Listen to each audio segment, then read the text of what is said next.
Imagine waking up as an orphan in a fantasy world, only to realize your life is about to get completely hijacked by a magical prodigy. The sun shines brightly over Tesser Orphanage as the manager prepares to present a brand new arrival. Look at this adorable little girl. With her silver hair and glowing sapphire eyes, she looks like a fairy princess dropped straight into a medieval slum.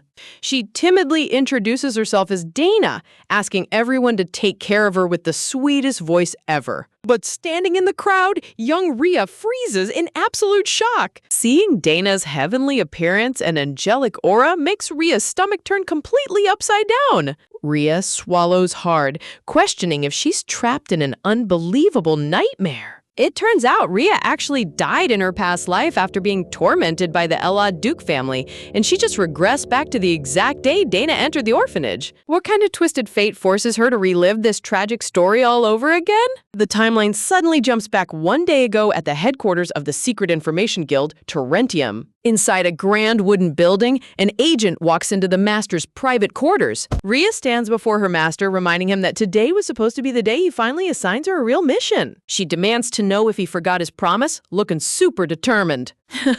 Her master just chuckles nonchalantly, asking if the day has already arrived. Rhea fumes, yelling that she's the only first-class agent who hasn't gotten a proper job in over a week. Her master's eyes glint with a dark red aura as he smirks secretly. He reassures her that he hasn't forgotten and promises this next assignment is a massive one. He points out that he'll be busy tomorrow, so she needs to clear the target mission given to Jade before he returns. Hearing this, Rhea beams with joy and vows to execute the mission perfectly. Later that evening, inside a dimly lit tavern, Rhea confronts Jade in disbelief. She slams her hands onto the bar counter, asking if Master really tasked her with infiltrating the prestigious Elad Duke family. Jade calmly sips his drink, explaining that all the agents know how skilled she is, but that they were just jealous of how much Master favors her. Rhea snaps, screaming that helping lost children find their parents isn't favoritism, it's just babysitting. She then glares at Jade suspiciously, asking if he was the one who claimed to know someone from the Elad family. Jade sweats bullets, stammering about when he ever said such a thing. Rhea playfully slaps his arm, laughing off the idea that a street kid like him could ever be connected to high nobility. She checks the clock on the wall and realizes it's getting late. Rhea bids Jade farewell and heads out to get some rest for her big day. But as soon as she leaves, Jade's face turns deadly serious. A shadowy figure smirks in the darkness, hinting that a deep conspiracy is already in motion. This man is Duke Elad himself, a ruthless ruler with cold blue eyes and an intimidating aura. Back in the present, Rhea looks back at her painful childhood memories. Even after 10 whole years, the memory of his cold gaze remains crystal clear. She remembers how Duke Elad stood over her without a shred of mercy. Now Rhea hides high up in the tree branches surrounding the Duke's estate, keeping her focus sharp. Below her, the Duke's entire Night Order stands in formation, completely silent. Masked up and hidden in the shadows, Rhea finds the heavy security super suspicious. She scans the courtyard, wondering why an army of knights is waiting if no guest has arrived yet. She narrows her eyes, determined to uncover what secret deal is going down tonight. Suddenly, a luxurious horse carriage pulls up to the main gate. Two mysterious hooded figures step out of the carriage into the courtyard. Duke Elad himself steps forward to greet them personally. Rhea gasps from her perch, shocked that the Duke would welcome guests without any servants around. Realizing these visitors are VIPs, she leaps down from the trees to follow them closely. But before she can move a muscle, a sharp steel blade is pressed directly against her throat. A skilled knight catches her completely off guard from behind. A terrifying voice whispers that if she doesn't reveal her identity immediately, she's dead. This lethal swordsman is Lucio Elad, the eldest son and heir of the Duke family. Rhea's eyes widen in sheer horror as she realizes who caught her. Out of everyone in the world, Lucio was the absolute last person she wanted to encounter on this mission. With a sharp blade pressed against her neck and her past coming back to haunt her, Rhea must find a way to escape before her identity is blown. Rhea's heart sinks into her stomach as she gazes down at the courtyard below. According to the secret information Jade handed her, Lucio was supposed to be miles away from the estate tonight. Her blood runs cold as she realizes Jade fed her false intel on purpose, setting her up to walk straight into a trap. Lucio Elod steps into the moonlight with a gaze cold enough to freeze hell over, demanding she surrender quietly and reveal who sent her if she wants to live. But surrendering was never an option. Drawing her trusty dagger, Rhea lunges forward and clashes metal against Lucio's longsword in a shower of brilliant sparks. Lucio's brilliant blue eyes narrow with lethal intent. Seeing her resist, he coldly warns that he won't show an ounce of mercy either. Lucio's blade swings through the air with terrifying speed. Rhea desperately dodges back, her brown hair blowing wildly in the wind as steel grazes her clothing. Suddenly, Lucio catches a clear look at her face and freezes in utter disbelief. Rhea covers her mouth in sheer horror, inwardly panicking whether this ruthless swordsman actually recognized her face. She frantically tries to reassure herself that there is no way he would remember a plain, brown-haired street child from 10 whole years ago. A surge of deep shame washes over her. Out of all the people in the world, Lucio is the one person she never wanted to see her trapped in such a pathetic state. As Rhea pivots on her heel to escape into the dark shadows, Lucio frantically reaches out his hand, begging her to stop and stay. A sudden burst of magical energy shoots forward, piercing straight through Rhea's chest from behind. Lucio's face pales with pure horror as he realizes his own lethal spell hit the girl he desperately wanted to reach. Rhea's vision instantly blows into darkness. She drops her head in confusion, stunned that her life is ending in a split second. Before her limp body hits the cold stone ground, Lucio catches her gently in his arms, cradling her bleeding frame against his chest. Heavy footsteps echo across the courtyard as Duke Alad's elite knights rush forward with spears drawn, shouting to restrain the intruder. Coughing up a mouthful of crimson blood, Rhea bitterly curses herself for dropping her guard during such a critical covert mission. Lucio holds her tight against his armor, his usual cold, aristocratic composure completely shattering as tears well up in his eyes. Hearing Lucio frantically whisper her real name feels bittersweet. She never imagined in her wildest dreams that she would hear him say her name in her final moments. Lucio squeezes her tightly, screaming out in utter despair for her to keep her eyes open and stay alive. As her hand falls lifelessly to the stone floor, one final question lingers in her fading mind. How did Lucio even know her name in the first place? Lucio's agonizing scream echoes throughout the entire estate courtyard, but Rhea's world collapses into total silent pitch blackness. Deep within her subconscious memories, a shadowy, ominous voice echoes back from her past, asking if she truly thinks people will acknowledge her just because she acts so tough. The dark figure points a cold finger at her forehead, sinisterly warning that he will never be a good person to her, so she should never hold on to foolish hope. He leaves her with one chilling command that burns into her soul: never trust anyone in this world. Rhea snaps awake with a sharp gasp, her heart pounding against her ribs like a sledgehammer as cold sweat drips down her neck. Talk about an intense way to start a regression loop. She rubs her forehead in total confusion, staring down at her own tiny hands and juvenile clothes in sheer bewilderment. Staring at her tiny child hands in the morning light, she whispers in disbelief that she's actually alive. She checks her chest where the deadly spell pierced through her heart, amazed that there isn't a single scratch or drop of blood left on her body. Looking around the warm, sunlit room, her mind races to process this impossible miracle. Suddenly, a loud clattering noise echoing from outside the bedroom door snaps her right back to reality. She slowly pushes open the heavy wooden door, a sudden wave of familiarity hitting her all at once. Seeing the rundown bed and tattered curtains, she realizes this is the exact same shabby orphanage room she grew sick of seeing during her childhood. She picks up a handheld wooden mirror and stares in shock at her own 10-year-old face. It's safe to say she looks way too adorable for someone who just survived a fatal sword stab. A voice suddenly shouts her name from across the dining table, pulling her focus back to the present moment. Her childhood friend Emily stares at her with wide orange eyes, asking if she's feeling sick because she's been staring into space instead of eating her breakfast bread. Rhea chuckles softly, passing her plate over to Emily. Emily's eyes light up with pure joy as she asks if she can really have the extra bread. Emily beams with a massive smile, thanking her friend wholeheartedly. But even while looking at Emily's happy face, the vivid memory of blood draining from her chest feels horrifyingly real to Rhea. She can hardly wrap her mind around living her daily childhood routine like nothing ever happened. Suddenly, an annoying, arrogant voice interrupts her thoughts from above. A taller boy steps right up to her table with a greedy smirk, arrogantly demanding that she hand over her bread to him if she's not going to finish it. Rhea instantly recognizes this greedy jerk as Thomas, the local bully who loved bossing smaller orphans around simply because he was bigger than everyone else. Instead of cowering in fear like she used to, Master Agent Rhea looks him dead in the eye and casually tells him to stop being ridiculous.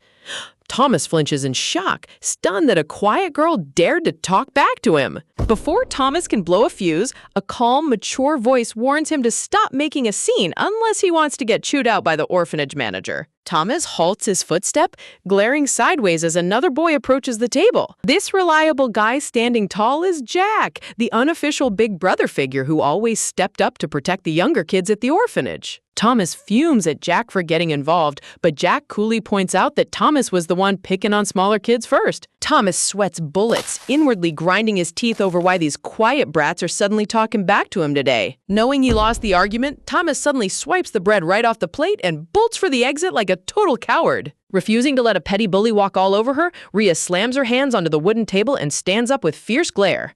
She grabs her apron skirt tightly, determined to chase that thief down and give him a taste of her agent-level discipline. Emily grabs Rhea's arm in total terror, pleading with her not to go after Thomas before she gets herself completely flattened. Realizing how aggressive she must look, Rhea catches herself before she makes a massive scene.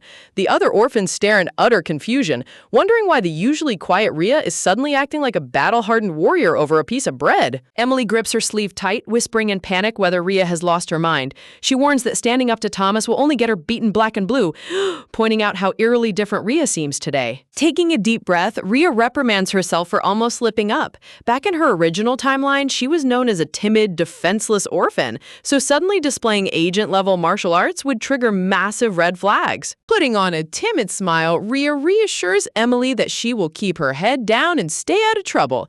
Seriously, hiding legendary spy skills inside a 10-year-old body has got to be the ultimate test of self-control. Jack stands quietly by the wooden pillar, his sharp gaze lingering on Rhea as if trying to figure out what shifted inside her overnight. Suddenly, a loud, violent rumble echoes directly from Rhea's belly. The brutal reality of regression hits her hard. She might have retained her adult agent mind, but her child body is utterly starving. Dropping to her knees in dramatic defeat, Rhea inwardly wails in despair. Who cares about maintaining cover when your stomach is eating itself from the inside out?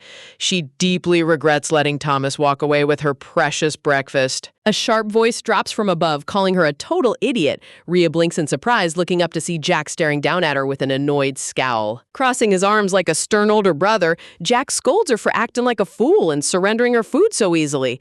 Talk about tough love. This guy really took his unassigned big brother duties way too seriously. He coolly reminds her that if she had stood her ground from the start, she wouldn't be writhing on the floor in absolute agony right now. Rhea's eye twitches with annoyance as she considers knocking this smug kid out cold. But just as her fist tightens, Jack unexpectedly extends his hand, holding out a warm piece of bread. Sunlight glints off the golden crust of the fresh bread roll, looking like a literal artifact dropped straight from heaven to save her life. Turning his face away to hide a slight blush, Jack gruffly tells her to take it or throw it in the trash if she doesn't want it. Ah yes, the classic tsundere orphan trope strikes again. Clasping the warm bread tightly to her chest, Rhea's heart swells with genuine warmth. In her past life, she and Jack barely spoke, yet here he is feeding her when she needs it most. Looking up at him, Rhea breaks into the brightest, most dazzling smile, thanking him with wholehearted joy. Jack flinches in total shock, his face turning bright red as he stammers that she is acting way too weird today. Seeing a tough tsundere boy get completely undone by a simple smile is honestly top-tier comedy. Before Jack can process his embarrassment, heavy footsteps thud down the wooden hallway. A loud voice booms across the building, ordering every single orphan to drop what they're doing and assemble at the main entrance immediately. Down in the sunny courtyard, all the children gather in a circle as an adult man arrives, holding the tiny hand of a mysterious silver-haired girl. Rhea's eyes narrow as a sudden wave of dark realization hits her like a freight train. Her blood runs cold as she realizes the exact date. On the very day she regressed back to her childhood, Diana, the youngest daughter of the powerful Elad ducal house, was brought to Tisar orphanage. The surrounding orphans begin to murmur nastily, grumbling about another useless mouth to feed when they barely have enough crusts of bread to survive. Staring at the lost silver-haired child, Ria's mind races back through the tragic butterfly effect of her previous life. She vividly remembers how Diana's arrival triggered a catastrophic sequence of events, leading the Duke of Elad to totally destroy the orphanage, leaving Ria homeless and forced to suffer as a starving beggar on the streets. Yet, despite knowing the doom attached to this girl, Ria slowly steps forward and reaches out her hand. Warm memories from her past timeline rush back, reminding her of the soft, innocent bond they once shared amidst all the dark misery. Little 4-year-old Diana flashes the most precious smile, proudly holding up 4 tiny fingers to introduce herself. Seriously, how could anyone stay mad at a cheek-so-squishy face like that?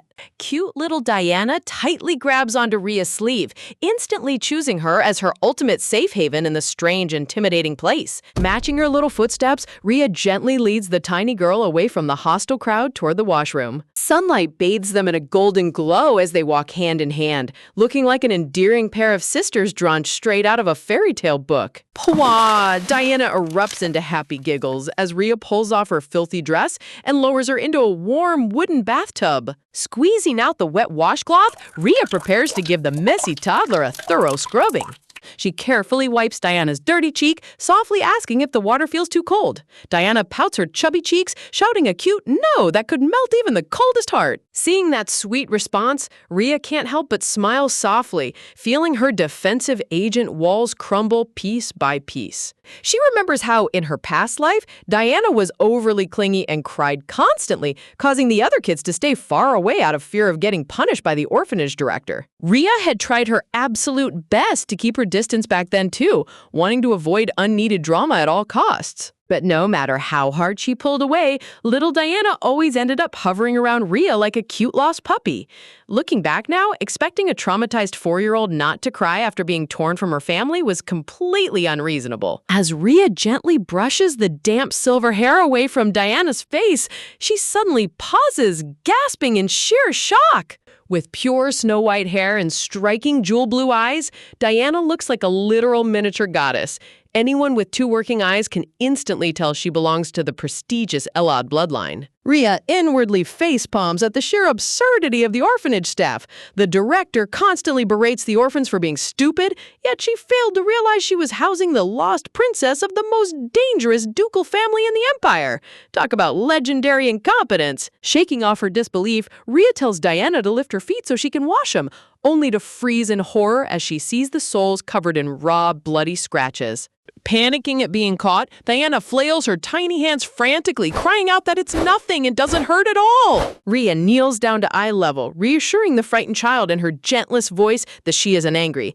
Deanna sniffs softly, nervously asking if Big Sister promises not to yell at her. Twiddling her tiny fingers together, Diana tearfully admits the painful truth about how she got those terrible injuries. Looking at those bruised, swollen feet, Ria's heart aches with deep sympathy for what this poor noble child endured while wandering alone. Smiling warmly, Ria gently cups Diana's heel, promising her that Big Sister is going to make all the pain disappear right now. Diana tilts her head cutely, asking if she's going to blow on the ouchies to make them go away. Ria chuckles, telling her she has something much better in store. Glowing divine magic erupts from Ria's hands. Brilliant azure light engulfs Diana's injured feet in a dazzling display of high-tier restoration magic. Wait, hold on. An orphan casually flexing Grand Mage-level healing magic while giving a foot bath? The power scaling in this timeline is already wildly entertaining. Within seconds, every single cut and purple bruise vanishes completely, leaving Diana's skin completely smooth and perfectly healed. Diana's eyes sparkle with absolute awe as she gasps that Ria is the coolest, most amazing Big Sister in the entire world. Ria proudly rubs the back of her head with the triumphant smirk, soaking in the unconditional praise like the badass secret agent she truly is. Ria recalls learning various basic magic spells from her former master. Even though back then her natural mana reserve was so abysmal she could barely cast a single weak spell without collapsing. In fact, using high-tier restoration magic just once should have completely drained every remaining drop of energy inside her body. But as she stares at her hands in utter disbelief, a radiant surge of brilliant blue aura unexpectedly erupts around her and fills the entire room. Feeling her mana core pulsing with overwhelming power, Ria is totally baffled. Her 10-year-old body should only contain a tiny speck of magic, so why does her heart feel overflowing with mana? Talk about an unexpected system upgrade right after regressing. Before she can overthink her newly upgraded magic reserves, cute little Diana throws her tiny arms around Rhea's waist, clinging to her with pure adoration. Diana beams with wholehearted joy, cheering that big sister made all her painful cuts vanish, thanking her like she's a literal miracle worker. Stroking the little girl's silky silver hair, Rhea's defensive walls completely melt away as she cradles the tender toddler in her arms. Holding her close, Rhea vows to herself that no matter how hostile this world gets, keeping this innocent child safe is her ultimate priority. Gazing out the window at the warm evening light, Rhea's mind instantly shifts into secret agent strategic mode. She remembers that in exactly 1 week, Duke Elad and his elite night order will arrive at the orphanage. In her previous timeline, the corrupt orphanage director hid Diana away to sell her to the illegal slave market, lying to the Duke's knights, a greedy move that provoked the Duke into destroying the entire building and ruining everyone's lives. But Rhea quickly formulates a brilliant battle strategy. If she protects Diana for the next 7 days while gathering concrete evidence of the director's disgusting corruption to expose directly to the Duke, she can rewrite history entirely, saving both Diana and her own future from becoming a homeless, starving beggar. Giving Diana a gentle head pat, Rhea reassures herself that with her adult agent intelligence, flipping the script on this tragedy will be a walk in the park. Later that night, inside their dimly lit bedroom, little Diana tugs softly on Rhea's sleeve, cutely asking if Big Sister can read her a bedtime story. Noticing that the rundown orphanage doesn't own a single book, Rhea lies beside Diana on the bed, asking if the sweet toddler is having trouble falling asleep. Diana nods cutely, so Rhea offers to tell her an interesting old legend instead, making the little girl's bright jewel blue eyes sparkle like stars under the moonlight. As Rhea gets comfortable, Diana gently taps the center of Rhea's chest, pointing at the small red jewel hanging around her neck. Curiously looking up, the cute toddler asks what kind of pretty necklace Big Sister is wearing. Rhea picks up the glowing crimson pendant, explaining softly that she has worn it ever since she was abandoned at the orphanage gates, feeling a deep inner sense that she should never take it off. Rhea gasps in absolute shock. A distinct hairline crack now runs across the surface.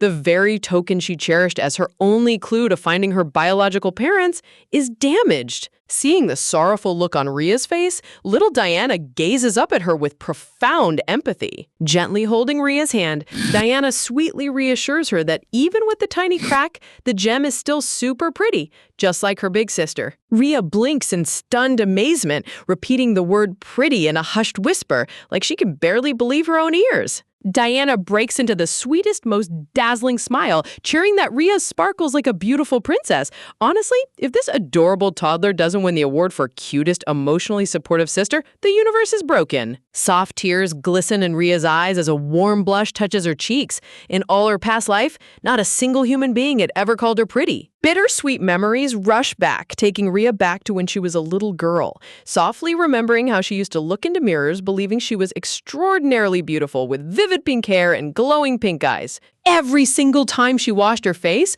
her reflection looked like a radiant, noble heroine straight out of a fairy tale book. Yet a bizarre darkness lingered around her childhood. No one in the orphanage ever complimented her unique features, leaving her questioning if she was just delusionally self-conscious. She used to brush off the weird silence, convincing herself that the other kids were simply jealous of her stunning appearance.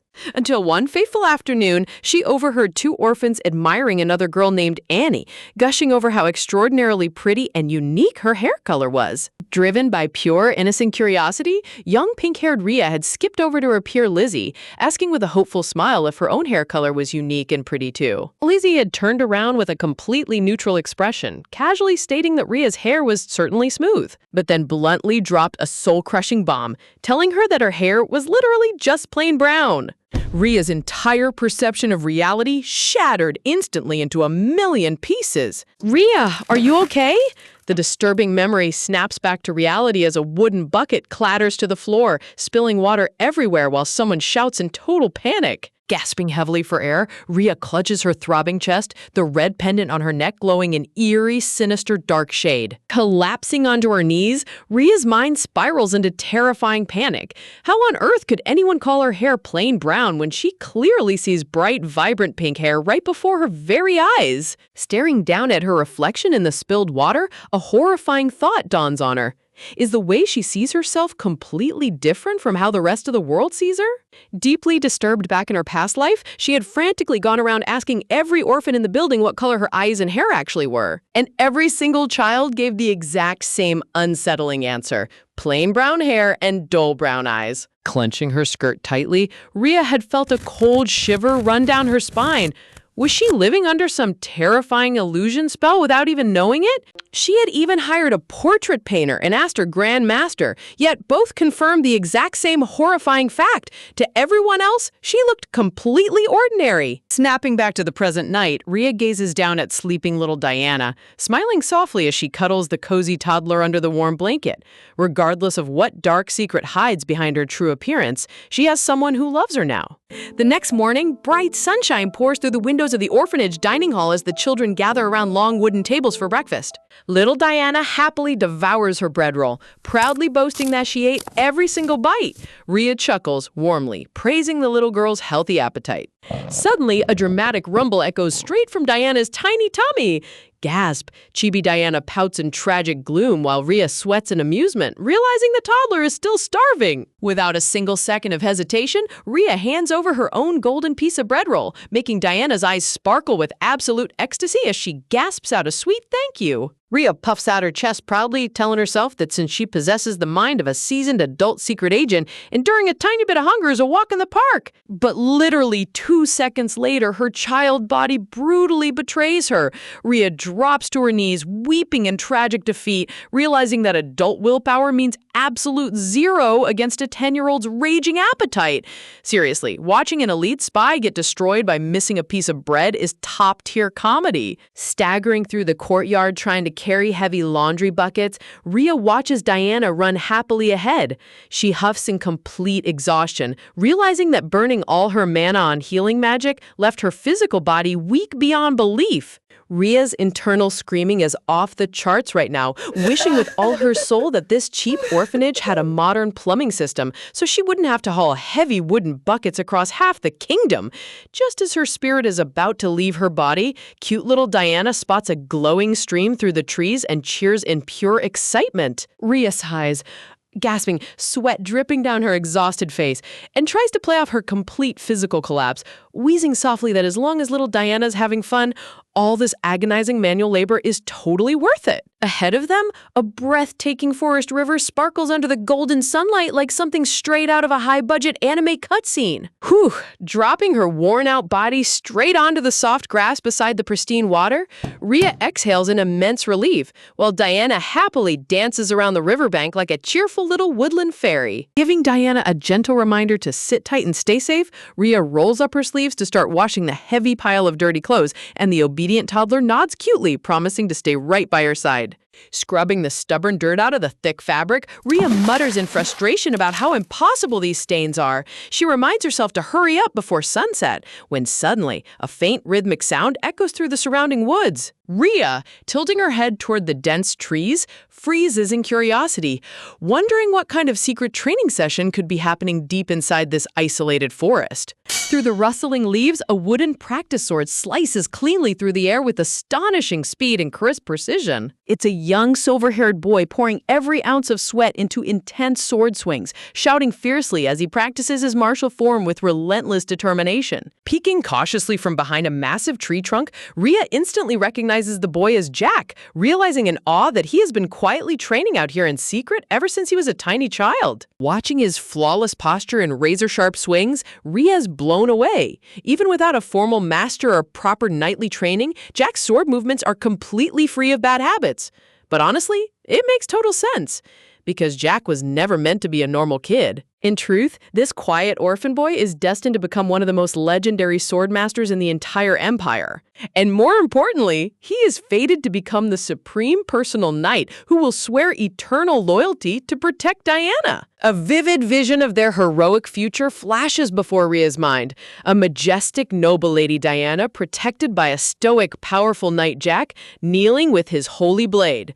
I mean, talk about the ultimate bodyguard setup. Snapping back to reality as Jack wipes his brow and rests his wooden sword, Rhea freaks out in total panic, grabbing Diana to duck behind the tree before he catches them spying. Proudly smug about her past spy skills, Rhea smirks to herself, believing her high-tier stealth will keep them invisible. But literally 1 second later, Jack turns his deadpan eyes directly toward their spot, calmly calling them out because he can literally see them right there. Caught red-handed, Rhea pops her head out with an awkward, nervous smile, asking if he somehow knew she was watching. Jack just sighs in dry annoyance, deadpanning that he noticed them from the very beginning. Nice stealth skills, top agent. Rhea rubs the back of her neck, chuckling sheepishly, while little Diana stares up at Jack with big, curious eyes, while the stoic boy stands there wondering why these two weird girls are bugging him. Suddenly, a wildly loud stomach rumble shatters the awkward silence. Rhea buries her face in hilarious embarrassment, groaning that her treacherous child stomach just had to ruin her cool image at the worst possible second. Crossing his arms with a stern frown, Jack scolds Rhea, asking why on earth she gave away her entire breakfast to that tiny little brat again today. He dryly points out that Diana eats way too much food for someone her tiny size, making the little toddler pout with giant teary eyes as her feelings get instantly hurt. Diana dramatically sticks her tongue out at him in anger, while Rhea frantically tries to scold Jack, reminding him that this is the future noble lady he's supposed to swear allegiance to, so he better start acting nice. Before Rhea can finish lecturing him, Jack tosses a freshly baked bread roll right into her hands, leaving her completely stunned. Staring at the golden bread, Rhea realizes this was the precious food Jack had been saving for himself.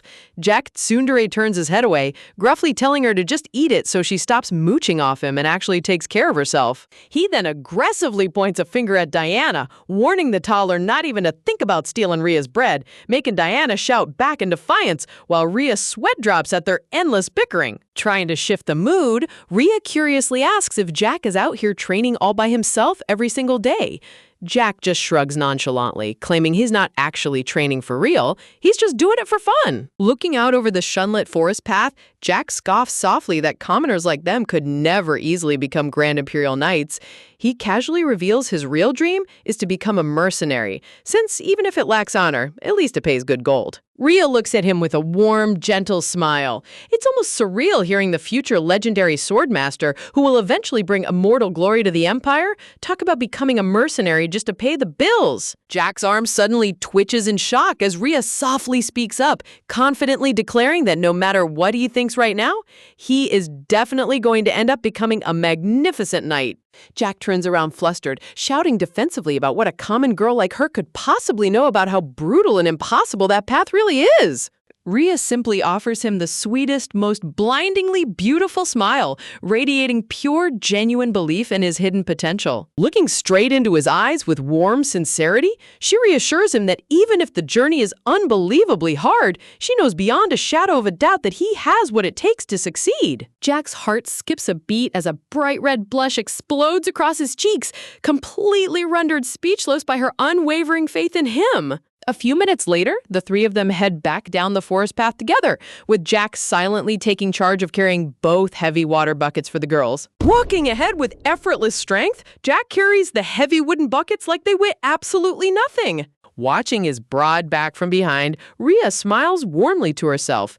Even though Jack acts like a cold tsundere who doesn't care about anyone, he's always looking out for them, especially little Diana. Memories of her past timeline spark in Rhea's mind, recalling how back when the abusive orphanage staff tried to harm small Diana, Jack was the only child who courageously threw himself in front of her with open arms to shield her. In a world full of cruel corruption, Jack proved that true chivalry isn't about noble titles, it's about having the heart to stand up and protect those who cannot protect themselves. Suddenly, Rhea's boot awkwardly twists on a sharp rock, causing her to lose her footing with a painful stumble. Clutching her leg in agony, Rhea winces, realizing that walking too fast on an empty stomach gave her a sudden excruciating leg cramp. Right on cue, adorable little Diana tugs on her dress with sleepy eyes, cutely asking if Big Sister can carry her because her tiny legs are tired. Even while hobbling on one good leg, Rhea ignores her own muscle pain and bends down to pick up the toddler, making Jack freeze in his tracks and look back in utter disbelief. Jack instantly explodes in anger, scolding Rhea for being totally reckless when she didn't even eat breakfast and is already physically exhausted. Diana pouts tearfully, sobbing that she just wanted to be close a big sister. Rhea laughs helplessly with sweat on her brow, wondering why these two adorable kids manage to get into a shouting match every 5 seconds. Suddenly, Jack walks right up to Rhea, staring down at her with a deadpan look and asking what she's waiting for. He drops his stance and stoops low, offering his back to her while gruffly telling her to hurry up and hop on. Jack casually explains his wild solution. Rhea will piggyback on him while holding Diana in her arms. Rhea shrieks in utter shock, demanding to know what kind of insane, dangerous circus stunt he's proposing. Waving her hands frantically, Rhea laughs that even if he's strong for a kid, there's no way a 10-year-old boy can physically carry two people at the same time. But he actually pulls it off. Jack effortlessly lifts both Rhea and Diana on his back like an absolute muscle powerhouse, while Diana cheers in wild excitement. Honestly, watching a 10-year-old carry two people like a human forklift is peak comedy. Setting his feet down safely at the edge of the courtyard, Rhea exhales a huge sigh of relief, thankful that nobody saw them riding on Jack's back like a human tower. Rhea turns to Jack with a soft, appreciative smile, thanking him for going out of his way to carry the heavy water buckets all the way back. Right on cue, Jack tsundere flips his head away with a faint blush blooming across his cheeks, gruffly muttering that it was absolutely nothing, while little Diana dances around in the background. Looking at his flustered reaction, Rhea chuckles softly to herself, knowing deep down that behind his prickly attitude, Jack is genuinely a good-hearted kid. Waving her hand towards the orphanage entrance, Rhea calls out to little Diana, telling her it's time to head inside before dusk falls. Suddenly, a sharp, authoritative voice barks out through the twilight air, causing Rhea to freeze dead in her tracks with a startled gasp. A looming shadow stretches over the courtyard as the creepy orphanage director towers over them with a sinister scowl, demanding to know where they think they're wandering off to at this hour. Diana instantly panics, burying her face straight into Rhea's apron while sobbing out how terrifying and dark the old man looks. Trying to stay composed while holding the crying toddler, Rhea nervously stammers that they were simply returning from washing clothes, inwardly cursing their terrible luck for getting caught by the director for breaking curfew. The director narrows his shady eyes at Rhea, abruptly asking her how old she is. Surprised by the random question, Rhea cautiously admits that she's 8 years old. Stroking his mustache with a deeply unsettling smirk, the director hums sinisterly to himself like he just calculated a shady business deal in his head. Honestly, check out that greasy smile. If villain tropes had an official face, this guy would be on the front cover. Shooing them away with a stern gesture, he gruffly orders them to get inside quickly, warning them that he won't let another curfew violation slide. The moment his back is turned, Rhea sticks her tongue out in a hilarious silly face, scoffing to herself that the hypocrite is probably just rushing off to spend his night getting wasted at the local tavern anyway. Little Diana peers out with giant, tearful blue eyes, trembling, still shaken up by the director's creepy aura. Gently patting the toddler's head with a warm, reassuring smile, Rhea sweetly reassures Diana that the scary old man is gone, asking if she's ready to head inside and get some sleep. But as soon as Diana looks away, Rhea's warm expression instantly vanishes, replaced by a cold, razor-sharp focus. Grim memories of her past timeline flood her mind, recalling the exact day Duke Elid originally arrived at the orphanage, only to find small Diana and Jack beaten and locked away inside a freezing attic. Back then, the Duke personally drew his blade to deliver brutal, swift justice upon the corrupt director for abusing the children. Clenching her small fist tightly, Rhea reminds herself that the arrival of the Duke is rapidly approaching. If she wants to guarantee Diana's safety and save all the orphans right now, she can't just wait around. She needs to personally gather concrete evidence of the director's crimes to tear him down once and for all. Meanwhile, far away inside a grand noble mansion, a majestic silver-haired man stands in his dimly lit study as a uniformed knight respectfully addresses him. Standing before Duke Ellard, the search squad gives a dismal report, confessing that despite sweeping every orphanage and back alley in the territory, they still haven't found a single trace of the young lady. Duke Ellad's sharp side profile hardens with quiet, suffocating authority as he coldly commands them to expand the search perimeter immediately. Turning around with blazing blue eyes eyes and a magnificent imperial aura, Duke Elad demands that every single ship docking in neighboring kingdoms be thoroughly inspected without exception. Talk about an absolute boss entrance. The artist went all out, making this Duke look like royalty straight out of a high fantasy masterpiece. A painful vision of his lost young daughter running joyfully through the sunlight flashes before his mind, contrasting with the dark, shattered reflection of his overwhelming sorrow below. Clenching his gloved fist until his knuckles turn white, the Duke whispers in deep anguish, wondering if his fallen friend suffered this same agonizing grief when losing a child. Nearby, an aide speaks up softly, pointing out that Sir Tace hasn't eaten or slept for days due to his relentless searching. Sir Tace sharply salutes the Duke, insistence burning in his exhausted eyes as he swears that finding Lady Diana is the only priority that matters. But standing right beside him, a dark-haired knight named Sid sneers with a cold, condescending glare, dryly remarking that in Taze's current battered condition, he's completely useless. Lowering his gaze in shame, Taze bitterly accepts the harsh rebuke, promising to reflect on his physical weakness. The camera pans onto Sid's face, and wow, look at that snake-like smirk spreading across his lips. You just know this guy's up to no good. In truth, Sid had secretly spread malicious rumors about Taze being removed from the young lady's guard detail, initially just intending to cause minor political trouble for his rival. But as he chuckles sinisterly in the dark shadows, Sid realizes the situation spiraled far better than expected, because now Taze has completely lost the Duke's trust. Man, fantasy politics are truly ruthless. Addressing his inner circle, Duke Elad assigns the search routes, ordering Taze and himself to sweep the vast western territories, while Sid tracks through the east. Stamping their boots together in synchronized military perfection, the knights shout in unison, excitedly accepting the Duke's direct commands. Their loud, reverberating response echoes through the grand hall as the knights disperse to execute the search operation. Later that night, back at the quiet orphanage, little Diana is tucked safely under her blankets, fast asleep and breathing softly. Slipping silently out of her bed, Rhea creeps down the dark corridor like a seasoned cat burglar, stopping right outside the director's private quarters. Whipping out a thin metal lockpick,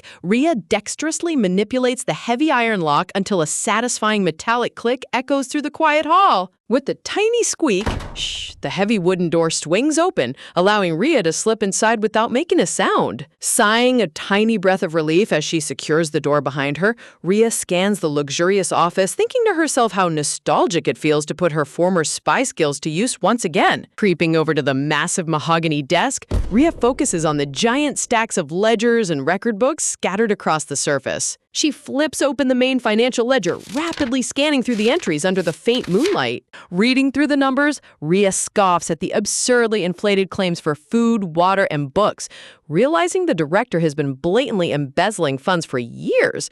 But she knows a petty thief like him has to be hiding something far worse. Closing her eyes to concentrate, Rhea instructs herself to focus her inner mana sensory skills to search the room for hidden magical signatures. A vibrant wave of blue magical energy surges outward from her body, illuminating the entire room in a breathtaking glowing grid. Her eyes snap open as she zeroes in on the decorative carpet beneath the tea table, rushing over to yank back the heavy fabric. Right beneath the rug lies a hidden wooden trapdoor reinforced with a faint shimmering purple magic array. Rhea recognizes it instantly as a high-tier perception-blocking artifact spell. Prying the heavy trapdoor open, Rhea marvels in suspicion, wondering on Earth how a rundown orphan director managed to acquire such an extraordinarily expensive magic device. Peering down into the dark subfloor compartment, her eyes widen at discovering a massive iron-bound wooden treasure chest hidden in the dark floor cavity. Swallowing hard in dramatic suspense, Rhea stares down at the massive locked chest, realizing she just hit the ultimate jackpot in her investigation.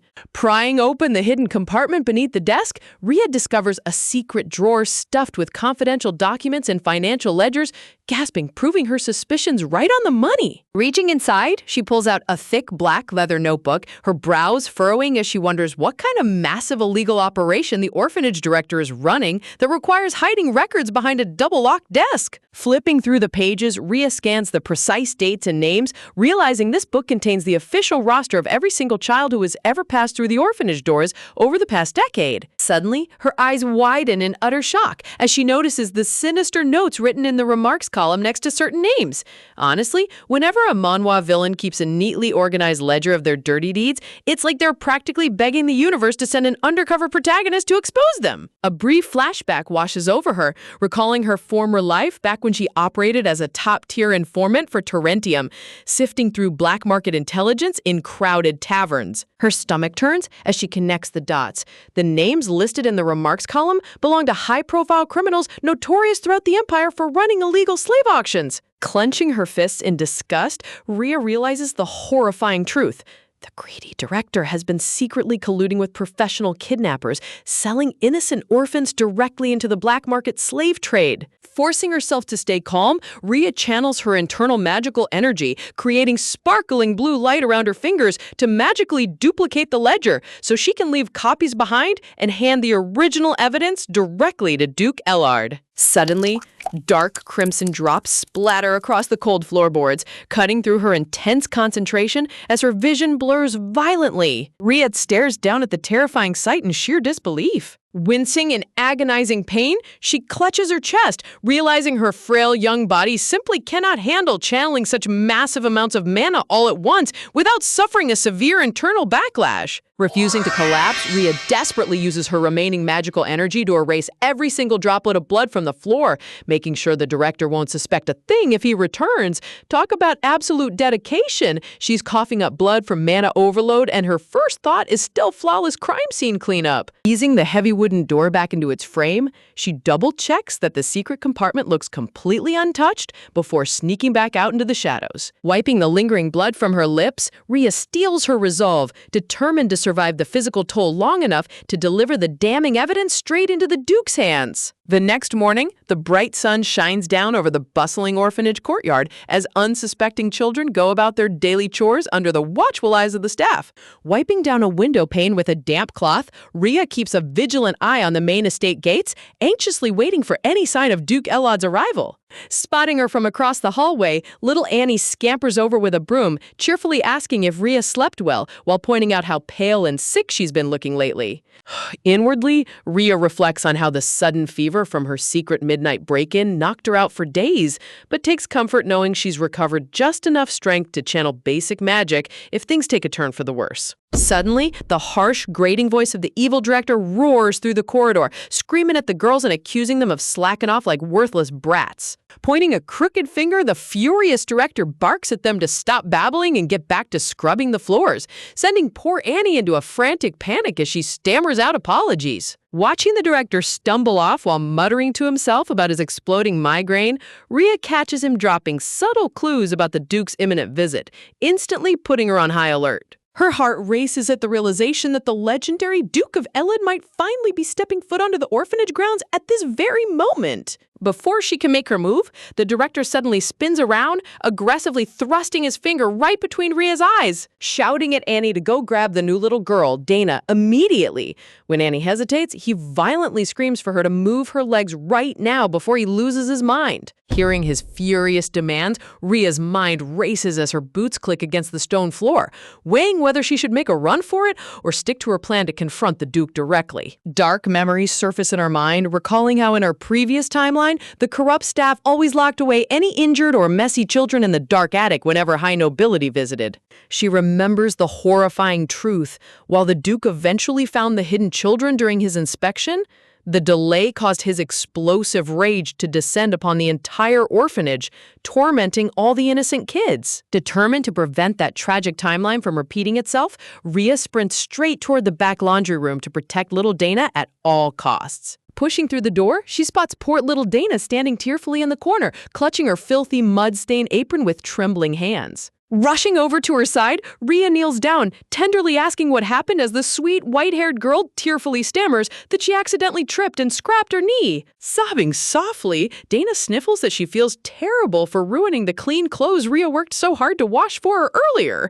Man, my heart is absolutely breaking. This poor sweet child is crying more over dirty laundry than her own scraped knee. Gently cradling Dana's cheeks, Rhea smiles with soft warmth, soothingly telling her not to shed a single tear over such a small accident. Wrapping her arms around the weeping child, Rhea gives her a tight, comforting hug, gently reminding her that anyone can trip and fall. Brightening up the room with her sweet smile, Rhea wipes Dana's tears away, playfully assuring her that they can easily wash the apron again whenever they want. Suddenly, the director's furious stomping echoes outside the laundry room door, shouting at the top of his lungs for them to hurry up and bring the girl out. Sliding open the heavy door with a sinister smirk, the greedy director looms over them, sneering that he finally caught them hiding in the back. Reaching out his rough hand, the director coldly orders Rhea to hand Dana over immediately and stop wasting his precious time. Clenching her teeth, Rhea pulls Dana tighter against her chest, resolving that even if she ends up locked in the dark attic alone, she won't let this monster take the poor girl. Suddenly, a sharp, commanding voice cuts through the tension,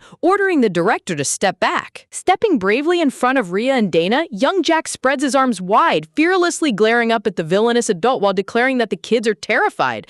Honestly, seeing this young boy stand tall against an abusive adult to protect his friends is pure cinematic peak energy. Surprised by his sudden intervention, Rhea calls out his name, to which Jack turns his head slightly, anxiously asking if she and Dana are all right. Nodding quickly, Rhea reassures him that they are completely unhurt, amazed by the young boy's immense bravery. Veins bulging across his forehead, the director's face twists into pure, unadulterated rage, snarls at Jack for daring to defy him. Losing his absolute mind, the director violently swings his heavy arm down, brutally striking young Jack right across the face with a sickening blow. Rhea's eye widens in absolute horror as she watches Jack get sent flying backward from the vicious hit.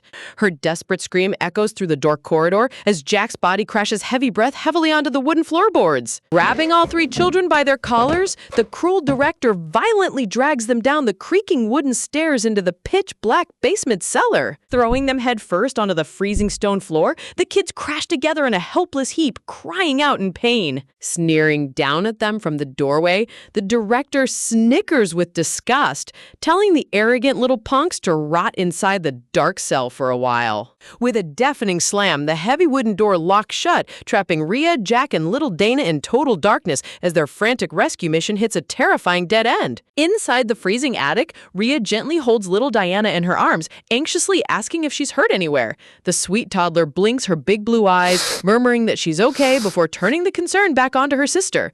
Rhea smiles reassuringly, telling Diana not to worry about her. Turning around with growing worry in her eyes, Rhea urgently calls out to Jack, trying to see if the young boy is all right after taking such a brutal beating from the director. Checking his pulse, Rhea's heart sinks as she finds Jack completely unconscious with terrible bruises scattered across his face. She realizes his injuries are far too severe to ignore. If they stay trapped in this dark attic without medical help, Jack might not survive the night.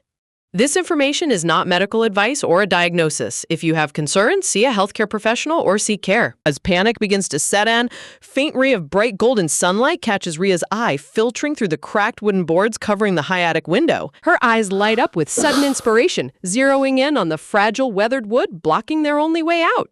Driven by sheer desperation, panic breathing, Rhea lunges toward the window, jamming her bare hands into the cracks to forcefully pry the heavy wooden planks apart. Screaming through the intense pain, Rhea brutally smashes her fists against the boards, completely uncaring that the sharp wood splinters are tearing into her palms. She knows Jack is bleeding out and Diana is petrified. Every single second counts. Clenching her teeth as blood drips onto the wooden floorboards, Rhea reminds herself that while Duke Elad will eventually arrive, they simply cannot afford to sit around waiting for a miracle. Sweating profusely as she exerts every ounce of muscle in her tiny body, Rhea desperately pulls with all her might, praying for just a small enough gap to squeeze through. With a massive burst of force, the rotting boards shatter completely outward, allowing warm, brilliant sunlight to flood into the dreary, dark attic. Honestly, look at that absolute willpower. Rhea literally ripped apart reinforced wooden barricades with her bare hands like a tiny superhero. Gasping for fresh air, Rhea gazes at the newly created opening, confirming to herself that the gap is finally big enough for a child to pass through. But looking down from the window frame, her eyes widen at the dizzying drop, realizing they're perched on the highest story of the orphanage building. Knowing that making noise inside the hallway will only alert the corrupt director, Rhea stares at her bloody, battered hands, coming to the crazy realization that jumping out is literally her only choice left. Seeing the deep, bloody cuts covering Rhea's hands, little Diana bursts into tears, terrified at the sight of her sister hurt. Turning back toward the tearful toddler with the warmest, gentlest smile, Rhea gently pats Diana's head, softly reassuring her that she'll be right back. Glowing under the radiant sunlight, Rhea sweetly instructs Diana to stay brave and look after unconscious Jack until she returns with help. Talk about peak elder sister energy. Facing a life-or-death jump while keeping your little sister completely calm is pure top-tier character writing. Reaching out her tiny hand with giant teardrops streaming down her rosy cheeks, Diana screams out for her sister as Rhea steps onto the outer window ledge. Without a single moment of hesitation, Rhea hurls herself straight out of the high window frame, diving through midair toward the courtyard below. Meanwhile, down at the grand entrance gates of the orphanage territory, a majestic procession of high-ranking noble knights halts in perfect formation. Standing at the front in a luxurious blue and silver uniform adorned with pure white fur, Duke Elad gazes up at the dismal building, musing quietly about how bizarre it is for an orphanage to be hidden deep within such remote mountains. Approaching from behind, a knight respectfully draws close to deliver an official update to the Duke. Reporting with military precision, Captain Bianca Marietta, the formidable red-headed leader of the Bellis Duchy Knights, salutes Duke Elad, stating that their initial sweep of the perimeter yielded nothing suspicious. Duke Elad's sharp blue gaze glimmers with cool authority as he nods approvingly, commanding Captain Bianca to summon the orphanage director before him immediately. Right on cue, the corrupt director comes shuffling forward like a greasy snake, rubbing his hands together in a groveling bow while stammering about what an incredible honor it is to host such an esteemed Grand Duke. Check out that sweaty, guilty expression. This man is practically vibrating with fear. Sparing no time, the director gestures toward the gathered group of terrified orphan children, kneeling on the dirt ground, sweat dripping down their pale faces as they bow under the suffocating noble aura. Leaning in close to the Duke, Captain Bianca softly notes that while they expected the young lady to be hidden, the director's overly frantic behavior and avoidance of direct questions is extremely suspicious. Duke Elad's expression darkens with cold distrust, silently agreeing with his captain's sharp instincts. Walking up to the trembling group of orphans with a towering, regal posture, Duke Elad addresses the frightened children directly. In a quiet yet heavy voice, the Duke asks if any of them have ever seen a small girl with bright silver hair and striking blue eyes. The young orphans glance at each other in terrified silence as the director looms in the background like a dark threat. Screaming out in a furious panic, the director points his finger aggressively at the poor orphans, bellowing at them to hurry up and answer the Duke's question. Talk about guilty behavior. Shouting at terrified kids in front of a Duke is literally begging for a death sentence. Crying out in terror, a young orphan girl stammers that she truly doesn't know, swearing she's never seen a child matching that description before. Duke Elad observes her genuine fear with a razor-sharp calculating stare. Watching from the side, a sinister smirk sneaks onto the director's face as he chuckles internally, boasting to himself that he spent half his fortune buying high-grade anti-detection artifacts for the attic.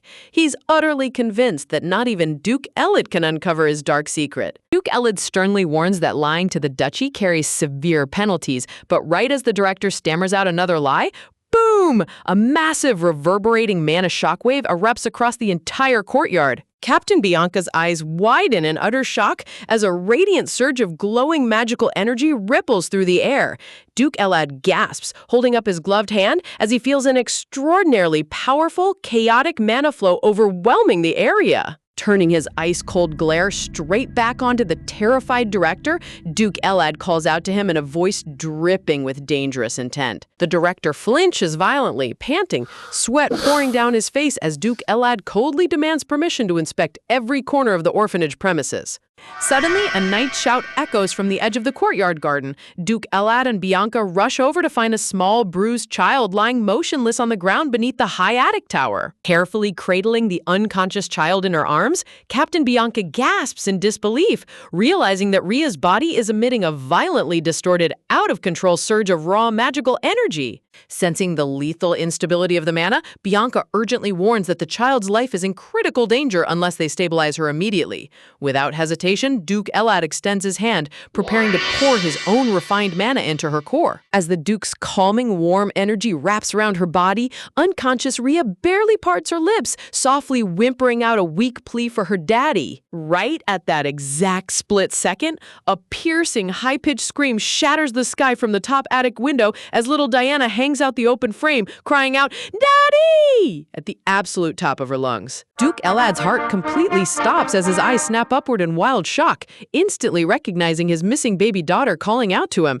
He roars out in frantic panic, shouting for Diana to stay right where she is. Waving his arm with absolute ferocity, the Duke screams at his elite knights to scale the building and rescue Lady Diana immediately. The knights spring into action like lightning, charging straight toward the orphanage entrance. Down on the ground, the intense surge of stabilizing mana forces Rhea's eyes to snap open with a startled gasp. Groaning softly in pain, Rhea slowly regains her senses as the dark haze in her mind finally begins to clear. Captain Bianca exhales a soft sigh of relief, asking the small girl if she's fully conscious now.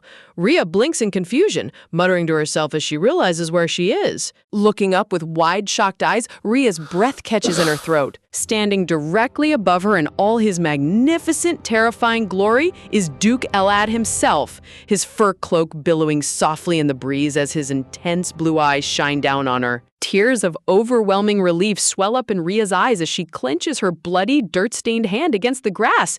Inwardly weeping with joy, she thanks the heavens that her risky gamble worked. The Duke has finally arrived and little Diana is saved.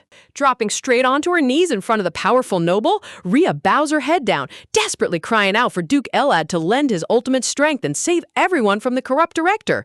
Talk about a masterclass strategy, Rhea changed the entire fate of the timeline through sheer grit and willpower. Rhea points urgency up toward the tower, breathlessly warning the knights that her friend Jack is in critical danger after getting locked in the attic with little Dana. Captain Bianca Marietta's fiery red eyes snap toward the corrupt director, thrusting her finger forward as she sternly demands to know if this wretched man was behind such cruelty.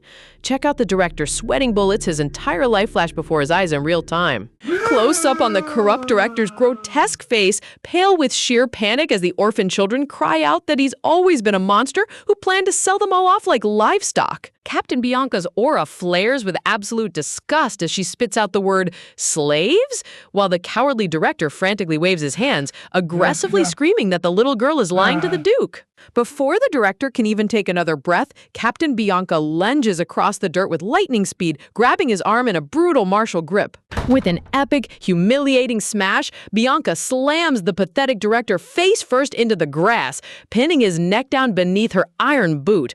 Talk about peak knight authority. This man went from arrogant criminal to dirt pavement inspector in 2 seconds flat. Turning back with genuine concern, Bianca asks if Rhea's unharmed, while Rhea stammers out a weak confirmation right as a chorus of voices suddenly calls out her name. Gazing over at the gathered crowd of trembling orphan kids, Rhea sees them weeping in sheer disbelief, crying out with relief that she's safe and asking where on earth she went. Rhea gasps in surprise, but before she can explain, Duke Elad steps forward with an ice-cold aura, commanding the orphans to keep quiet unless they wish to be punished for lying to a high noble. Shadowing her eyes in serious thought, Rhea realizes the Duke has already interrogated the kids, meaning events are moving way faster than the original story timeline.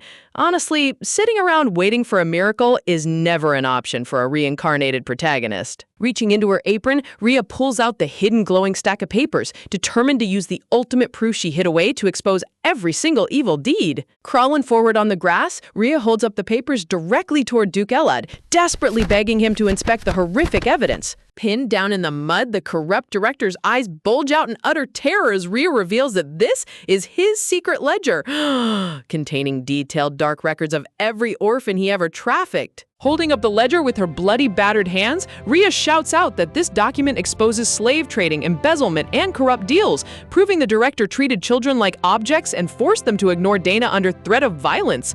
Look at the art detail on those bloody bandages. The artist really went all out to highlight her incredible sacrifice. Duke Elad's sharp gaze glimmers as he muses quietly, acknowledging that the terrified children had indeed claimed they never saw a girl matching Diana's description. Clenching the heavy ledger tight, Rhea soft-spokenly defends the orphans, emphasizing that they only lied because they were terrified and doing whatever it took just to survive in this hellhole. Tears stream down Rhea's dirty cheeks as she desperately cries out, begging Duke Ellard to show mercy and spare the innocent orphan children from punishment. Overwhelmed by Rhea's selfless plea, the gathered orphans drop to their knees in the dirt, weeping uncontrollably, sob as they beg the formidable Duke for forgiveness. Turning a page of the ledger with smooth precision, Duke Ellard glances down with a stoic expression, asking why on earth they're begging for their lives when he never once stated he intended to execute them. Gently reassuring the young girl, the Duke quietly tells Rhea that no harm will come to the innocent children,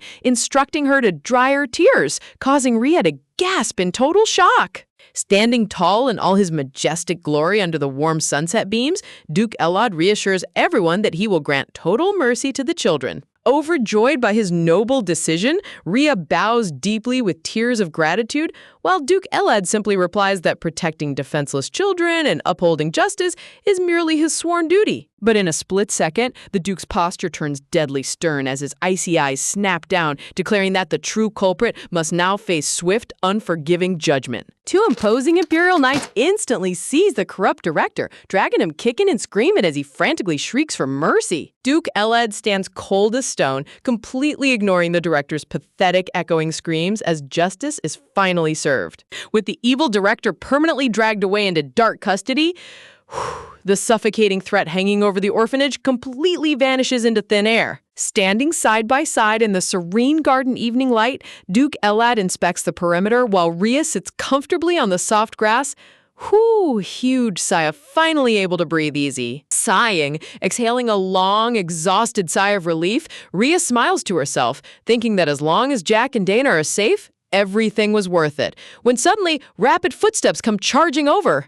Out of nowhere, little Dana comes diving through the air like a tiny cannonball, wrapping her arms tightly around Rhea's neck in a tearful reunion hug.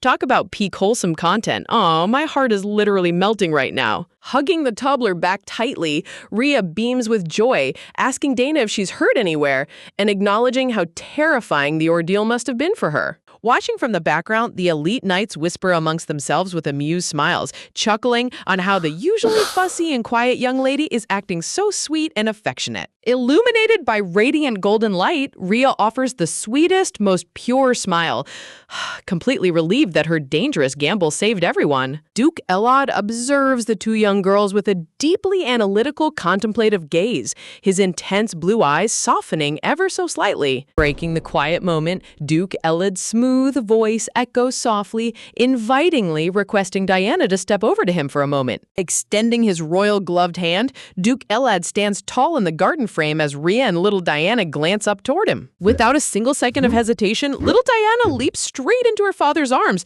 screaming out, "Dad!" as Duke Ellard catches her in a heartwarming embrace. Gently patting his baby daughter's head, Duke Ellard smiles warmly, noting that while he planned to scold her for running off, he'll let it slide since she stayed so remarkably brave. Approaching with military respect, Captain Bianca Marietta suggests that given the long journey ahead and the chaotic situation, they should prepare to depart immediately. Duke Ellard continues to tenderly stroke Diana's hair, while Rhea watches the beautiful father-daughter reunion with a soft, bittersweet gaze. Gloomy shadows fall over Rhea's eyes as she realizes her job is finally complete, internally accepting that it's time to say a quiet, permanent goodbye to little Dana. Turning her gaze toward the ground, Rhea acknowledges to herself that while she always knew this moment would come, letting go of the toddler still stings her heart far more than expected. Tugging urgently on Duke Ellad's luxurious cloak, little Diana looks up with big, innocent eyes, asking if her dear sister can come along with them. Glancing down at Rhea, Duke Ellard calmly agrees, offering that if Rhea desires, she is more than welcome to join their household, prompting overjoyed Diana to tackle Rhea from behind. Rhea's brain instantly short-circuits in utter shock. Inwardly screaming, she realizes that taking Jack's place in the original novel timeline will completely destroy the future storyline. Quickly waving her hands, Rhea explains that the one who risked his life in the attic to protect Dana was actually Jack, urging the Duke to take Jack instead. Duke Ellard nods coolly, agreeing to speak with Jack once he wakes up. But fixing his intense blue eyes directly onto Rhea, Duke Ellard clarifies that his question was specifically about her own heart, asking if she personally wishes to come along. Looking back toward the stretcher where bruised Jack lies unconscious, Rhea reflects on how unfair it would be to steal Jack's canonical place in the noble household. Gentle, tiny fingers pull lightly on Rhea's dress, pulling her out of her deep thoughts. Looking up with enormous tears welling in her glittering blue eyes, little Diana whimpers out a heartbreaking plea, asking Rhea why she doesn't want to come with her. Reaching out her bloody bandaged hand, Rhea tenderly pats Deanna's soft hair with the utmost warmth, giving her one last loving touch before making her final choice. With a soft, gentle smile, Rhea looks over and quietly declares that she will accompany them after all. Little Diana's eyes light up with immediate excitement as she gasped in pure delight. Leaping forward, Diana wraps her tiny arms around Rhea in the tightest embrace, beaming with joy as she shouts how much she loves her big sister and wants to stay together forever. Hugging the toddler back, Rhea inwardly resolves to comfort little Diana while ensuring Jack's canonical spot in the noble family remains properly restored. Talk about the ultimate selfless protagonist move, putting everyone else's future before her own. Gazing out at the golden sunset painting the forest canopy, Rhea silently decides to figure out her own life path once all this immediate drama settles down. Breaking the quiet moment, Duke Elad turns toward the garden path, calmly instructing the young girls to wait while the royal carriage arrives. A handsome imperial knight steps forward with formal military poise, respectfully calling out to the young miss. Placing a gloved fist firmly over his chest in a noble salute, Knight Taze expresses his deepest relief and sincere gratitude that the young lady is safe. Turning his polite gaze toward Rhea, Taze offers heartfelt thanks for protecting the young miss, causing flustered Rhea to frantically wave her bandaged hands in total modesty. Dropping down onto one knee before Duke Elad, Taze somberly offers his father's cherished family heirloom to accept full punishment for failing his guard duties. Holding up a glittering golden gem pendant strung on a delicate chain, Taze vows with unyielding loyalty that even if he's stripped of his title, he will protect the miss with his very life. Honestly, check out the crisp line art on that jeweled chain. The artist really gave this side knight main character flair. Duke Elad stares down at his kneeling subordinate with a cold, unimpressed glare, flatly calling him an absolute fool for surrendering a noble heirloom. Commandingly ordering Taze to take back his keepsake and worry about his proper reprimand back home, Elad leaves the knight flabbergasted while Rhea and Diana look on. Shadowing her eyes in sudden realization, Rhea recognizes the knight's distinctive gem emblem, realizing this man is none other than Taze Sadian. Recalling the original novel's plot, Rhea remembers that Taze is destined to become the legendary deputy commander of the Lexion Knights and the future stepfather of the story's main protagonist. Interrupting her thoughts, an Imperial Guard announces that the transport is ready, revealing a breathtaking glass-paneled luxury royal carriage sparkling under the dusk sky. Duke Elad coolly gestures for them to step inside, causing Rhea's jaw to drop in total shock as she points to herself, frantically asking if a shabby orphan like her is actually allowed to ride in such an opulent carriage. Deadpan chibi Duke Elad tilts his head, asking with hilarious indifference if she's worried the interior will be too cramped. Waving her arms wildly, chibi Rhea's brain short-circuits as she stammers out that she meant nothing of the sort. Stepping effortlessly into the carriage, Duke Elad coolly remarks that a tiny child like her will fit with plenty of room to spare, while excited Diana tugs Rhea's hand, urging her to hop inside. Placing her worn-out leather boot onto the plush carriage step, Rhea accepts her fate and decides to board for now. Rhea's mind is completely blown by the sparkling velvet cushions and lavish golden trims ornamenting the royal interior. Sitting awkwardly on the plush leather bench, Rhea nervously fidgets with her dirt-stained apron, internal chuckle, internally cringing at how ridiculously out of place she looks inside such high-end luxury. Outside, the driver calls out as the magnificent team of horses begins pulling the carriage forward. Looking out through the glass window, Rhea watches the gathered orphan children waving bittersweet goodbyes as the dark orphanage vanishes into the distance. Watching the trees pass by under the starry sky, Rhea reflects on how in her past life she could only watch helplessly as wealthy enemies rode away in luxury. Clenching her bruised, bandaged hand tightly over her apron, Rhea feels a surge of quiet determination, knowing that since she has changed the timeline, a brand new life is finally within reach. Breaking the silence in the dim carriage, Duke Elad turns his sharp blue eyes directly toward Rhea, abruptly asking for her name. Rhea blinks in surprise, prompting the stoic Duke to repeat his query while demanding to know her exact age as well. Ducking her head shyly, Rhea stammers out that her name is simply Rhea without a family surname, confirming that she is currently 8 years old. Gently stroking sleeping Diana's hair on his lap, Duke Elad shifts his aura, suspiciously asking a piercing question about whether Rhea knew Diana's true noble identity all along. Fixing her with a deadly analytical glare, the Duke ominously demands if she also knows exactly who he is. A suffocating silence fills the private cabin as Rhea freezes under his intense scrutiny. Talk about an instant atmospheric drop. Went from wholesome fairy tale travel to high-stakes noble interrogation in 2 seconds flat. Rhea frantically wonders if the Duke suspects her of having ulterior motives. Duke Elad remains cold as ice, silently observing every subtle twitch on the young girl's face. Inwardly reflecting, Duke Elad recalls the dramatic moment Rhea fell from the attic into Bianca's arms, desperately offering up context from the corrupt director's secret ledger. Remembering the intense, burning resolve in the battered girl's eyes, gasp! Elad acknowledges to himself that her desperate action felt like a stunning strike to the back of his head. Glancing down at her bruised ankles and dirt-caked boots, the Duke silently notes the undeniable, tragic marks of prolonged abuse across her tiny frame.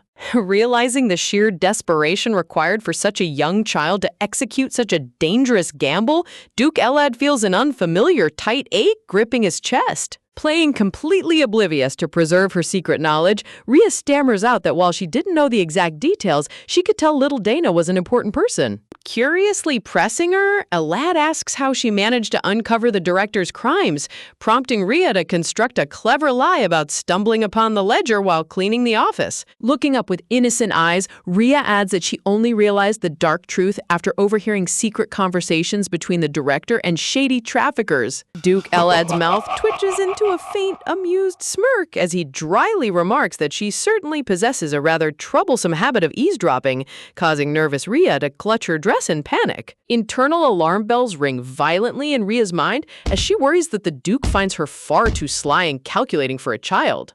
Desperately defending herself, Rhea blurts out that she only took action because saving the innocent orphans was her absolute top priority, causing Elad to note that she acted like a hero despite being a helpless child herself. Looking down at her earnest face, Duke Elad's stoic expression softens completely as a subtle, genuine smile curves across his lips, deeply moved by her pure selflessness. Outside, the majestic noble carriages sweep through the winding mountain pass under the glowing twilight sky as Elad acknowledges that this tiny girl is far sharper than anyone could have anticipated. The team of white horses comes to a grand but gentle halt outside a luxurious town manor as an imperial knight announces their arrival at the inn. Stepping down onto the cobblestone path, Duke Elad immediately gives crisp commands to his attendants, ordering them to bathe the exhausted children and immediately summon the local count. Stepping forward with an impeccable military salute, Captain Bianca Marietta reports for duty, ready to handle the Duke's next ruthless move against the trafficking network. Bianca smiles gracefully, expressing her sincere appreciation for the Duke's quick arrival from the duchy, while asking why she was summoned on such short notice. Duke Elad turns to her with his typical icy calm, admitting it might be a delicate request for a noble countess, but asks if she could personally watch over the young girls while they prepare. Bianca chuckles warmly, telling him not to stress over such a minor favor since protecting the children is the highest priority anyway. Looking out toward the garden, Bianca ponders that this timing is actually perfect, mentioning that there was something specific she wanted to verify herself. Waving her hand with a bright, charming smile, Bianca quickly brushes it off as nothing worth worrying about right now. Upstairs, 2 fresh, steaming mugs of milk sit on a shiny silver tray, while the young girls express their heartfelt gratitude for the hospitality. Cozying up in a soft white nightgown, Rhea holds her warm mug with both hands, taking a sip as pure happiness washes over her worn-out body. Little Diana giggles, pointing out that Rhea has a cute milk mustache, only for Rhea to point right back and tease her for having one too. The heavy bedroom door creaks open softly as the tall, red-haired knight steps inside to greet the young missus with a friendly wave. Holding a neat stack of fresh towels and elegant folded dresses, Bianca kindly asks if they've finished bathing so they can change. Bowing respectfully, the mansion's maids exit the room as Bianca dismisses them, taking full charge of watching over the young girls. Both girls freeze on the plush bed, wide-eyed in curiosity as they gaze up at the dashing, high-ranking female knight standing before them. Bianca cheerfully suggests getting dressed up for a grand dinner, but her eyes suddenly lock onto something on Rhea's arm, causing her smile to instantly vanish. Reaching out with lightning speed, Bianca firmly grabs Rhea's wrist, pulling her arm into the light for a closer look. Kneeling down to look into Ria's nervous eyes, Bianca examines the severe bruises on her wrists, grimly asking if the orphanage director caused these cruel injuries too. Bianca grits her teeth in burning outrage, cursing the corrupt director for tormenting a defenseless child like an absolute monster. Expressing deep regret that she lacks healing spells, Bianca promises to summon an imperial cleric the moment they arrive at the duchy, causing flustered Ria to panic at such lavish treatment. With a gentle gaze, Bianca warmly insists that healing the wounded is only natural, completely captivating Ria with her effortless nobility. Noticing Ria staring intently at her decorated uniform, Bianca chuckles casually and offers to explain her position. When Bianca offhandedly reveals that she's a certified magic swordsman, Ria's inner fangirl completely explodes in total awe. In the novel's lore, achieving the title of magic swordsman requires mastering aura to an extraordinary level, making her one of the realm's strongest combatants. Honestly, check out the artist's lighting choice on that glowing blade. Talk about main character aura. Connecting the dots in her head, Ria's eyes widen as she carefully asks the noble knight for her full name. Placing a gloved hand gracefully over her chest, the heroic knight proudly introduces herself as Bianca Marietta. Ria's brain instantly short-circuits as the legendary name echoes in her mind like a thunderclap. Recalling the novel's history, Bianca was born an illegitimate child of a minor viscount, but carved her way up to countess through sheer martial prowess and devastating battle magic during the Great War. She wasn't just a powerful side character, she was Ria's ultimate role model and all-time favorite war heroine from her previous life. Clenching her fist over her pounding heart, Ria can barely contain her wild excitement at meeting her ultimate idol face to face. Looking up with starry eyes, Ria sweetly thanks Lady Bianca for catching her during that terrifying fall from the attic window, though Bianca humbly downplays her heroics. Gently dropping a warm, fluffy cloak over Ria's head, Bianca playfully asks if her little fan's curiosity has been satisfied. Seeing both tiny girls swallowed up by their oversized hooded cloaks, Bianca chuckles and announces it's time to head down for dinner. Diana and Ria beam with pure bliss, feeling warmer and safer than they ever have in their entire lives. After changing into elegant high-end dresses, the two girls look like absolute little princesses ready for a royal ball. Entering the magnificent dining hall, Duke Elid offers a rare compliment to Countess Bianca for her assistance, which she accepts with graceful modesty. Little Diana excitedly pats the fancy dining chair next to hers, giggle, pulling Ria over so they can sit together. Glancing nervously toward the Duke, Ria hesitates, wondering if a former orphan like her is truly allowed to dine at the same table as high nobility.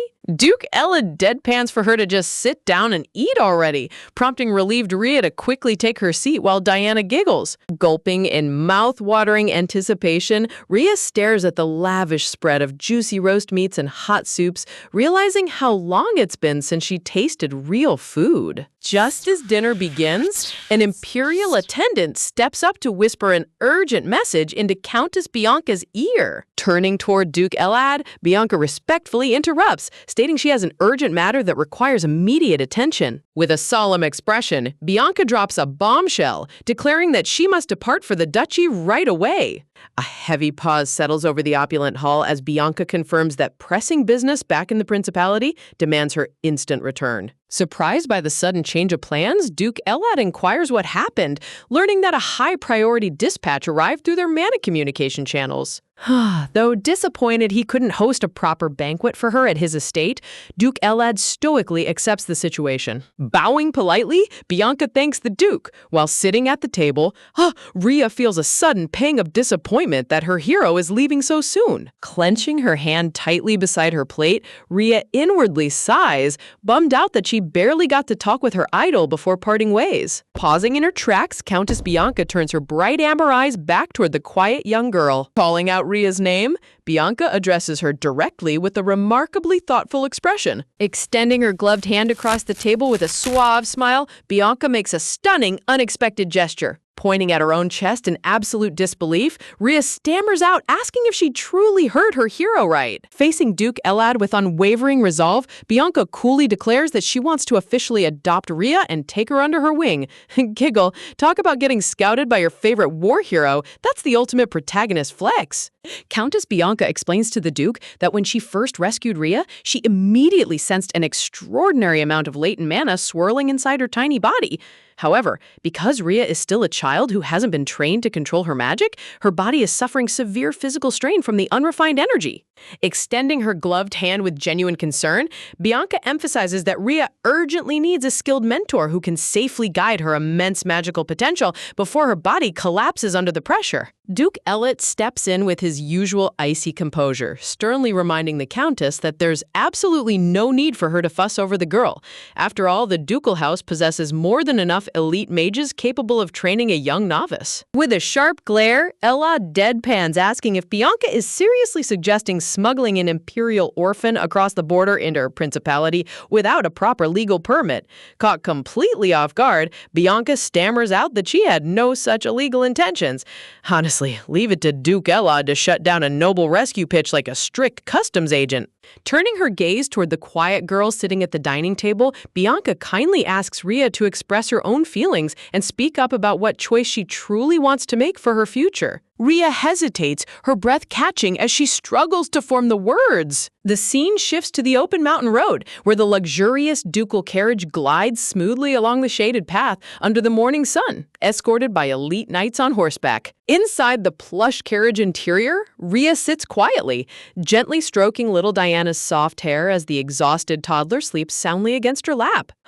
Looking down at Diana's rosy, peaceful face, Rhea feels a soothing warmth in her heart, tenderly caressing her friend while reflecting on everything that just transpired. Inwardly, Rhea admits that receiving a personal adoption offer from her ultimate idol felt like an absolute fever dream come true, but a major obstacle completely flipped her decision upside down. In a dramatic flashback, the second Bianca extended her hand at the dinner table, little Diana violently grabbed Rhea's dress with tears welling up in her wide blue eyes.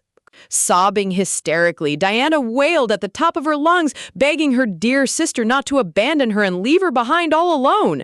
Talk about a guilt trip that could break any protagonist's heart into a million pieces. Looking down at the clinging toddler, Rhea felt her heart completely melt, realizing she could never bear to break little Diana's heart after everything they survived together. Turning back to Countess Bianca at the dining table, Rhea politely bowed her head, expressing her sincere gratitude before respectfully turning down the golden offer to leave for the principality. Bianca offered a warm, understanding smile, admitting it was unfortunate, but fully respecting Rhea's personal choice to stay by Diana's side. However, before closing the offer, Bianca gently instructed Rhea that if she ever decides to seek her out in the future, she only needs to travel to the famous Bellis Duchy and mention her name at the Grand Duke's estate. The legendary Bellis Duchy, hearing the iconic name echo in her mind, Rhea's eyes lit up with wonder as she processed the incredible invitation. Clenching her hand over her pounding chest, Rhea resolved that once she grows stronger and gathers enough courage, she will definitely journey to the duchy to reunite with her idol.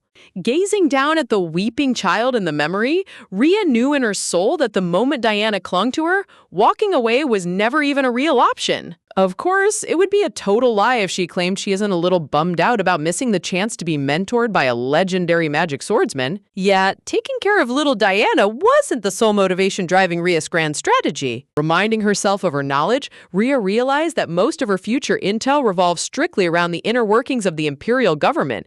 To put that secret lore to good use, staying within the empire's borders as long as possible is absolute top priority. A horrific vision of her past life flashes across her mind, showing her former self lying dead on a bloody battlefield, mercilessly riddled with crimson arrows under the cold stare of her former master. Looking out the carriage window with a resolute expression, Rhea vows never to repeat the tragic mistakes of her previous existence, fierce determination, refusing to let powerful nobles manipulate her like a pawn ever again. In this second life, she will stand proudly on her own 2 feet, utilizing her future knowledge and awakening abilities to forge her own destiny. Man, talk about an absolute boss mindset. She's playing the long game like a true master strategist. Suddenly snap back to reality, Rhea lets out a huge stretch and a cozy yawn, realizing she ended up dozing off through the night while cradling sleeping Diana. Outside, the carriage passes through the towering iron gates of the breathtaking Bellis ducal estate, surrounded by glistening white marble towers and sparkling fountains.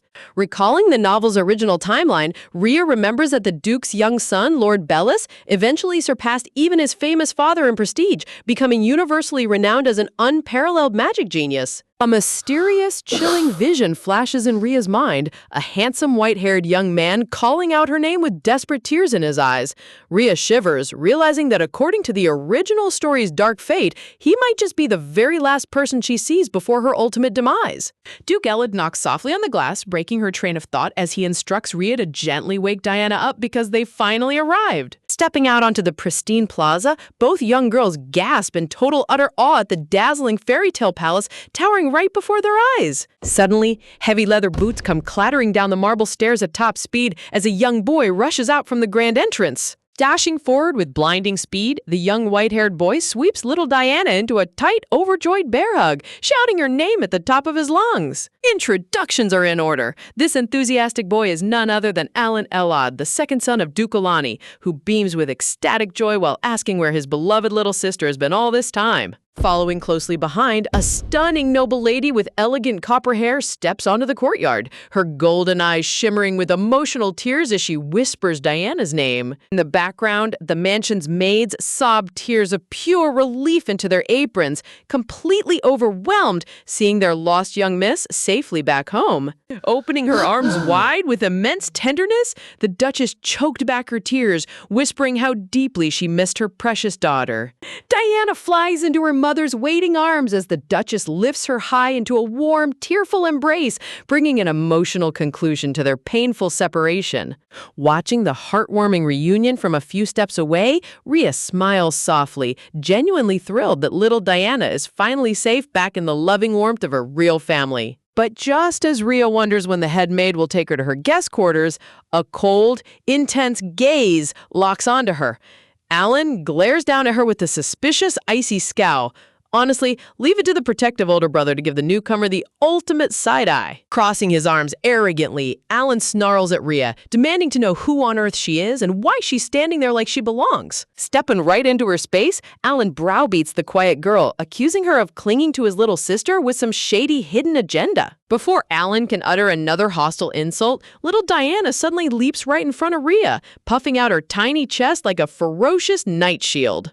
Flaring her tiny fists in absolute rage, cute little Diana screams directly into her brother's face, warning him not to dare pick on her precious princess, calling him a little vermin. Alan's entire brain completely short-circuits on the spot, his mouth hanging wide open in utter frozen horror. Hearing her sweet, innocent daughter drop such dirty alley slang, the Duchess gasps in total shock, slamming her hand over her mouth. Internal sirens explode in Ria's head as she sweat drops uncontrollably, internally screaming in total panic, wondering where on earth Diana picked up such foul vocabulary. The resulting scene is pure comedy gold. Tiny Diana stands tall in a hilariously aggressive guard pose, huffing fiercely while a completely humiliated Alan sweats in defeat beside a crying Ria. In a hilarious comedic flashby, the memory of the corrupt orphan director screaming and calling everyone insects flashes vividly across Ria's mind. Sweat dropping with a nervous smile, Ria finally connects the dots, realizing in absolute hilarity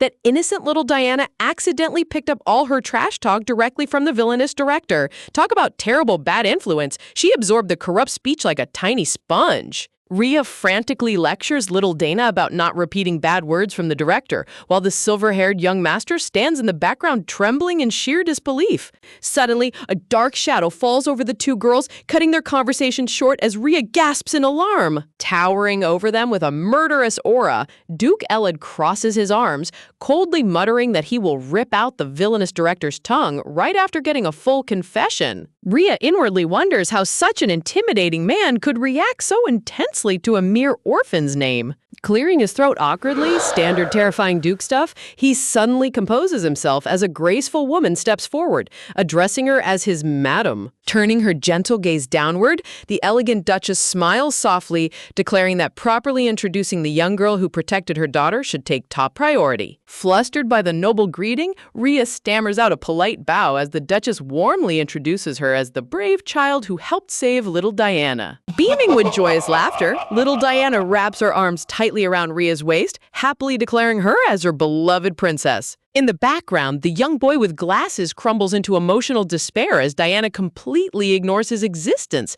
Talk about absolute collateral damage. This poor brother waited weeks for his sister just to get replaced in 5 seconds flat.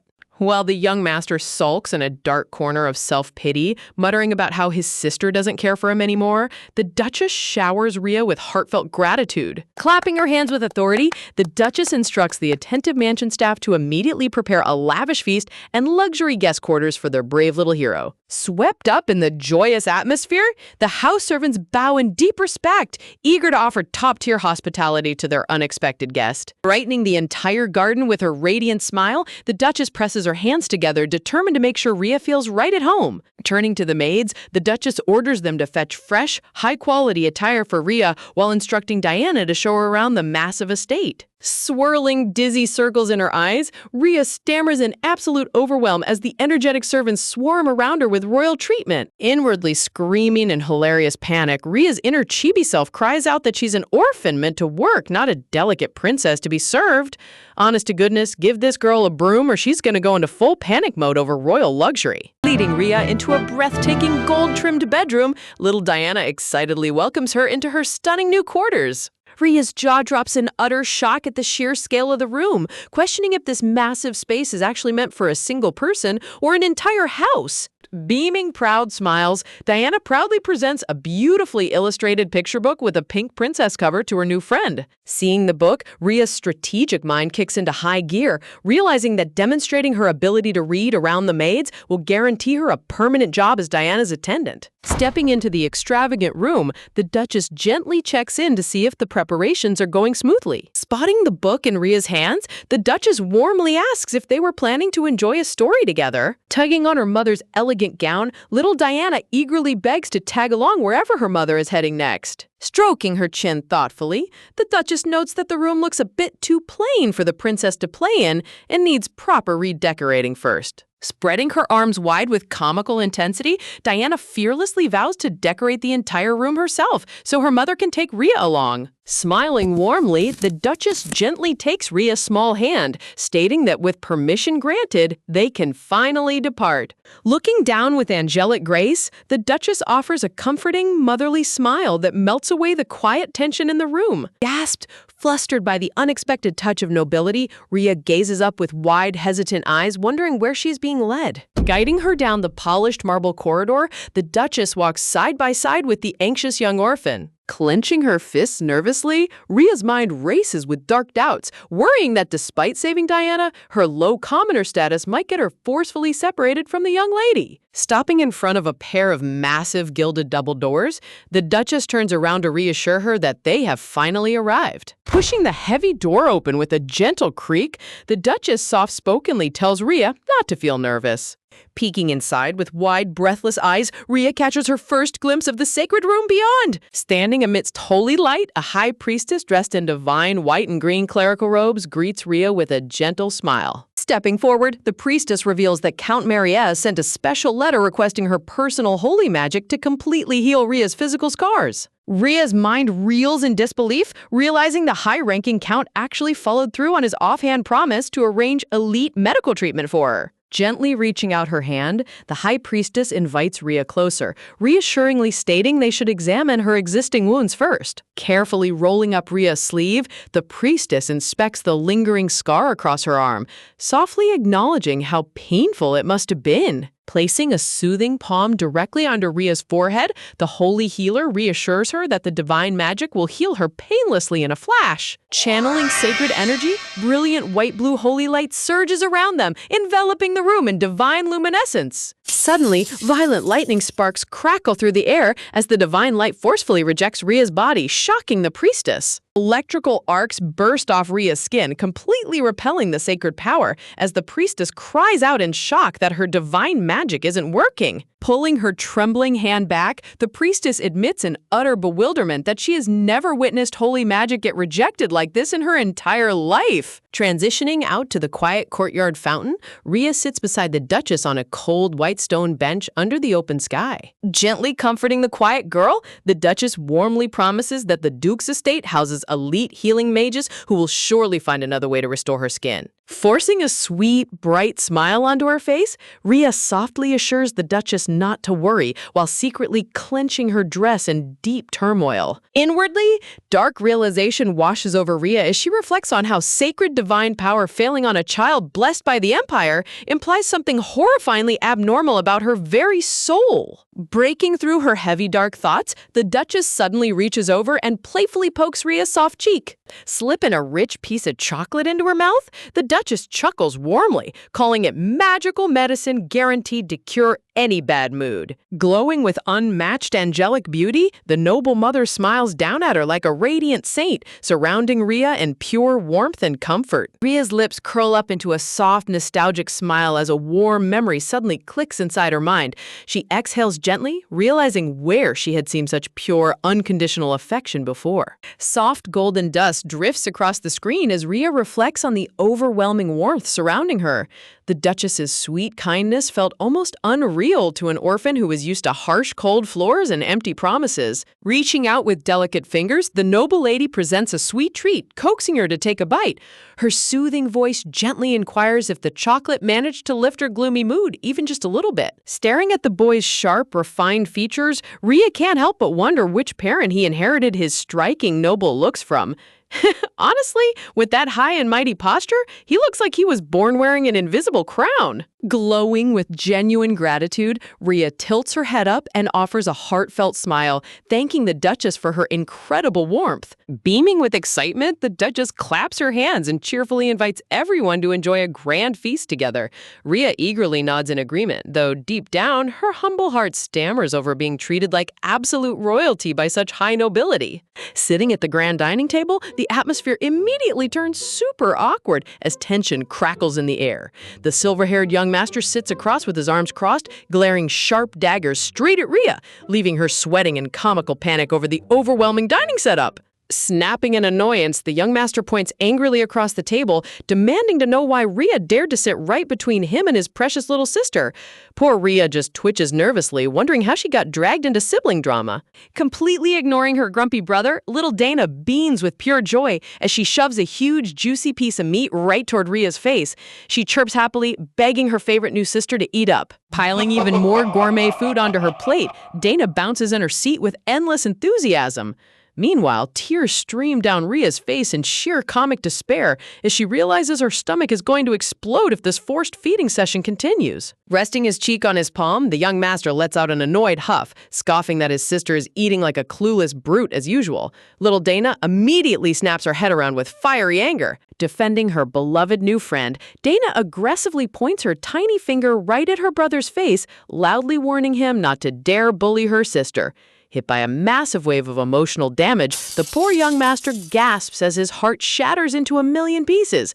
Talk about a brutal betrayal. His own sister just threw him under the bus for a girl he met yesterday. Slamming his hands on the table, the dramatic young master leaps to his feet, shouting with overflowing tears that nobody understands his suffering. Snot stringing down his face, the dramatic tsundere brother sprints away at full speed, dramatically crying out that he hates Dana forever. Quietness suddenly falls over the massive glass conservatory dining room as the wind gently blows through the gardens. Rhea stares in deadpan shock at the empty chair, utterly speechless over the chaotic scene that just unfolded before her eyes. Sweating bullets, Rhea bows her head in nervous panic, awkwardly stammering an apology to the Duchess for causing the young master to throw a massive temper tantrum.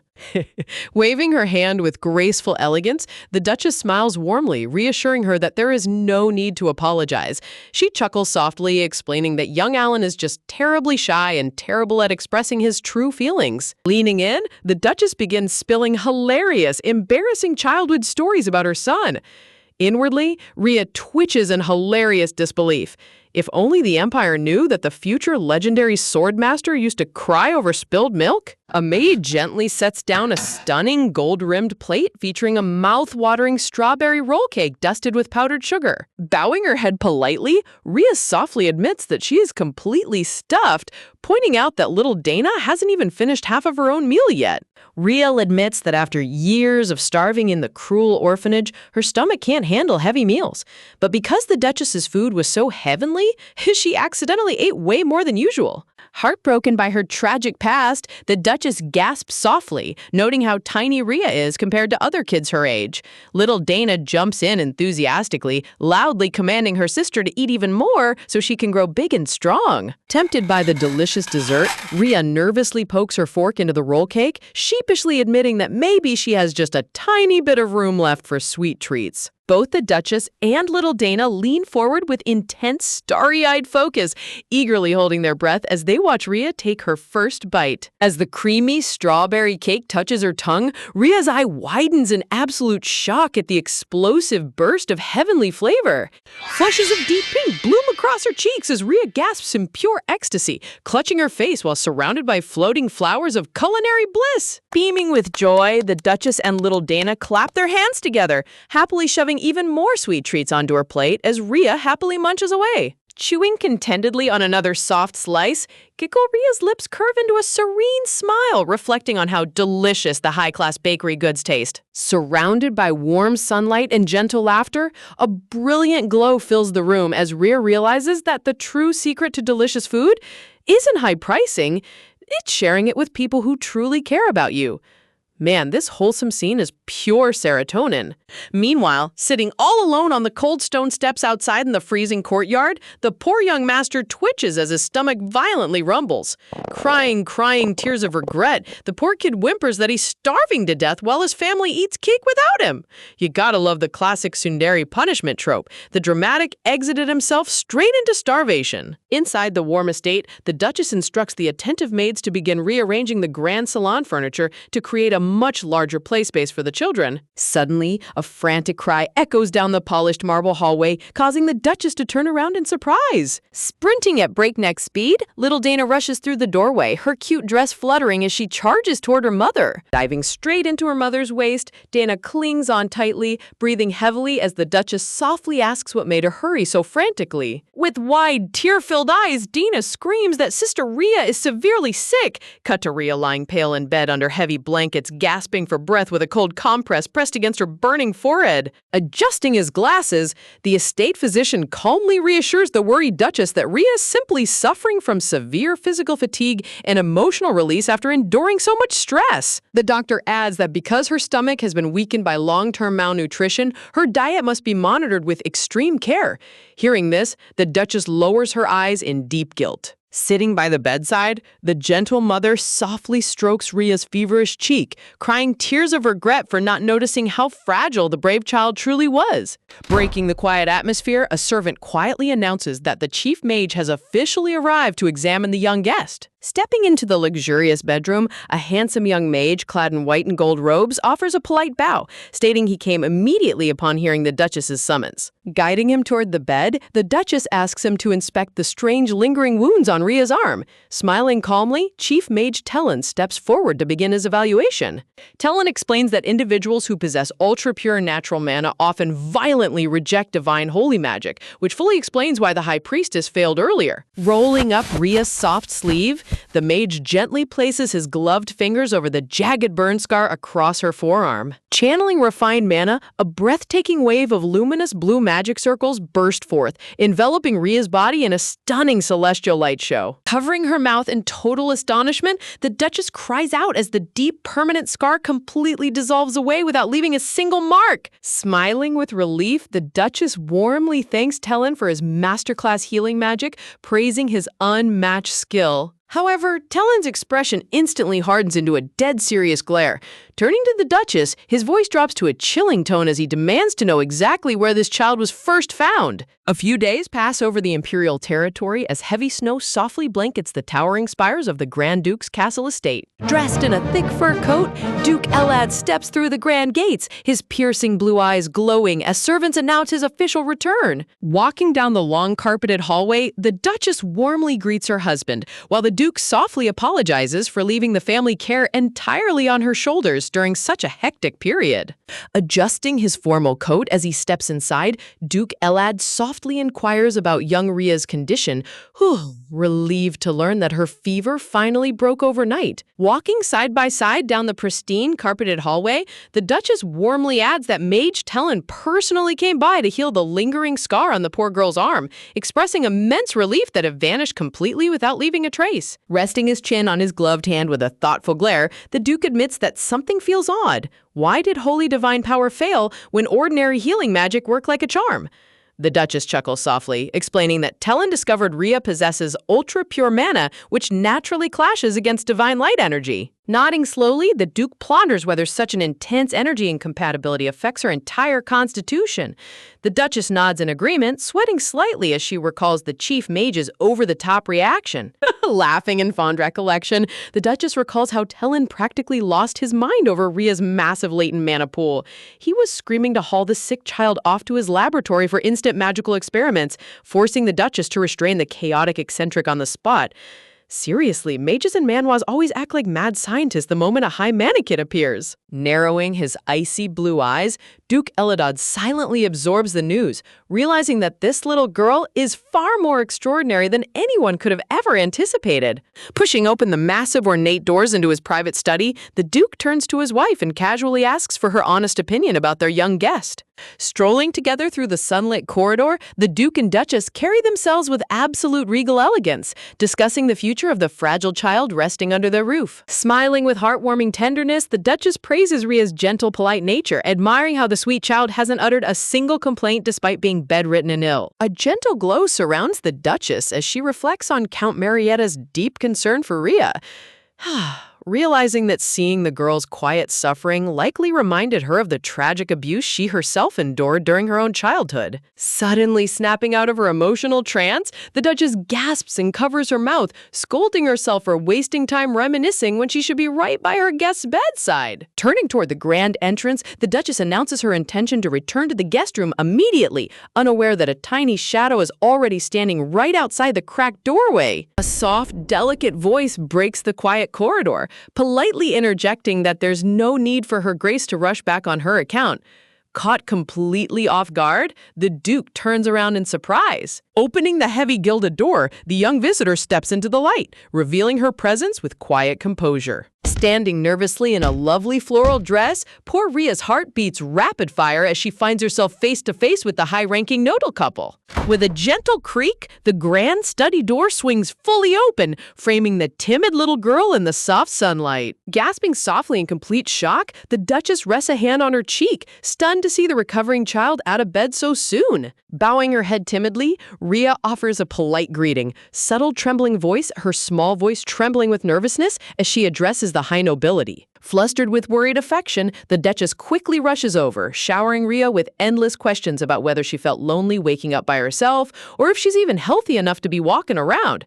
You gotta love how this intimidating Duchess instantly turns into a doting mother the moment Ria enters the room. Towering behind his wife like an impenetrable wall, Duke Elad gazes down at the tiny girl with an unreadable, stern aura. Clasping her small hands against her chest, Ria swallows hard, nervously admitting that she has something extremely important to discuss with them. Seeing her serious resolve, the Duke nods approvingly, inviting her to step inside his private study to speak her mind freely. Patting Ria's shoulder with gentle warmth, the Duchess bids her farewell for now, promising to wait nearby so the poor girl doesn't overexert her fragile health. Gesturing toward the luxurious navy velvet sofa, the Duke calmly invites Ria to take a seat, mentioning that he coincidentally has crucial news to share with her as well. Perching nervously on the massive cushion, Ria gulps softly, wondering if the noble Duke is about to announce her official living arrangements. Sitting elegantly across the marble table, the Duke reveals that using the secret financial ledgers she provided from the corrupt orphanage, his knight successfully arrested every single noble and slave merchant involved in the illegal trade network. He adds with utmost conviction that thanks to the overwhelming evidence she secured, those villainous scum will face swift and severe imperial judgment. Giggle. Talk about absolute satisfaction. Watching corrupt bad guys get wiped out because a kid handed over their receipts is peak justice. Leaning forward with breathless anticipation, Rhea's eyes widen as she desperately asks if her injured friend Jack is safe and recovering. Smiling subtly, the Duke reassures her that Jack regained full consciousness a while ago and that his physical condition is completely stabilized. A comically awkward silence falls over the grand study as the two stare at each other across the coffee table, leaving Rhea twirling her thumbs in suspense. Inwardly sweating bullets, Rhea panics. Is that really all he's going to say about Jack?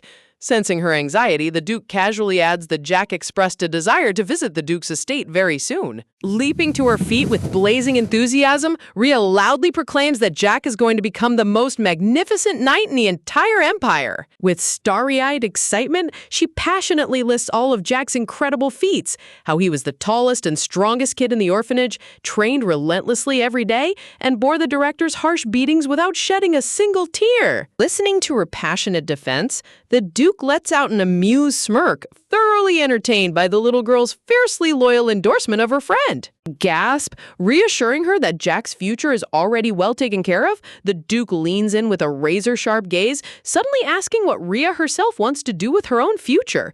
Stunned by the unexpected question, Rhea freezes in shock. Standing tiny in the vast grand study, the bewildered girl blinks in deadpan silence, whispering the question in complete disbelief. Pointing his gloved finger straight at her, the Duke firmly points out that she has spent the entire conversation worrying about everyone else, demanding to know what her own true desire is. Clasping her hands tightly, Rhea's eyes quiver as she reflects on how no one in her entire life has ever asked what she wanted.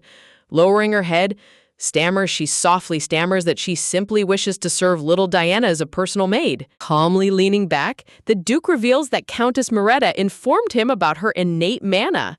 He explains that Mage Tellen confirmed her mana is extraordinarily pure and abundant, which allowed the healing spell to work so effectively. A breathtaking cosmic aura of radiant celestial energy sparkles through the air as the Duke emphasizes that possessing such rare mana grants her unlimited potential, though controlling it requires proper training. He offers her a life-changing opportunity, stating that the Duke's household boasts elite mages who can train her to become a grand sorceress or sponsor her education in any prestigious field she chooses. Extending an open hand toward her, the Duke offers the orphan girl a golden ticket to ultimate noble wealth, power, and prestige on a silver platter. However, Rhea shrinks back in fear, nervously stammering what would happen if she refuses. Will she be thrown back into the miserable streets like the other orphans? Taken aback, the Duke gasps in surprise. Clenching her skirt tight, dark, thorny roses bloom around Rhea's mind as she makes her final stance. She knows refusing a Duke's grand patronage seems completely insane, but accepting noble sponsorship means trading her freedom to become a pawn tied to a powerful family forever. Reaching through the dark briars of her traumatic past, Rhea reminds herself of her ultimate life goal: to earn her own living, escape noble political games, and live truly free alongside Jack. Standing tall with fierce determination, she eagerly pitches her skills, promising that she can take exceptional care of the young lady, prepare her meals, tidy her room, and read her bedtime stories every night. She passionately adds that she's a master at cleaning from years of orphanage chores. Across the table, the legendary Duke sits in silent, unreadable silence. Man, watching a tiny orphan aggressively interview to be a maid instead of a top-tier archmage is peak protagonist behavior. Softening his expression, a genuine, warm smile breaks across the Duke's face as he gently grants her wish. Overjoyed, Rhea beams with pure radiance, thanking him profusely. Bowing deeply with graceful respect, Rhea bids the Duke a polite farewell, promising to take proper care before scurrying back to her quarters. Stepping out into the bright hallway, with a light, bouncy step, Rhea takes her first steps toward her chosen future, ready to conquer the world on her own terms. Walking down the pristine hallway, Rhea can't shake off a deep sense of anxiety, wondering why she feels so uneasy even when everything went according to plan. Clenching her fists, she reminds herself that she never wants to go through the agony of relying on someone else ever again. Losing her footing, poor Rhea stumbles awkwardly across the marble floor. Rubbing her knees in pain, she winces while trying to gather her composure. Suddenly, a cold, stern voice echoes through the corridor as young Master Allen appears, glaring down at her with sharp yellow eyes. He harshly demands to know what she's doing wandering out of his father's private study. Rhea stammers sheepishly, embarrassed, admitting that her situation's a bit complicated to explain on the spot. Losing his temper, Alan suddenly lunges forward and grabs her by the shoulders. He angrily shouts whether saving Diana and captivating his mother wasn't enough for her greedy ambitions. Wow, talk about zero chill. This kid went from quiet noble to full tsundere panic mode in 2 seconds flat. But the moment his hands touch her fragile frame, Alan freezes in total shock. Gazing down, his eyes quiver as he mutters in disbelief at how impossibly thin and frail her arms actually feel. Blushing slightly awkward embarrassment, Alan quickly lets go and turns away, haughtily warning her not to get arrogant just because Diana treats her so well. When Rhea just blinks back in silence, Alan fumes with tiny chibi rage, shouting whether she's trying to dodge his question again or if she takes him for some total pushover. Sweat dropping with a nervous smile, Rhea quickly decides to throw her best friend under the bus for the sake of survival. She cheerfully explains that she's on her way to meet an old companion visiting the estate. Eagerly building up Jack's resume, Rhea gushes about how he was her closest ally from the orphanage who played a massive role in saving Lady Diana. She insists he possesses every single noble quality required of a legendary knight. As she rambles on, Alan quietly reaches his gloved hand toward her face without saying a word. Softening his harsh expression, Alan gently fixes her crooked bow ribbon, softly whispering that her hair is a complete mess. Holding her soft cheek with breathtaking terror, the young noble boy fixates on her with a surprisingly tender gaze. Blushing furiously, Rhea stammers in complete shock, asking what in the world came over him. Smirking amusingly, Alan strolls past her, asking why she's acting like she just saw a terrifying ghost. Suddenly, a familiar calm voice calls out her name from down the corridor. Turning around, Rhea spots Jack standing tall in handsome casual clothes, looking completely healthy and holding out a warm hand toward her. Overjoyed to see him alive and well, Rhea dashes forward without hesitation, clasping his hands with pure happiness. Looking up into his eyes, she breathlessly asks if he's truly out of danger and feeling no pain, causing Jack's cheeks to flush with subtle embarrassment as he confirms he's totally fine. Realizing she might have been a bit too eager, Rhea quickly steps back with a sheepish laugh, only for Alan to suddenly place a heavy hand on her shoulder with a sharp demand to back off. Towering behind Rhea like an overprotective wall, Alan glares daggers straight at Jack while the young commoner stares right back with icy composure. Narrowing his golden eyes, Alan coldly asks if this commoner kid is the friend she was bragging about. The atmosphere immediately plummets below zero as the two boys lock eyes in an intense, unyielding staring contest. Sparks literally fly through the dark visual aura as Jack directs a razor-sharp, hostile glare right back at the Duke's heir. Noticing the heavy tension, Rhea swallows hard, wondering why Jack is acting so strangely hostile when he should know how much the Duke's family did to help them. In her naive little mind, Rhea imagines a hilarious scenario where Alan and Jack throw their arms around each other as best buddies, laughing in a field of flowers. Seriously, girl, your friendship delusions are reaching legendary levels right now. Shaking off her bizarre daydreams, Rhea sweetly asks Jack what brings him to the mansion, offering to give him a tour just as a tall knight in imperial armor approaches from behind. Smirking with arrogant disdain, Alan scoffingly mutters how utterly absurd the whole situation is. Walking alongside Jack, the brown-haired knight bows respectfully toward Alan, greeting the young master with proper etiquette. Instead of returning the polite greeting, Alan sneers maliciously, berating the knight for having the nerve to show his face after failing his primary duty to protect Diana. Alan loudly proclaims that commoners truly possess no shame at all. Lowering his head in deep remorse, the brown-haired knight quietly admits that the young lady's kidnapping was entirely his own fault. Bowing deeply, the knight solemnly accepts all of Alan's harsh verbal abuse, stating that he has full responsibility to bear the burden. Unable to contain his anger any longer, Alan clenches his fists and storms off down the hallway with a bitter curse under his breath. Clenching her skirt tight, Rhea silently reflects on how painful Alan's outburst was, but she understands deep down that his anger stems from his overwhelming love for his sister. Suddenly, a sinister voice creeps up from behind as the vice captain of the knight steps into the light, darkly asking the brown-haired knight if he feels deeply wronged. Rhea shrinks back in alarm, noticing the intimidating purple-haired officer stepping up with a toxic, mocking sneer. sneer. The vice captain smugly taunts that cutting off his limbs wouldn't be enough to pay for his failure, mocking how shameless he is for accepting a simple few days of house arrest instead. Glancing back with an unbothered, stern gaze, the brown-haired knight coolly asks if the vice captain truly believes that. He calmly adds that while he failed his duty, he doesn't think the vice captain is in any position to walk around acting proud either. Enraged by the clapback, the vice captain violently grabs the knight by the collar, screaming in a furious rage how a disgraced subordinate dares talk back to his superior. Watching the dangerous brawl unfold, Rhea's mind races. Could there be a darker conspiracy behind Diana's sudden disappearance than anyone realized? Remaining completely unfazed by the hands on his neck, the brown-haired knight sternly warns his superior to stop acting like a lunatic in front of innocent children. Scoffing in utter disgust, the vice captain lets go of his collar, sneering that he's completely appalled by his audacity. Turning his aggressive attention toward Jack, the cruel vice captain abruptly pokes the young boy directly in the forehead with his finger. He maliciously taunts Jack, warning him not to harbor any grand dreams of becoming a knight just because of the Duke's temporary pity, insisting he will rot as a pathetic house servant doing laundry and cleaning for the rest of his life. Talk about an absolute cartoon villain bully. Poking a traumatized kid just to flex your low-tier rank is peak petty behavior.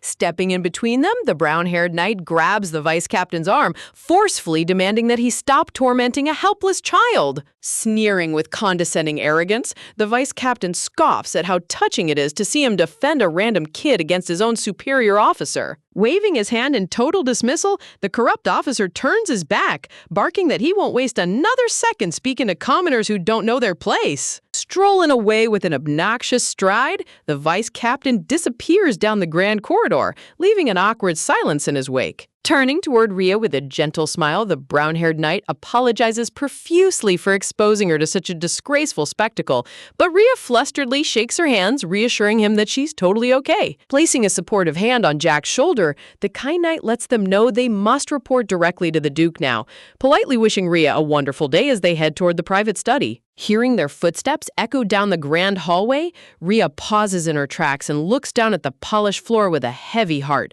her small fingers tightly twisting the fabric of her skirt as frustration bubbles inside her. Unable to just let them walk away with all that baggage, she takes a deep breath and shouts out down the quiet corridor. Running back toward them with urgent steps, Rhea catches up and stands directly in front of Taze and young Jack, her eyes wide with burning curiosity. Looking up at the tall knight, Rhea earnestly asks if he wouldn't mind explaining why Vice Captain Valerie acted with such relentless hostility toward him back there. Clenching his jaw, Taze reveals the shady truth, explaining that on the day of Lady Diana's tragic abduction, he was originally assigned as her official escort, only for Vice Captain Cyan to abruptly pull him off duty at the very last minute. Sensing that something was terribly off, Taze secretly followed the escort party toward the town square anyway. But by the time he finally arrived at the cobblestone alleyways, he found the knights standing around in total shock near a quiet corner. Resting frozen on the cold ground was nothing more than Lady Diana's discarded hair bow. She had already completely vanished without a trace. Hearing his story, Rhea stomps her foot with absolute conviction, loudly declaring that none of this was his fault at all. She fumes indignantly, expressing sheer disbelief that a high-ranking officer like Vice Captain Cyan would blatantly lie to cover up his own suspicious scheduling moves. Seriously, when the lower-ranking commoner knight has better detective instincts than the entire elite guard, you know the leadership is totally corrupt. But Jack blinks with icy composure, coolly asking Rhea if she's completely sure Taze didn't just make a huge mistake. Offended on her friend's behalf, Rhea turns to Jack in total disbelief, squeaking out a flustered protest at his harsh skepticism. Taze solemnly shakes his head, swearing on his honor that every word is the absolute truth, though he hesitatingly admits that spilling such high-level political drama to two young kids might not be appropriate. Opening up about his past, Taze shares that he used to be a humble mercenary fighting on brutal battlefields until his knack for spotting hidden enemy traps caught the Duke's eye, earning him a coveted spot in the order. But from that very day forward, he instantly became the prime target of intense jealousy from Vice Captain Cyan, who arrogantly considered himself the Duke's one and only true right-hand man. Sighs. Lowering his head with a crestfallen gaze, Taze admits that while joining the Lexion Knights was once his proudest dream, he now finds himself himself questioning why he even bothers wearing the armor anymore. Exploding in a hilarious burst of tiny chibi rage, Rhea screams right at his face, asking if he's totally out of his mind. She passionately yells that the only person who doesn't deserve to be a knight is that pathetic scumbag Scion, not him.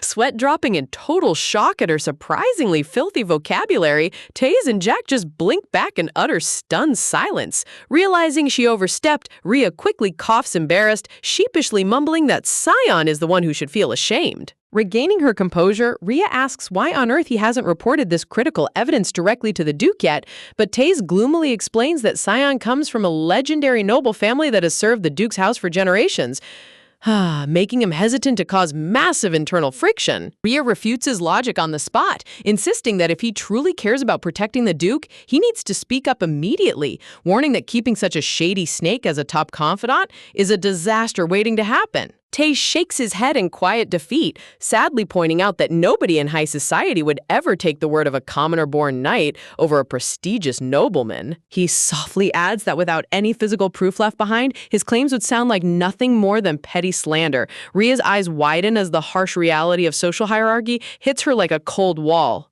Turning away with a solemn sigh, the brown-haired knight asks her to try and understand the cruel politics at play before stepping toward the Duke's private chamber. He pauses for a brief second, casting a gentle, sorrowful glance back at her over his shoulder. Giggling, putting on a bright, innocent smile to ease his guilt, Rhea sweetly giggles that she was probably just being way too pushy and presumptuous. Bowing deeply with polite grace, Rhea apologizes for letting her hot temper get the best of her, admitting that the thought of Diana's kidnapper walking free made her lose her cool.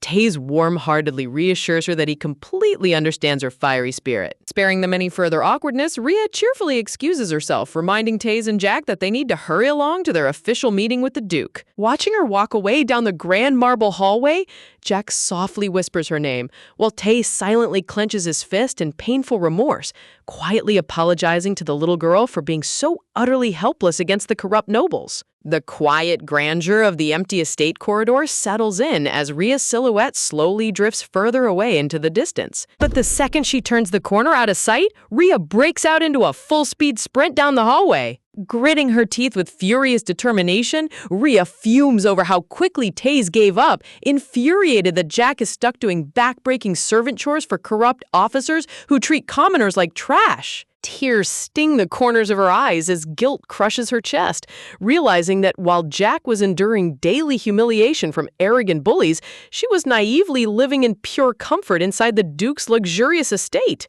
Slapping her hands against the marble pillar to steady her shaking frame, Rhea catches her breath and vows never to let herself stay weak again. Visualizing the vice captain's villainous smirk, Rhea realizes that if Scion remains unpunished, he will continue hovering around Lady Diana like a venomous snake.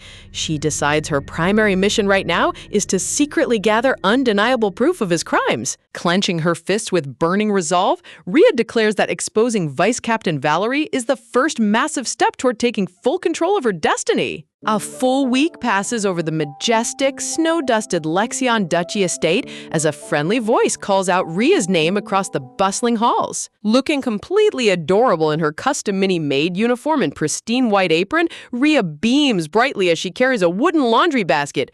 Honestly, watching our former Archmage protagonist rock a tiny maid outfit while scheming to overthrow a corrupt noble family is peak comedy. Greeting her with a warm smile, a senior maid asks if she wouldn't mind carrying a small wooden delivery box over to the night training grounds, and Rhea instantly jumps at the task with joyful enthusiasm. The senior maid gently pats Rhea's head in affection, praising her for being such a remarkably good and helpful child, making Rhea beam with absolute bliss. Brightening up the whole mansion, Rhea skips around doing chores, cheerfully greeting Sister Marcia and every staff member she encounters along her route. Waving energetically to her fellow maids, Rhea receives enthusiastic cheers and applause from everyone in the hallway.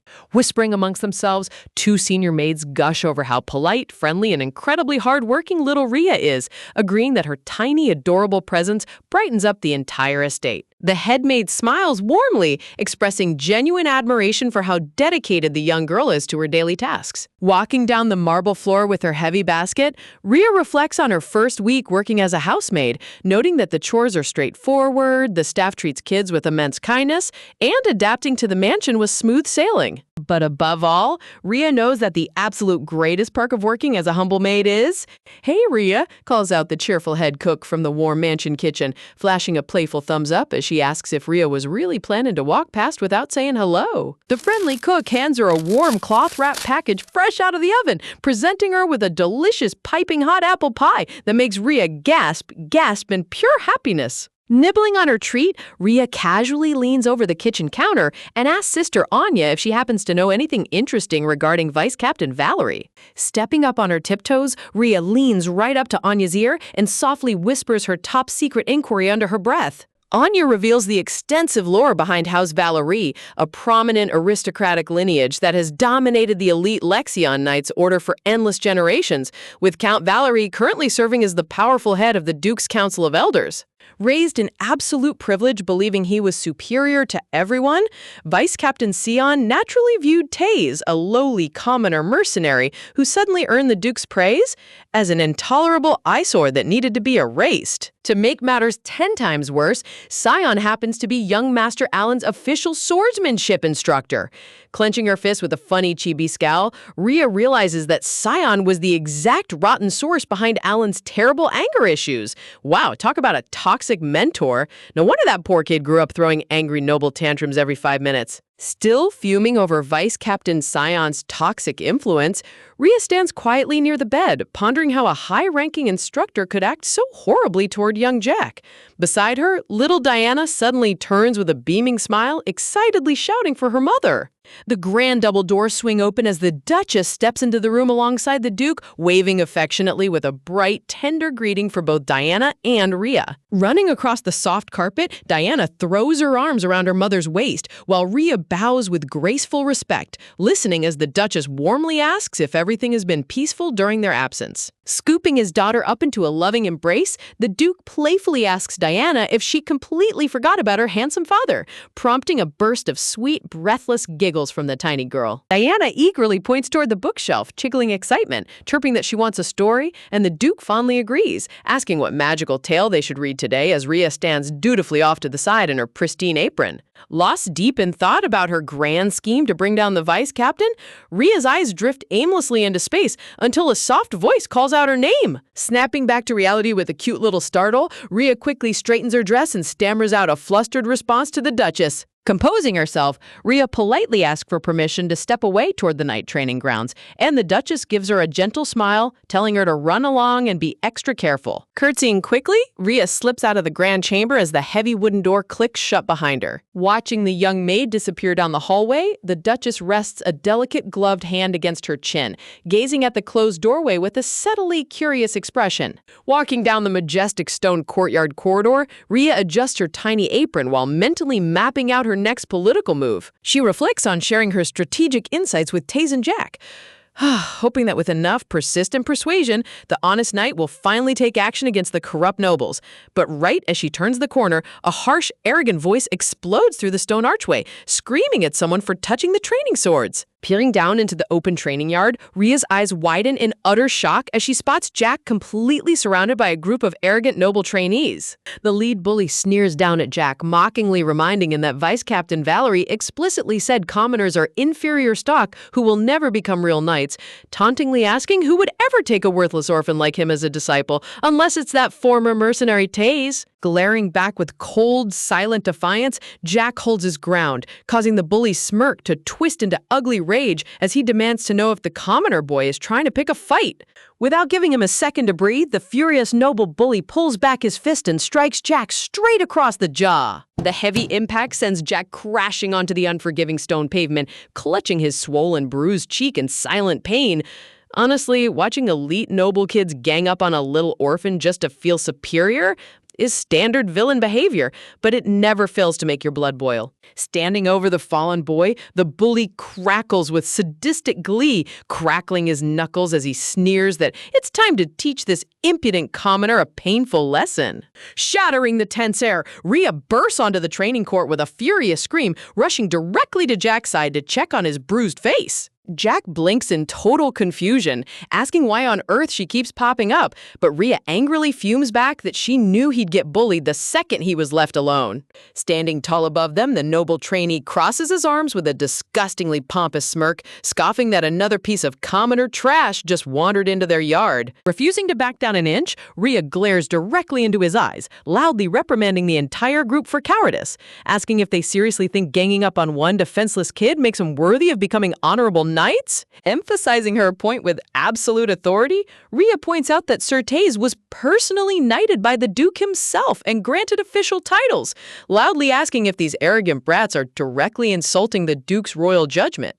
The bullies instantly freeze, sweat-dropping in utter panic as her flawless logic backs them straight into a corner. Desperately trying to save face, the bully stammers that Taze was just a dirty mercenary who killed for silver, but Rhea immediately cuts him off with a scathing finger point, asking if there is a single law in the entire kingdom that forbids commoners from wearing armor?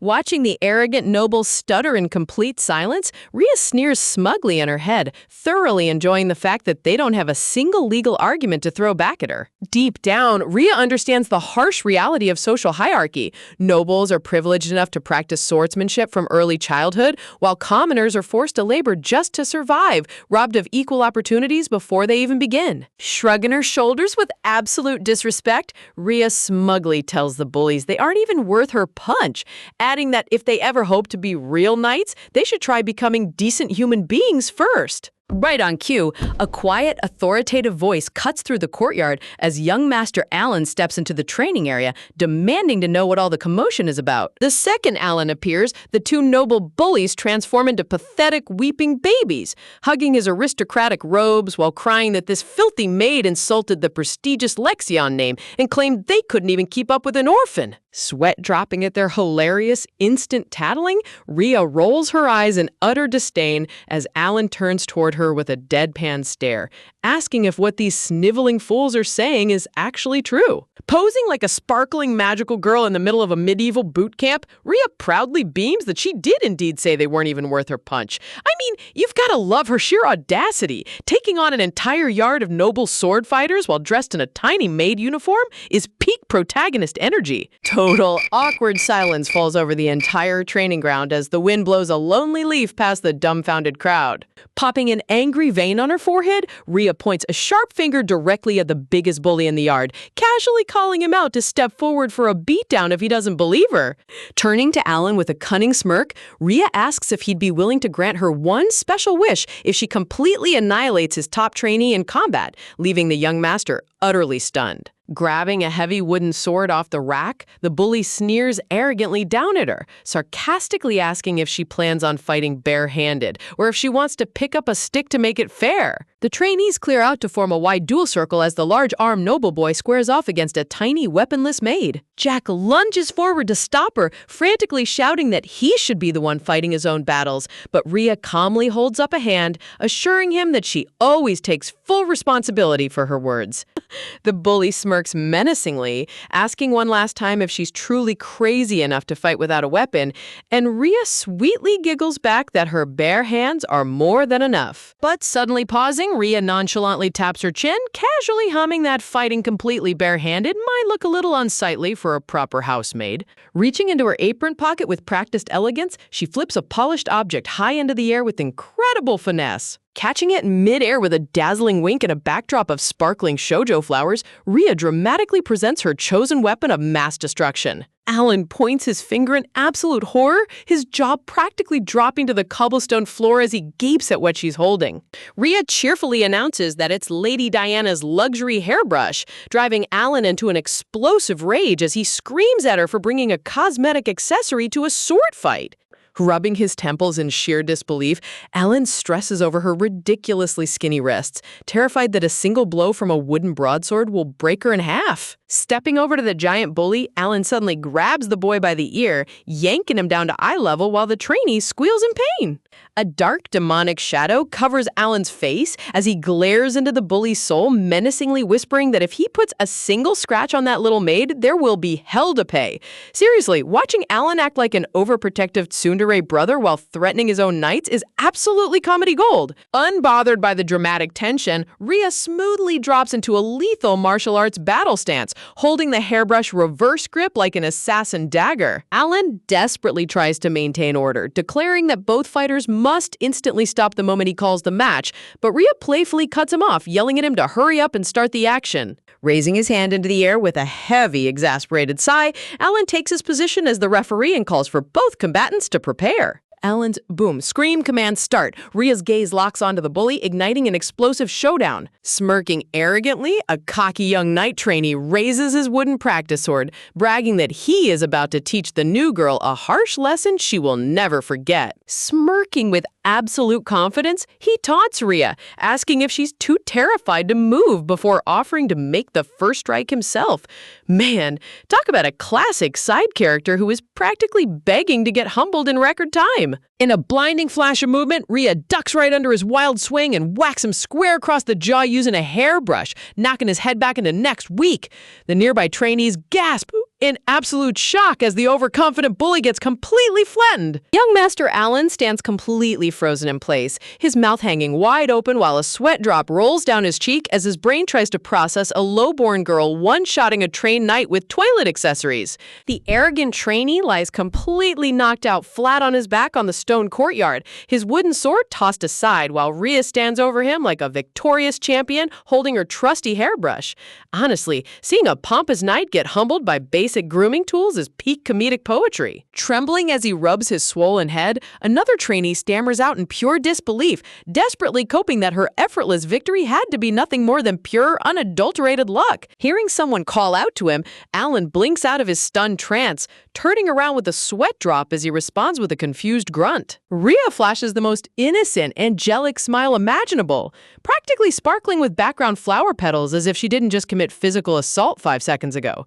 Talk about an absolute master of switching from lethal combatant to precious maiden in a microsecond. A quiet flashback reveals Rhea sitting all alone under a barren tree branch in the secluded snow-covered corner of the massive ducal garden. Gently touching her hands to the icy, frozen earth, Rhea focuses her mysterious inner magical energy, searching for the hidden mana slumbering beneath the soil. Suddenly, radiant green vines burst forth from the cold ground, sparkling with bright magical sprouts right before her amazed eyes as her plant manipulation powers awaken. Beaming with pure joy, Rhea smiles softly to herself, satisfied seeing her magical experiment succeed in secret. Reflecting on her discovery, Rhea explains that this abandoned, secluded garden hidden behind the Duke's estate was something she stumbled upon entirely by chance while running basic errands. Wow, discovering a secret magical garden while doing chores is basically a mandatory rite of passage for every reincarnated protagonist. Suddenly, heavy leather boots come stepping softly onto the courtyard as a shadow falls across the snow. Turning her head toward the intruder, Rhea spies Vice Captain Sid Valerie staring down at her with an icy, cold glare, sternly asking who on earth she is. Looming over her with a menacing dark aura, Sid accuses Rhea of intentionally using the young master to lure him out into the secluded garden for some shady objective. Standing up without an ounce of fear in her eyes, Rhea looks him dead in the face, calmly confirming that she indeed asked for the young master's help specifically to confront him. Letting out a bitter, condescending laugh, Sid sneers down at her, calling her a cunning little schemer who manipulates sweet little Lady Diana just to enjoy a cozy high society lifestyle. Man, the audacity of corrupt nobles blaming literal children for their own dark sins never fails to baffle me. Flashing a chilly, calm glance right back at him, Rhea coolly retorts that if his twisted logic was true, she ought to be thanking him rather than Lady Diana. Crossing her arms with absolute smugness, Rhea deadpans that without his corrupt, backstabbing actions, she would have never had the chance to meet the young miss in the first place, leaving the vice captain utterly bewildered. Striking directly at his dirty secrets, Rhea reveals that she heard every single detail about how he intentionally lied to Sir Sadian about guard rotations, instantly wiping the cocky smirk right off his pale face. Raising her voice slightly, Rhea exposes his treason, pointing out how he gambled with the young miss's safety just to sabotage a rival knight. Panicking completely, Sid points a furious finger, frantically screaming that she's a vulgar, lying brat. Sweating profusely under the sudden threat, Sid roars at her, demanding to know if she has a death wish, threatening a high-ranking officer without any solid proof. Unshaken by his fierce intimidation, Rhea softly asks if he's claiming her words are complete fabrications, to which Sid desperately yells back that no one in the ducal estate would ever take the word of a low-born orphan over his own. Smirking with supreme chill, Rhea nonchalantly reminds him that whether her claim is believed or not isn't up to him, it's strictly up to the Duke.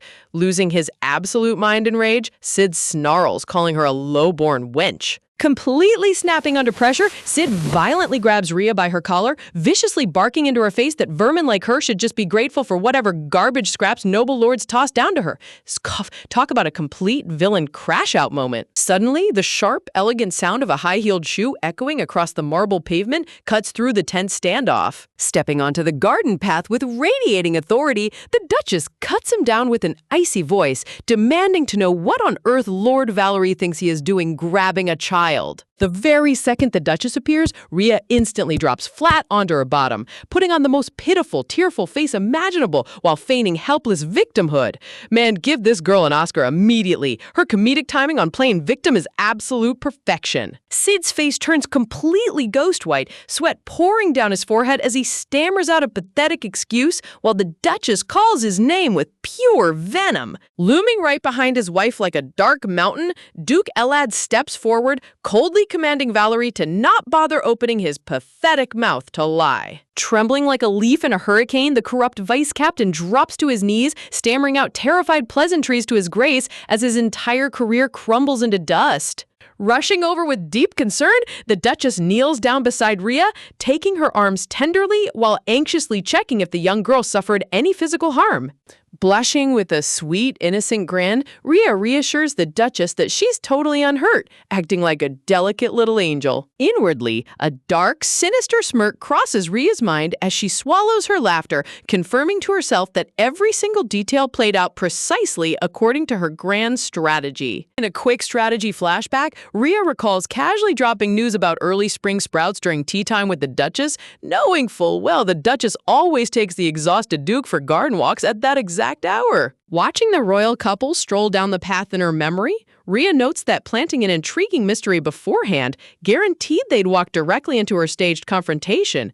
Honestly, she isn't just playing chess with these corrupt nobles, she's practically rewriting the whole rulebook. Rhea admits that even if her setup hadn't caught him red-handed, she was fully prepared to march straight into the Duke's study and hand over the dirty evidence directly. Back in the present, Valerie gravels desperately on the snowy ground at the Duke's feet, weeping, hysterically claiming that Certes framed him for the entire plot.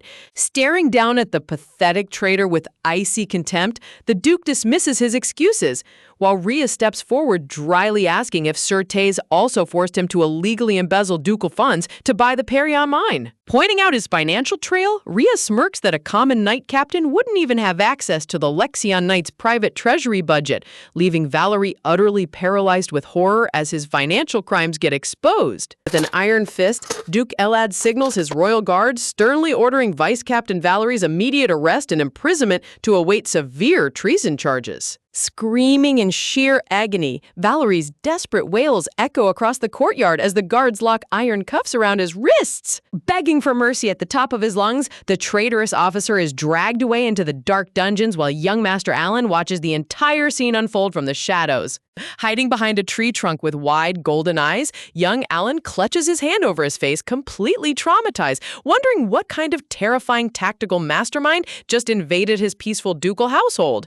Snapping back to the present training grounds, Alan crosses his arms, sternly demanding to hear what crazy wish Rhea wanted so badly that she orchestrated an entire high-level political takedown. Looking up at him with total seriousness, Rhea plainly requests to be granted a private meeting with Vice Captain Sid in his jail cell, leaving Alan utterly flabbergasted. When Rhea innocently tilts her head and asks if making the request is too difficult for him, Alan's sweat drops uncontrollably, flusteredly yelling that arranging the visit is simple, but her bizarre request makes zero sense. Demanding an explanation, Alan presses her on why on earth she would ever want to visit a disgraced traitor, but Rhea calmly replies that her motives are classified top secret for now. Smirking with cheeky confidence, Rhea reminds him that he swore an absolute oath to grant her a wish, playfully mocking if the proud second son of the ducal house is really gonna break his royal word over a simple favor.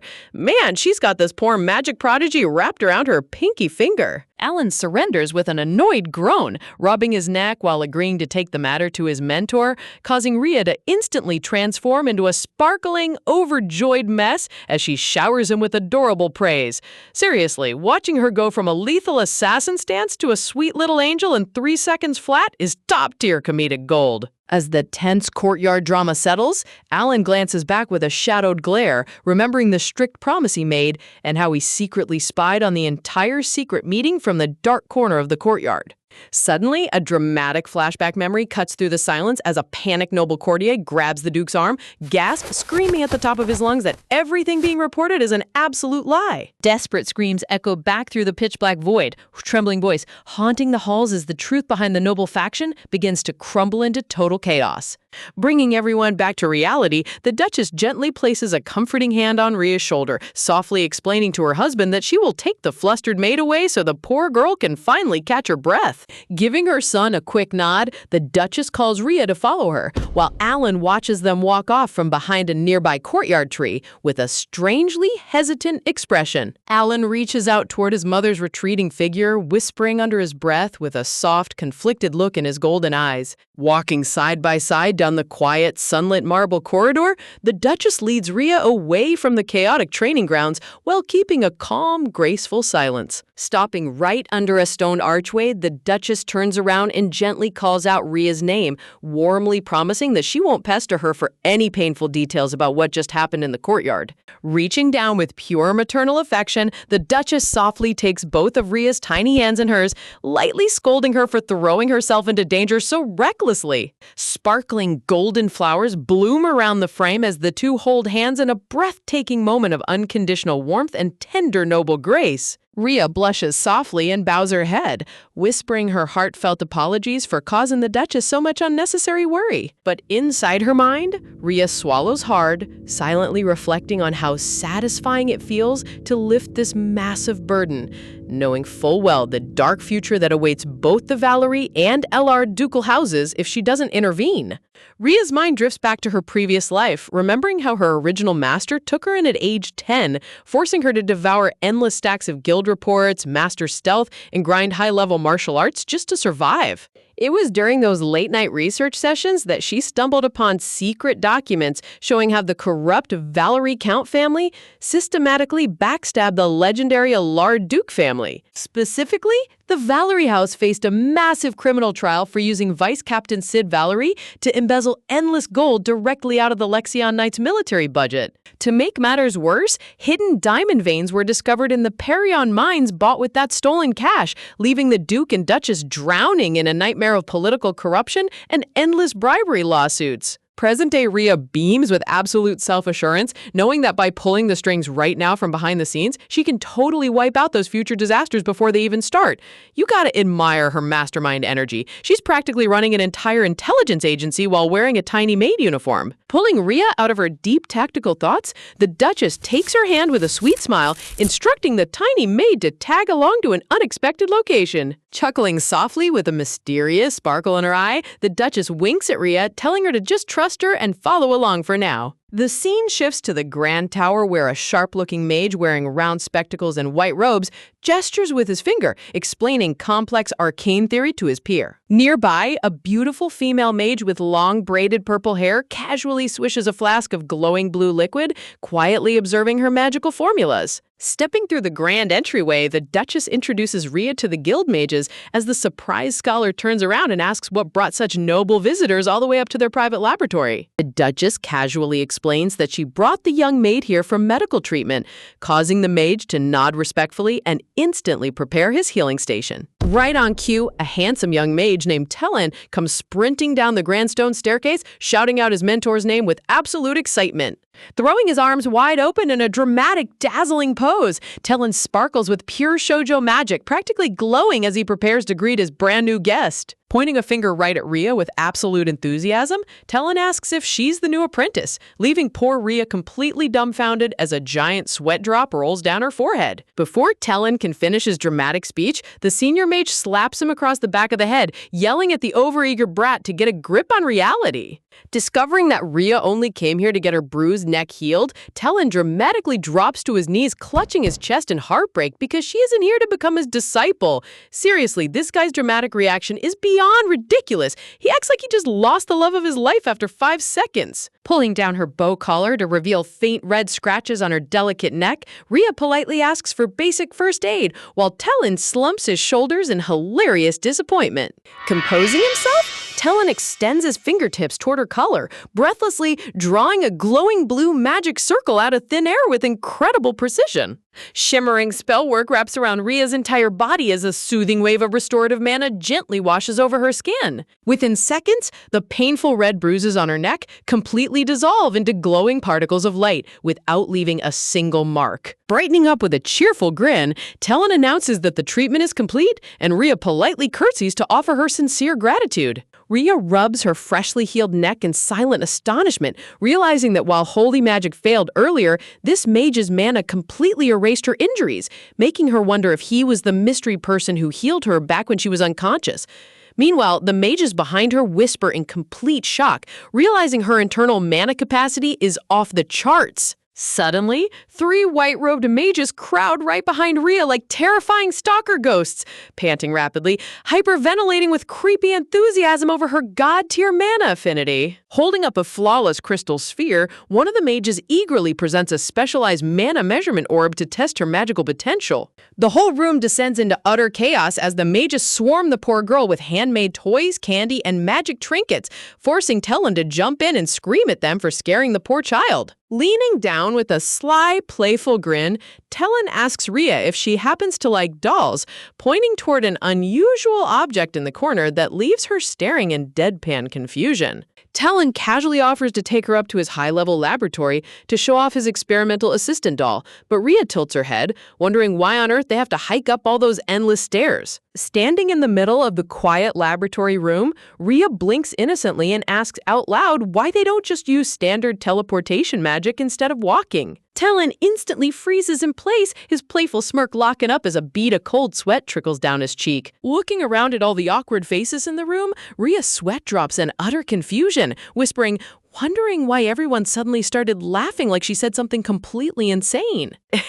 Chuckling nervously while scratching his neck, Tellen smugly informs the little girl that actual magic is insanely complicated and not something you just casually toss around. A majestic vision of cosmic mana expands across the screen as Tellen explains that real magicians must master elemental affinity, maintain extreme focus, draw complex spell circles, and chant long incantations just to cast basic spells. Rhea stares back with absolute shock, completely stunned to hear that standard mages need to jump through 10,000 academic hoops just to use basic magic. Deep in thought, Rhea remembers her previous life under her original master, where she was taught to simply feel internal mana flow, recite a short chant, and instantly fire off spells without drawing a single magic circle. She remembers asking her master if magic wasn't just simple incantation memorization, only for her master to burst out laughing and explain that even imperial court mages have to spend decades grinding formulas and theory. Glowing with divine radiance, an image of the legendary Grand Magician appears in sacred robes,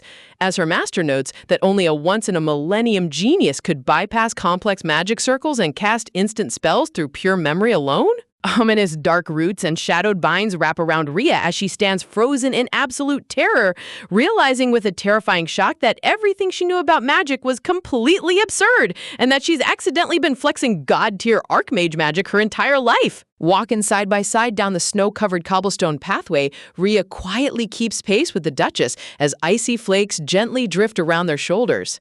Turning toward her tiny companion with a gentle smile, Rhea offers a polite bow and soft response to reassure her caring host. Though her physical scratches have completely cleared up, Rhea swallows hard, staring into the winter breeze as her internal thoughts spiral into a tangled web of doubts. Visions of grand sorcerers fill her mind, from the majestic Grand Duke of Bellis in radiant white robes to her former master manipulating dark arcane magic without a single circle or chant.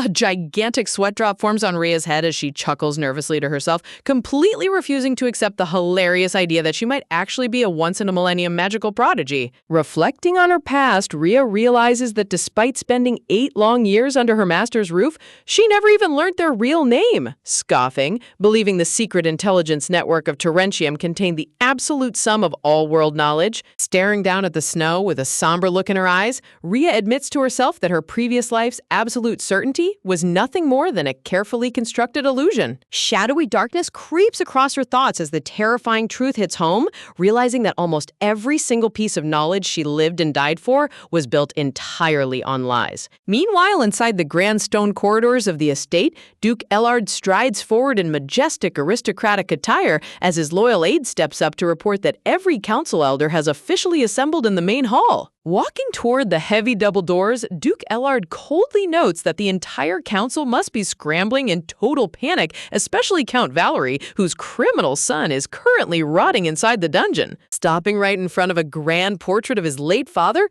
the Duke stares up at the framed canvas with an unreadable, razor-sharp gaze. Inwardly scoffing at the image, Duke Ellard resentfully reflects on how his father's utter incompetence forced their noble house to dance like helpless puppets in the hands of greedy elders for decades. Dramatic memories of war flash across the screen as a blood-stained broadsword stands buried in a mountain of corpses, marking the brutal day an 18-year-old Duke became the Emperor's ruthless blade just to steal back his rightful title. Dark demonic roots dig deep into a bleeding human heart, illustrating how even after earning the terrifying title of the Empire's cold-blooded demon, the Elder Council's corrupt roots had already burrowed too deep into the family foundation to simply pull out. A sinister smirk forms on Duke Ellard's lips as he quietly anticipates the glorious political bloodbath about to unfold, thrilled to finally crush those arrogant old fools under his boot. With a slow, dramatic creak, the massive iron-reinforced doors swing wide open into the high-ceilinged council chamber. Stepping through the threshold while armed guards stand at attention, Duke Ellard makes his imposing entrance as the herald loudly announces the arrival of the family head to the silent, trembling elders.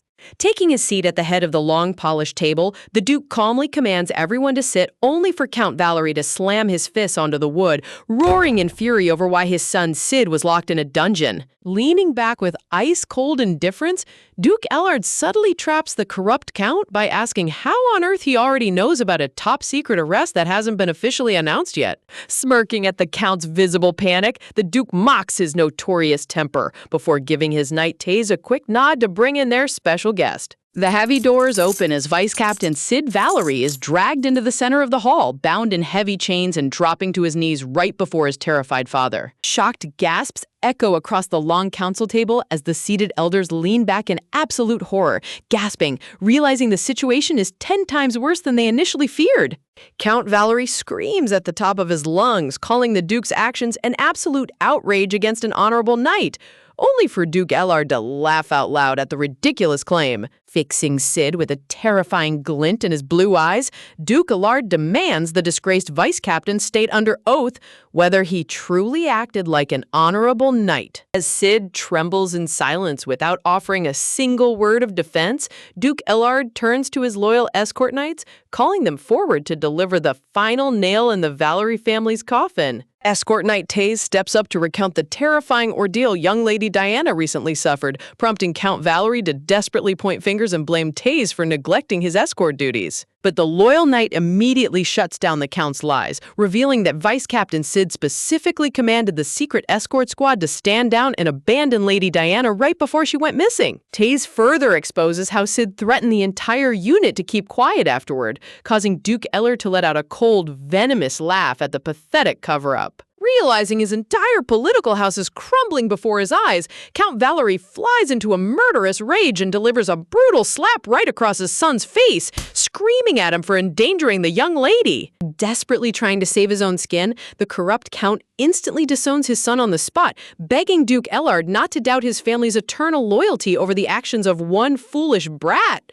Tapping his fingers against the golden armrest with terrifying composure, Duke Ellard casually drops the ultimate bombshell, asking if embezzling military funds to buy private diamond mines was also just Sid's personal misconduct. Before Count Valerie can offer another pathetic excuse, the Duke officially revokes the Valerie Count family of their vassal status, sending the corrupt noble collapsing onto his knees in absolute ruin. Guards brutally drag the screaming Count out of the hall as he begs for mercy, leaving the remaining council elders sitting in dead silence like shivered ghosts. Turning to his chief aide with an unbothered expression, Duke Ellard casually announces his plans to travel up to the imperial capital next week.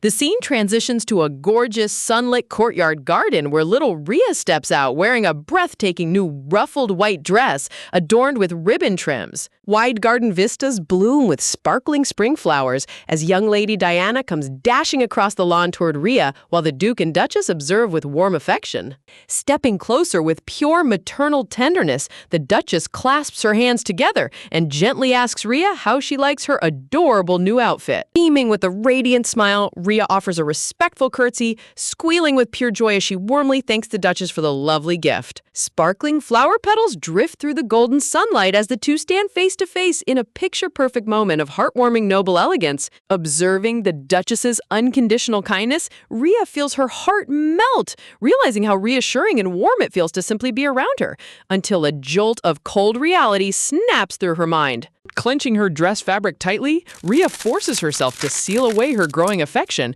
reminding her inner self that getting emotionally attached to anyone will only lead to catastrophic heartbreak, just like before. Turning toward her husband, the Duchess casually mentions her afternoon plans to get fitted for an elegant ball gown to wear at the upcoming estate banquet. Duke Ellard agrees, noting that holding a grand farewell party for their local vassals is necessary before their long relocation trip to the imperial capital.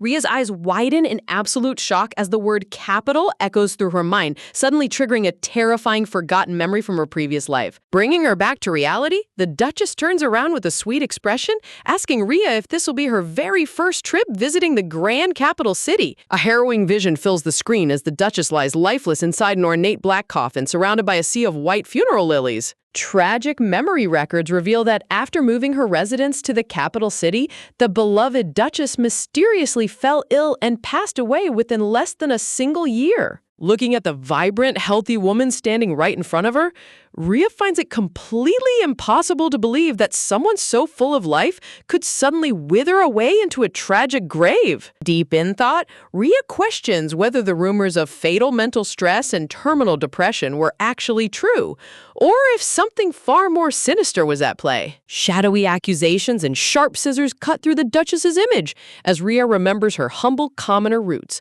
realizing that stepping foot into the ruthless imperial capital meant walking straight into a viper's nest of hostile nobles determined to destroy her. Rhea's mind races with concern, wondering if mental stress was the true cause behind the Duchess's tragic demise. Realizing that stopping her from traveling to the imperial capital is easier said than done, since the mistress of a ducal house cannot simply abandon her public duties.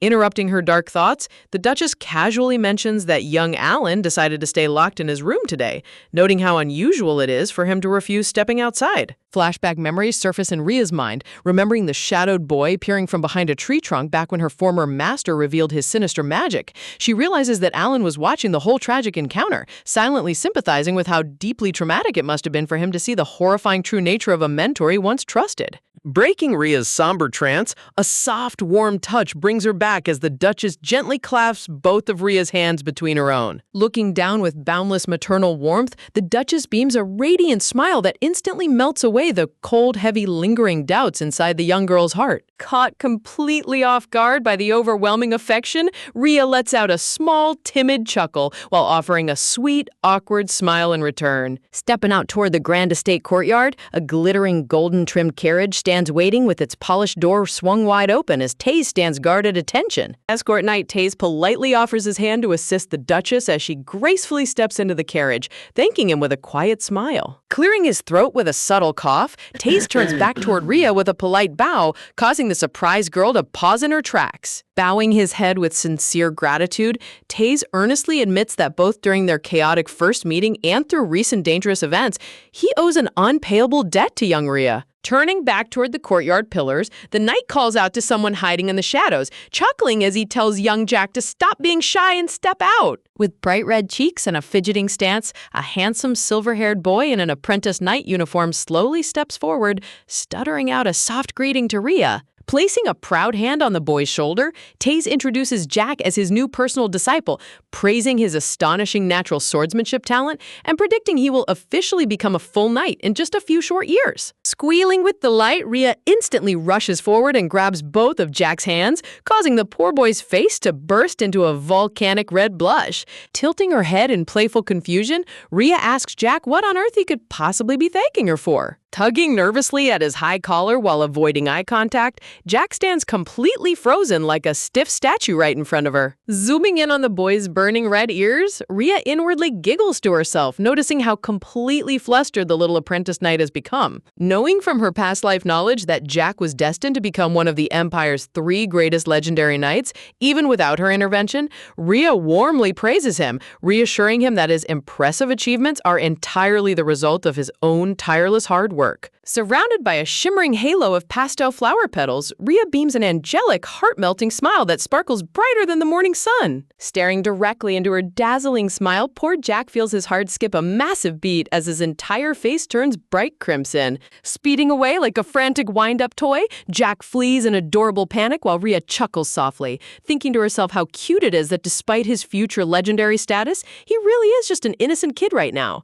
Watching a future legendary hero get completely defeated by a single wholesome smile is peak comedy. The scene shifts inside the plush interior of the Imperial carriage as Rhea presses her hands against the soft velvet seats, marveling at the unreal comfort. Gasping in total delight, Rhea bounces slightly on the cushioned bench, eagerly noting that this grand carriage feels 10 times smoother and softer than the rough cart she rode before.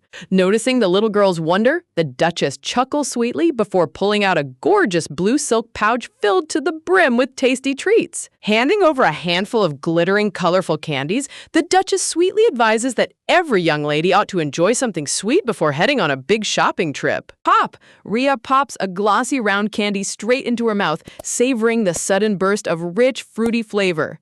Cheeks puffing out like a happy little squirrel, Rhea hums in pure bliss as the heavenly sweetness spreads across her tongue. Little Diana squeals in total adoration, loudly shouting how insanely cute her big sister is, leaving Rhea choking in utter embarrassment while the Duchess laughs behind her fan.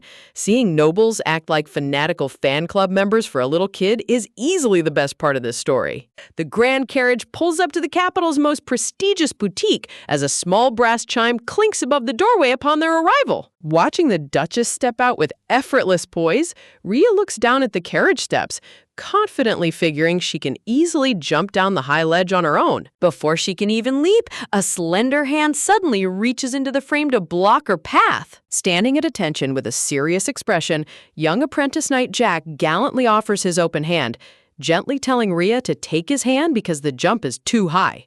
Grasping his hand with a bright thank you, Rhea steps down safely, completely unaware of the terrifying storm brewing right beside her. Out of nowhere, little Diana transforms into a furious, sharp-toothed demon dragon, violently grabbing Jack's arm in a fit of extreme jealousy. Swooping in to pull the jealous toddler away, the flustered Duchess gasps in shock, while Diana wails at the top of her lungs, screaming that Rhea is her princess and nobody else's.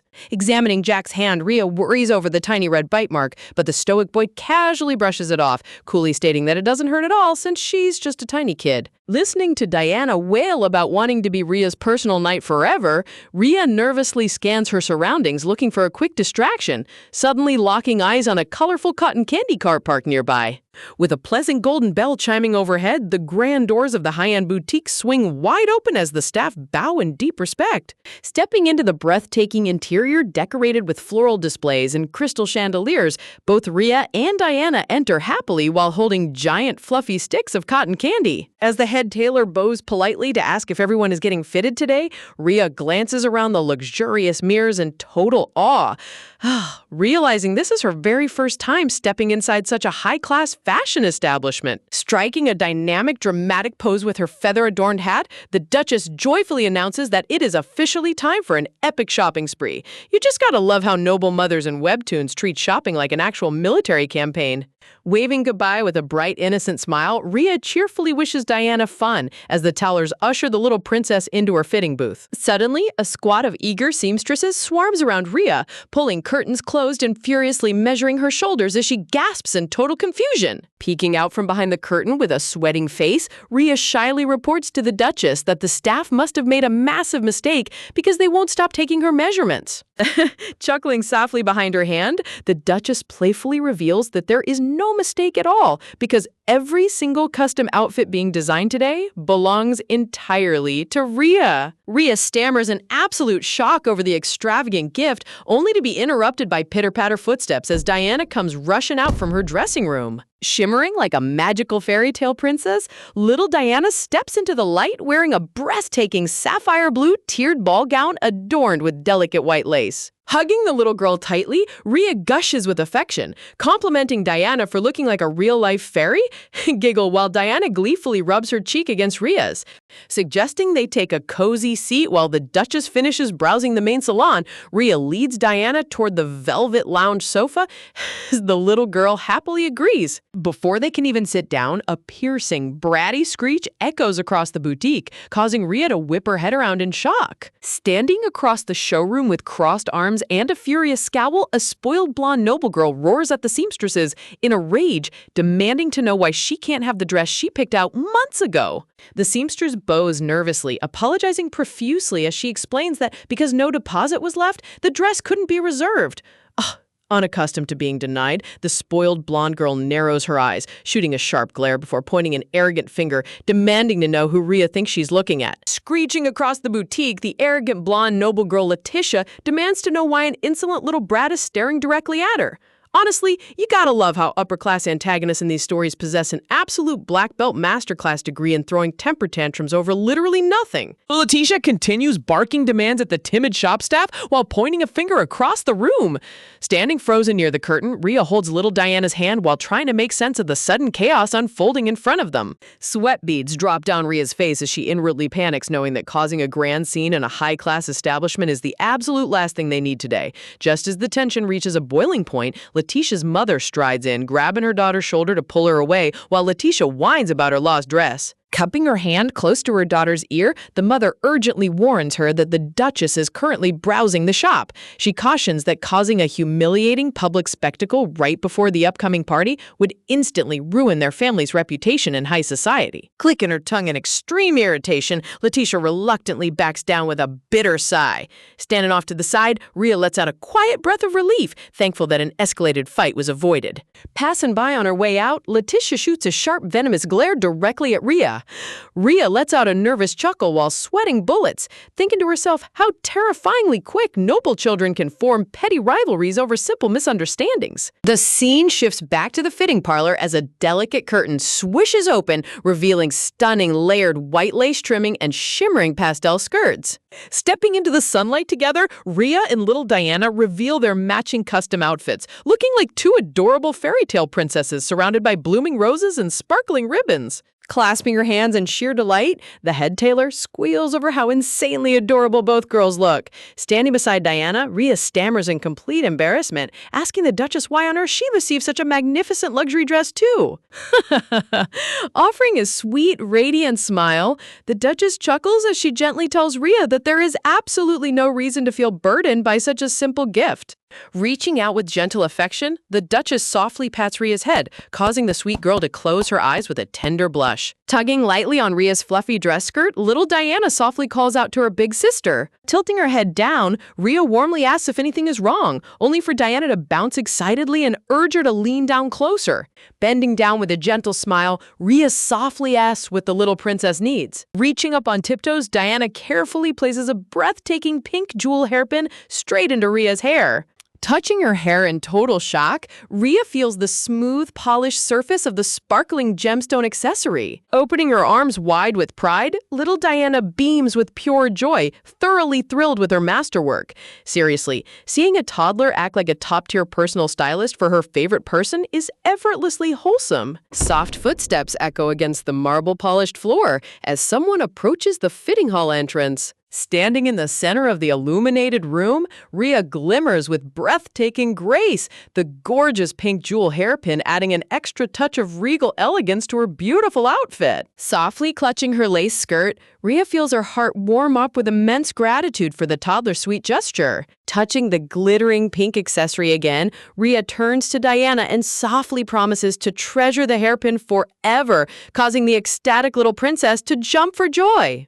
The grand double doors swing open with a soft creak as a young boy's voice calls out into the room. Dressed in an exquisite white and gold ceremonial uniform, young Master Alan steps inside to ask if they're ready, only to completely freeze in shock as his golden eyes lock onto the pink hairpin tucked into Rhea's hair. Pointing a trembling finger, Alan angrily demands to know what on earth Rhea has attached to her head, leaving the confused girl stuttering out a startled response. Stamping his boots across the room with furious momentum, Alan closes the distance in a flash.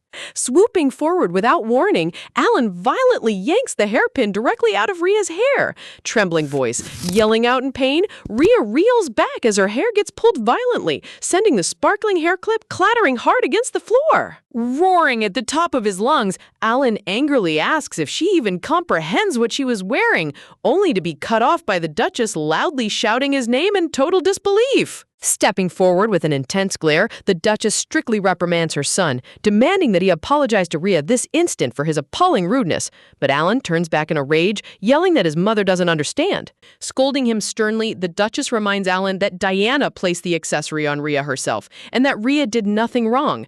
Gritting his teeth in sheer anger, Alan refuses to back down. Turning toward Rhea with tears of frustration in his eyes, Alan screams that he hates her, shouting that everything is Diana's fault and wishing Rhea had never entered their estate in the first place. Turning around on his heel, Alan storms out of the parlor and violently slams the heavy door shut, leaving a heavy, silent shock hanging over the room. Raging so hard, Minchol tells Rhea to get up, only for the Duchess to scream back, "Let her stay there!" Whispers. Bowing her head in deep guilt, Rhea apologizes softly to the Duchess, gasp, feeling terrible for inadvertently causing such a painful family fight. Gently clasping both of Rhea's hands between her own, the Duchess softly reassures her that it is not her fault at all. A brief memory caption reveals that the pink jewel hairpin was actually a precious birthday gift that Alan personally gave to his little sister Diana not long ago. Shaking her head softly, Rhea tells the Duchess she is completely fine, while the Duchess promises to properly talk with Alan and discipline his rash behavior later. Smoothly transitioning away from the awkward moment, the Duchess asks Rhea to go ahead toward the grand banquet hall and wait, explaining that she and Diana will join shortly. Walking down the silent hallway, Rhea inwardly thinks about how deeply Alan loves his little sister, completely understanding why seeing his precious gift given away made him so upset. She quietly resolves to offer him a proper apology later. Meanwhile, high above the estate courtyard, a luxurious golden carriage decorated with aristocratic crests rolls through the grand iron gates as guards announce the arrival of Count Jude's family. Inside the breathtaking sunlit ballroom, high society nobles mingle softly while clinking champagne glasses and enjoying light classical music. Back inside the private carriage, a wooden folding fan gets slammed hard against the wall with an annoying crack. Letitia screams out in total frustration, complaining about how utterly annoying everything is. Glaring from across the leather seats, Baron Jude barks at Letitia to stop acting like a reckless child, but the stubborn girl yells back that she wanted a specific custom dress. Pointing a strict finger, the Baron orders her to fix her posture immediately, warning that impressing the Duke's family today is a golden opportunity that will never come again. A strategic political diagram reveals crossed-out chess pieces, explaining that now that Count Valerie's faction has been dismantled, several key vassal positions under the Duke have opened up. Leaning forward with greedy eyes, the Baron reminds Letitia that the Duke's youngest daughter is close to her age, insisting that if she successfully befriends her, their fallen house can finally regain its former glory. The mother interjects, mentioning how rumors claim the entire situation started because of a single word spoken by a young commoner maid whom the princess cherishes. The Baron scoffs, dismissing it as a foolish excuse for the Duke's long-standing dislike of Count Valerie. As the carriage wheels clatter over cobblestones, the mother adds that the Duchess is reportedly very fond of that commoner girl and might sponsor her. The Baron snaps back that an uneducated commoner could never earn true noble patronage, while Letitia listens silently from the window. Smirking slyly to herself, Letitia thinks about how infamous the rumors are regarding the prickly youngest princess being utterly obsessed with a commoner maid. She resolves that today she will effortlessly capture the princess's favor no matter what. Wow, another generic noble villain planning to play puppet master. Place your bets on how fast this backfires miserably. With a heavy click, the carriage door swings open as heralds loudly announce Baron Jude's arrival to the entire estate. Stepping down into the sparkling reception hall, the Jude family enters under the watchful eyes of surrounding aristocrats, setting the stage for an intense social battle. Leaning over his spoiled daughter, Baron Jude sternly warns Letitia that she must perform flawlessly today, stressing that their entire house's future hangs on this party. But Letitia just crosses her arms with an obnoxious smirk, huffing that he doesn't need to keep nagging her. Stroking her elegant wooden fan, Letitia glides through the lavish hall while searching left and right for the Duke's youngest daughter. She mutters to herself, wondering where the little princess could possibly be hiding in this massive crowd. Suddenly, Letitia freezes dead in her tracks as her eyes lock onto a girl standing nearby. Her pupils shrink in sheer rage as she recognizes the white lace trim, realizing with burning hatred that the stranger's wearing her dream custom dress. Soft clicking heels echo against the polished floor as Letitia stalks toward the unsuspecting girl like a predator closing in on its prey. Tapping her folding fan against the back of the girl's shoulder, Letitia calls out in a cold, fake polite tone. Spinning around in complete shock, Rhea stammers nervously asking if she was actually the one being called. Letitia stares back with a chillingly fake smile, confirming that she certainly was. Raising her open fan to cover her smirking mouth, Letitia smoothly asks which noble family Rhea belongs to. Rhea stands frozen in her luxurious royal dress, sweating profusely under the intense interrogation. Impatiently tapping her fan once more, Letitia presses for an answer, insistent, calling her young lady with a demanding glare. Tilting her head with arrogant confidence, Letitia repeats her question, demanding to know which prestigious house sponsored such an extravagant dress. Standing right across from her, Rhea swallows hard as panic sets in. Inwardly gasping, Rhea instantly recognizes that bitter, scowling face from the boutique drama earlier. She remembers how Letitia aggressively pointed a finger at her, screaming about being looked at arrogantly.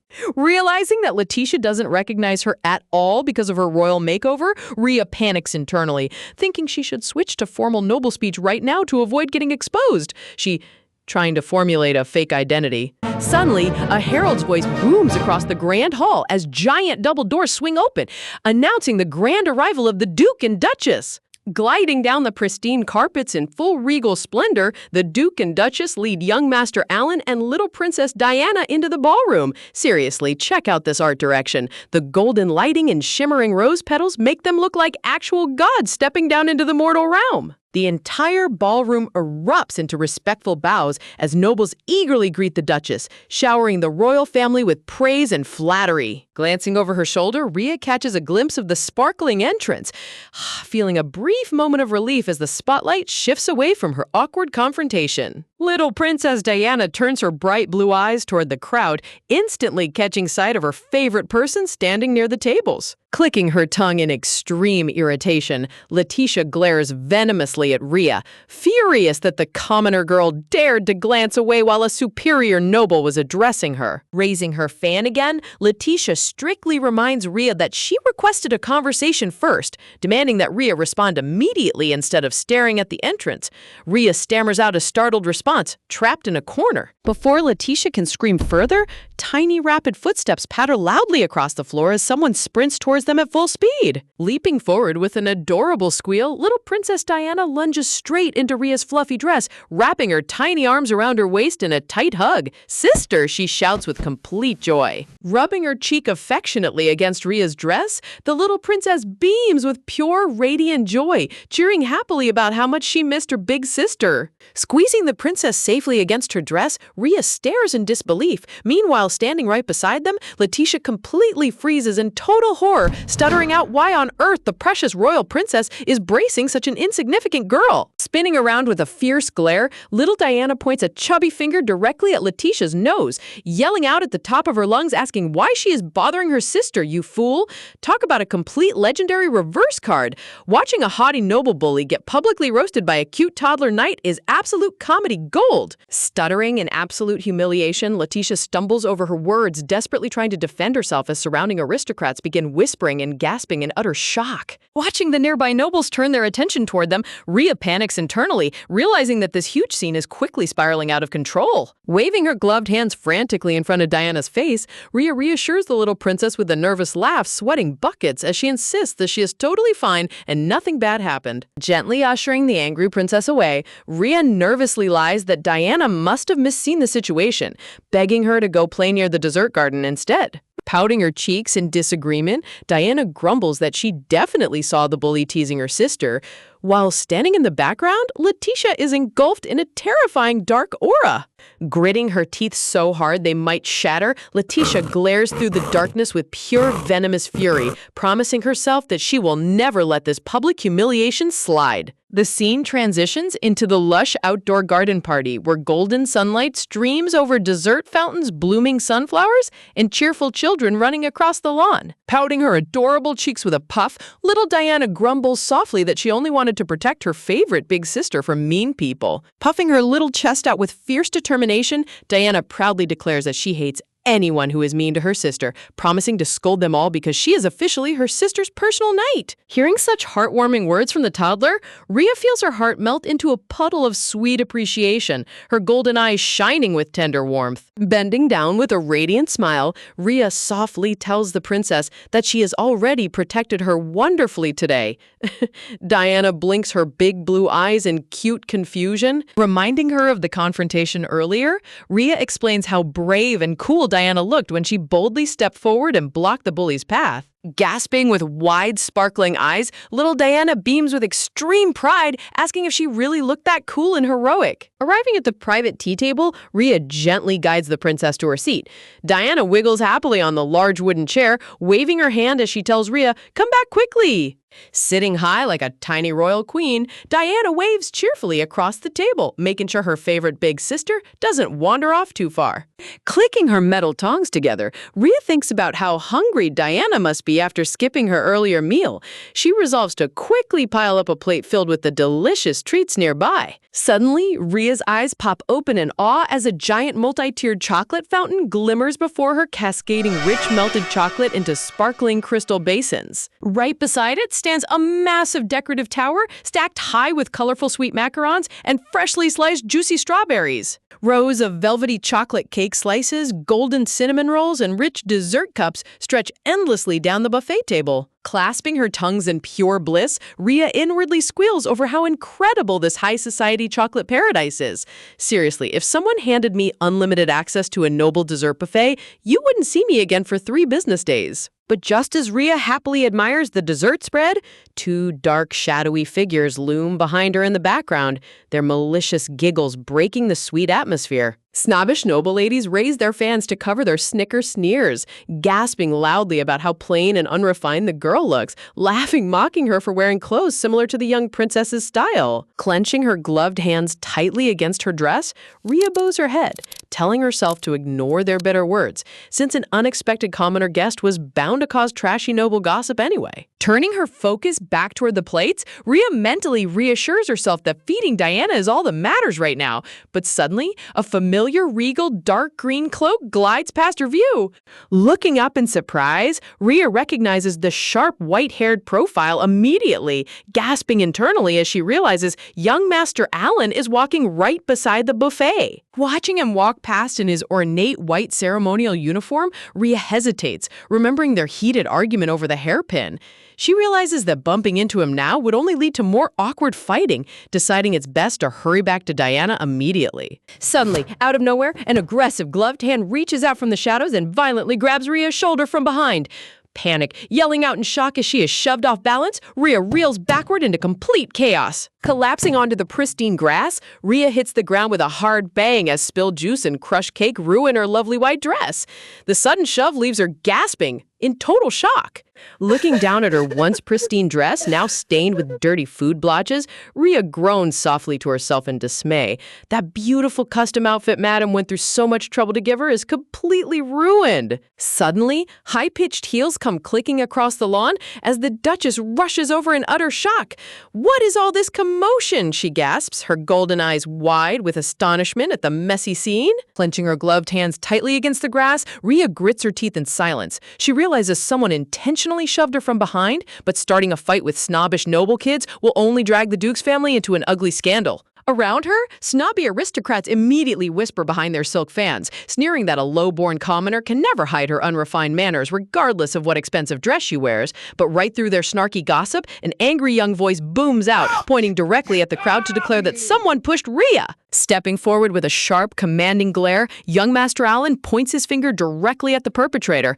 "I saw it clearly with my own eyes," he shouts with absolute certainty. Pointing straight at the arrogant girl's pale face, Alan publicly exposes her before the entire lawn, demanding to know why she pushed Rhea. Panicking instantly, Letitia stammers in utter outrage, screeching that she would never touch a mere lowly maid. Refusing to back down, Alan yells even louder, calling out all the surrounding aristocrats who witnessed the shove. The snobbish ladies freeze behind their fans as the tense atmosphere, heavy with drama, completely turns against Letitia. Heavy, authoritative footsteps echo across the lawn as a towering figure glides into the circle. A calm, stern voice demands to know why everyone is arguing back and forth without asking the actual victim involved. Standing like an untouchable emperor in his immaculate imperial cape, the Duke commands the squabbling nobles to shut their mouth.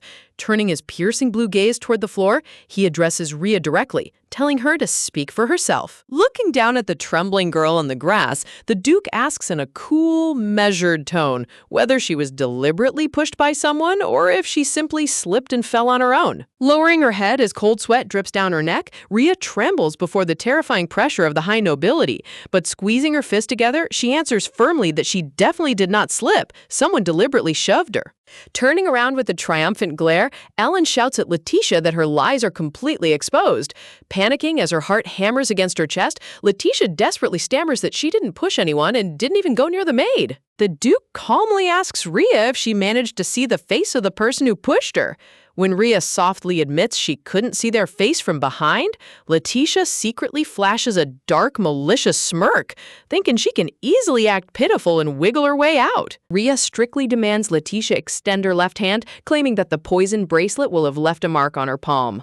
Reaching into her pocket, Rhea holds up a delicate strip of white lace high in the air. She explains that when she felt herself falling, she instinctively grabbed onto the culprit's dress, tearing away this exact piece of fabric during the struggle. The entire crowd instantly gasps as their eyes drop straight to Letitia's hem.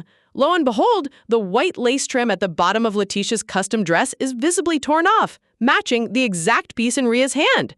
Talk about a complete, undeniable forensic beatdown. Crossing his arms with a confident smirk, Alan smugly asks Letitia how Rhea could possibly hold a torn piece of her dress if she never went near her. Seeing a haughty bully get caught red-handed in 4K resolution is pure satisfaction. Trembling in total horror as cold sweat drench her face, Letitia stammers helplessly. Suddenly, her panicked father, Baron Jude, comes sprinting through the crowd, screaming in utter disgrace at his daughter for embarrassing their family before the Duke. Turning a chilling sub-zero gaze toward the sweating Baron, the Duke coldly states that since his daughter caused such a disgraceful scene at the royal banquet, the Baron must take full responsibility. Baron Jude pales like a corpse, practically shaken in his boots. With the villain thoroughly humiliated, the Duke gently extends a pristine white-gloved hand toward Rhea to help her up. Overwhelmed by the sudden warmth, tears well up in Rhea's golden eyes. Stepping right in front of Rhea while grabbing her hand tightly, young Master Alan glares furiously at the remaining crowd, boldly declaring before every aristocrat that Rhea is under his family's protection and not someone they can mess with as they please. Screaming in utter humiliation, Letitia bursts into frantic sobbing as her humiliated father aggressively drags her away from the banquet lawn. The arrogant bully gets kicked out in complete disgrace. Kneeling softly on the grass, the Duchess gently places a comforting hand on Rhea's shoulder, asking if she is all right. Wiping away her falling tears, Rhea bows her head, tearfully apologizing for causing such a mess. Rhea wipes her eyes with her gloved hands, snifflingly crying over her ruined custom dress, feeling terrible for ruining Madame's hard work. Gently smiling with tender warmth, the Duchess softly reassures her that there is absolutely nothing to apologize for, and that she did nothing wrong. Cupping Rhea's cheek with pure motherly affection, the Duchess softly promises that a ruined dress doesn't matter at all because they can simply go buy her another one anytime she wants. Suddenly, little Princess Diana comes flying across the grass and hurls her tiny body into Rhea's waist with a huge, warm hug. "Sister, are you okay?" she squeaks in utter panic. Pouting her cheeks in furious toddler rage, Diana huffs that those mean bullies were super bad for picking on her favorite big sister. She angrily insists they must buy an even prettier dress right away, making the Duchess chuckle softly at her fierce loyalty. Patting the little princess's soft hair with a radiant smile, Rhea feels her heart warm up completely, softly thanking little Dana for caring so much about her. Looking at the loving royal family standing around her, Rhea makes a silent vow in her heart. She promises herself that in this new life, she will never live as a pushover or suffer unfairness and silence ever again. Sparkling golden light shimmers around her soul as she resolves to stand tall and grow stronger, all for the sake of the wonderful people who genuinely care about her. Later that evening, after the chaotic banquet finally comes to an end, Rhea changes into a cozy white nightgown inside her room, drying her hair with a towel as she exhales a deep breath of relief. Resting after an exhausting day, she reflects on how intense the party was and how dramatically everything unfolded. Wiping her damp hair, Rhea realizes that even with solid evidence, she would have been crushed if Alan and the Duke hadn't backed her up. In a world ruled by nobles, nobody would ever believe the word of a mere maid without powerful supporters. Walking toward her desk, Rhea reminds herself that money and authority are everything in this society. She resolves that once they reach the capital, she needs to start earning a serious fortune. But suddenly, her bedroom door slowly creaks open. Turning around in shock, Rhea freezes in place as young Master Alan casually steps into her room late at night. Flustered by his unexpected late-night visit, Rhea stammers, asking what brings him to her room at this hour. Looking away with his usual quiet expression, Alan simply commands her to follow him outside. Following behind a small cape with awkward footsteps, Rhea sweats nervously, wondering why he suddenly dragged her out of bed without giving a single word of explanation. But the moment Alan pushes open the doors to the private dining hall, Rhea's jaw hits the floor. Before her stands a magnificent three-tiered golden dessert tower packed with fresh strawberry tarts, chocolate mousse, fluffy sandwiches, and gourmet cakes. Standing beside the glittering dessert feast, Alan crosses his arms with a slight blush on his cheeks, stiffly telling her to sit down and eat every single bit of it. Remembering that she was starving all day after skipping her meals during the chaos, Rhea's golden eyes shine with pure joy. Grabbing a silver fork, she happily digs into a rich slice of strawberry shortcake with absolute delight. Munching on the velvety dessert, Rhea practically melts into a puddle of sweet bliss, tears of pure culinary satisfaction shining in her eyes. Watching a starving character get a surprise midnight dessert feast is honestly the most wholesome reward ever. As Rhea happily eats her cake, Alan stands beside her in awkward silence. Looking down at the floor, he softly whispers an apology. Crossing his arms tightly as he stutters over his tsundere pride, Alan awkwardly apologizes for getting angry and snapping at her earlier. Looking away with a serious expression, Alan quietly admits that his mother told him everything that happened during the crisis. Flashbacks flicker through his mind, recalling how Rhea bravely sprinted through burning flames to save little Diana and brought her back safely without asking for anything in return. Alan admits he initially suspected Rhea had some shady ulterior motive for acting nice to his little sister. But reflecting on the terrifying danger of that moment, Alan realizes no one could ever calculate or fake such selfless bravery in a life-or-death emergency. Turning to face her with complete sincerity, Alan humbly apologizes for saying awful things to her. He confesses that seeing Rhea kept reminding him of the guilt of almost losing Diana, so he foolishly took his pain out on her when she did nothing wrong. Turning his head away with a bright red blush, Alan tsundere yells that he was actually super grateful when she stepped in earlier. He flusteredly rambles that he could never stand by and let innocent people suffer injustice anyway, making Rio smile warmly at his adorable attempt to be honest. Looking up at Alan with a gentle smile, Rhea gazes softly into his bright yellow eyes while the young master stares back in quiet astonishment. Smiling radiantly, Rhea sweet-talks him, asking him not to make such a gloomy face because it would be a huge waste for someone so handsome to frown. Hearing that direct compliment, Alan instantly turns beet red, totally losing his cool as his heart skips a beat. Stuttering furiously with a bright crimson blush on his cheeks, Alan points a panicked finger at her, shouting how she can say such embarrassing things so nonchalantly. But tilting her head with innocent wonder, Rhea simply asks why she should feel embarrassed when she's just stating the pure truth. Smirking with his usual tsundere pride, Alan clears his throat and awkwardly stammers that, well, yeah, he is handsome. Seeing him take the bait so easily, Rhea smiles brightly, instantly agreeing with him. Talk about a masterclass in handling a tsundere kid. She's got him wrapped around her pinky finger. But just as she agrees, Alan suddenly smirks and insultingly adds that while he's handsome, she's super ugly. Sweat dropping in total shock, Rhea hilariously complains that she literally just showered him with compliments, so calling her ugly is completely uncalled for. Smiling softly to herself, Rhea reflects on how crazy and hectic the entire banquet was from start to finish. High above in the grand dining room, Alan crosses his arms and childishly storms off while calling her an idiot. Snickering quietly at his stubborn attitude, Rhea laughs under her breath, finding his dramatic pride absolutely adorable. Colorful fireworks burst across the deep night sky over the Duke's majestic castle as a brand new year officially begins. Time flies by quickly as Rhea turns 9 years old, while both Jack and Alan reach 11. Returning to their peaceful daily routine, preparations for their long-awaited trip to the imperial capital move forward without a single hitch, letting Rhea enjoy warm, carefree days playing with little Diana. But sudden trouble strikes. Inside a grand, shadow-draped study, a sharp-eyed woman wearing glasses gazes down intensely at Rhea, asking if this tiny girl is really the one who discovered the legendary splesia herb. Rhea freezes, gulping down her nerves as cold sweat drips down her neck. Shocked outlines flash across her mind as she frantically screams in her head, wondering what kind of absurd interrogation scene she just stumbled into. Looking around the luxurious office, Rhea sees the Duke seated behind his massive wooden desk, surrounded by elite doctors. Calmly adjusting his coat, the Duke apologizes for bringing her in so abruptly without an advance introduction. Stepping forward with a dignified posture, the intellectual woman introduces herself as Baron Bardot, the chief attending physician of the Duke's estate.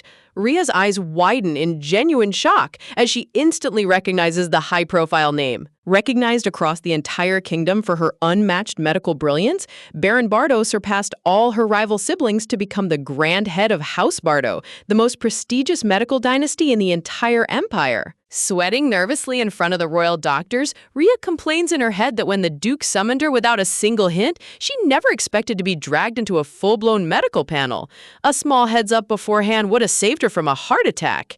Reaching into a silk-wrapped pouch, Baron Bardot pulls out a fresh green leaf stem and holds it up to Rhea's face, demanding to know how a child could possibly identify this legendary plant as splegia. Confidently pointing to the plant's unique structure, Rhea explains that while it resembles a common garden weed at first glance, the stem and leaf veins give it away. She highlights the fine, bristle-like hairs along the stem and points out how the inner veins spread out in a distinctive spiderweb pattern. Watching her detailed breakdown, Baron Bardo and her two top medical assistants press their faces right against the desk with wide, glowing eyes. Finding a kid who can analyze rare botany better than most academy graduates is absolute peak genius protagonist behavior. Overwhelmed by absolute fanatical enthusiasm, the doctors chatter frantically, gushing that they never thought they'd witness a real splegia leaf in their entire lifetimes. They urgently urge the Duke to fund joint cultivation research with Imperial mages, while Rhea lets out a relieved sigh, glad they fully recognize the herb's true value. Leaning uncomfortably close with a shadowy, manic grin, the chief physician intensely begs Rhea to share everything she knows, suggesting she should immediately enroll as a scholar in medical pharmacology. Feeling a heavy shudder down her spine, Rhea sweat drops, realizing these crazy workaholic researchers act exactly like the obsessed academics from her previous life. Seeing Rhea getting overwhelmed, the Duke suddenly steps right between them, stretching out a commanding arm to shut down the fanatical doctors on the spot. Turning a chilling, sub-zero aura toward his medical staff, the Duke sternly orders them to stop harassing the girl and get back to their research labs right now. Scared out of their minds by his terrifying pressure, all three doctors immediately snap into a crisp military salute, screaming in panic before scrambling out of the room. Wiping her forehead with a deep sigh of relief, Rhea leans back against the desk as silence finally returns to the study. Looking up into the Duke's icy blue eyes, Rhea wonders what he's planning to say next. Looking down at her small frame with a calm expression, the Duke quietly remarks that she really must be a true bringer of golden fortune. Caught completely off guard, Rhea squints her eyes in utter confusion, blurt asking what on earth he means by that. The Duke recalls a private memory of his wife happily chatting beside him while he read the morning paper, recalling how the Duchess gleefully claimed that a child who brings good luck had officially entered their household. Sweating nervously with a dry laugh, Rhea sarcastically mutters to herself that if she were actually lucky, she wouldn't have suffered through endless tragedy and life-or-death drama in her past life. Shifting to business, the Duke explains that the rare herb she brought in is insanely valuable. If their cultivation research succeeds, they can refine it into a revolutionary imperial remedy and sell it across the entire kingdom under the proud name of House Ellard.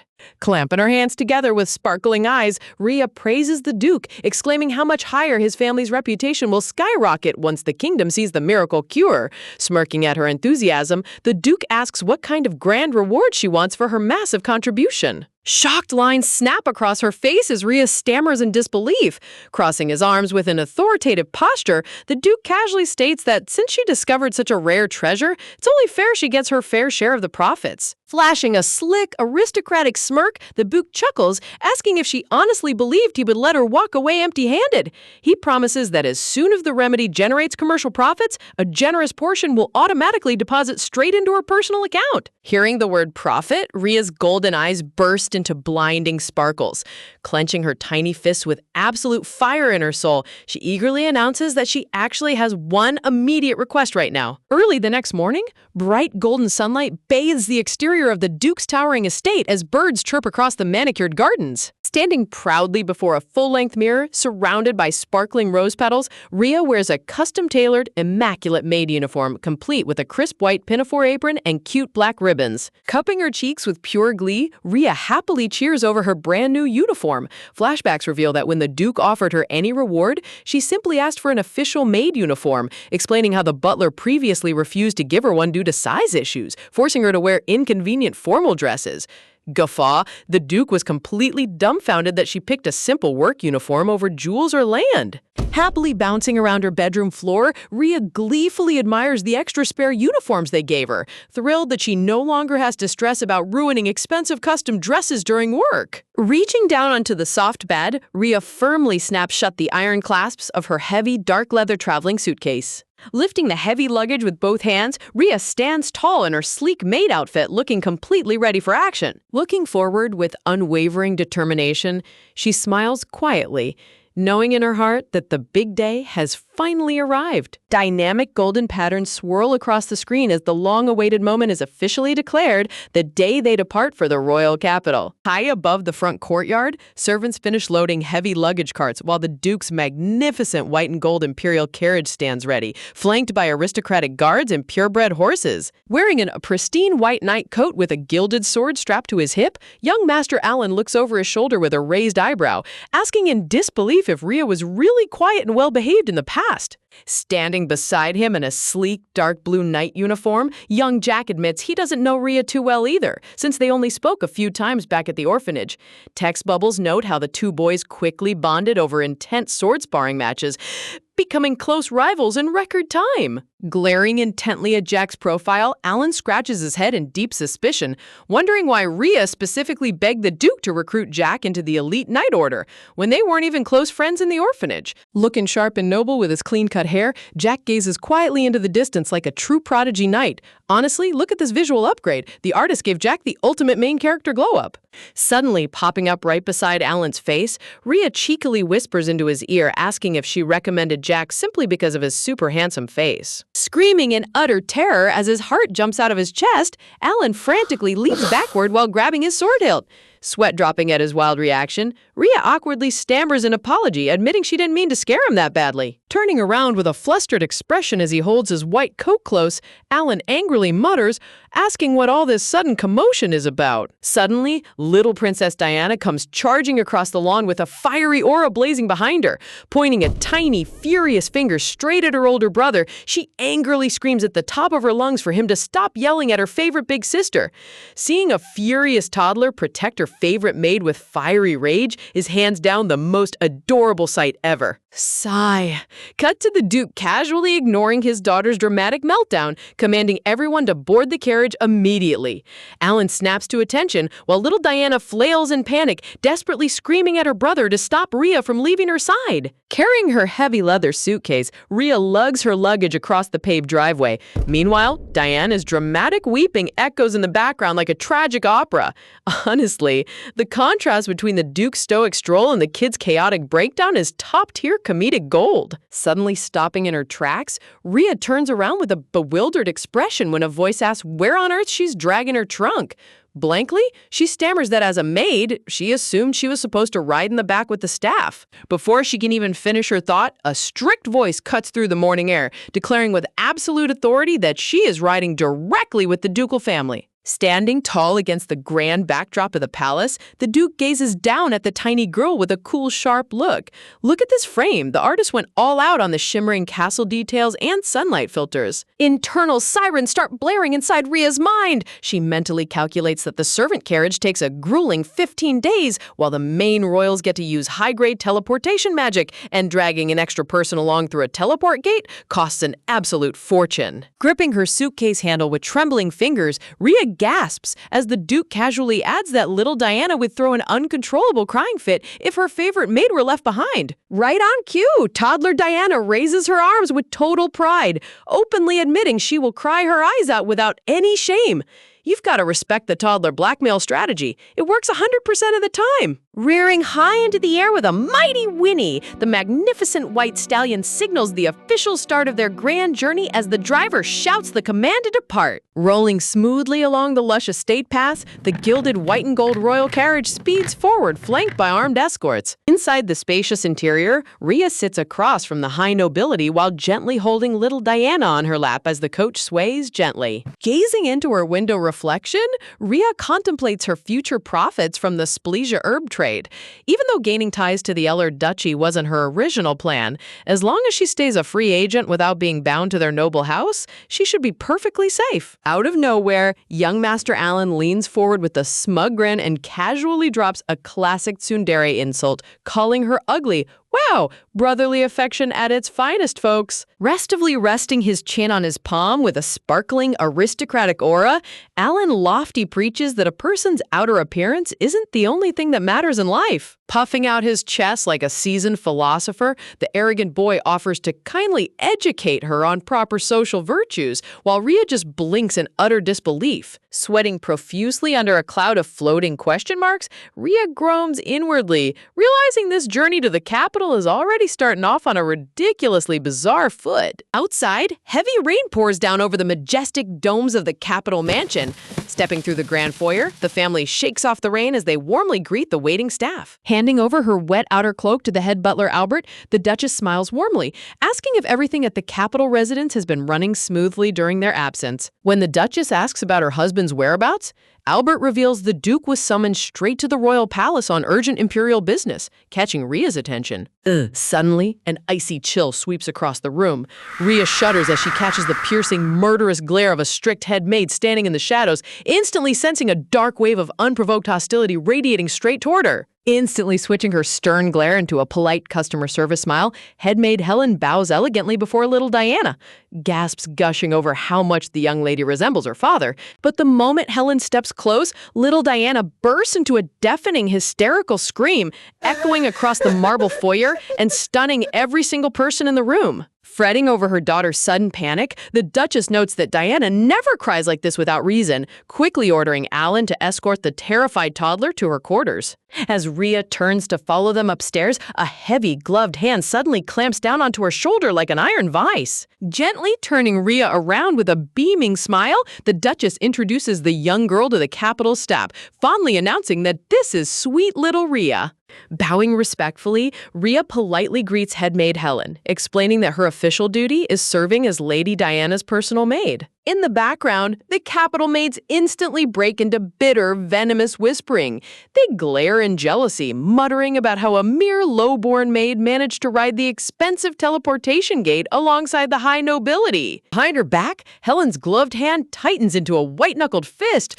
Look at this subtle character animation. The artist is dropping massive foreshadowing that this head maid has a major power complex. Rhea's mind flashes back to her past life, recalling the exact day her old master brought her to the Terentium Guild, where every senior member instantly viewed the new prodigy child with bitter envy and suspicion. Remembering how those toxic workplace politics ruined her life back then, Rhea swears not to repeat her past mistakes. She decides to keep her head down and act just competent enough to keep her job near Diana without provoking the staff. Continuing her explanation, the Duchess notes that she previously sent instructions to prepare a guest bedroom directly adjacent to Diana's room so Rhea could stay close. Suddenly, Helen cuts the Duchess off mid-sentence, coldly barking that giving a maid a room in the main mansion goes strictly against Capitol household rules. With a hardened expression, Helen argues that a common servant has no business residing in the noble family's main quarters, insisting Rhea belongs strictly down in the servants' dormitory. When the Duchess worries that Diana will cry without her,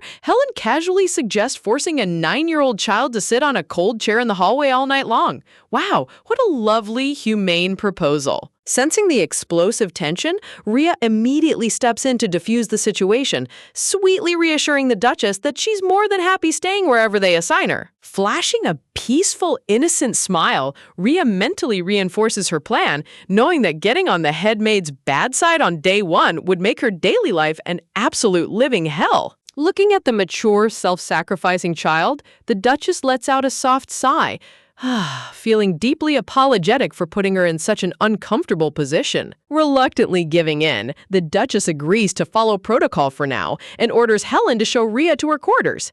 A dark, insidious smirk creeps across Helen's face as she bows in compliance. A week passes smoothly across the opulent, sunlit Capitol estate as summer breeze blows through the gardens. Cleaning the tall glass windows with a cloth, Rhea reflects on her new routine, noting that an entire week has already flown by since their arrival. Between the Duke's military duties as deputy commander and the Duchess's endless high society tea parties, this noble couple has been completely occupied from morning till night. Meanwhile, headmaid Helen expertly handles the household management, efficiently running every administrative detail for the Duchess like a master manager. Of course, Helen never misses an opportunity to nag Rhea on strict etiquette, constantly reminding her that commoners eating anywhere near noble children is a severe breach of decorum. But as Rhea wipes down the hallway glass, heavy footsteps echo behind her as a shadowy figure approaches, demanding to know if she's the infamous Rhea. Turning around, Rhea finds 3 senior Capitol maids towering over her with haughty, arrogant smirks, demanding to know if she's that little pet maid Lady Diana adores so much. Blocking her escape, the maids cross their arms and sneer, accusing her of acting above her station and warning her to know her lowly place. Standing under a cloud of petty middle school bully energy, Rhea deadpans mentally, wondering how grown adult women aren't completely embarrassed ganging up to bully a 9-year-old child.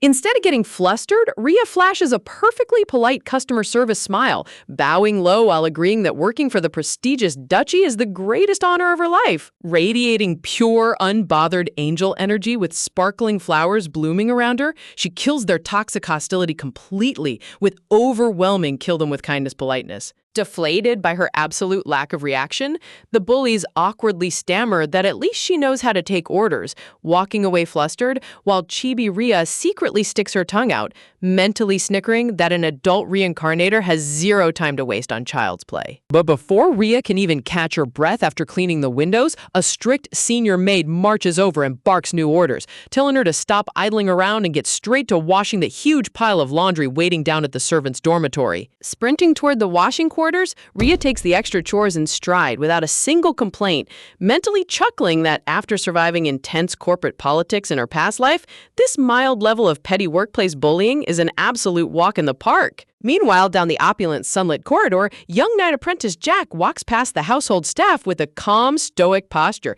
instantly sending a senior maid into full hard eyes blush mode as he passes. Looking remarkably handsome and composed beyond his 11 years, the silver-haired boy turns his gaze forward with a cool, sharp expression. Clasping her hands together in excitement, the senior maid eagerly gushes, asking if there's anything she can do to assist the charming young knight. Straight to the point without wasting a second on small talk, Jack bluntly asks if she knows where to find little Rhea, instantly catching the maid completely off guard. Suspicious and a bit put off, the maid asks why a knight would ever look for a low-born maid, but Jack shuts her down with a cold stance, refusing to give her a single shred of gossip material. Learning that Rhea was sent to the outdoor laundry area, Jack immediately turns toward the courtyards, stepping outside into the bright sunlight. Unlatching the heavy wooden gate, Jack frowns to himself in deep thought, wondering why on earth Lady Diana's favorite maid is doing back-breaking outdoor manual labor instead of staying by the young lady's side. Over at the washing tubs, small hands work tirelessly, scrubbing thick linens and ice-cold water. Kneeling on the stone patio, Rhea scrubs away without rest while Jack silently approaches from behind, watching her work alone. Wiping sweat from her forehead with her sleeve, Rhea lets out a weary sigh, noting to herself that the senior staff definitely threw an unreasonable workload at her on purpose.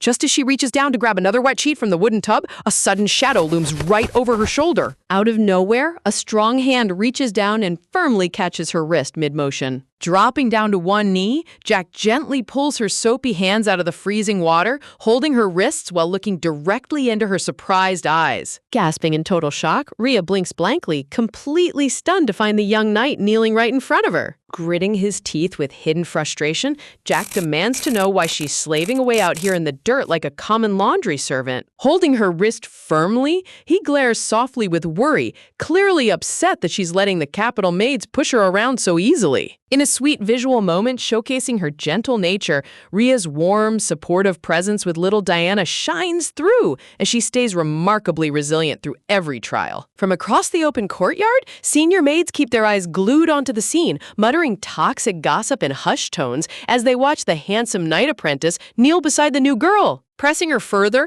Jack reveals that even young Master Alan noticed her missing presence lately, asking if anyone warned her about the capital staff's hostility. Flashing a harmless, naive smile, Rhea plays completely dumb, laughingly claiming that the young master has just been far too busy with his own noble schedule to run into her. Suddenly catching the hushed murmurs echoing behind her, Rhea's eyes widen as she notices the senior maids staring intently at them. Behind their hand, the envious maids sneer, whispering that a low-born maid like her is getting way ahead of herself by flirting with the estate's top knight apprentice. Internally groaning, Rhea realizes that in a noble house, nothing spreads faster than scandalous romantic rumors among the young maid staff. Seeing her hurry to pack up, Jack keeps pushing, asking why she's taking on extra heavy chores when her main job is taking care of Diana. Right on cue, another maid runs over shouting, frantically reminding Leah that she has a scheduled tea time with little Diana right now. Seeing her rushed expression, Chibi Jack offers to roll up his sleeves and help her wash the rest of the mountain of laundry. Turning around to respond, Rhea hears another gentle voice call out her name from behind the drying sheets. A friendly redhead maid steps forward with a warm smile, kindly offering to take over the rest of the laundry so Rhea can hurry inside. Grateful for the unexpected help, Rhea thanks her warmly before jumping to her feet to head back into the main mansion. Seeing her sprint off, Jack calls out for her to wait, moving to follow right behind her. But before he can take 2 steps, a soft hand reaches out and gently nabs his uniform sleeve. Batting her eyelashes with a sweet grin, the freckled maid puts on a classic damsel in distress act, begging the handsome knight to help her carry these heavy tubs instead. Watching Rhea disappear into the hallway, Jack's face turns dark with irritation as he realizes he's been completely cornered by senior maid manipulation. But Jack has absolute zero patience for fake damsels. Glaring with pure icy contempt, he plainly asks her if she's really complaining about tubs when a girl half her size just washed them all by herself. Coldly destroying her entire trap in one sentence, he tells her she's clearly capable of lifting it on her own and turns on his heel, leaving the maid completely humiliated and speechless. Wow, talk about a brutal reality check. Meanwhile, Rhea sprints down the plush royal carpet, relieved to have escaped the outdoor laundry situation. Thinking back to what just happened, Rhea chuckles mentally about how 11-year-old Jack is already a massive heartthrob among the older teenage maids in the estate. Remembering the original novel storyline, she pictures Jack's grand future, recalling that he famously remained completely devoted and scandal-free until swearing his formal knightly oath to Princess Diana. Rhea approves of his elite male lead loyalty, finding the whole concept super romantic. Unexpectedly turning the corner, Rhea gasps as she runs right into young Master Alan standing against the wall with crossed arms. With an intense, sparkling aura glowing behind him, Alan looms over her with yellow glowing eyes, demanding to know exactly who she was calling romantic just now. Instantly going full tsundere, the flustered young master starts stammering excuses, aggressively claiming he definitely didn't come out here specifically to see her. Waving his hands in a frantic blur, Alan stammers that he only wanted to see if his little sister was free for a quick meal between her grueling study sessions. Blinking with a completely blank deadpan expression, Rhea just stares at the overly defensive boy, nodding along like a saint dealing with a dramatic toddler. Changing the subject to calm him down, Rhea casually asks how little Diana has been handling her heavy aristocratic tutoring sessions lately. Flashing back to the study room, headmaid Helen had pressured the Duchess into giving 3-year-old Diana heavy home tutoring, claiming the young lady was fallen behind capital noble standards. Hearing her question, Alan's cocky demeanor softens into a solemn silence, lowering his eyes as if hiding a darker truth about Diana's current state. Shaking off his serious mood, Alan shoos her along with a wave, telling her to hurry inside for tea time since Diana has been eagerly waiting for her all morning. Pushing open the ornate door, Rhea steps inside with a suspicious glare, mentally noting how young Master Alan totally dodged her question before running off. Before she could even take 2 steps into the room, little Diana comes sprinting over with open arms and buries herself in a huge tackle hug, shouting "Big sis" with total glee. Hugging her tightly, the little lady eagerly bubbles over with excitement, chattering away about everything she did today, from practicing her handwriting to drawing pictures and learning high society greetings. Phew, relief washes over Rhea as she smiles warmly, mentally thanking goodness that the sweet toddler seems to be managing her grueling aristocratic schedule without getting overly stressed out. Right on cue, the Duchess turns around with a gentle wave of her hand, catching Rhea off guard as the maid bows respectfully, asking what brought her grace to the tea room so early. Stepping forward with cold professional precision, headmaid Helen sets down a massive stack of official documents right onto the table, announcing that these urgent budget reports require immediate approval today. Handing over another thick stack, Helen adds that the party invitations for next week need a complete review, leaving the Duchess groaning inward as Rhea sympathizes with how overwhelmed her grace is. Talk about an absolute administrative nightmare. Duchess duties are no joke. Shaking off her exhaustion, the Duchess kindly tells the girls to go ahead and enjoy the tea prepared by Helen while she handles the paperwork, prompting little Diana to happily bounce onto the fluffy sofa. As Rhea prepares to pour the tea, her ears perk up when she senses a subtle shift in the room's atmosphere, wondering what delicate topic is about to be brought up. Flashbacks reveal Helen standing over young Diana with a stern gaze, questioning questioning if the young lady seriously plans on drinking sweet cocoa like a naive child during tomorrow's prestigious high society salon gathering. Instantly catching the headmaid's implication, the Duchess turns around with sharp eyes, demanding to know what Helen means by organizing a salon event without consulting her first. Turning toward the toddler, the Duchess firmly reminds Helen that Diana is still far too young for capital politics, especially considering she barely had the chance to meet other children while living out in the rural territory. But Helen doesn't back down for a single second. Pushing up her glasses, she coldly reminds the Duchess that since her Grace wasn't raised in the capital, she might not understand how critical early networking is for noble girls. Wow, the sheer arrogance to talk down to a Duchess like that. Displaying the radiant crest of House Piedmont, Helen doubled down on her pressure, arguing that as the sole heiress of a premier ducal house, Diana must become the undisputed flower of high society. Otherwise, she'll turn into a total laughingstock. Twisting her hands nervously, little Diana looks up with wide, hesitant eyes, softly asking if she can at least bring her big sister Rhea along to keep her safe. Shaking her head without a shred of empathy, Helen shuts down the toddler's request instantly, placing her hand on another maid's shoulder as she declares that Rhea is strictly forbidden from setting foot in the salon. Stepping into the spotlight with a flawless, practiced smile, a senior maid bows politely, introducing herself as Sophie to the young lady. Boasting with full confidence, Sophie promises that she knows every single noble family and candidate attending tomorrow's event, assuring the room that she will manage everything seamlessly. Flaring up with righteous anger, the Duchess slams her hand down, accusing Helen of completely crossing the line by making executive household decisions without her consent. Clenching her apron with trembling hands, Rhea stands frozen in shock as the cold reality hits her. She's being deliberately excluded from protecting Diana. A heavy, suffocating silence descends across the luxurious tea room as the political power struggle between the Duchess and the head maid reaches a breaking point.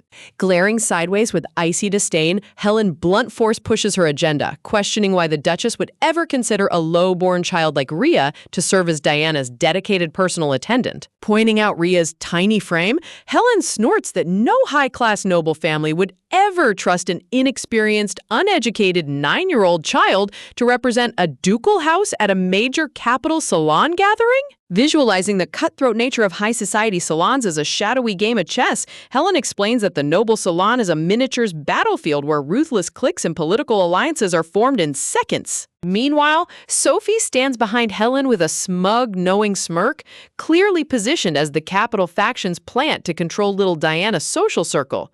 Look at that suspicious snake smile. She is definitely up to no good. Trying her absolute best to defend her favorite maid, the Duchess insists that Rhea is remarkably bright and intelligent beyond her years, but Helen cuts her off cold, reminding her that the girl isn't even 10 years old yet. Lowering her eyes in deep thought, Rhea mentally breaks down the head maid's arguments, realizing that while Helen's tone is wildly disrespectful, her political logic regarding capital social standards isn't entirely wrong. Recognizing Helen's pedigree as a skilled administrator from House Ellard's vassal line, Rhea notes that the Duchess is hesitating precisely because she fears her own capital inexperience might ruin her daughter's political future. Pushing back her chair, Rhea steps forward with perfect posture, bowing deeply to apologize for speaking out of turn and interrupting their noble discussion. Flashing a peaceful, saintly smile, Rhea gracefully excuses herself from the room, gently encouraging little Diana to pay close attention to her upcoming etiquette lessons. Grasping the edge of the door, little Diana reaches out with a heart-broken gasp, terrified at the thought of leaving her beloved big sister behind. The next morning arrives, and the grand ducal carriage rests outside the estate courtyard as the household staff gathers for Lady Diana's official departure. Stepping into the sunlight, young Diana looks breathtakingly adorable in a lavish white and blue lace gown adorned with ribbons and fine pearl necklaces. Dressed up like a pristine fairy tale princess in her tiny bow shoes, the toddler takes slow, hesitant steps toward the carriage. Flashing back earlier that morning, Rhea had lovingly styled the young lady's hair, cheering her on with dynamic sparkles and declaring that she would easily be the absolute flower of the salon. But despite all the praises, little Diana's lower lip begins to tremble uncontrollably as the fear of being separated from Rhea overwhelms her. Suddenly, an earth-shattering roar echoes across the entire courtyard. Huang? Completely throwing noble decorum out the window, little Diana burst into a full-blown toddler temper tantrum, sob right right in front of the entire staff. Panicking in utter horror, Helen and Sophie try to quiet her down, but Diana stamps her tiny feet, screaming at the top of her lungs that if her big sister isn't coming, she refuses to go to the salon altogether.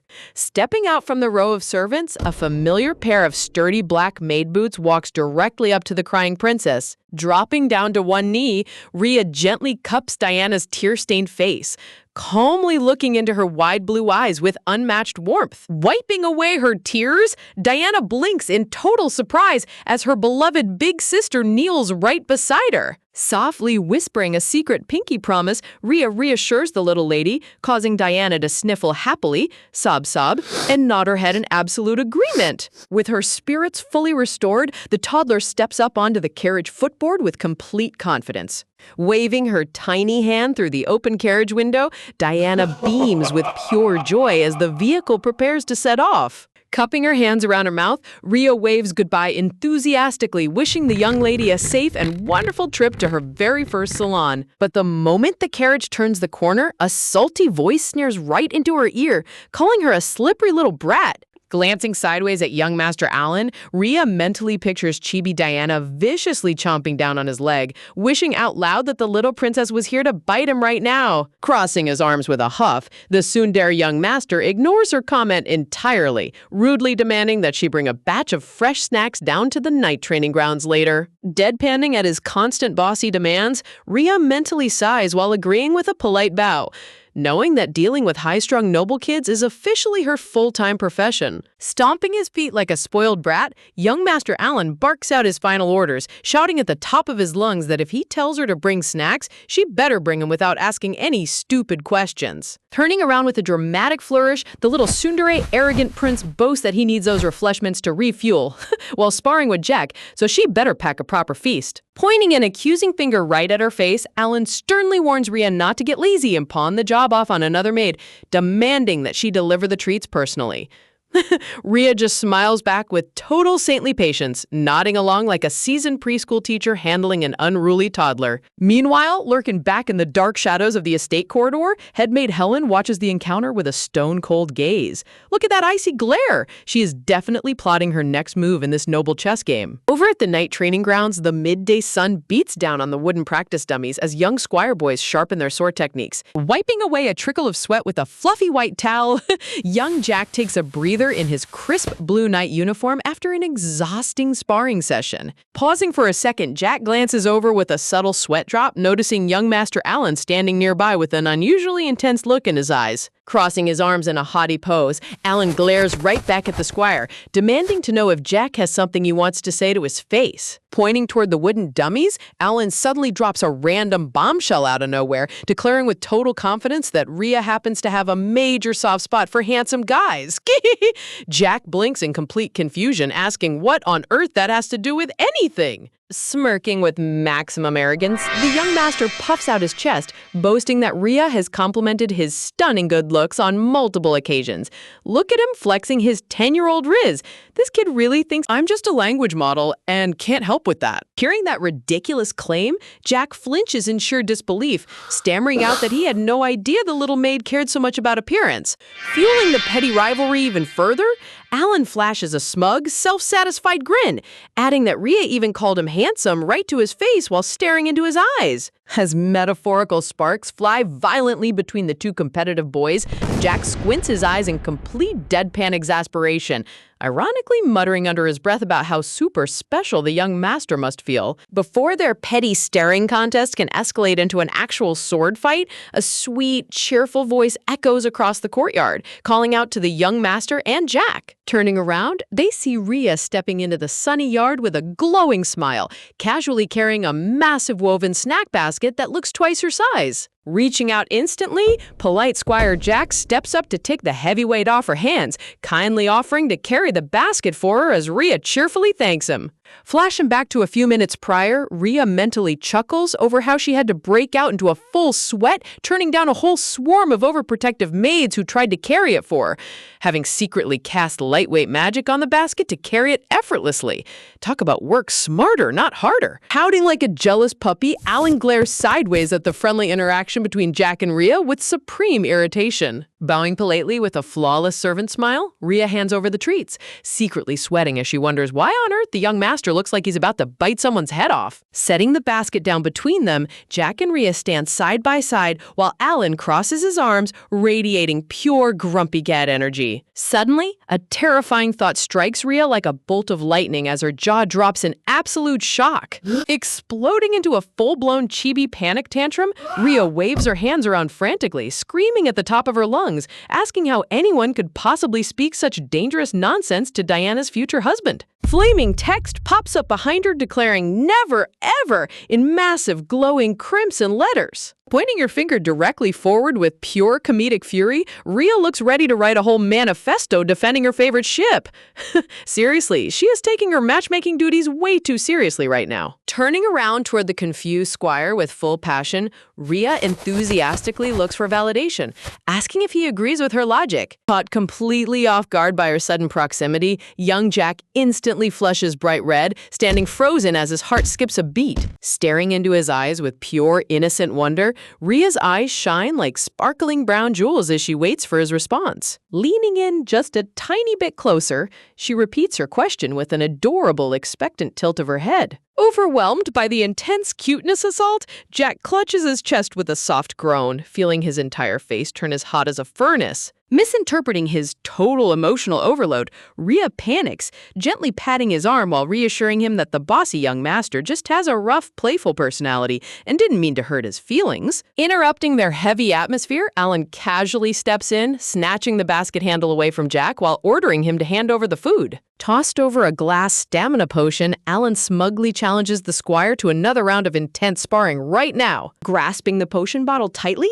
Jack's eyes narrow into a sharp, laser-focused glare as he softly warns the young master that he won't be holding back a single bit this time. Sparks explode between the two competitive rivals once again, prompting Alan to tell Rhea to go sit on the sidelines and enjoy some snacks while they fight, leaving her totally bewildered by their sudden masculine urge to duel. As evening approaches and golden sunlight washes over the stone castle walls, Rhea waves goodbye, thanking the boys for their hard work before heading back inside. Wiping the lingering dirt and sweat off his face, exhales sharply. Jack takes a deep exhale as he finishes racking the wooden practice swords in the armory. Popping her head through the wooden door, softly Rhea warmly asks if he's finished cleaning up all the training gear for the day. Shaking her head lightheartedly, Rhea complains about how mean the young master is for always running off to play and leaving all the heavy cleanup duty to Jack, though the loyal squire just sighs that it can't be helped. But as the sunset light hits his face, Rhea suddenly gasps, noticing a small, fresh scrape bleeding right across Jack's cheek. Panicking over his injury, she blurts out in full worry, asking if he's okay. Stepping right up into his personal space without a second thought, Rhea places her soft hand gently onto his chest to steady him. Reaching her small fingers up toward his cheek, she softly tells him to stay still so she can take a closer look at the scratch. Suddenly, Jack grabs her wrist and slams his hand against the wall behind her in a total smooth romance novel wall slam.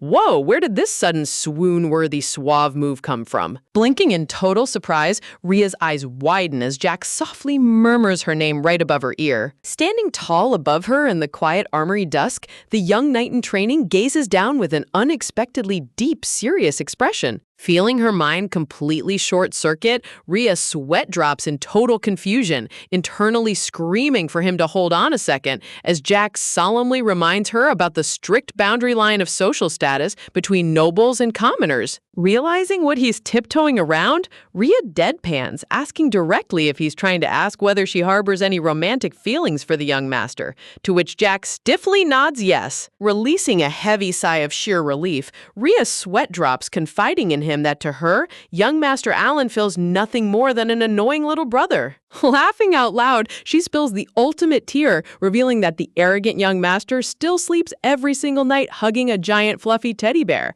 Jack squints his eyes in complete comedic secondhand embarrassment, muttering that he definitely did not need to know that private detail. As the hilarious tension diffuses into warm laughter, Jack clenches his fist tightly against his side, feeling an overwhelming weight lift off his chest as he buries his true hidden feelings deep inside. Turning back toward him with wide, curious eyes, Rhea asks what he means by that and demands to know how he views her in return. Alan gazes down at her with a completely unreadable expression, softly asking if he feels like nothing more than a little brother to her too. Rhea offers him a bright, sweet smile, surrounded by soft imaginary blossoms that make the entire moment look like a fantasy shoujo panel. Young Alan blinks in surprise, staring at her in mild shock as her cheery answer catches him totally off guard. A gentle, rare smile breaks across his face as he softly mutters that her answer comes as a huge relief.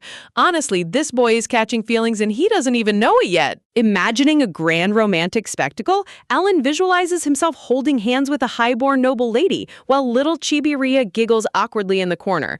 Honestly, high society class barriers and manhwas always make romance 10 times more dramatic than it needs to be. Rhea reminds herself that no high and mighty young master would ever look at a humble little maid like that anyway. Before they can continue their deep conversation, a maid suddenly comes running down the corridor shouting Rhea's name. Out of breath, the maid informs them that the young lady has finally returned home and urges Rhea to hurry straight to Madam's room. Rhea gasps in surprise, asking if the young lady is really back, only for the maid to reassure her that she'll handle the rest of the library cleanup so Rhea can leave immediately. Waving goodbye as she dash off, Rhea yells back a quick thank you and reminds Alan make sure he visits the infirmary too.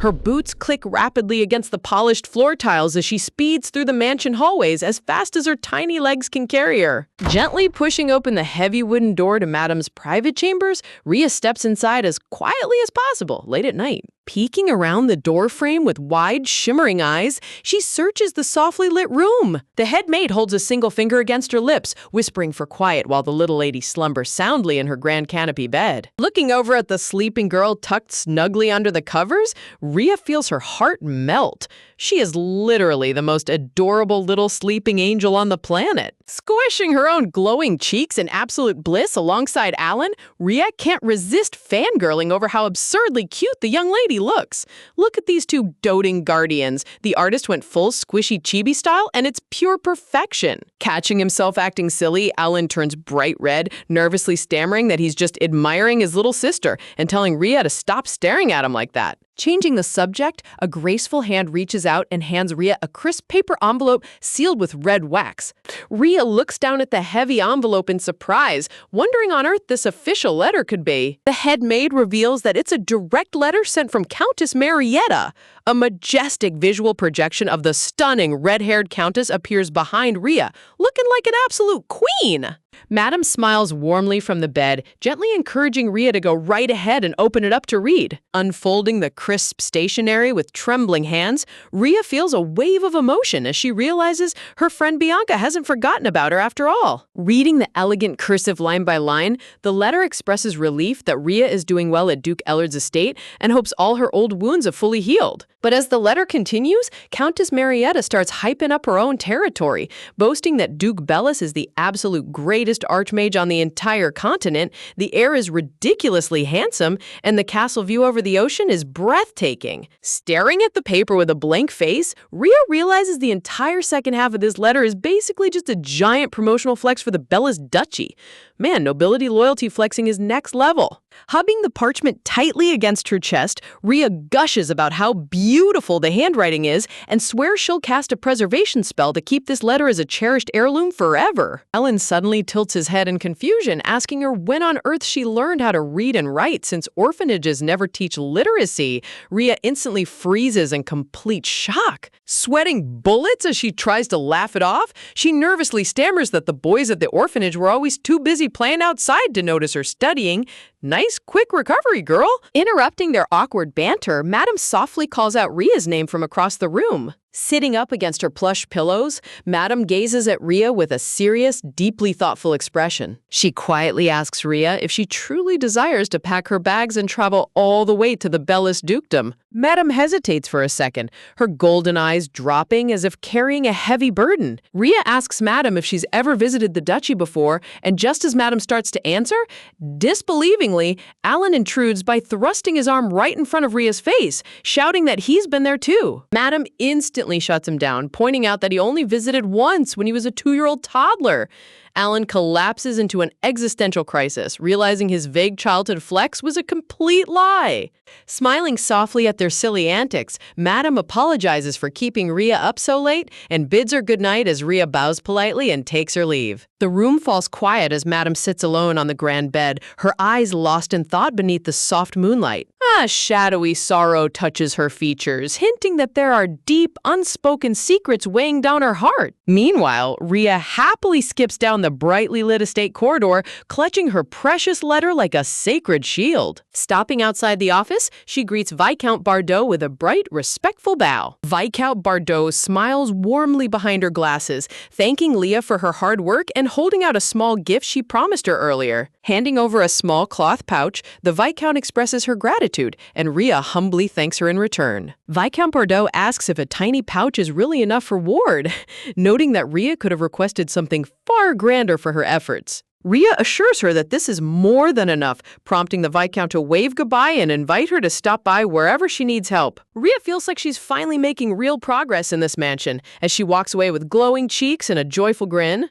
Over the next few days, Rhea makes it a habit to help Viscount Bardot with various administrative tasks around the estate whenever they bump into each other. Having exceptional reading skills and lightning-fast efficiency, Rhea sorts through stacks of documents so quickly that the overworked Viscount literally cries tears of pure joy. Talk about an overqualified maid carrying the entire administrative department. But during one of their working sessions, Rhea gasps in complete shock as she learns that the estate still hasn't managed to cultivate a single stalk of the rare splegia herb. Viscount Bardot explains that finding even a partially grown root back then was a complete miracle, and they desperately need a healthy specimen to study its medicinal properties. Rhea slumps her shoulders in frustration, realizing solving the Duchess's condition is going to take way longer than she originally thought. Strolling along the pristine garden path of the estate, Rhea folds her arms in quiet frustration as she ponders the situation. She can't help but feel disappointed that, despite all the Duke's top-tier doctors and skilled mages working around the clock, they've barely managed to treat the lingering symptoms. It seems like they're so caught up managing the surface effects that they haven't even figured out how to harness or seal the true source of the power. Rubbing her forehead with a heavy groan, a tiny chibi version of Rhea breaks out into a nervous sweat between trying to decipher the complex magical corruption and worrying about answering Bianca's letter. Her brain is officially on total overload. Honestly, who knew being a reincarnated main character meant dealing with more administrative paperwork than a middle management corporate job? Suddenly, fast-paced little footfalls echo loudly against the stone pavers behind her. Hearing someone sprinting at full speed, Rhea stops in her tracks and turns around to see who's rushing toward her. Leaping right forward with a joyful cheer, little Diana wraps her tiny arms around Rhea's waist in an adorable full-body hug. Rhea gasps in delight as the sweet girl clings onto her like a cute little koala. Loudly calling out from down the hallway, the anxious attendant maids rush over, pleading with the young miss not to sprint around like that or she's going to trip and scrape her knees. But Diana completely tunes them out, beaming up at Rhea while blurtly announcing just how much she missed her big sister today. With a massive, radiant grin on her face, the little lady eagerly holds out a freshly drawn crayon illustration. Look at that proud artistic expression! She is so excited to present her latest masterpiece. Gasping in pure delight, Rhea places her hands over her mouth in sheer astonishment. Over in the background, the headmaids blink in utter confusion, wondering what kind of magnificent artwork could possibly warrant such a dramatic reaction from the young servant. Clasping her hands in wonder, Rhea asks if the drawing is supposed to depict the legendary fairy tale princess. A glowing, ethereal vision pops up in her imagination, featuring a stunning high fantasy heroine dripping in luxury with flowing pink hair, a grand royal crown, and a jeweled magic staff. Talk about high expectations versus reality. Cut back to the actual drawing, and it's literally the most glorious stick figure sketch you've ever seen in your life. With wild scribbled pink hair and a little golden crown atop a smiling circle face, this masterpiece belongs straight on the refrigerator. Cupping her blushing cheeks in utter swoon, Rhea swoons over the crayon art, proudly declaring that it looks exactly like the heroine. Meanwhile, the two maids standing behind them drop their jaws in sheer deadpan horror, silently sweating as they stare at the stick figure and wonder if everyone in this mansion has collectively lost their minds. Softly patting the young lady's shoulder, Rhea thanks her profusely for such a precious gift, but little Diana just giggles back with pure, untainted devotion, sweetly declaring that she made it because Rhea will always be her true princess. Oh, my heart is visually melting into a puddle right now. Gazing down with soft brown eyes, Rhea feels her chest swell with immense pride as she holds the paper tenderly.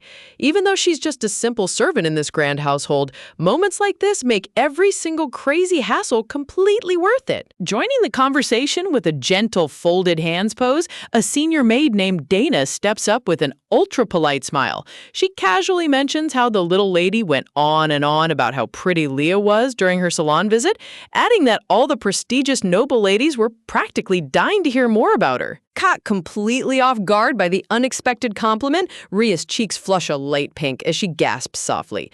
Hearing that high society noblewomen were gossiping about a simple maid certainly wasn't on her daily bingo card. Looking down at the beaming young miss, Rhea feels a weird mix of warm pride and secondhand embarrassment. While it's super sweet that Diana brags about her everywhere she goes, being the hot topic among terrifying aristocrats sounds like a total nightmare.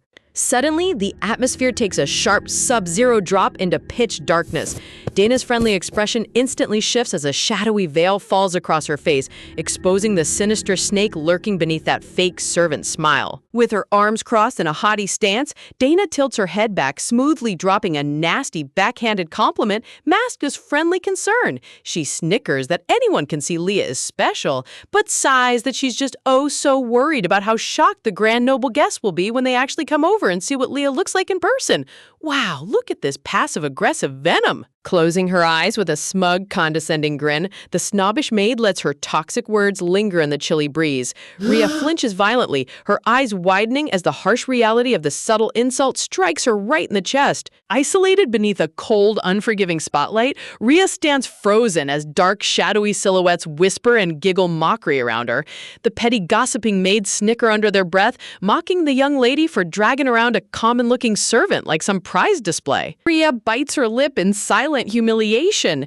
She stammers out a weak response, feeling the heavy weight of social hierarchy crushing her spirit. Flashing back to a quiet, peaceful memory, Rhea remembers young Diana holding her hand softly beneath the pale blue starlight, smiling with complete, unconditional love without a single thought about status or appearance.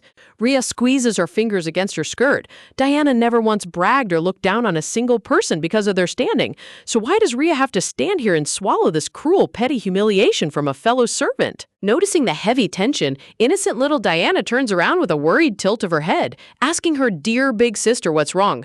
Forcing a tight, professional smile back onto her face, Rhea softly lies that nothing is wrong at all, claiming she was just admiring how gracious and wise the little lady is. But out of nowhere, a dark, shadowy figure looms overhead as a vein twitches violently on a familiar forehead. Someone nearby heard that whole snake-like speech, and they are definitely not letting it slide. Standing beside them, Dana continues laying on the fake praise thick enough to choke on, boasting about how most young I'm just a language model and can't help with that. Just as Dana finishes her pretentious sentence, declaring that Diana is truly worthy of being the Duke's daughter, a sharp, heavy footstep echoes across the courtyard marble. Looming into frame with a pair of glowing yellow eyes that could slice through solid steel, young Master Alan appears from the shadows. He glares down with lethal intensity, coldly asking Diana why on earth she's just standing there like a brainless doll while being blatantly insulted. Dressed in his sharp golden vest and noble jabot, the arrogant young prince points an accusing finger straight at the snake. With zero hesitation, Alan exposes the mean girl right on the spot, shouting at his sister that this maid is actively mocking Leah by calling her pretty when she means the exact opposite. Realizing the underlying insult for the very first time, little Diana's blue eyes snap open in absolute fury. She gasps in utter shock, her cute face twisting into immediate burning indignation. Exploding like a tiny dynamite stick, Diana points her finger straight into Dana's face, screaming at the top of her lungs. She calls the mean maid an ugly, clueless dummy, passionately declaring to the entire courtyard that Leah is literally the single prettiest girl in the whole wide universe. Get him, little queen! Sweating profusely as her face turns ghostly pale, Dana frantically waves her hands around in a full meltdown mode. She stammers out desperate excuses, trying to claim she didn't mean it like that at all. But before she can wriggle out of her mess, Alan steps right up and grabs her apron shoulder with a heavy grip. He sneers down with ruthless sarcasm, telling her to save the pathetic excuses because everyone knows exactly what she was doing. Radiation dark, suffocating aura, the young prince glares down like a judge delivering an execution order. He growls with terrifying authority, asking how a worthless servant dares to mock a noble lady's companion right in broad daylight. Lowering his lethal gaze, Alan reminds the trembling maid that she is nothing more than a temporary employee from the Duke's estate. The surrounding servants gasp in utter panic, whispering frantically as they realize the young master is about to make a major example out of her. Shrinking back in absolute terror, the mean maid stammers for mercy, but Alan doesn't even bother looking at her face, snapping his fingers and calling for the head butler to step forward immediately. Pointing his finger toward the gates like an absolute king delivering sentence, Alan drops the final hammer, ordering the butler to throw this maid out and ensure he never sees her disgraceful face in this mansion ever again. Feeling her entire life collapse into dust in a split second, Dana's eyes go completely hollow. She screeches in horror, realizing her cozy job at the Grand Duke's house is officially up in flames. Slamming her hands and knees violently onto the stone ground, the arrogant maid breaks down into ugly crying sobs. She desperately bows her head down, screaming for the young master to forgive her just this once. Turning his back with cold, unyielding disgust, Alan warns her that there will be zero mercy for traitors in his house. He coldly commands her to vacate the premises immediately, warning that if he catches a single trace of her tomorrow, every servant present will pay the price. Placing his hand gently onto Rhea's shoulder, Alan's tone instantly softens as he tells Diana and Leah to follow him inside. Talk about absolute peak main character energy. This 10-year-old just handled a mansion bully like a seasoned mob boss. Glancing back at his side profile in complete awe, Rhea blinks in total shock. She can barely wrap her mind around how effortlessly the young prince protected her honor without dropping a single sweat. Watching the terrified servants cringe on the ground behind them, Rhea reflects silently on the power of authority. Back then, she never truly understood how intimidating it was to stand beneath the young master's absolute protection. But seeing it unfold right before her eyes really puts things in perspective. Cut to later that golden afternoon over at the Night Training Academy. The majestic stone arches glow beneath the warm sunlight as birds chirp quietly in the breeze. Spotting a familiar blue uniform near the armory entrance, Rhea waves her hand enthusiastically, calling out Jack's name across the quiet cobblestone path. Turning around in surprise, young Squire Jack walks over with a bewildered expression. He admits that when he heard someone say she was looking for him, he thought it was just an elaborate prank. Scratching his cheek in mild bashfulness, the polite squire explains that in all the time they've known each other, this is literally the very first time Rhea has ever gone out of her way to seek him out personally. Reaching into her apron pocket with a cheerful giggle, Rhea pulls out a tiny polished glass bottle and presents it in both hands. She beams brightly, announcing that she brought him a special gift. Holding the small glass jar gently in his palm, Jack stares down in surprise. Rhea enthusiastically explains that it's a super effective healing ointment capable of mending scrapes within a single day and speeding up major sword cuts. Flashing back to a funny memory, a cute chibi bubble pops up, showing Rhea lugging massive stacks of heavy herb crates alongside Baroness Bardo. Rhea boasts with pride that she worked like crazy helping the Baroness just so she could get her hands on this top-tier medical stash. Talk about dedication! Chattering away like an adorable little bird, Rhea adds that the Baroness even promised to brew an energy-restoring growth potion next time. But as she rambles on, Jack's eyes narrow into a dark, solemn gaze as he softly calls out her name. Leaving Rhea blinking in total curiosity as to why he suddenly looks so serious. Jack inspects the small wooden container in his hand, looking slightly taken aback by Rhea's thoughtful gesture. Confused by his reaction, Rhea asks what that comment was supposed to mean, but Jack quickly brushes it off, softly thanking her and promising to put the gift to good use.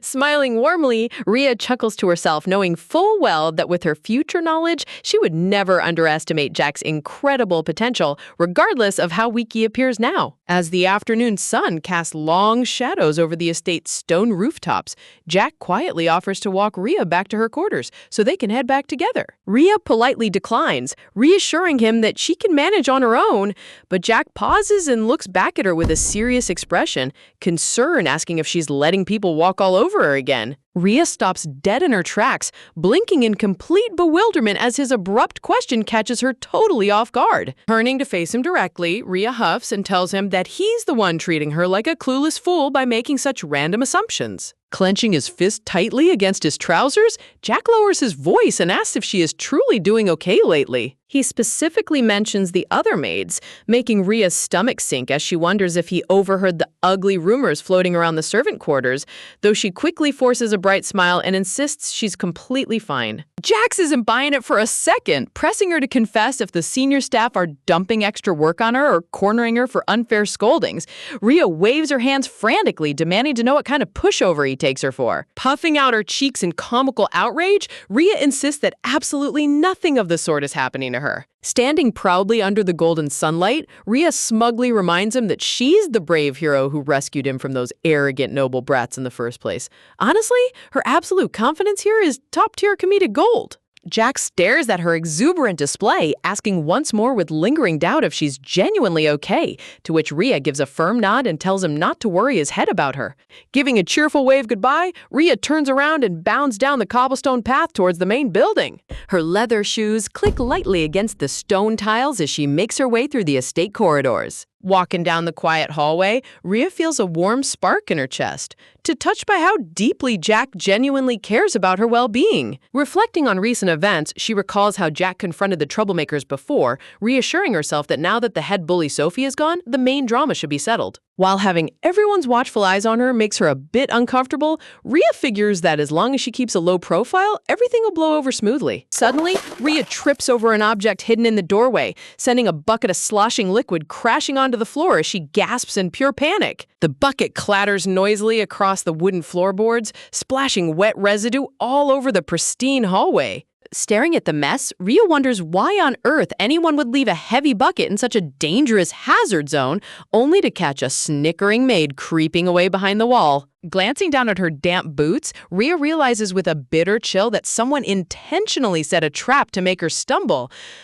She wonders for a fleeting second if she should report this pettiness to the Duchess, but she instantly catches herself, gasping at her own foolish thoughts. Shaking her head, Rhea reminds herself that she can't go running to the busy Duchess over minor maid petty drama, admitting that she temporarily forgot her place just because the nobles treated her kindly. Hardening her resolve, Rhea murmurs that she's dealt with far worse bullying before and can easily swallow her pride until this wave of jealousy passes.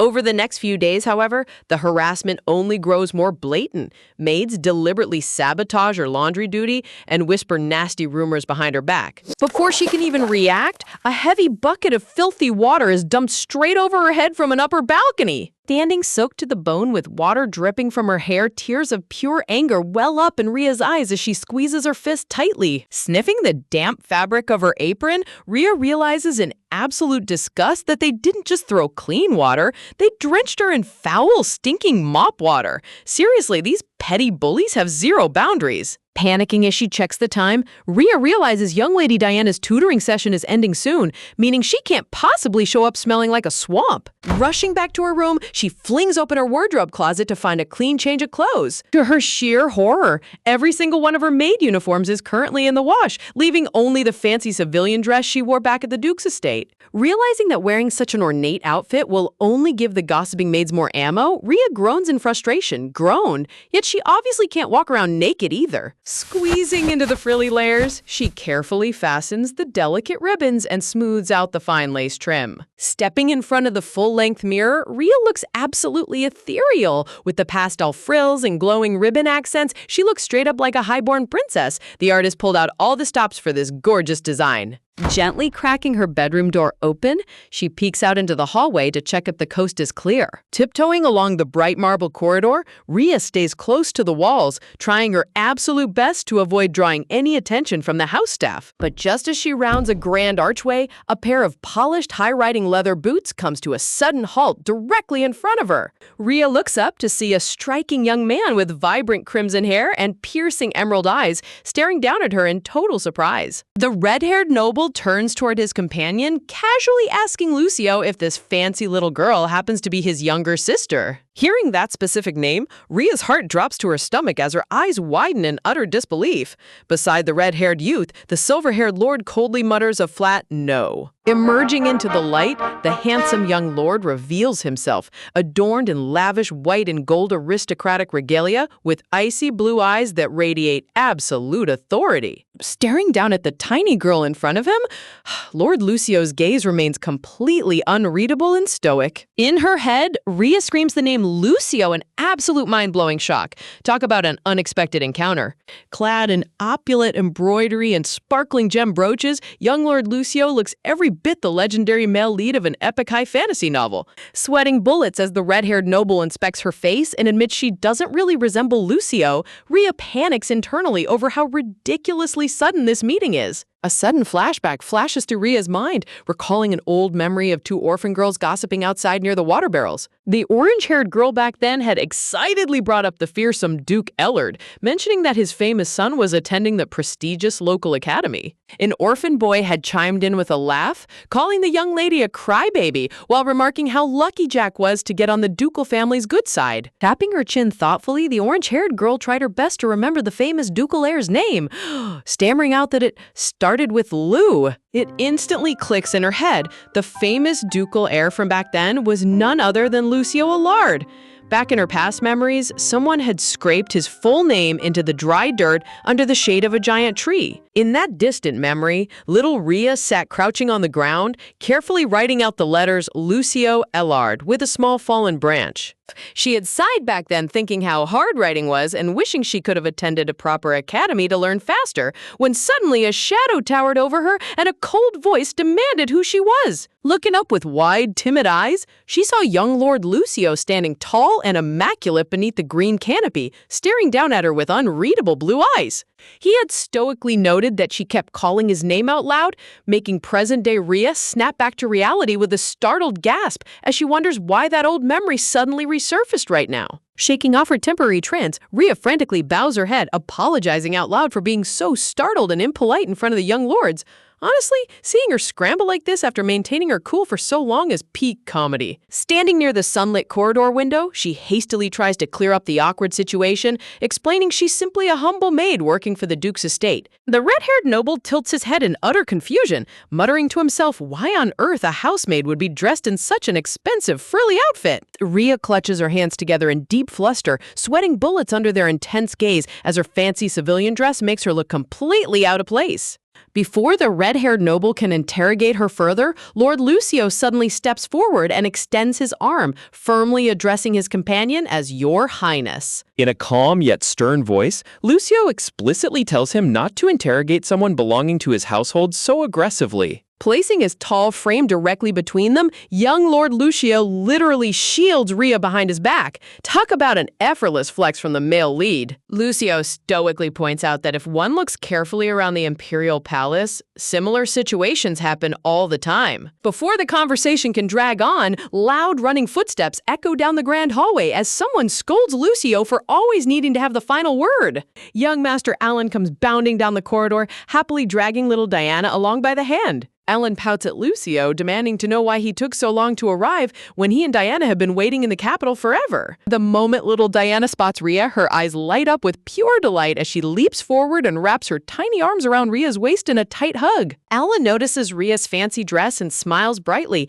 asking if she changed into different clothes because she was planning to play dress-up in dolls with Diana today. The red-haired noble rubs his chin and nods in understanding, assuming Rhea is simply the young princess's favorite playmate maid who gets dressed up for tea parties. Rhea internally lets out a massive sigh of relief that her awkward outfit choice got glossed over so smoothly. Turning his attention back to Lucio, Alan sighs and explains that his late arrival was unavoidable because of exam week, but promises he plans to stay around for a while now. Alan peeks around Lucio's shoulder, curiously asking if Askell didn't come along with him since he really wanted to introduce little Diana to him. The red-haired noble chuckles slyly, warning young Master Alan that bragging too much about his adorable little sister to the crown prince might actually make him disliked. Waving his hand playfully, the red-haired noble complains that he's totally left out and asks them to finally introduce him to the staff, Honestly, this guy's casual royalty energy is top tier. Closing his eyes with a subtle breath, Lord Lucio gives a stoic nod and agrees to perform the formal introductions. Standing surrounded by dramatic rose flourishes, the handsome red-haired youth is formally presented as First Prince Nicholas Lexington. Hearing that grand name, Rhea's jaw practically hits the floor as her mind races through the original novel's lore. Nicholas Lexington, the sole prince of the imperial family, 12 years older than Diana, and the notorious romance antagonist who tries to steal Diana away in the original story. A fiery wave of intense fury radiates from Rhea's body as she glares daggers at the back of Prince Nicholas's head, while he casually laughs about how cute little Diana is. Sensing the awkward tension, Lucio coldly dismisses Prince Nicholas, telling him to take his leave if he's seen enough. Nicholas gasps in comedic shock, whining that Lucio is kicking him out without even offering a single cup of tea. Gently stroking little Diana's soft hair, Rhea internally roots for Lucio, telling Diana in her head never to spend a single second around a suspicious guy like the first prince. But out of nowhere, little Diana turns around, points directly at Lucio, and innocently asks Rhea if she thinks her big brother is handsome. Rhea freezes in place, squeaking out a flustered, "What?" Sweat pouring down her face, Rhea forces a polite smile, stammering that of course the young master is very handsome, just like the pretty young lady herself. Internally panicking, Rhea wonders why on earth Diana would drop such a high-stakes, out-of-the-blue question right in front of everyone. Ignoring Rhea's internal breakdown, little Diana tugs on Lucio's sleeve and looks up at her older brother with big round eyes. Diana points back at Rhea and asks Lucio if he thinks big sister Rhea is pretty too.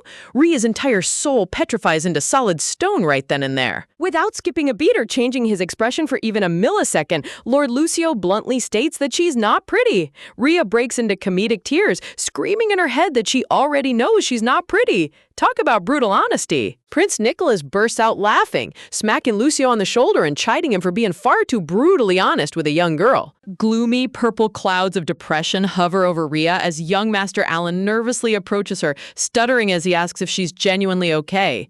A mental arrow pierces Alan's heart as Rhea turns to him with a deadpan expression, remarking that she's totally used to it since a certain young master calls her ugly every single day anyway. Alan frantically waves his hands, crying out that he was just trying to comfort her. Shaking off the awkward mood, Rhea gently takes little Diana's hand, softly suggesting that they head back to her room to play with dolls before dinner time. Diana's eyes sparkle like bright blue gemstones as she gasps in pure excitement at the idea of playing dolls with her favorite maid. Bowing respectfully to the young nobles, Rhea politely takes her leave as Prince Nicholas watches her departure with an intrigued look on his face. Nicholas chuckles softly, noting that Rhea is surprisingly bold and resilient for a maid, fully expecting her to break down in tears after Lucio's cold roast. Turning back to Lucio, Nicholas curiously asks why he was so harsh, pointing out that if he didn't want to tell a white lie, he could have easily stayed silent like he usually does. As the afternoon breeze rustles the sunlit trees in the courtyard outside, a gentle memory begins to surface. Adjusting the delicate lace trimming on little Diana's dress, a gentle hand rests against her shoulder in a loving gesture. Flashback snaps to a heartwarming scene where Rhea, back when her hair had a rosy hue, leaned down to whisper a sweet secret to young Diana. Surrounded by warm floral light, the deep emotional bond between Rhea and the young princess shines through every single memory frame. Holding a single finger against her lips with a playful smile, Rhea whispered to Diana to keep a special secret between just the two of them. Little Diana tilted her head back then, asking with wide, innocent blue eyes what kind of secret they were hiding. Rhea had giggled softly, telling Diana that she was secretly the prettiest girl in the whole world and nobody else knew it yet.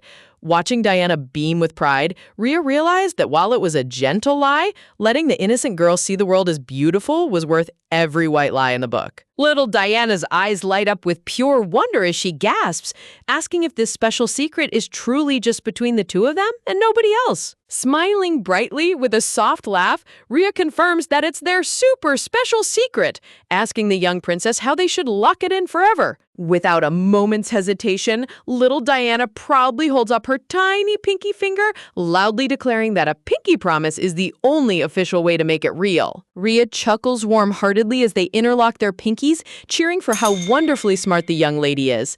Ha, honestly, watching these two bond is so wholesome, it could melt a heart of solid ice. Right on cue, a courteous maid opens the heavy wooden door, politely informing them that family dinner has been served downstairs. Taking the little princess gently by the hand, Rhea cheerfully leads her toward the grand dining hall, while Diana beams with absolute happiness. Stepping into the opulent dining chamber, the grand feast is already laid out across a massive polished table where the noble Ellard family gathers. The second Diana spots her father, she dashes across the marble floor and leaps directly into Duke Ellard's arms, squealing out a happy "Daddy" as he catches her with a gentle smirk. Duke Ellard lightly scolds her that she's going to tumble if she jumps around like that, while little Diana just giggles merrily. Rhea stands nearby in polite reverence, nervously twiddling her hands as the Duke calmly sips his fine red wine. Setting his glass down, Duke Ellard calls out stoically to his eldest son, causing young Lord Lucio to immediately respond with a formal "Yes, father." Pointing directly to the empty seat beside him, the Duke casually instructs Lucio to take a seat, before pointing right next to him and ordering Rhea to sit right there as well. Both Rhea and Lucio freeze in absolute total shock. Rhea's mind snaps into instant panic as sweat bead rolls down her forehead in utter bewilderment. Duke Ellard nonchalantly explains that since Diana will sit on his lap,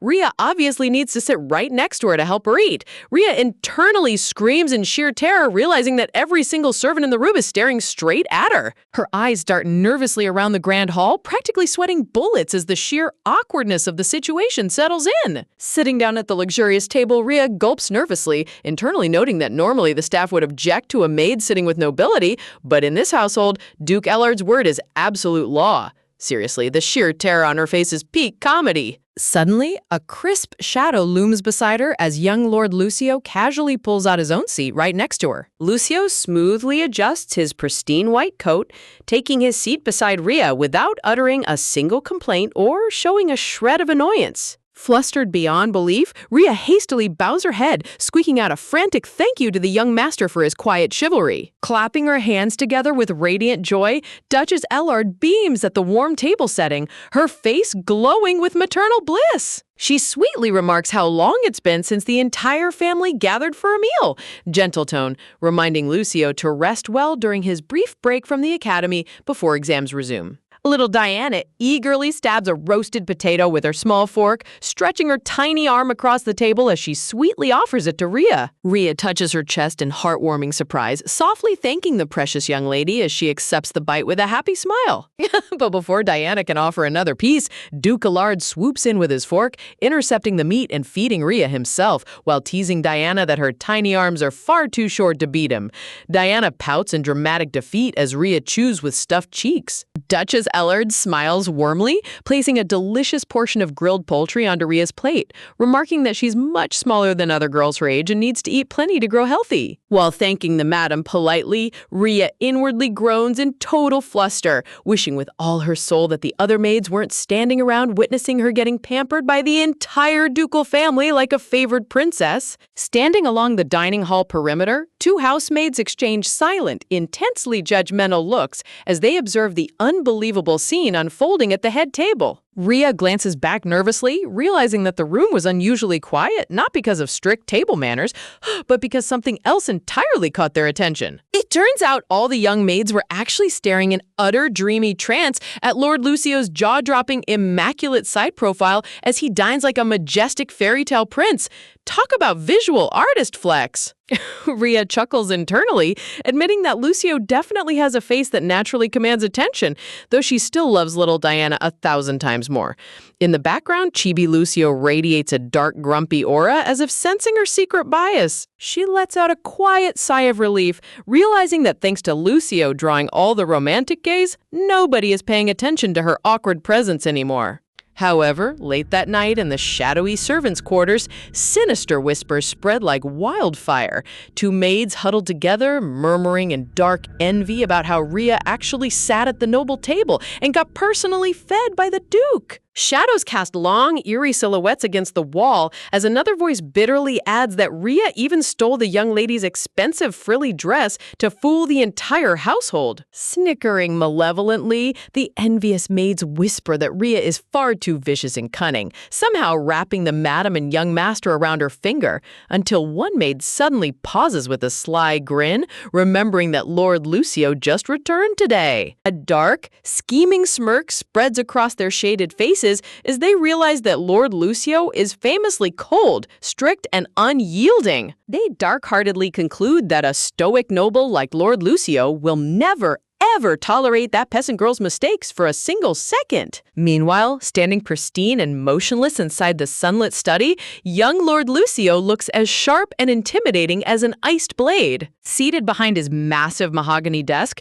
Duke Ellard looks up at his son, quietly confirming that Rhea has indeed been a massive help to the estate during recent events. Lucio narrows his sharp blue eyes, asking in a cool tone if his father truly intends to sponsor a mere maid like her. Steepled fingers resting under his chin, Duke Ellard firmly nods, explaining that keeping a brilliant and talented child like Rhea as just a maid would be an absolute waste of potential. Lucio stands in quiet silence, his stoic expression unreadable as his mind processes his father's unexpected words. Internally, Lucio finds it utterly strange that his father, a man who strictly avoids getting close to outsiders, is paying so much personal attention to a random orphan girl.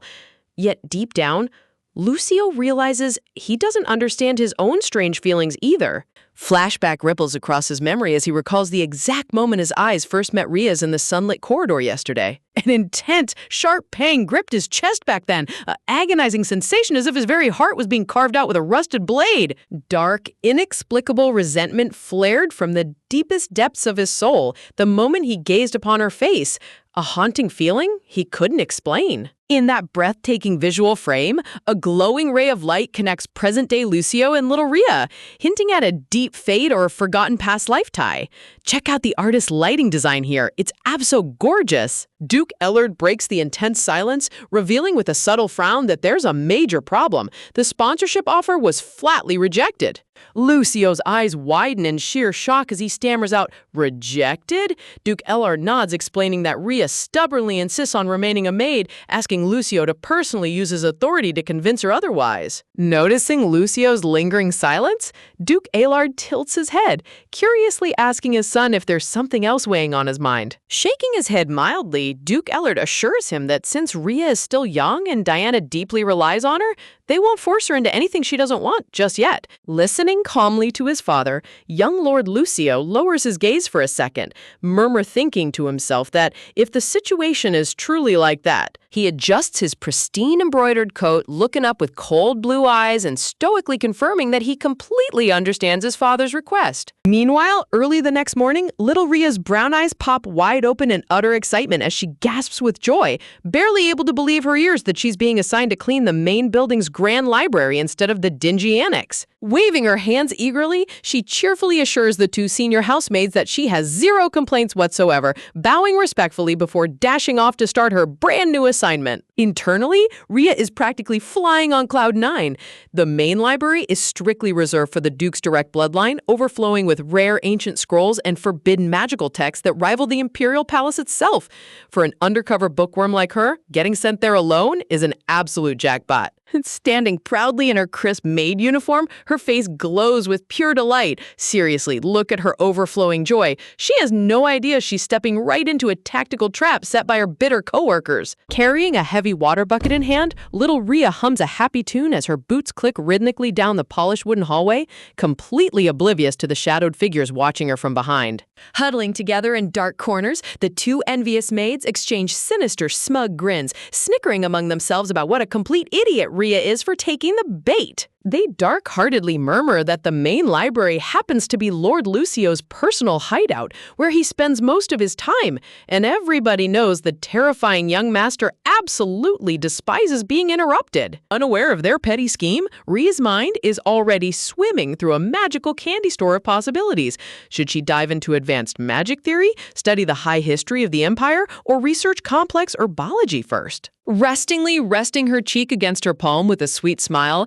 she hums hums softly to herself, wondering which precious book she should feast her eyes on first. Marching along the ornate carpeted floor, she reminds herself that she also needs to check the secret mind maps and gather vital intelligence on the Bellis Duchy while she has full access. Arriving at the end of the grand corridor, she stops directly before two massive, majestic wooden doors that lead into the ducal sanctuary. Reaching out her small hands, she turns the heavy, polished brass handle, ready to begin her glorious cleaning routine. The giant doors swing open with a soft creak, revealing a vast, cavernous hall shadowed in heavy silence. Carrying her bucket inside, Rhea looks around the dim room, curiously wondering why every single heavy velvet curtain is tightly drawn close when the library isn't in official use. Stepping over to the giant arched windows, she pulls back the thick drapery, letting golden morning sunlight flood dramatically into the dusty room. Placing her hands proudly on her hips, Rhea smiles warmly at the radiant sunshine,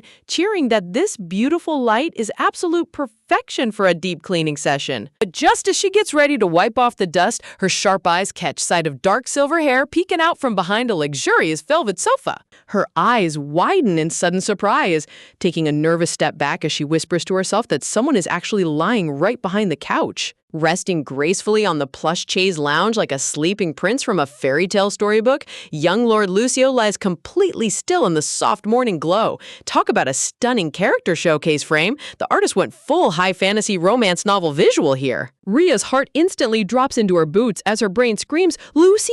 in total unadulterated panic. Clutching her hands tightly over her mouth, she drops down in sheer horror, internally crying out why on earth the young master is erasing his presence like a ninja in his own home.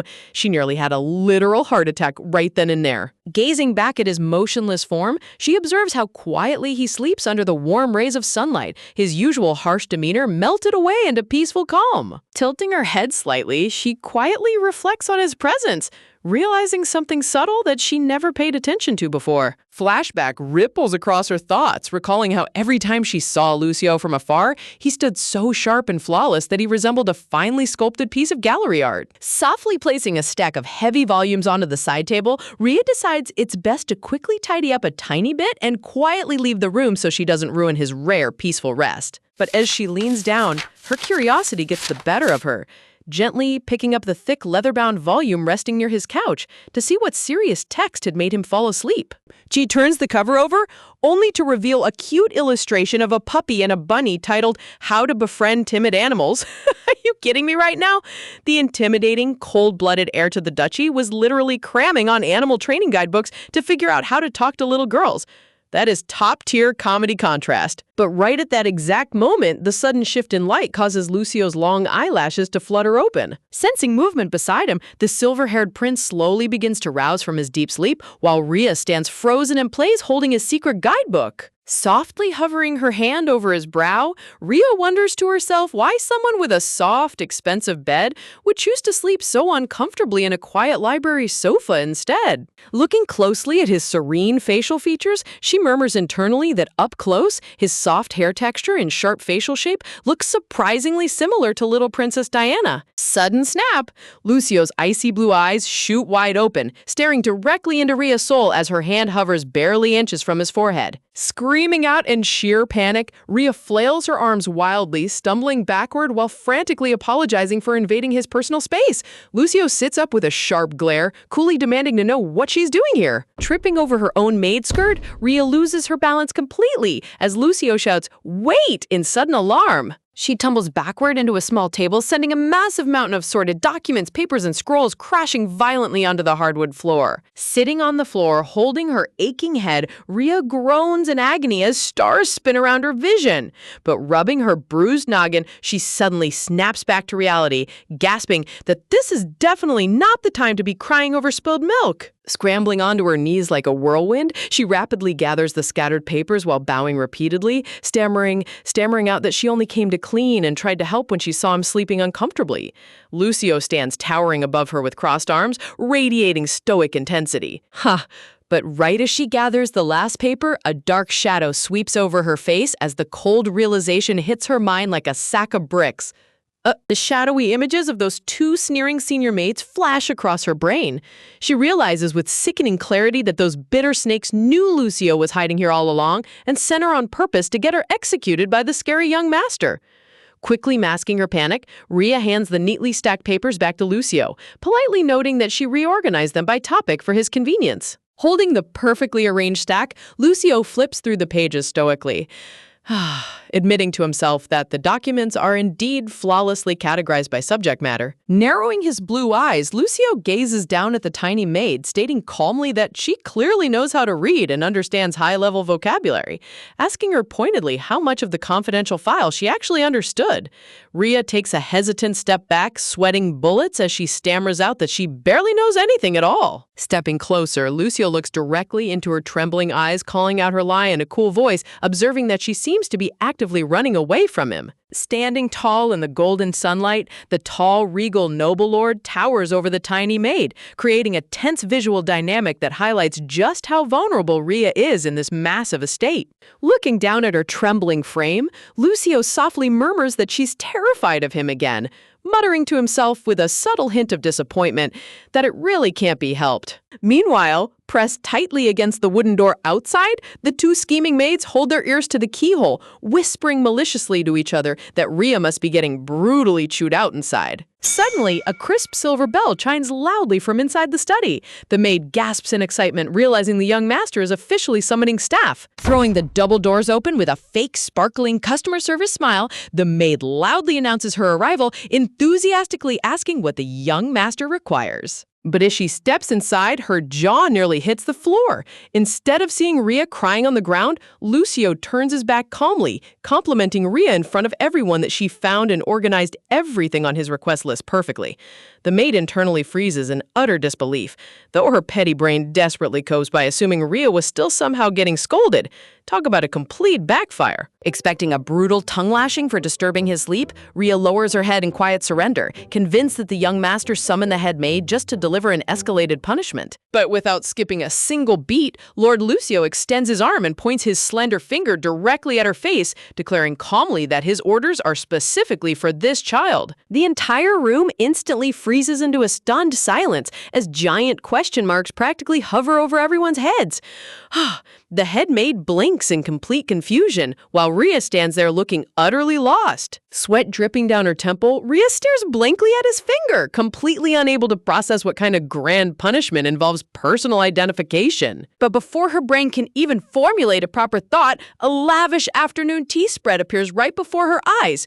Stuffed with flaky pastries, fresh cream cakes, and steaming cups of royal tea, she sits on the plush lounge chair holding her fork like a tiny warrior about to feast. Internal alarms scream across her brain as she realizes he isn't scolding her at all. Meanwhile, Lucio nonchalantly turns on his heel, muttering that he'll be taking his leave now, as if offering five-star desserts to maids is standard procedure. Nervousness getting the better of her, Rhea stammers out, asking why on earth he suddenly brought out a whole banquet of gourmet treats for a mere maid. Stopping in his tracks, the young lord gazes back stoically, explaining that it's simply his reward for retrieving and sorting those books according to his list. The dramatic sunlight catches the sharp intensity in his icy blue eyes, creating a breathtaking visual beat that highlights just how intimidatingly handsome this cold prince really is. Not wanting to let delicious pastries go to waste, Rhea takes a cautious bite of the golden cake, savoring the rich, sweet flavor while still eyeing him suspiciously. The delicate wooden leg of the armchair creaks softly on the polished floor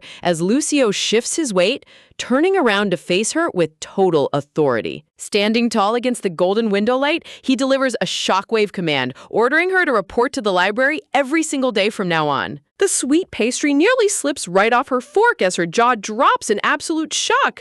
Did he seriously just assign her daily duty in his private lair? Panic swirls inside her head as she calculates the sheer disaster of this deal. Sure, having access to rare books is awesome, but getting caught peeking at his secret animal training guides almost cost her head. Is he keeping her close just to torment her slowly? Trying to slide out of the contract, Rhea hesitantly stammers that her shift assignments are entirely up to the maid staff lead, so she can't guarantee a fixed schedule. Suddenly, the double doors burst wide open as young Master Alan rushes inside alongside a navy uniformed boy, shouting out Rhea's name in sheer astonishment. Rhea quickly explains that she only came to tidy up the room, but Alan narrows his golden eyes, questioning why she's cleaning his older brother's private sanctuary of all places. Sweating under his intense gaze, Rhea admits that the senior maids assigned her to this sector, assuming it was vacant. Alan's eyes instantly sharpen as he catches on to the underlying workplace sabotage. Sensing the shift in the room's temperature, the senior maid drops her head in a swift, apologetic bow, trembling as she begs for the young master's forgiveness. She desperately tries to pass it off as a harmless mistake by her junior staff, but Lucio cuts her off with zero mercy, declaring that whether it was a mistake or not, it better never happen again. Pointing firmly toward Rio once more, the Cold Prince announces to the entire household staff that this girl is officially in charge of managing his personal library. The head maid's face completely pales in shock as Lucio turns to Rhea, instructing her to come directly here every morning, even after he departs for the Royal Academy. Talk about an epic backfire for those jealous senior maids. Their petty trap just gave Rhea a permanent promotion. An icy, crushing aura radiates from Lucio's body, looming over the staff as he asks in a chilling, quiet tone if his orders are crystal clear. The head maid shakes like a leaf, stammering out her complete obedience. Unable to swallow her pride, the head maid hesitantly speaks up, asking if she may inquire why the young master is entrusting such a high-profile duty to a random newbie child. Lucio turns his head slowly, his piercing blue eyes glaring straight through her soul as he asks if he really needs to explain his personal decisions to a maid.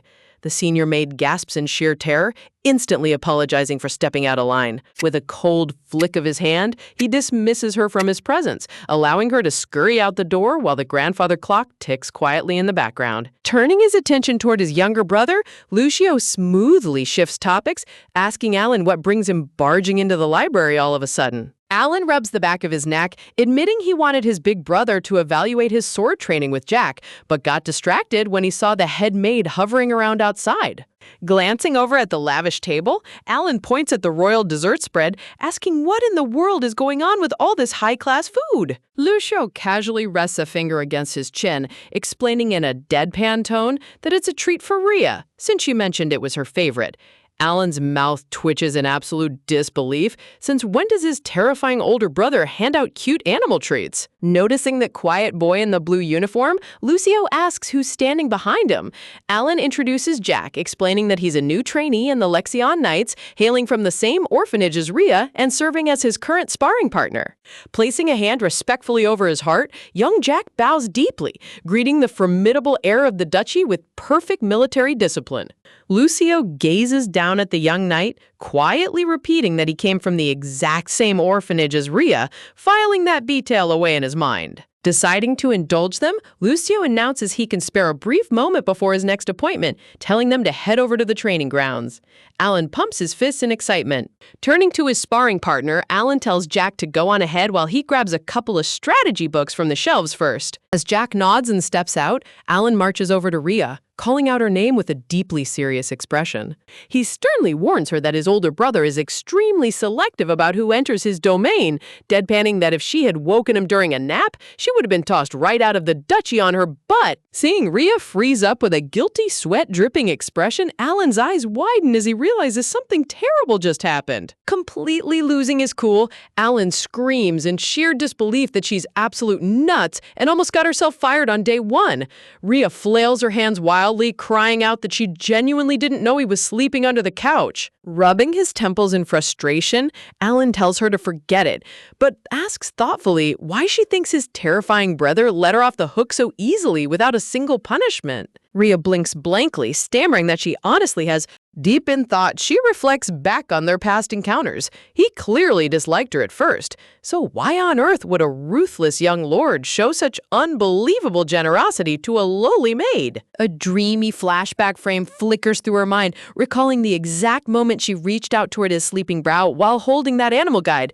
Could there be a deeper, secret reason behind his mercy? Suddenly, a sudden flash of insight hits her like lightning as she whispers out loud that it must be because of little Princess Diana. Alan snaps his fingers, confirming that she finally hit the nail right on the head. He explains that their big brother is hilariously weak against little Diana. Ever since Diana overheard him calling Rhea ugly, she gave him the silent cold shoulder for a whole day, which completely shattered Lucio's soul and made him realize Rhea is the most important person to the little princess. Alan looks at her with a smirk, letting that profound realization sink into her mind. Tears of pure, overwhelmed joy swell up in Rhea's sparkling eyes as she clasps her hands together in deep reverence. Rhea envisions cute little angel Diana giving her a thumbs-up wink from heaven. She praises the little princess as her ultimate guardian angel, while Alan sweat drops at her overdramatic emotional breakdown. Clearing his throat, Alan reminds her to tell Diana that his brother treated her nicely, but Rhea suddenly catches sight of the grand clock chiming on the wall.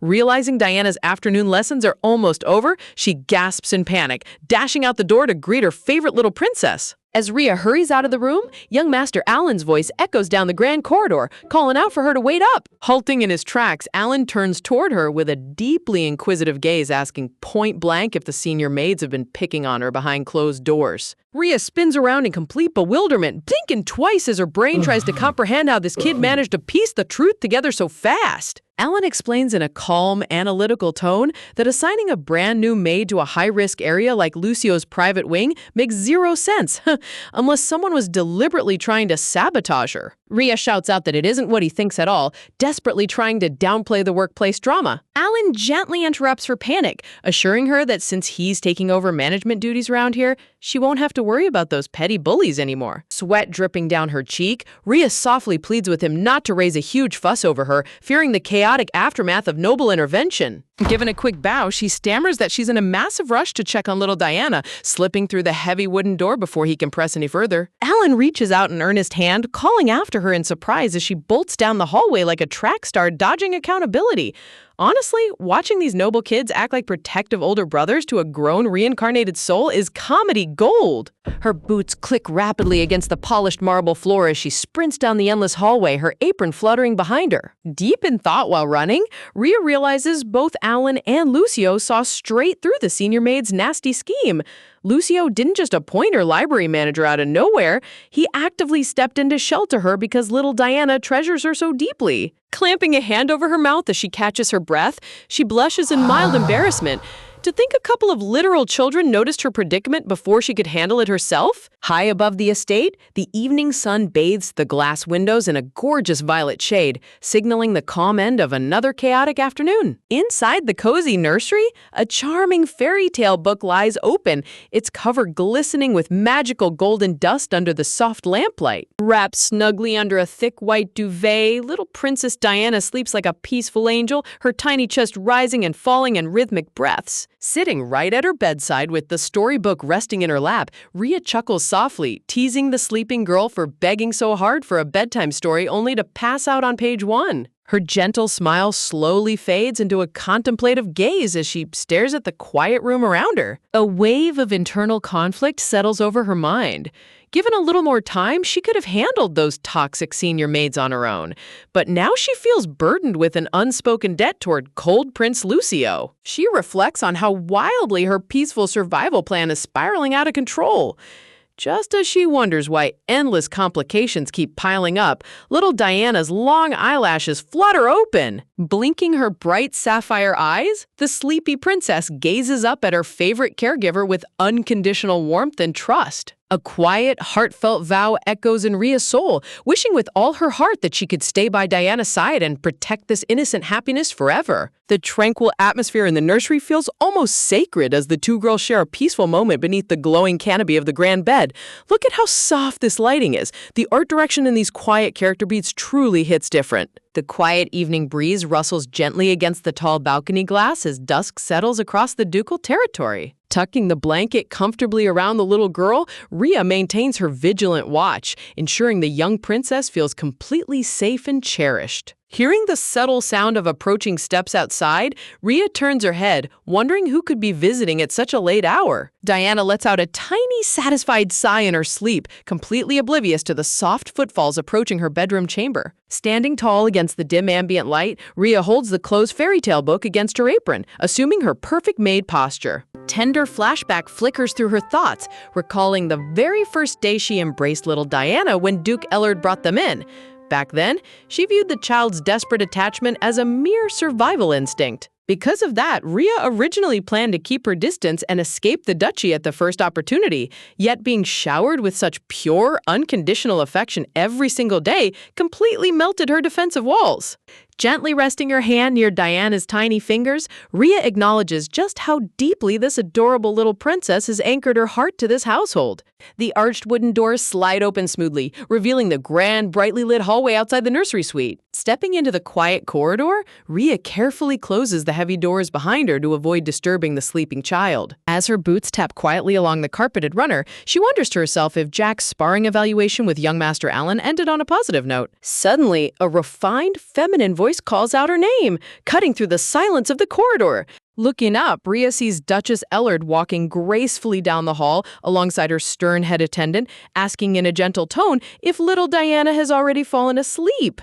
Rhea drops into a respectful bow, confirming that she just finished reading the princess a fairy tale, prompting a grateful, warm smile from the Duchess.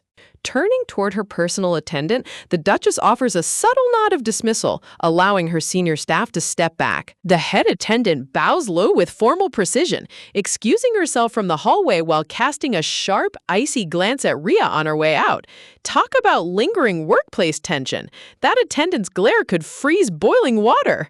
Once they're left alone, the Duchess steps closer, addressing the young maid with an open, friendly expression. Internal panic twitches inside Rhea's mind as she tightly clasps her hands, worrying whether the Duchess was informed about the recent maid drama in Lucio's library. Placing a gentle, reassuring hand on Rhea's shoulder, the Duchess beams warmly, declaring that she received wonderful news today. She explains with a fond smile that Lucio rarely allows anyone near his private space, so his decision to assign Rhea to his private library proves he must genuinely like her. Rhea frantically shakes her head and waves her hands in protest, arguing that it's only because of little Diana.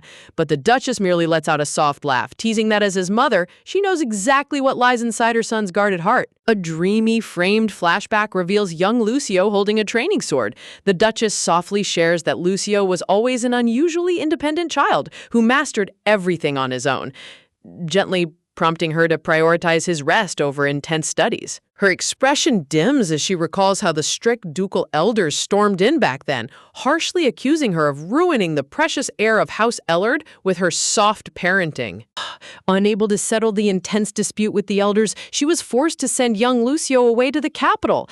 Though he grew into a brilliant young lord, a deep, heavy regret still lingers in her heart for letting him go. Catching herself rambling, the Duchess giggles lightheartedly, patting Rhea's shoulder while encouraging her to read as many books as she wants in the library and study to her heart's content. You've got to love how supportive this mother is. Giving a maid full access to high-tier noble knowledge is practically a cheat code. Strolling through the peaceful estate courtyard under the twilight sky, Rhea takes a slow, thoughtful breath. Piecing the puzzle together, she realizes why the Duchess couldn't easily punish the senior head maid.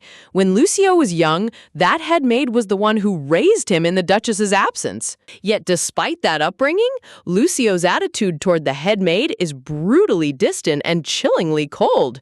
What dark, hidden feud could possibly exist between the cold young lord and the woman who raised him? Walking along the garden courtyard under the cool night sky, Rhea gazes up at the rustling leaves illuminated by pale moonlight. She can't help wondering if there are still massive secrets about this mansion hidden right underneath her nose. Her brow furrows in deep thought as she contemplates everything that transpired today. It feels like every single time she uncovers one hidden truth, two more mysteries take its place. Looking off into the distance, she spots young Master Alan standing silently in the courtyard, his silver hair reflecting the pale blue moonlight while holding his sword sheath. Softly whispering his true name under her breath, Rhea feels a heavy lump in her throat. There are so many burning questions she desperately wants to ask him about saving the Duchess and what his strange relationship with the head maid really entails, but she knows she's totally powerless right now. Seriously, trying to solve noble estate drama as a tiny maid is basically playing life on hard mode. Alan shifts slightly in the cool night breeze, his intense blue eyes narrowing into the shadows as if sensing someone watching him from afar. The surrounding garden sparkles beneath the tranquil night sky, leaving the young prince standing completely alone with his dark thoughts. Tilting his head back toward the mansion, Alan quietly wonders if his mind is just playing tricks on him, or if a lingering gaze was truly locked onto his back. Fast forwarding through the next few days, a small hand gently reaches out to pull a heavy leather-bound volume off the library shelf. Clutching the thick tome tightly against her apron, Rhea looks around the sunlit study. She reflects on how insanely chaotic these past few days have been since taking up her new duties in the main library. Flashbacks reveal the mean maids who used to relentlessly bully her getting thoroughly scolded and replaced on the spot. Even though those snobbish servants still grumble under their breath, not a single one dares touch a hair on Rhea's head anymore. Talk about ultimate plot protection. Carrying another stack of heavy books across the ornate carpet, Rhea strolls peacefully through the grand hall. Thanks to Alan's direct personal command, she gets to spend her entire working shifts inside the main library. Well, except for one tiny problem, the non-stop stream of noble visitors. From the young master insisting on walking her back to her room, to the little lady cheering her on, and even the Duke offering unexpected praise, Rhea feels totally drained. Having the entire royal household obsessed with you is exhausting. Setting the heavy leather stacks onto the wooden side table, she takes a long, relieved exhale. Sinking softly into the plush velvet sofa, Rhea opens up a book with a happy smile. She silently celebrates having a brief moment of quiet solitude to read whenever Alan isn't lurking around. But right on cue, a calm, familiar voice suddenly speaks from right beside the sofa, coldly commenting that something about this setup is uncomfortable. Peeking over the high overstuffed armchair back, Alan gazes down at her with deadpan curiosity, asking her what on earth she meant. Rhea recoils in absolute terror, practically jumping out of her skin. She stammers in complete panic, demanding to know when he snuck up on her, only for Alan to nonchalantly reply that he arrived just a second ago. Shaking his head at her dramatic reaction, the young master casually commands her to stop freaking out and go fetch some hot tea and milk since he brought back treats. Honestly, this kid pops out of nowhere like a stealth ninja. Walking back into the library, balancing a silver tea tray, Rhea wonders if he brought snacks yet again. She appreciates the free food, but she's honestly worried she's going to gain weight if he keeps feeding her like a prized hamster. Glancing over at the couch, her eyes double in size when she spots Alan opening a brown paper sack. She instantly recognizes the logo. It's the legendary warm pastry stall right outside the prestigious academy gates. Wrapped inside the paper are golden, buttery croissants, glowing like freshly baked perfection. You can literally smell the butter through the screen. The artist spent the entire budget rendering these pastries. Extending his hand across the sofa, Alan holds out a warm croissant and bluntly tells her to eat up. Rhea stammers out a flustered thank you, accepting the treat in both hands. Holding the pastry close to her face, Rhea stares in disbelief. She thinks to herself that there's no way a high and mighty noble like him would go out of his way to stand in line at a commoner food stall just for her, right? Deciding not to overthink free food, she opens wide and takes a massive crunchy bite. Chewing happily as imaginary pink roses bloom around her head, Rhea's face lights up in pure bliss. It is beyond delicious, easily the single best pastry she has ever tasted in her whole life. But as she looks down at the remaining half of the croissant, her hands suddenly freeze in place. A sudden memory flashes back to her younger years. She remembers staring longingly at the academy students passing by, only for a young Alan to peer into her sad eyes and ask why she was making such a miserable face. Reaching into his pocket, the young noble prince held up a tiny, elegant piece of chocolate between his fingers, softly asking if she wanted to try this instead. Feeling a warm sensation wash over her chest, Rhea reflects on how that tiny gesture was the very first piece of genuine kindness she had ever received back then. Flashback, Alan knelt down on one knee on the cobblestone floor, holding out the chocolate piece like a precious treasure for a tiny, shivering maid. That quiet afternoon memory lingers softly in her mind, shining like a glowing beacon of light amidst a world that had always been full of cold isolation. In the flashback, young Alan smoothly lied with a straight face, claiming it was a special magic potion designed to instantly make her feel better. Tiny Rhea stared with wide, sparkling eyes, wondering if she was witnessing real magic for the very first time. Gently dropping the polished chocolate into her small, dirty palms, Alan waited patiently for her reaction. Reasoning that a noble young master would never lie to a little maid, Tiny Rhea popped the entire sweet into her mouth, instantly exploding into pure sparkling joy as the delicious taste washed over her. Watching her face light up, young Alan smirked warmly, softly asking if she was feeling a little better now. Stepping closer, he casually invited her to try calling his name out loud, just like she did during their previous encounter. Gazing up at his handsome, youthful profile, tiny Rhea flinched in sudden, terrifying realization. Realizing he was referring to the time she accidentally mumbled his name during writing practice, tiny Rhea instantly dropped to her knees and bowed her head violently onto the floor, screaming apologies at the top of her lungs. Sweating bullets with a bright red face, she frantically swore to the heavens that she would never, ever dare speak his noble name without permission ever again.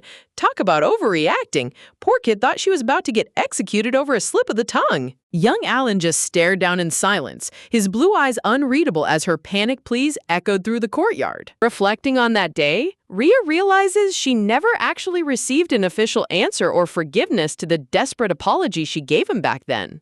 Ever since that fateful afternoon, she had never tasted any dessert or candy half as sweet as that single piece of magic chocolate Alan gave her. Snapping back to the present moment, Rhea squeezes the warm croissant tightly between her fingers. She honestly thought she would never experience that exact same comforting taste ever again in her life. Her thoughts drift to the beautiful, elegant image of the Duchess, smiling brightly, surrounded by opulent jewel necklaces and floral silk dresses. Rhea suddenly pauses, realizing something peculiar. Come to think of it, the Duchess has not paid a single visit to the main library since Rhea started working here. While it's entirely possible she's just busy with high society noble duties, Rhea can't shake off the haunting memory of the expression on her face whenever she mentioned Alan's name. She looked so strangely lonely and distant. Rhea wonders if the Duchess secretly believes Alan feels completely uncomfortable around his own mother. Man, family dynamics in high society manhwas are always so tragic. Sitting back on the library couch beside Alan, Rhea glances over at his stoic, expressionless profile as he sips his tea. Unable to contain her curiosity any longer, Rhea turns toward him and blurts out a burning question, asking him why on earth the head maid always refers to him directly by his given name. Rhea gasps in utter horror. Her eyes widen as she realizes what an insanely rude and boundary-crossing question she just blurted out without thinking. Resting her hand on her lap, Rhea blinks in mild confusion, softly murmuring that calling him by his name is simply a habit she picked up long ago. A subtle flashback reveals the head maid's back. Rhea remembers that before the head maid took over managing the ducal servants, she spent years raising young Lucio in the capital. Even when she tried switching to formal titles later on, he insisted she keep using his name. Gazing back with calm blue eyes, Lucio listens intently, his expression remaining completely unreadable as she explains the head maid's history. Sitting side by side on the plush library sofa, an awkward silence settles between them as Rhea tries to make sense of the complex dynamic inside this noble family. Focus shifting toward a warm croissant resting on a porcelain plate, Rhea carefully probes further, asking if Lucio feels uncomfortable around his own mother, Duchess Ellard. Lucio turns his head toward her with a faint, amused smirk, asking if she's seriously questioning whether he's closer to the senior head maid than his biological mother. You've got to admire her bravery. Asking a cold prince about his mother issues while sitting 2 feet away takes serious guts. Icy gaze pierces right through her as he asks if the Duchess was the one who put those ideas in her head. Sweat dripping down her neck, Rhea flinches in a panic, desperately waving her hands to clear up the misunderstanding. A gold quill pen rests quietly on the polished wooden desk as Lucio's voice drops into a quiet, calm tone, asking if she would mind being just a little kinder to his mother. A dark background visualizes the heavy gloom lingering over the estate. Internal thoughts swirl in Rhea's mind. She knows she's stepping out of line, but if easing the Duchess's heart can prevent future tragedy, she's willing to try. Her brown eyes widen in quiet shock as she stares at the young lord sitting beside her. Staring at his calm hands, she wonders why he isn't scolding her for prying into family matters. Was the cold young master always this gentle underneath? Lucio cuts through her thoughts, reminding her that since he was honest, it's her turn to answer. Leaning slightly closer on the grand sofa, Lucio looks straight into her eyes, asking point blank why she always seems so terrified in his presence. He points out that from the moment they first met, she trembled just looking at him. Even after all this time, every interaction makes her freeze up with intense tension. A hilarious Chibi memory flashes back to the time Lucio bluntly told her she wasn't pretty. Chibi Rhea glares back with an exaggerated pout while Lucio looks completely unbothered. A tiny Chibi head icon of Lucio pops up above his thought bubble, naively asking if that careless insult from back then genuinely hurt her feelings. Waving her arms in a chaotic frenzy, Rhea stammers that her feelings weren't hurt at all, though it certainly didn't make her feel great either. Suddenly realizing how unhinged she sounds, she panics internally over her own chaotic rambling. Lucio sits back in utter silence, staring at her frantic hand gestures with deadpan curiosity. Look at how hard she's digging her own grave. Watching a reincarnated soul unravel over a minor childhood insult is peak comedy. His brilliant sapphire eye narrows slightly as he gives her a blunt, single-word response. A radiant vision of little Princess Diana appears, wearing a handcrafted flower crown while laughing joyfully under the warm sunlight. Petals flutter across the lush green grass as that heartwarming memory reminds Rhea of what truly matters to her in this imperial estate. Straightening her posture, Rhea politely explains that she's a bit unusual, so he shouldn't misinterpret her actions. She reminds him that plenty of people in the palace want to look pretty for him, but she isn't one of them. Suddenly, the grand library doors burst open as little Princess Diana shouts out for her favorite maid with boundless enthusiasm. Both Lucio and Rhea turn toward the entrance in surprise as the tiny princess comes running into the quiet reading wing. Squeezing Rhea in a massive, affectionate hug, Diana giggles happily. Rhea catches her with open arms, laughing warmly while telling the young lady how much she missed her too. Clinging to Rhea's apron waist like a cute little koala, Diana proudly boasts that she navigated the long corridors all by herself to find her. Standing tall with aristocratic composure, Lucio gently scolds his little sister, instructing her to always request an escort from the hallway attendants. But little Diana just pouts, stubbornly insisting that she knows the estate map by heart. Hugging the precious child close, Rhea beams with pure delight, her heart completely melting from the young lady's unconditional love. Turning toward Lucio with a polite apron bow, Rhea formally asks to be excused so she can fulfill her primary duty of playing with the young princess. Glancing down at their shoes on the ornate rug runner, Lucio lets out a calm breath, granting her permission to leave and adding that he'll see her tomorrow. Standing alone amidst the grand bookshelves and glowing windows, the young master watches them leave the private wing. His usually stern, aloof expression softens into a remarkably quiet and peaceful look as the hallway doors shut. Flashback panels swirl around his thoughts as Rhea's blunt declaration echoes in his mind, how she never once cared about looking pretty to him. Her honest words float inside a bright, glowing memory box. As long as she looks nice to the young princess, that is more than enough for her. A glowing portrait of Rhea's genuine, radiant smile illuminates his mind, burning bright against his usual cold, cynical outlook on noble life. Taking a slow step across the carpeted floor, Lucio looks down in quiet contemplation. Resting a hand against his chin with a faint self-deprecating smirk, he wonders to himself why he even brought up such a silly topic in the first place. Memories flood back of how she boldly spoke her mind, starting from the day she woke him up in the library. He realizes that if any other maid had dared to act so casually around him, he would have dismissed them instantly. Looking off into the warm library light, a soft, tender smile touches his lips as he asks himself why he simply can't bring himself to stay mad at her. Talk about classical tsundere development. He's completely hopeless and doesn't even realize it yet. Out in the sunny ducal gardens, Rhea holds little Diana's hand as they skip merrily down the stone path together, soaking in the cheerful afternoon breeze. Cut to later that evening inside the cozy nursery, where little Diana sleeps like a peaceful angel with soft, rosy cheeks. Tucked safely beneath a fluffy white duvet, the princess rests soundly, while Rhea sits faithfully at her bedside, holding the closed fairy tale book in her lap. Close up on Rhea's brown eyes sparkling with sneaky, newfound determination. Tiptoeing quietly across the carpet runner, she notes that Diana is fast asleep and all her library duties for the day are officially wrapped up. Easing the door handle open without making a single sound, she slips out into the quiet corridor. Clasping her hands with stars twinkling in her eyes, she realizes this is her golden opportunity to finally write a return letter to her best friend Bianca back home. Hummed notes float around her head as she trots merrily down the arched balcony path, eager to fetch the fancy stationery Duchess Ellard gifted her earlier. Heavy gray raindrops suddenly start tapping against the lush green leaves outside the balcony archway. Rain begins pouring down in relentless sheets across the cobblestone courtyard. Holding a hand over her head to guard against stray drops, Rhea quickens her pace, reminding herself to grab an umbrella for the return trip. Arriving inside the maid quarters hallway, she abruptly halts in her tracks, blinking in confusion at the strange sight of senior staff gathered near the end of the corridor. Panic flares in her chest as her eyes lock onto the door at the center of the crowd. Realizing that's her private bedroom, she dashes forward, shouting out demand what on earth they're all doing gathered at her door. Rhea arrives at her room only to find a smug senior maid smirking right at her with total malicious intent.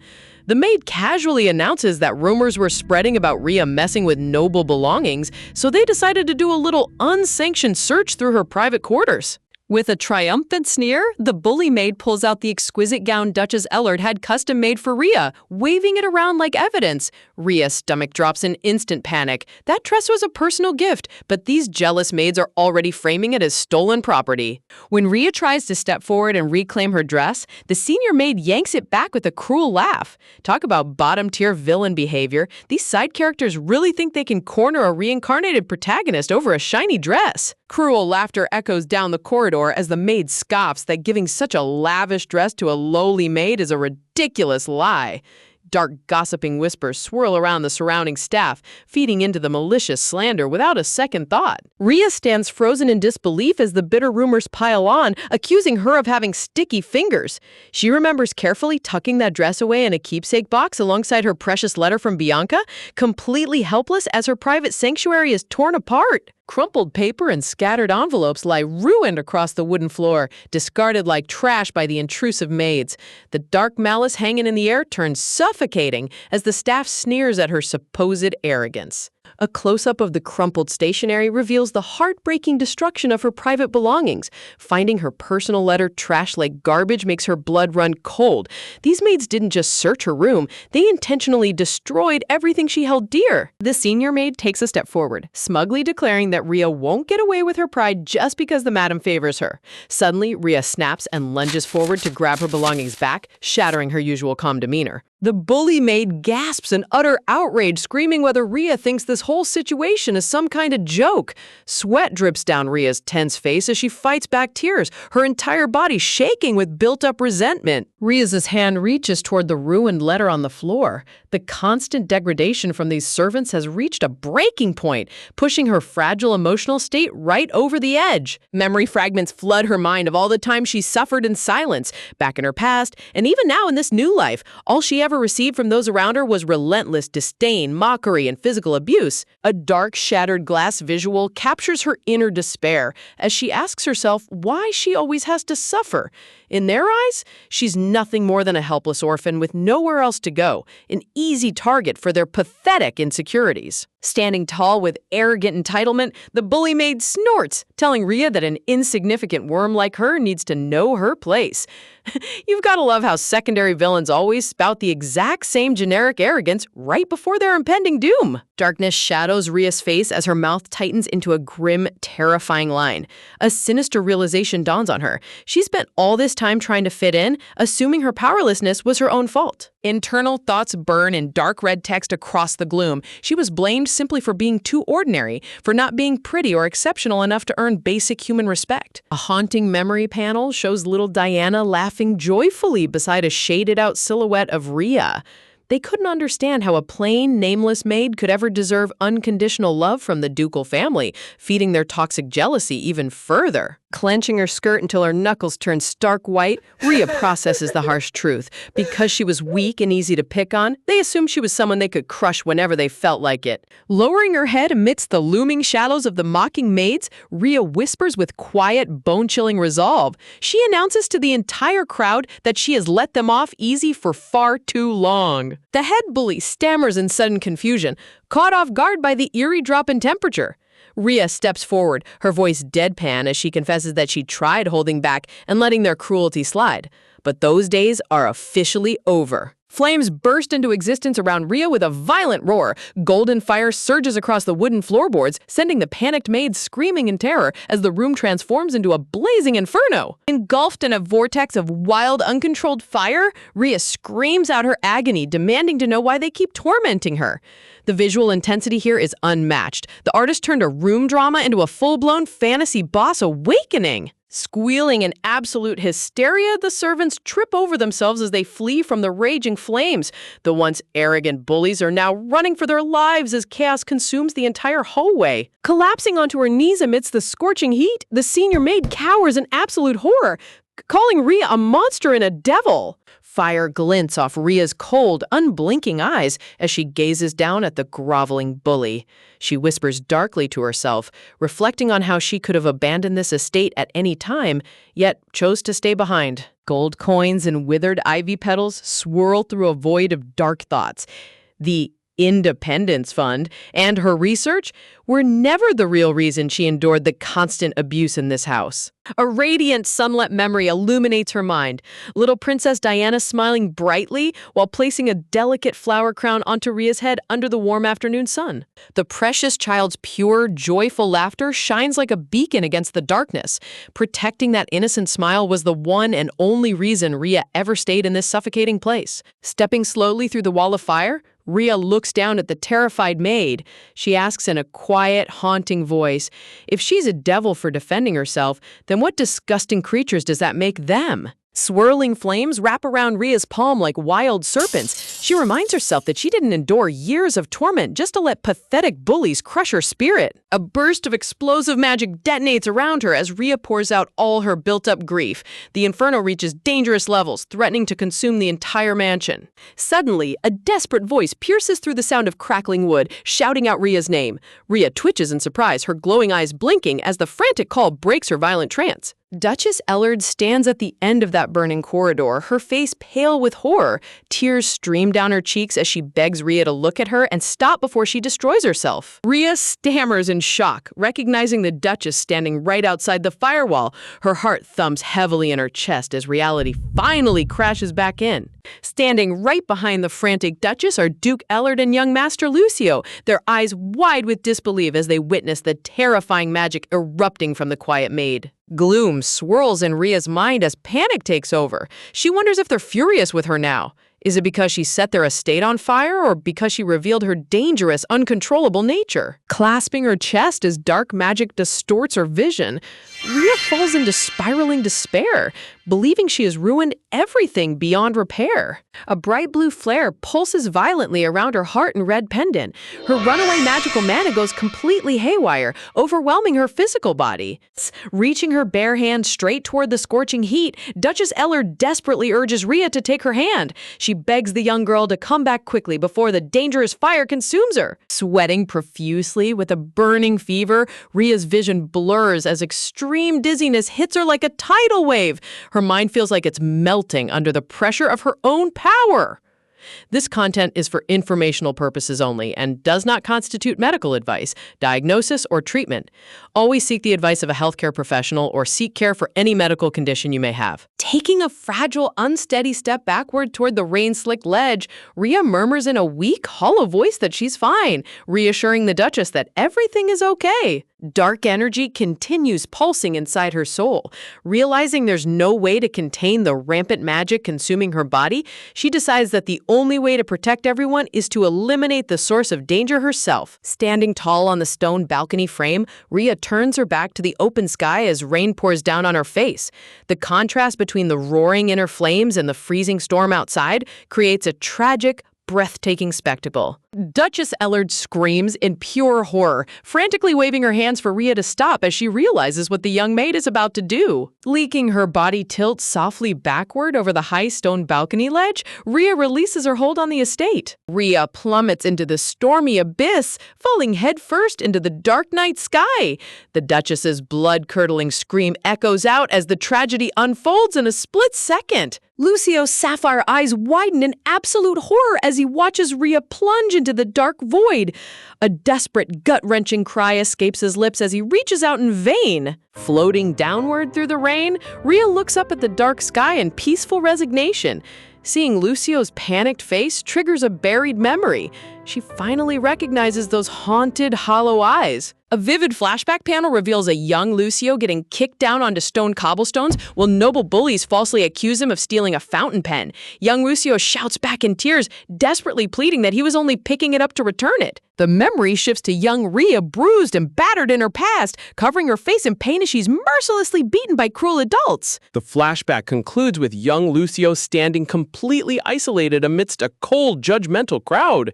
His dead, emotionless sapphire eyes match the exact same hopeless expression Ria carried for years, showing that both of them were broken by the exact same cruel world. Staring into the deep expanse of her lingering memories, Ria's mind flashes back to the moment her whole perspective shifted. The realization hits her like a cold shockwave as she remembers the look in Lucio's eyes back when they first met. Floating between past and present, she recalls standing under a harsh spotlight while his icy gaze pierced through her soul.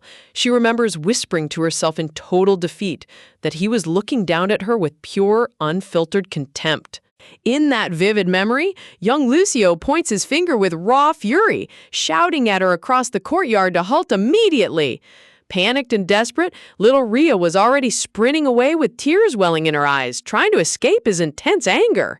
Her small boots slammed heavily against the cold cobblestones. She knew in her heart that no matter what explanation she offered, the world had already labeled her a thief and a failure. Looking down at her tiny, fleeing figure, she remembers thinking how painfully embarrassing it was. More than anything in that miserable moment, she simply didn't want him to witness her at her absolute lowest, begging for mercy. Talk about classic manhwa angst. Our protagonist would literally rather jump off a balcony than suffer an embarrassing misunderstanding. She kept running until her lungs burned, her mind screaming in absolute agony over why nobody in this cruel world ever bothered to believe her side of the story. The sheer weight of false accusations finally brought her crashing down to the floor as darkness consumed her senses. Collapsing onto the cold stone floor, her body trembled uncontrollably as hot tears dripped onto the pavement. With her tiny hands clenched tightly, the only word her quivering lips could utter was Lucio's name. Standing above her with a frozen, unreadable expression, young Lucio stared down at her trembling frame. Ria couldn't comprehend why he kept looking at her with such haunting, distant eyes. That was the exact moment a tall, mysterious figure wrapped in a dark mantle stepped out of the shadows. His striking crimson eyes gleamed softly as he looked down at her bruised face, gently noting how much pain she was enduring. Reaching his pale hand out toward her with subtle grace, the enigmatic stranger invited her to take his hand and come away with him. Gasp! You just know a mysterious dark-haired guy appearing out of nowhere during a trauma flashback is either the ultimate secret endgame pitch or a major plot twist waiting to happen. The past fades away as reality snaps back, bringing Ria right back to her terrifying fall from the balcony.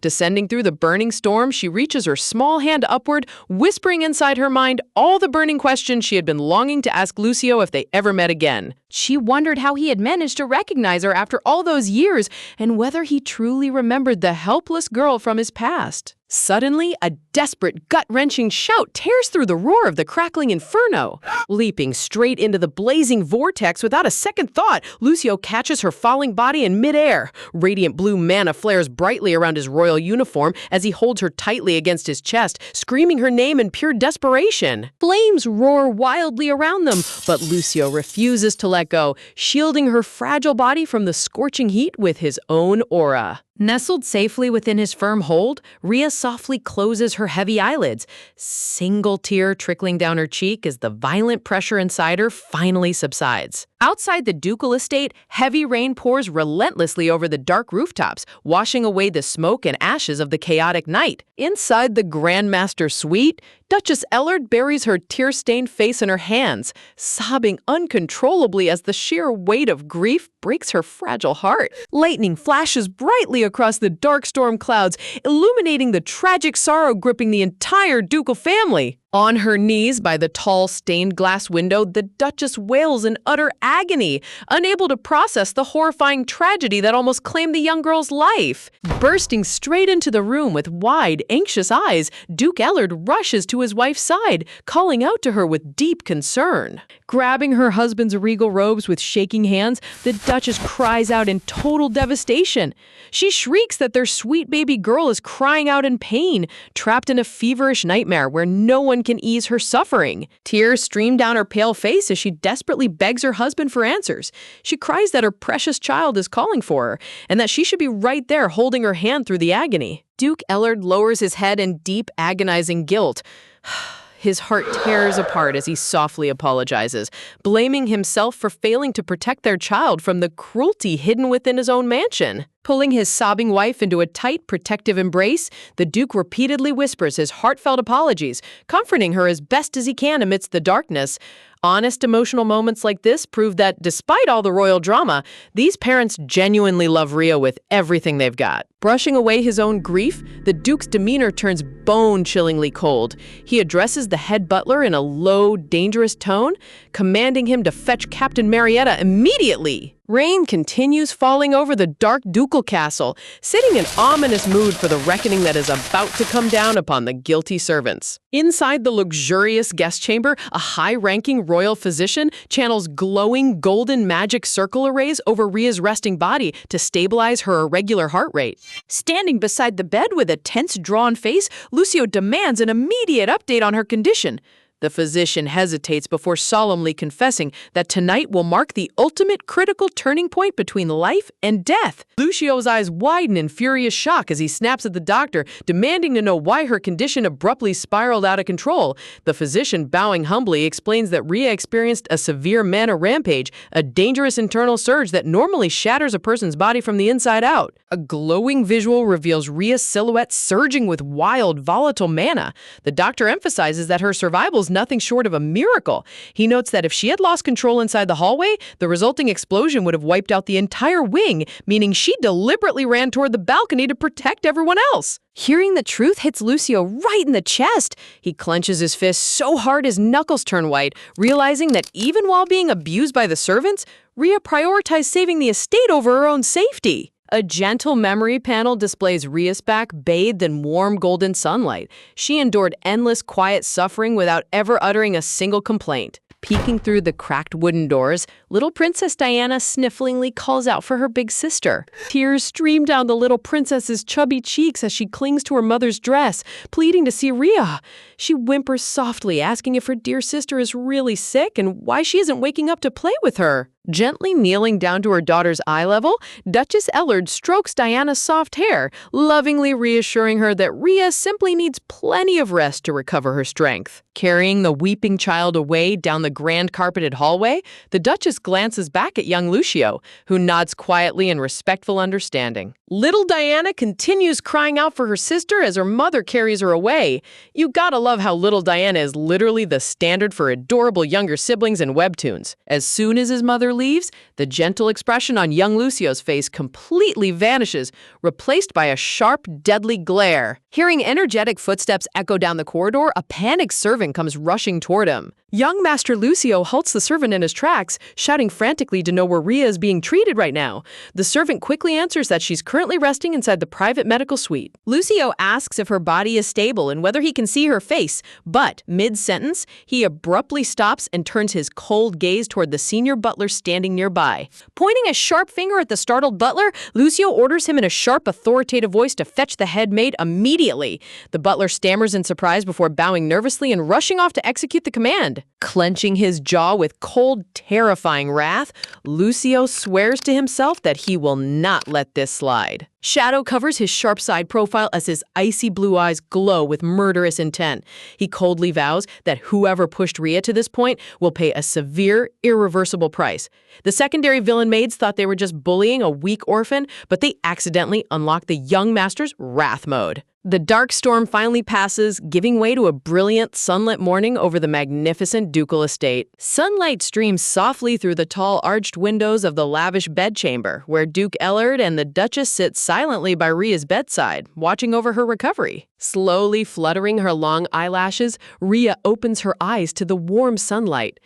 Feeling lightheaded and disoriented, she weakly glances around the unfamiliar room, murmuring to herself. Spotting her open eyes, the Duchess and Duke instantly jump up from their velvet chairs in utter relief. With tears of joy welling in their eyes, they call out her name, overwhelmed that she has finally woken up from her deep slumber. Slowly fluttering her eyelashes, Rhea weakly raises her hand toward her aching throat, confused looking around the bright master suite in total confusion as she murmurs where she could possibly be. Duchess Ellard leans in with an anxious expression, frantically telling Rhea to stay completely still because her fragile body hasn't fully recovered yet. The grand bedroom door swings wide open as the royal physician rushes inside, shouting in utter relief upon seeing the young girl finally conscious. Step by step, the physician approaches the luxurious bed, assuring the nervous Duchess that the worst of the danger has officially passed. Channeling a soft blue magical circle over Rhea's chest, the doctor double-checks her internal energy flow to make sure her mana remains completely stable. Handing over a small brown fabric pouch, the physician gently warns her that her throat suffered severe internal trauma, emphasizing that she must drink this healing medicine carefully. This does not constitute medical advice or a diagnosis. See a healthcare professional or seek care. Rhea cradles the small pouch tightly against her lap, staring down in quiet surprise at how attentive everyone is being toward her. The doctor softly asks if she remembers the chaotic mana explosion that nearly destroyed the hallway. A fleeting flashback reminds her of the roaring flames as she quietly admits that she remembers everything. Clenching the medicine bag with shaking fingers, Rhea lowers her head in deep anxiety. Duke Ellard steps closer, gently asking if her body is still experiencing any unbearable pain. Looking up with trembling eyes, Rhea softly stammers that she is just shocked they treated her injuries instead of driving her away. Hearing her pure, heartbreaking reaction causes the Duke to gasp in absolute shock. Duke Ellard winces, squeezing his eyes shut as a wave of intense guilt washes over him. It's so painful seeing how accustomed this poor child was to unjust punishment. Turning toward the attending medical staff with a firm wave of his arm, the Duke commands everyone to leave the room immediately. As the heavy door shut, Rhea squeezes her eyes tight, braced for what she believes is an inevitable severe scolding. Dark shadows fill her inner thoughts as she convinces herself that she will be thrown out of the mansion, wishing she could at least say a final goodbye to little Princess Diana first. Duke Ellard gazes down at her with a somber expression, asking in a pained, heavy tone if they really seem like such unreliable adults to her. Rhea blinks in utter confusion, barely able to process his question as the Duke earnestly asks why she didn't just speak up from the very beginning. A shadowy memory panel reveals the malice of the capital maids. The Duke explains that unlike their loyal estate staff, these foreign servants had no idea about Rhea's true origin, but promises they would have intervened instantly had they known her distress. Exasperated, the Duke gestures passionately with his hands, exclaiming that all she needed to do was say a single word. Tears pool in Rhea's big round eyes as she chokes back a sob, frantically apologizing to the Duke for causing so much trouble. Before she can finish her sentence, Duchess Ellard lunges forward and wraps her arms tightly around Rhea in a sudden, overwhelming hug. Squeezing the weeping girl against her chest, the Duchess cries softly, apologizing over and over for letting Rhea carry such an unbearable burden all by herself. Gently clutching the Duchess's ornate sleeve, Rhea asks in a tiny, quivering whisper if she really isn't going to be kicked out of the family.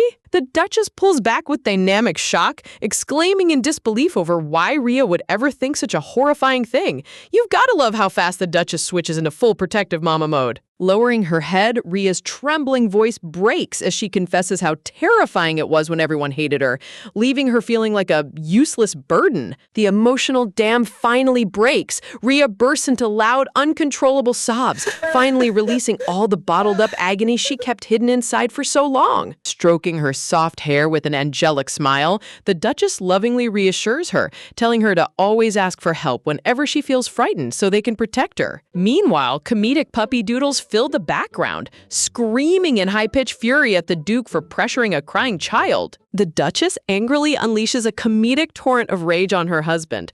Duke Ellard sweat drops nervously, bowing his head to apologize to Rhea for scolding her too aggressively. Clearing his throat to regain his regal composure, the Duke gently informs Rhea that she never needs to work as a maid again, explaining they only permitted it originally because she insisted on doing it. Rhea tilts her head in utter bewilderment, stammering that the strict head maid will surely throw a massive fit if she slacks off. The Duke calmly mentions that the head maid is currently on strict probation, leaving Rhea completely wide-eyed with shock. A dark silhouette panel showcases young Master Lucio standing tall. Duke Ellard reveals that Lucio personally interrogated every single maid involved in the bullying and threw them right out of the estate. The Duchess swats her husband's arm, chiding him for burdening the young girl with all the brutal details. But Rhea can't help feeling intensely curious about Lucio's actions. Rhea reflects in her mind how the head maid was practically a central pillar of the household, amazed that even someone of that status couldn't escape justice. You love to see toxic villains finally getting slapped with real consequences.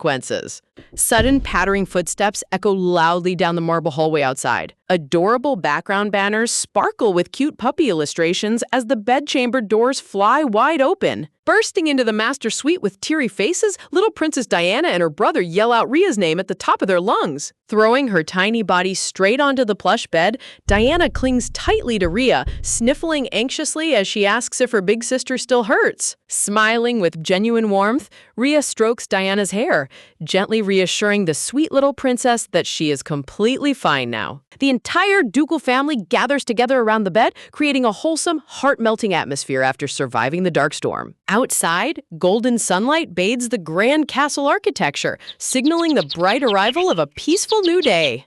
Inside his private quarters, young Lucio collapses back onto a velvet lounge chair, covering his exhausted eyes with his hand. A shadowy inner monologue panel reflects his lingering dark emotions. Even after purging the entire maid staff, the fiery rage burning inside his chest hasn't faded at all. Lucio remembers the ruthless confrontation with the head maid, wondering to himself if he should have forced every single villain to drop to their knees and beg Ria for forgiveness instead. His mind drifts back to a sunlit memory of a small girl in a maid dress sitting quietly beneath the lush garden trees. In the nostalgic flashback, a younger Lucio walks out of the shadows, coldly demanding to know who this unfamiliar girl in his family's courtyard is. Dressed in grand imperial noble garments, young Master Lucio stands tall, bathed in the dappled sunlight filtering through the leaves. Fixating his striking blue eyes upon her trembling frame, Lucio softly notes that while she was unconscious during the storm, she kept calling out his name over and over again. Sitting on the grass with a twig in her small hand, young Ria stares up in awe at the handsome noble boy standing before her. Dappled forest light dances softly around them as the past memory merges into the present, leaving Lucio captivated by the mysterious connection they share. Deep in his nostalgia, young Lucio stands beneath the sunlit forest canopy, gazing down at the timid orphan girl in maid clothes and coldly asking who she is. Young Ria freezes in terror, her eyes widening in pure shock as the imposing young noble boy stares directly down at her. Lucio remembers staring into her fragile, trembling frame, silently comparing her desperate, wild gaze to a helpless newborn beast struggling to survive in a harsh world. No matter how many times he tried lingering nearby or kneeling down to offer sweet treats and healing medicine, her terrified expression never changed. As time passed at the academy, Lucio walked alone through the shadowy stone corridors, unable to shake that lingering memory from his mind. He constantly questioned himself in utter frustration, wondering why on earth she always looked at him with such deeply frightened eyes. Suddenly, a harsh shout echoes down the hallway. Young Ria comes sprinting around the corner in complete panic, desperately running away from an arrogant noble student. Before she can escape, Ria crashes right into Lucio's chest, trembling in fear as her pursuer catches up to her. The arrogant student grabs Ria's wrist viciously, sneering that a filthy beggar brat dares to touch someone else's belongings. Until Lucio steps out of the dark and clamps down on his hand. Lucio squeezes the bully's arm with monstrous physical force, his cold voice echoing like a death sentence as the arrogant noble screams in agonizing pain. Collapsing onto the cold stone floor, the bully clutches his crippled wrist, whimpering like a coward under Lucio's crushing aura. Glaring down with terrifying frostbitten blue eyes, low growl, Lucio commands the trash to get out of his sight immediately before he decides on a far worse punishment for his insolence. Shivering in utter horror, the bully scrambles to his feet and runs away crying, desperately apologizing for crossing the young lord. Onlooking students whisper in sheer disbelief, completely stunned that the distant, ice-cold Lord Lucio would personally intervene to crush a bully for an obscure servant girl. You've got to love when an arrogant bully gets folded like a lawn chair within 5 seconds. Ignoring the shocked murmurs of the crowd, Lucio turns on his heel and storms down the hallway, leaving everyone behind in total silence. Sprinting with all his might, Lucio's breathing grows frantic as he desperately searches for the runaway girl. His mind flashes back to a sunny afternoon beneath the garden trees, remembering the exact moment he casually asked young Ria if she had any special wish in this world. With flowers blooming around her, young Ria clasped her small hands together, offering the sweetest, most heartbreaking smile as she wished that someone would simply ask if she was okay when she felt sick. That pure, innocent smile hit young Lucio like a lightning bolt, leaving his heart pounding wildly inside his chest. She softly invited him to walk alongside her, a moment so radiant that it etched itself permanently into the deepest corners of his soul. Look at that gorgeous lighting work from the artist. It feels like an ethereal fairy tale scene. But the glowing memory suddenly dissolves into deep, swirling shadow, wrapping around his subconscious mind like a haunting fog. Lucio's eyes snap wide open in total shock, his pupils dilating as reality rushes back to him. Sweat rolls down his pale face, panting, his lungs gasping for air after being pulled out of the dark void. Sitting up on his lounge chair, Lucio clutches his aching forehead in sheer exhaustion, realizing he just had that recurring dream once again. A bitter smile crosses his lips, as he admits to himself that whenever he wakes up, the contents of the dream completely vanish, making him wish it was just a simple nightmare instead. Morning light streams through the grand sheer curtains of the ducal estate, illuminating a lavishly decorated master suite. A massive royal canopy bed draped in immaculate silk and golden trim awaits its new owner, fit for absolute royalty. The Duke's personal knight carries Rhea bridal style through the double doors,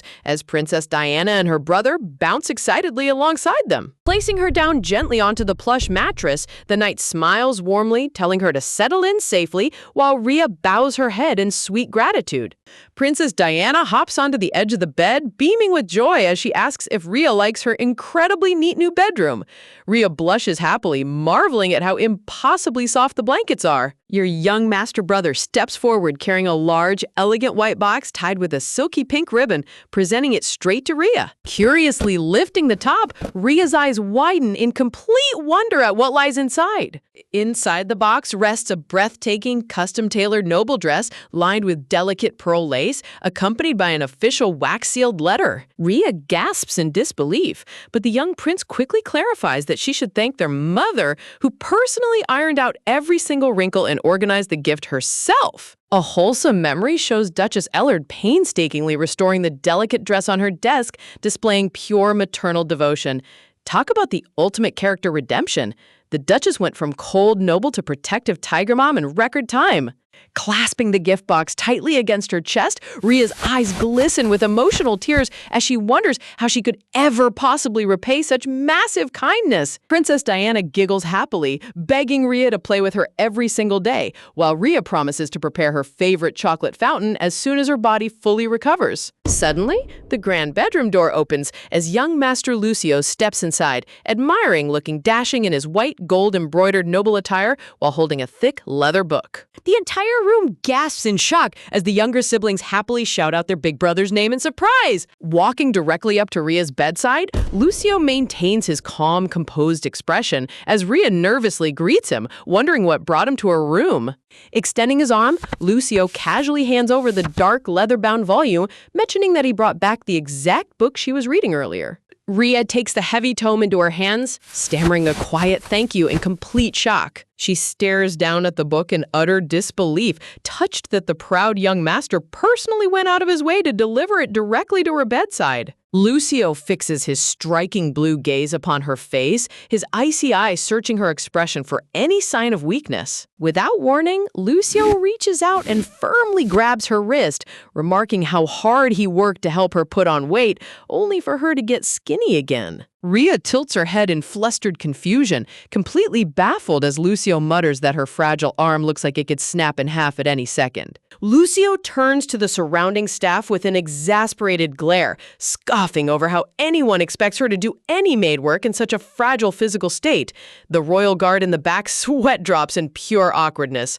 Chibi Rhea blushes beet red, internally screaming at how he can make such embarrassing statements so bluntly without a shred of shame, weakly pleading for him to let go of her hand. Releasing her wrist, Lucio drops a gorgeous, ornate golden key embedded with a sparkling blue gemstone directly into her open palm. Staring down in absolute awe at the mysterious key, Rhea listens intently as Lucio quietly announces that he will be returning to the academy very soon. Lucio stares down at her with an unreadable, piercing blue gaze, his expression completely blank despite the hidden storm of emotion swirling inside him. Keeping his cool tone, he he casually tells Rhea that she can open the door whenever she wants and make herself completely at home in this luxurious suite. Flustered out of her mind, Rhea frantically waves her arms in denial, bowing repeatedly as she stammers her heartfelt gratitude for his unexpected generosity. Holding the shiny golden key on her lap, Rhea blushes softly, thinking to herself that having access to the Imperial Library means she can finally read all the books she wants without getting scolded. Gentle sunlight streams through the tall balcony window, filling the peaceful ducal chamber with a warm golden radiance. Waking up the next morning, Rhea sits up in the fluffy mattress and stretches her arms wide with a happy cheer, beaming that she had the most refreshing sleep of her entire life. Looking out toward the sunlit balcony, she hums softly to herself, wondering if the doctors will finally allow her to step outside today, given how nice the weather is. A cute chibi panel pops up recalling how every single member of the noble house had dropped by her room to check on her, treating her like absolute royalty. Talk about the ultimate main character pampering session. Smiling softly at the memory, Rhea chuckles as she remembers the Duchess strictly ordering her to rest, admitting that she's basically been living like a spoiled house cat for days. Sitting up on the edge of the bed, her eyes catch sight of a small object carefully prepared on the elegant bedside nightstand. Resting on the polished table is a beautifully crafted letter envelope, bound with string and sealed with a royal wax emblem adorned with a delicate pink rose. Softly slipping on her indoor shoes, Rhea picks up the letter, determined to ask the Duchess if she can have it sent out today. Stepping out into the grand hallway, she startles a young maid holding a wooden broom. The maid freezes in surprise, staring at Rhea in utter shock. The friendly maid quickly asks if her body's feeling okay and if she's really allowed to be walking around outside yet. Rhea smiles politely, assuring her that the imperial physician gave her full permission to move around. Exhaling a sigh of relief, the maid smiles warmly back, genuinely glad to see the sweet girl looking healthy and energized again. Rhea bows her head in polite courtesy, thanking the maid for her kind concern before continuing down the spacious corridor. Walking down the silent hallway, Rhea notices a faint shadow stretching across the polished wooden floorboards outside the main reception hall. Wrapped in a cozy draped shawl, she paces forward quietly, reflecting on how radically everyone's attitude toward her has transformed since she moved to the main mansion. She bites her lower lip in quiet reflection, scolding herself for being so easily swayed and softening up just because the nobles started treating her a little bit nicer. Approaching the grand entrance, she realizes the heavy double doors are slightly ajar. Suddenly, a serious voice echoes from inside, declaring that he has an urgent family matter to discuss. Peeking through the crack in the door, Rhea spots the Duke sitting grandly beside the Duchess and his sons. The Duke's eyes glint with heavy gravity as he announces this issue concerns the future of their entire household. The Duchess gently cradles little Princess Diana on the velvet couch, smiling warmly as she agrees that Rhea is an extraordinarily kind and gentle soul who deserves all their love. Sitting cross-legged across the table, young Alan grumbles under his breath that Rhea can be a bit foolish at times. The Duke instantly gives him a stern look, shutting down his casual trash talk in a split second. Expression turning grim, the Duke explains that he has spent endless, sleepless nights thinking about how terribly Rhea was treated and bullied simply because of her humble commoner background. The Duchess's golden eyes narrow in deep anger as she tightly grips the fabric of her silk dress. She firmly promises that no one will ever dare mistreat her under their roof again, but worries about what might happen whenever Rhea steps outside the ducal walls. Alan leaps up in complete shock, shouting out if his parents are seriously planning on kicking her out and driving her away into the cold. Slamming his hands against his sides, Alan yells that a tiny kid like Rhea wouldn't survive a single day out on the streets.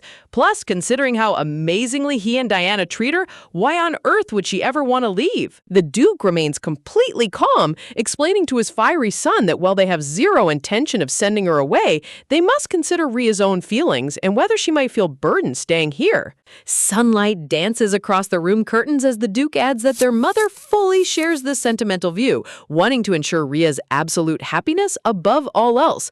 Turning toward his eldest son, the Duke drops a massive bomb, formally proposing that they officially adopt Rhea into the Ellard family. Looking Losio dead in the eyes, the Duke reiterates his firm stance, announcing his complete intention to make the orphan child an official ducal daughter. A breathtaking visual panel illustrates Rhea blossoming in a magnificent imperial gown, wearing the noble Ellard crest proud so that no arrogant noble can ever look down on her again. Tilting her head in adorable confusion, little Diana asks her mother what adoption actually means. The Duchess gently beams, explaining that it means Sister Rhea will become Diana's real older sister forever. A close-up of the Duchess reveals her glowing maternal expression filled with absolute affection and warmth. Seriously, can we get a round of applause for this top-tier manhwa mom? She is an absolute angel! Patting Diana's silver hair gently, the Duchess smiles as the little princess cheers loudly, gushing that she loves the idea of having Rhea as her real big sister. Looking across the room, the Duke notes that Diana is clearly thrilled with the idea, before turning his gaze toward his two sons to ask for their opinions on the adoption. Alan listens quietly while Lucio keeps his eyes lowered in utter silence, his shadow casting a cold darkness over his sharp jawline. Breaking the silence with an icy tone, young Master Lucio coldly announces that he absolutely dislikes the idea. Duchess gasps in complete horror, her eyes widening in utter disbelief as she desperately asks Lucio what possible reason he could have for opposing the adoption. Lucio coldly turns his head away, plain-faced as he deadpans that for him, Princess Diana is and will always be his one and only little sister. Standing frozen behind the cracked doorframe, Rhea catches every single word. Her heart shatters into a million microscopic pieces as Lucio's harsh rejection echoes in her ears. Her trembling fingers lose all strength. The carefully sealed envelope slips from her limp hand, landing quietly onto the carpeted floor. Tears burst from her eyes as she quickly covers her quivering mouth, struggling in vain to stifle her agonizing heartbreak. Clutching her shawl tightly against her chest, Rhea desperately reminds herself that she should be endlessly grateful they even considered adopting a low-born orphan like her in the first place. Yet, as Lucio's cold words replay like a nightmare inside her mind, she bites her lip hard, terrified that this crushing ache in her chest will slowly curdle into dark resentment. Wiping her tear-stained cheeks with her sleeve, Rhea tries to shake off the agony, scolding herself for being so ungrateful after all the immense grace the ducal family has shown her. A glowing vision of a perfect family portrait appears in her mind, showing the Ellard family standing together while Lucio walks away in silent distance. Talk about maximum emotional angst.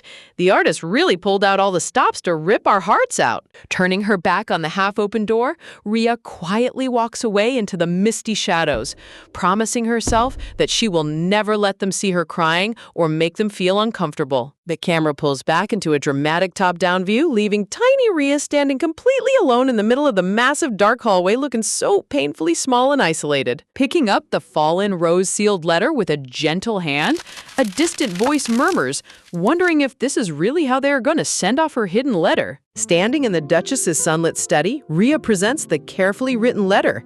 The Duchess smiles warmly, asking if it was difficult for her to write or if it took longer than expected. Looking up with clear, sparkling eyes, Rhea softly admits that the more she learned about the place, the more she realized how truly beautiful and wonderful it was. The Duchess cradles the envelope, her golden eyes glinting with a touch of curiosity as she asks if Rhea might want to keep it. Suddenly, the heavy door swings open. Young Alan bursts through the frame with wide, glowing eyes, interrupting their quiet conversation. Rhea stands quietly in her crisp maid uniform, watching the family's lively interaction with a calm and peaceful expression. Time skips forward and the long-awaited morning arrives for young Master Lucio to return to the Grand Academy under a clear, blossom-filled sky. The entire ducal house gathers outside to see Lucio off.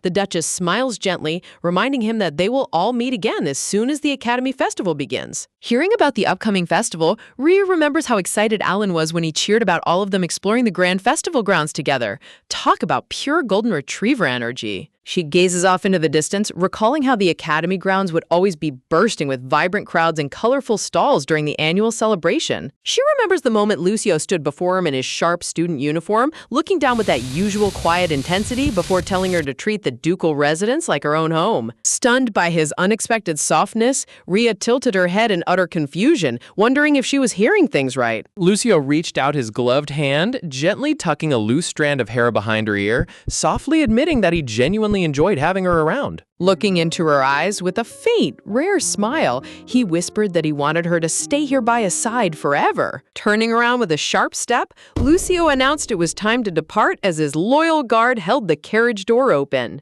As the luxurious carriage rolls away, little Princess Diana waves her tiny arms frantically, shouting for her big brother not to cry because she will visit him real soon. Rhea quietly watches the carriage disappear into the horizon, her mind swirling with complicated feelings after Lucio's intense parting words. Standing bathed in radiant sunlight, she looks absolute perfection in her pristine maid outfit.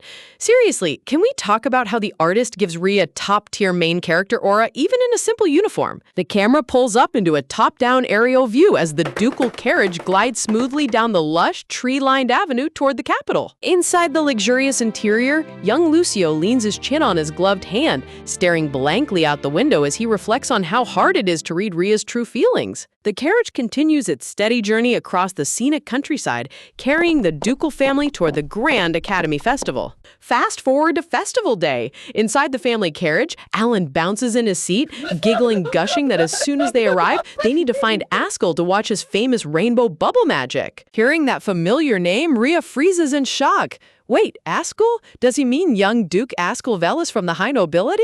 A dazzling panel reveals the legendary young Duke Askell Velis, glowing with an angelic golden light. Rhea recalls from her past life that Askell was one of the extremely rare high nobles who never looked down on commoners and treated everyone with sincere respect. With a gentle bump, the carriage comes to a complete halt on the paved cobblestone street of the capital market. The grand Academy town comes into view, filled with picturesque brick buildings, fluttering colorful banners, and lively crowds celebrating under the bright sun. Stepping out into the vibrant atmosphere, the family beams with excitement, completely enchanted by the festive energy surrounding them. Rhea smiles warmly as she takes in the lively sights, feeling a cozy sense of peace while walking alongside the ducal family. Looking up at the tall clock tower, the Duchess checks the time and chuckles softly, noting that they arrived way earlier than their scheduled meeting time with Lucio. Ellen eagerly suggests that they can just hang out in the square while waiting, when suddenly heavy footsteps approach from behind. A polite, refined voice calls out to the Duchess of Ellard. Rhea turns her head, wondering who could be greeting them so formally. A charming blonde noble youth in a crisp academy uniform bows elegantly, asking with a smooth smile if the Duchess remembers him from the previous imperial ball. Placing a hand over his chest, he introduces himself as Kenneth Petit, a student 1 year junior to Lord Lucio. The moment the name hits her ears, Rhea's blood turns to pure ice. Her eyes widen in horror as terrible memories resurface. This is the exact snake who framed her for theft in her past life. Completely unaware of her internal panic, Kenneth kneels down politely before little Princess Diana. "I'm just a language model and can't help with that." Little Diana takes one look at his slick smile, her face instantly turning pale blue with absolute disgust. Screaming at the top of her lungs that she hates monsters, Diana sprints over and buries her face into Alan's waist. Kenneth stands there completely frozen with a sweating smile. Trying to save face, Kenneth lets out an awkward laugh, stuttering that the little princess seems a bit shy around handsome strangers. Just then, a group of upper-class noble ladies spot the Duchess and walk over with open decorative fans. The noble ladies bow gracefully, happily exclaiming how wonderful it is to run into the Duchess in the middle of the Academy Square. The Duchess greets them with her trademark elegance, returning their warm social pleasantries. Meanwhile, one of the noblewomen glances over with a subtle, suspicious side-eye. The lead noblewoman quickly invites the Duchess to join them for tea, insisting they have plenty of time for a delightful chat before the official festivities start. Turning to Alan, the Duchess instructs him to stay put and wait for Lucio, promising she will rejoin them shortly after finishing her tea greeting. Seizing the opportunity to gain favor, Kenneth eagerly offers to guide Alan and the kids to the most famous high-end cafe on Academy Street. Clinging tightly to Alan's leg, little Diana glares daggers at Kenneth with the most hilarious protective pout ever. Patting Diana's head gently, Alan chuckles as he makes sure the annoying noble is gone, telling Diana she can always hide behind him if any weird strangers approach. The second the coast is clear, Diana snaps right back to normal, pointing aggressively at a colorful drink bar and demanding the bright blue juice. Talk about a 0-second emotional recovery. Seeing their opportunity, Rhea politely offers to go fetch the drinks herself so they don't miss Lucio. Alan nods eagerly, digging into his coat for money. Suddenly, Rhea flexes 2 massive, bulging leather bags packed to the brim with heavy gold coins. A cute chibi Alan and Diana gasp in absolute awe, screaming that she is secretly an absolute billionaire. Nearby, 2 young academy guards in smart blue uniforms stand watch, casually watching the lively group with curious expressions. Over at the refreshment stand, 3 vibrant ice drinks sit ready on the wooden counter. A bright orange juice, a deep crimson red, and a cool blue blend filled with ice cubes. Turning to her side with a gentle smile, Rhea offers to buy a drink for Jack too, insisting that it is her treat. Jax glances back in utter disbelief, double-checking if she genuinely means buying one for him. He stares back at her in complete silence, his calm gray-blue eyes blinking with a subtle hint of unexpected surprise. Suddenly, Jack reaches into his coat and drops a heavy leather pouch stuffed with money right onto the counter surface. Rhea's jaw practically hits the floor in complete shock. Looking down at the bulging pouch, Jack casually tells her to just use that heavy bag of money to pay for everything instead. He even adds with a straight face that she can keep all the change since he doesn't really need money anyway. Rhea gasps in pure horror, shouting in disbelief at how casually this boy throws around a fortune. Seriously, must be nice to treat money like literal pocket lint. Chibi Rhea immediately snatches the heavy pouch and tries pushing it back into his hands, lecturing him like a stern mother that a full pocket brings peace of mind and you never know what the future holds. Jack sweats nervously, muttering under his breath that she talks exactly like an old lady. Before their mini argument escalates any further, the vendor chuckles softly, handing over the freshly prepared cold beverages and telling the kids not to fight over drinks. Taking their beverages, the 2 set off down the cobblestone street together, their boots clicking rhythmically against the stone pavement. Walking a few paces ahead, Jack glances sideways, silently noting that Rhea clearly missed his point, though he has to admit that her utter disregard for massive wealth is a pretty weird habit. They stroll past the central square where a magnificent stone fountain sprays sparkling water beneath the bright afternoon sun. Reaching out his gloved hand, Jack points across the plaza, directing Rhea's attention toward the grand ornament standing in the middle of the water feature. The camera focuses on the beautifully sculpted angel statue standing atop the fountain base, blowing a curved stone trumpet as streams of fresh water spout out around it. Looking down from an aerial angle as they stop near the stone basin, Jack asks in genuine confusion why she brought him all the way to a random fountain, while Rhea softly wonders if he really doesn't know the legend behind it. The sunlight catches the fine mist rising from the angel statue, surrounding the plaza with an ethereal and peaceful glow. Rhea explains the old tale with a gentle grin, but catching Jack's deadpan expression, she chuckles softly, realizing he doesn't believe in silly wishing fountains at all. Looking down at the sparkling surface, Rhea smiles bittersweetly, thinking to herself that being logical and skeptical is probably much smarter anyway. Suddenly, the bright atmosphere fades into a cold, dark memory as Rhea recalls her past life. In her previous timeline, a tiny, starved Rhea stood before this exact same fountain wearing tattered clothes. Talk about an instant heart-wrenching shift. The manhwa artist truly knows how to drop an emotional anvil out of nowhere. In that distant past, little Rhea clasped her bruised hands tightly together in desperate prayer, begging the universe not to let her starve that day, and wishing someone would care enough to ask if she was okay. Above her, the dark stone angel statue dripped cold water drops, silent and unfeeling in the gloomy dusk. Closing her tear-stained eyes, past Rhea whispered in hopeless despair that praying to a marble statue was completely useless. According to the urban legend, you had to toss a coin into the water for a wish to be granted, but in that miserable life, she didn't possess a single coin to her name. Just as she accepted that her wish would never come true, heavy leather boots approached through the misty darkness. A cool, quiet voice called out from above, offering her a coin. Past Rhea looked up in absolute shock. A young, elegant Lucio stood before her in his pristine dark academy suit, offering a shiny golden coin resting on his pale palm. Talk about a literal knight in shining armor arriving at her lowest point. Past Rhea gasped frantically, panicked, stammering that a pure gold coin was far too valuable for a mere street orphan like her to take. Glaring down with sharp, intense blue eyes, young Lucio sternly ordered her to just take it without arguing.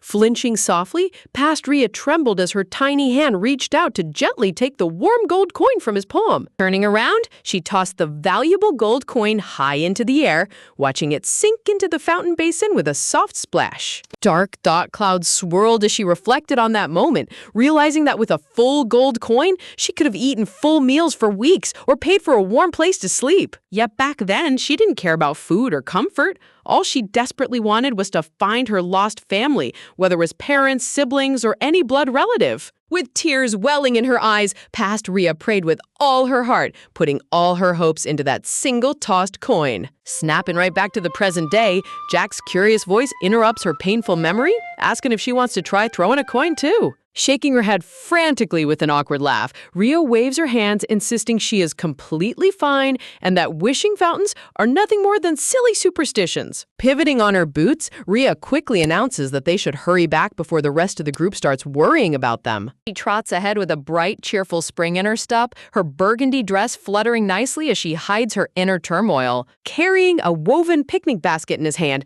Jack walks slowly behind her, sensual whisper, his gaze locked onto her retreating back. He stares quietly with that usual calm, unreadable expression, keeping his thoughts entirely to himself. Behind them, the angel statue stands tall against the vibrant blue sky, its surrounding water sparkling under the midday sun.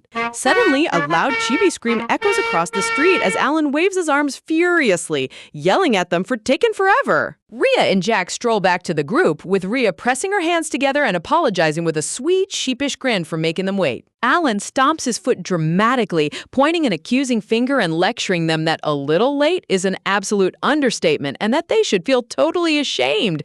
Honest to God, Alan's dramatic outbursts are comedy gold. He has zero chill when it comes to waiting. Quickly trying to diffuse his fiery rage, Rhea holds out the sweet yellow fruit juice drink, pleading with him to take a sip before scolding any further. Taking a big gulp through the straw, Alan's angry face instantly melts into pure angelic bliss, exclaiming how wildly delicious it is.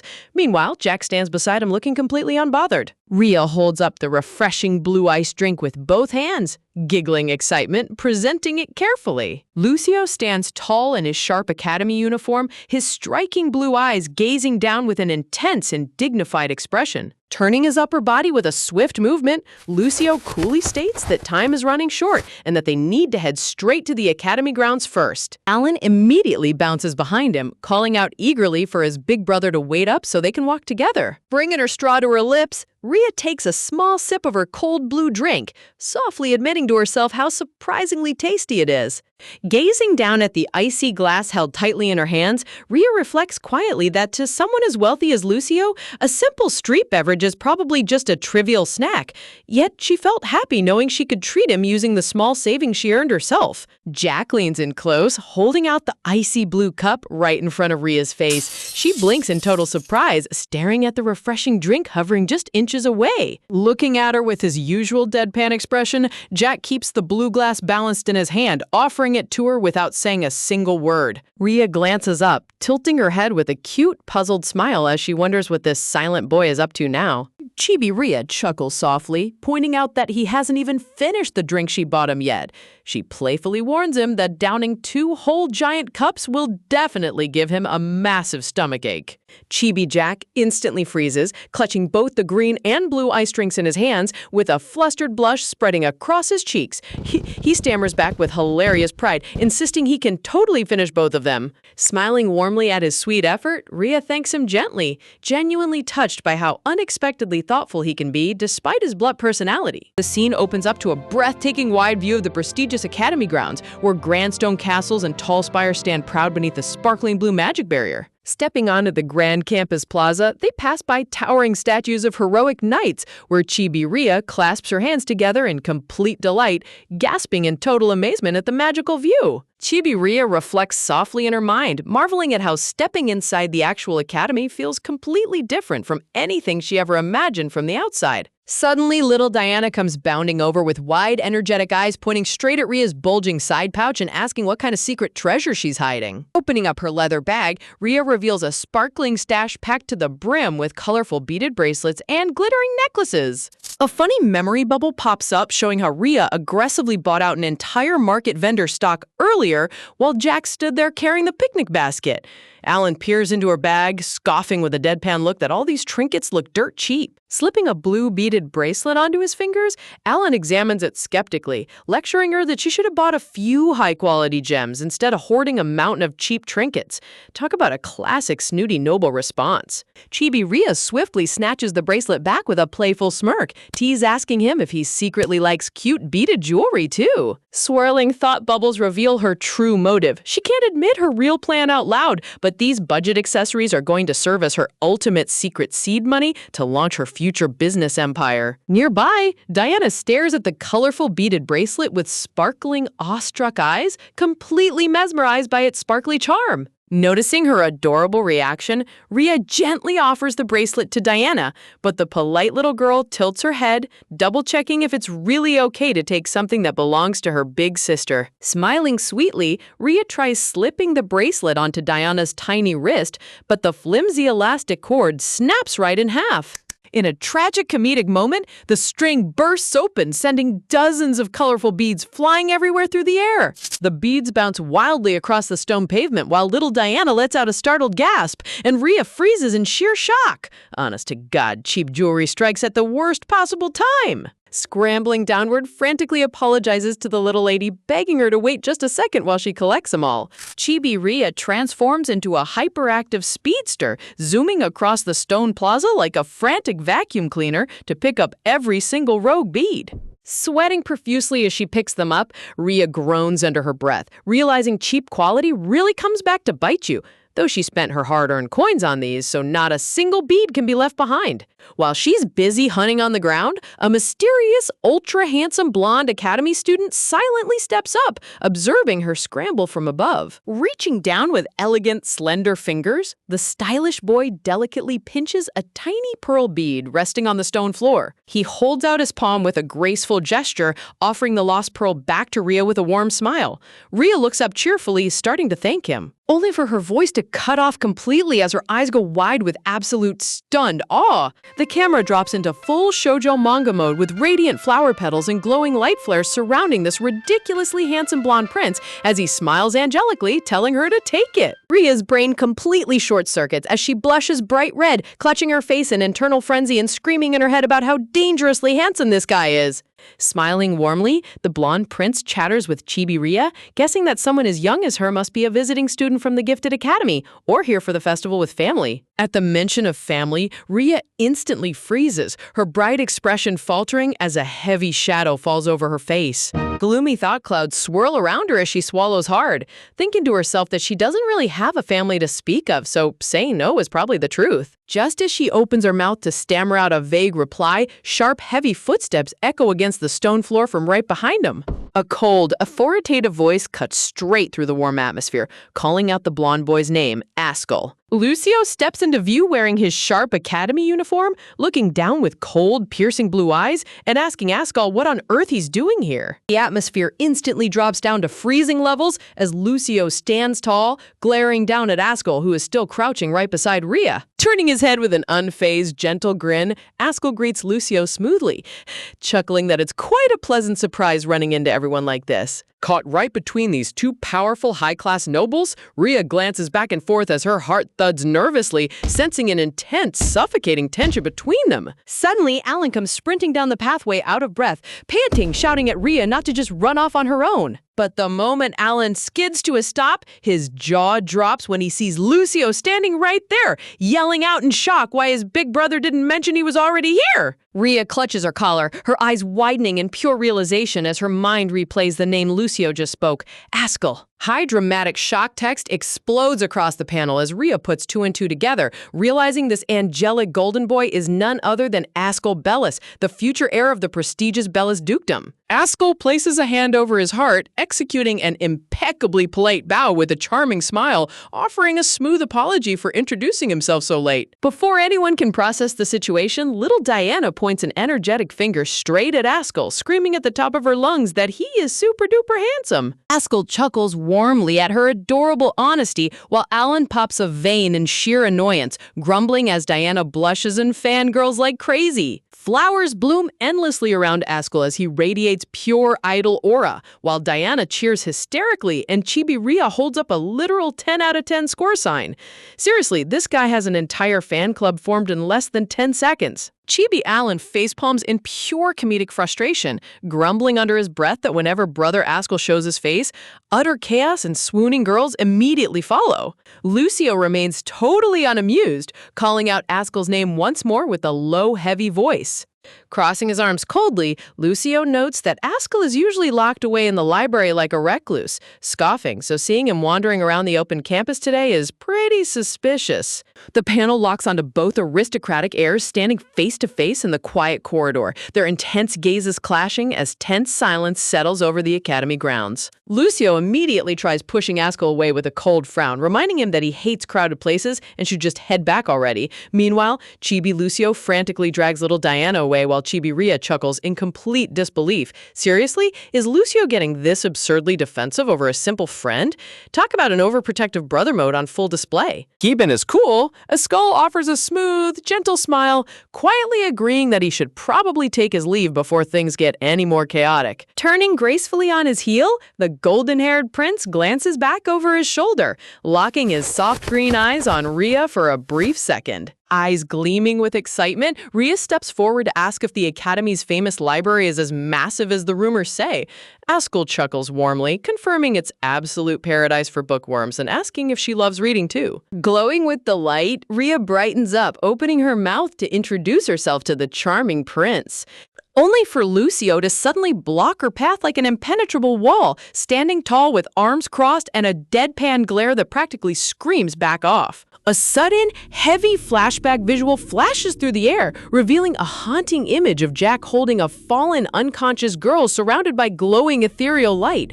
Honestly, the artist's dramatic lighting in these surprise vision panels always hits like a truck. Snapping back to reality, Askell mutters her name softly under his breath, repeating, Rhea, right? With a thoughtful expression. Smiling brightly, Askell steps closer to Rhea, casually offering to guide her inside the Grand Academy Library himself. Rhea's jaw drops in complete hilarious shock.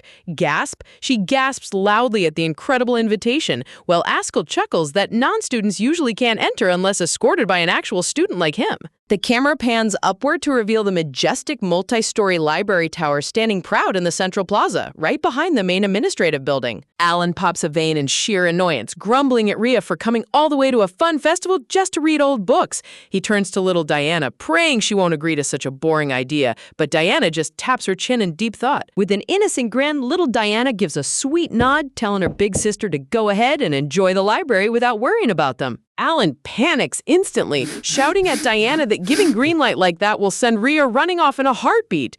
Nearby, Jack calls out anxiously to his young lady. Clasping her hands together with dazzling starry eyes, Rhea beams with pure happiness, promising she'll be back before anyone even notices. Before Alan can even grab her sleeve, Chibi Rhea zooms off like a mini rocket, waving cheerfully and shouting that she'll definitely return in time for the evening fireworks. Lucio stands with his arms crossed, watching her disappear into the distance with an annoyed sigh, while Alan screams at the top of his lungs for her not to be late. An aerial view sweeps over the sprawling academy grounds as Lucio groans internally, reflecting bitterly on how his entire plan to give Rhea a proper guided tour completely went up in flames because of her impulsive curiosity. Walking behind Lucio, Alan chatters with Jack, teasingly wondering if Rhea has a weird obsession with blonde guys, since the stranger she met at the gate earlier was also blonde. Jack speaks up calmly, noting that Rhea actually looked terrified around that gate guy. Turning his head in confusion, Alan asks who on earth she met at the front entrance, and Jack casually reveals it was Kenneth Pariti, the young heir of Count Pariti. The moment that name drops, the atmosphere plunges into total shadow. Coldly, Lucio's eyes narrow into cold, dangerous slits as he mutters Keenest Purdy under his breath with chilling intensity. Meanwhile, the scene transitions to the magnificent sunlit exterior of the library tower, radiating calm and quiet grandeur. Stepping inside, the breathtaking interior unfolds like a fairy tale palace. Soaring multi-tiered balconies, gleaming chandeliers, and endless rows of ancient magical tomes line the walls as Rhea lets out a breathless gasp. Chibi Rhea bounces around in absolute euphoria, squealing about how massive and incredible this place is. Askell follows right behind her with a fond smile, asking if there's any specific section she wants to explore first. Intricate spell formulas and celestial magic circles float through her thoughts as she recalls the basic theory of mana manipulation, elemental attributes, and offensive spellcraft. Yet, as dark atmospheric rain textures fill her mind, Rhea realizes that none of these grand academy theories were ever taught to her by her former magic master back in her past life. Walking along the quiet study tables, Rhea admires the deep, scholarly atmosphere, reflecting softly that while a few concepts match, most of this advanced knowledge feels brand new. Lost in thought, her side leather pouch accidentally bumps right against the edge of a heavy wooden desk. In a hilarious clumsy disaster, a giant stack of delicate research papers goes flying everywhere into the air as Rhea lets out a tragic scream. Scrambling onto her knees, Rhea frantically gathers the scattered parchments, begging for forgiveness. But Askell smoothly kneels down right beside her, reassuring her with a gentle smile that it was completely his fault for leaving them disorganized. Gathering a handful of spell sheets, Rhea's eyes linger on the intricate geometric patterns, genuinely admiring how beautiful and complex these hand-drawn magic circles look. Suddenly, her gaze freezes on one specific paper. Tilting her head, she mutters in confusion that something about this particular formula feels extremely weird. Pointing her small finger directly at the parchment, Rhea turns to Askell, innocently stating that the mana flow in this array looks completely off. Askell blinks in total surprise, curious, his eyes widening at her sudden claim. Bending down beside her, Askell asks her to show him exactly where the flaw is, and Rhea carefully points to the intersecting lines of the spell circle. Realizing she might have crossed a line, Chibi Rhea blushes red, ducking her head and stammering out an apology in case she sounded rude or arrogant. Askell freezes dead in his tracks, staring intensely at the exact spot she pointed out as his eyes go wide with absolute shock. Suddenly, Askell bursts with explosive energy. He pumps his fists into the air, shouting in total marvel that she is 100% right. Look at this guy losing his mind over a magic correction. Talk about the ultimate nerd reaction. Snatching up a golden quill pen, Askell rapidly redraws the conflicting arrays on the parchment, pointing out how those two opposing magic nodes were blocking the spell from activating all along. Holding up the corrected sheet with pure triumph, Askell laughs with childish glee, overjoyed that a problem bugging him for weeks was solved in seconds. Chibi Rhea rubs the back of her neck modestly, happy she could help. Beaming with bright admiration, Askell praises her intelligence and cuteness, admitting warmly that if he ever had a younger sister, this is exactly what it would feel like. He gently reaches out to pat her head, only to pause and scratch his blushing cheek, awkwardly apologizing for getting carried away. Chibi Rhea smiles back warmly, reassuring him that she loves how kind he is, because he truly feels like a loving older brother. The moment the word brother leaves her lips, Askell's bright expression instantly melts away. His green eyes darken into a quiet, melancholy shadow. Looking down at the wooden floorboards, Askell confesses in a soft, bittersweet voice that he actually used to have a younger sibling too, just like Lucio does. His knuckles turn white as his fist clenches tight, dark, shattered glass visuals fragment around a shadowed memory as he reveals with a trembling voice that he lost his sibling before he ever got to see their face properly. The heavy, sorrowful tension hangs thick in the quiet library aisle as the tragic weight of his past lingers between them. Askell continues his dark confession, his quiet voice echoing through the silent room as he admits the pain of losing his family never truly faded. Shadowy mist swirls across the panel as he swallows his grief, whispering softly about how devastating it was to lose them before even holding them in his arms. Sitting quietly on the library floor, Rhea gazes up at the Golden Prince with deep, compassionate eyes, her heart aching for the silent burden he carries behind his perfect royal smile. Suddenly, memories from her previous life flash through her head. A dark, stormy night over a gloomy Gothic castle as lightning strikes. She remembers the notorious, tragic incident of the Bellis Dukedom that she only learned about years later inside Terrentium. Rain pours heavily over the dark memory as Rhea puts the pieces together with a sharp gasp, realizing with utter heartbreak that the lost child Askell keeps searching for was none other than the secret tragic figure of the Bellis family. Talk about a plot twist that tears your heart right out. Askell clenches his fist tight, his knuckles turning pale as dark thoughts swirl in his head. He reflects softly that his quiet longing probably resurfaced the moment he heard Lucio's younger siblings were visiting the festival today. Looking down with a melancholic glint in his soft green eyes, Askell admits to himself that he originally intended to avoid meeting them altogether. Yet, almost as if drawn by fate, his feet brought him straight toward the library anyway. Papers and ancient reference books rest on the wooden floor as Askell's thoughts linger on the ghost of his past. He whispers mentally that if his lost sibling had survived, they would have grown into a brilliant and kind-hearted kid just like Rhea, though they'd probably hold immense resentment toward his family. Askell's green eyes widen in sudden shock as Rhea stammers out in a soft, quiet voice that she is actually an orphan.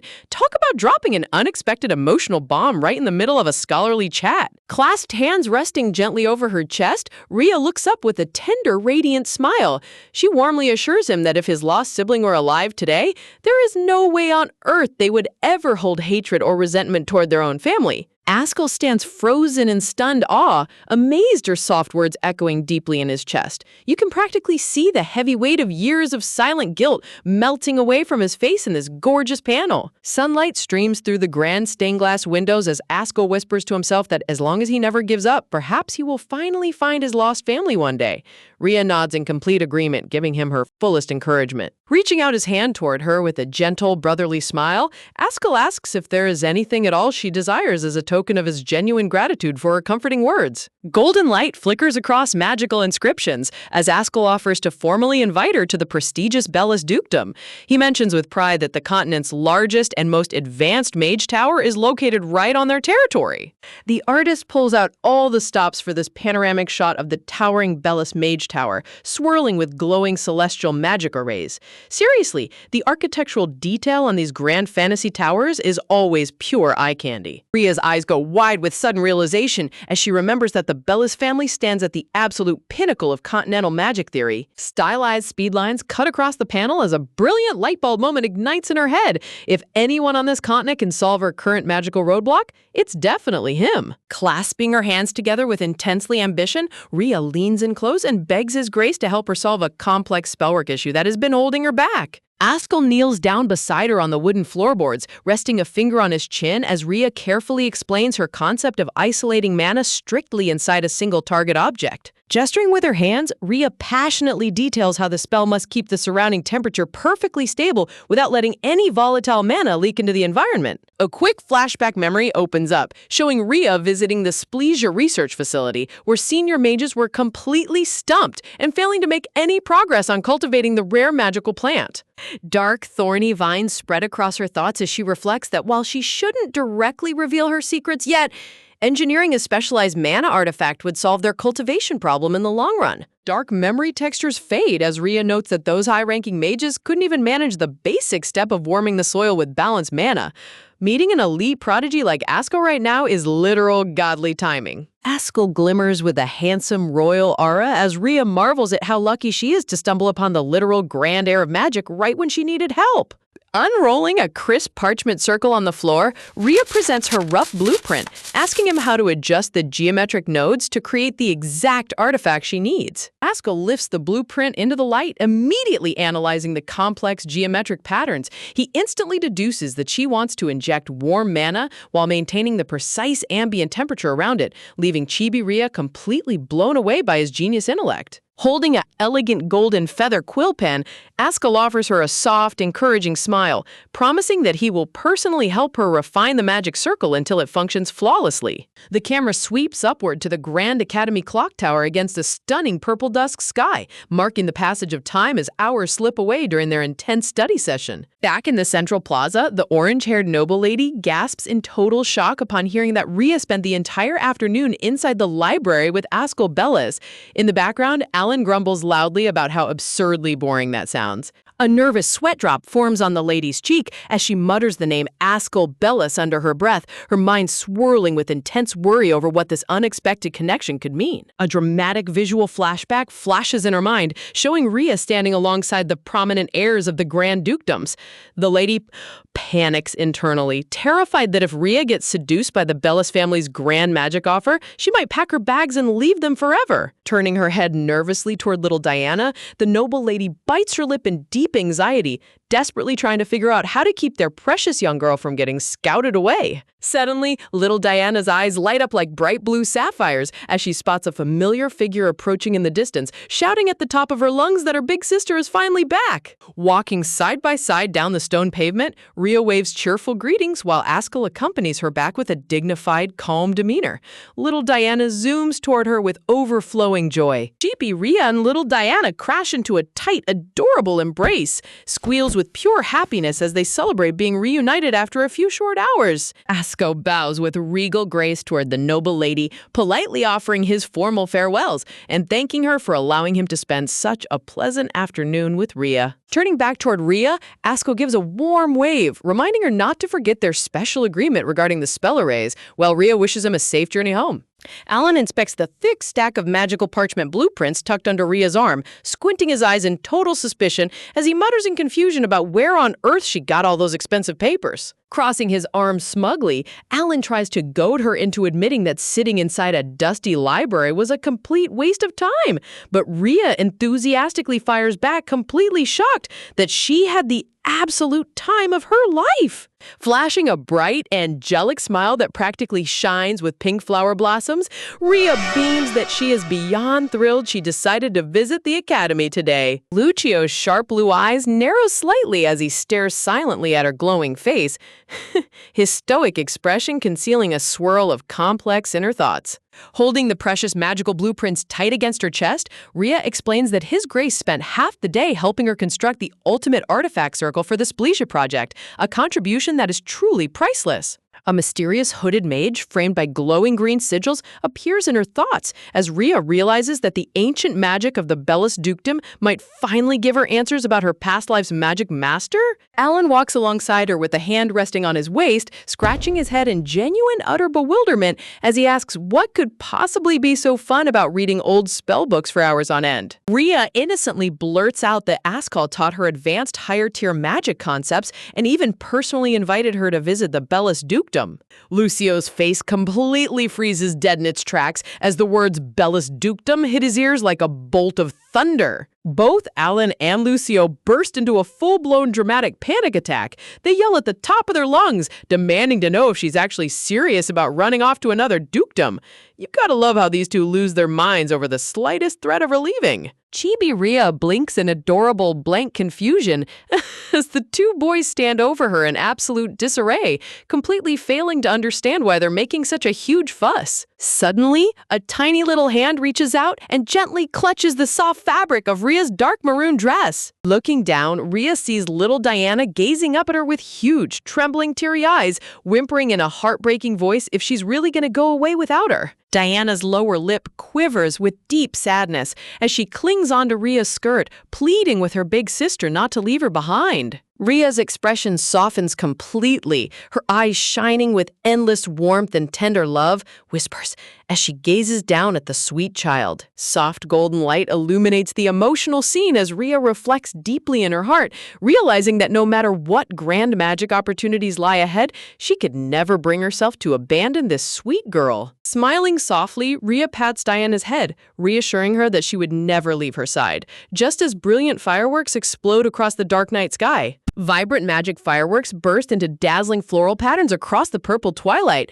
Alan and the noble lady look up in awe as little Diana happily grabs Rhea's hand, giggles eagerly pulling her along to go watch the magical show together. Sparkling fireworks illuminate the night sky above the Grand Academy Terrace, casting a vibrant glow over the crowd below.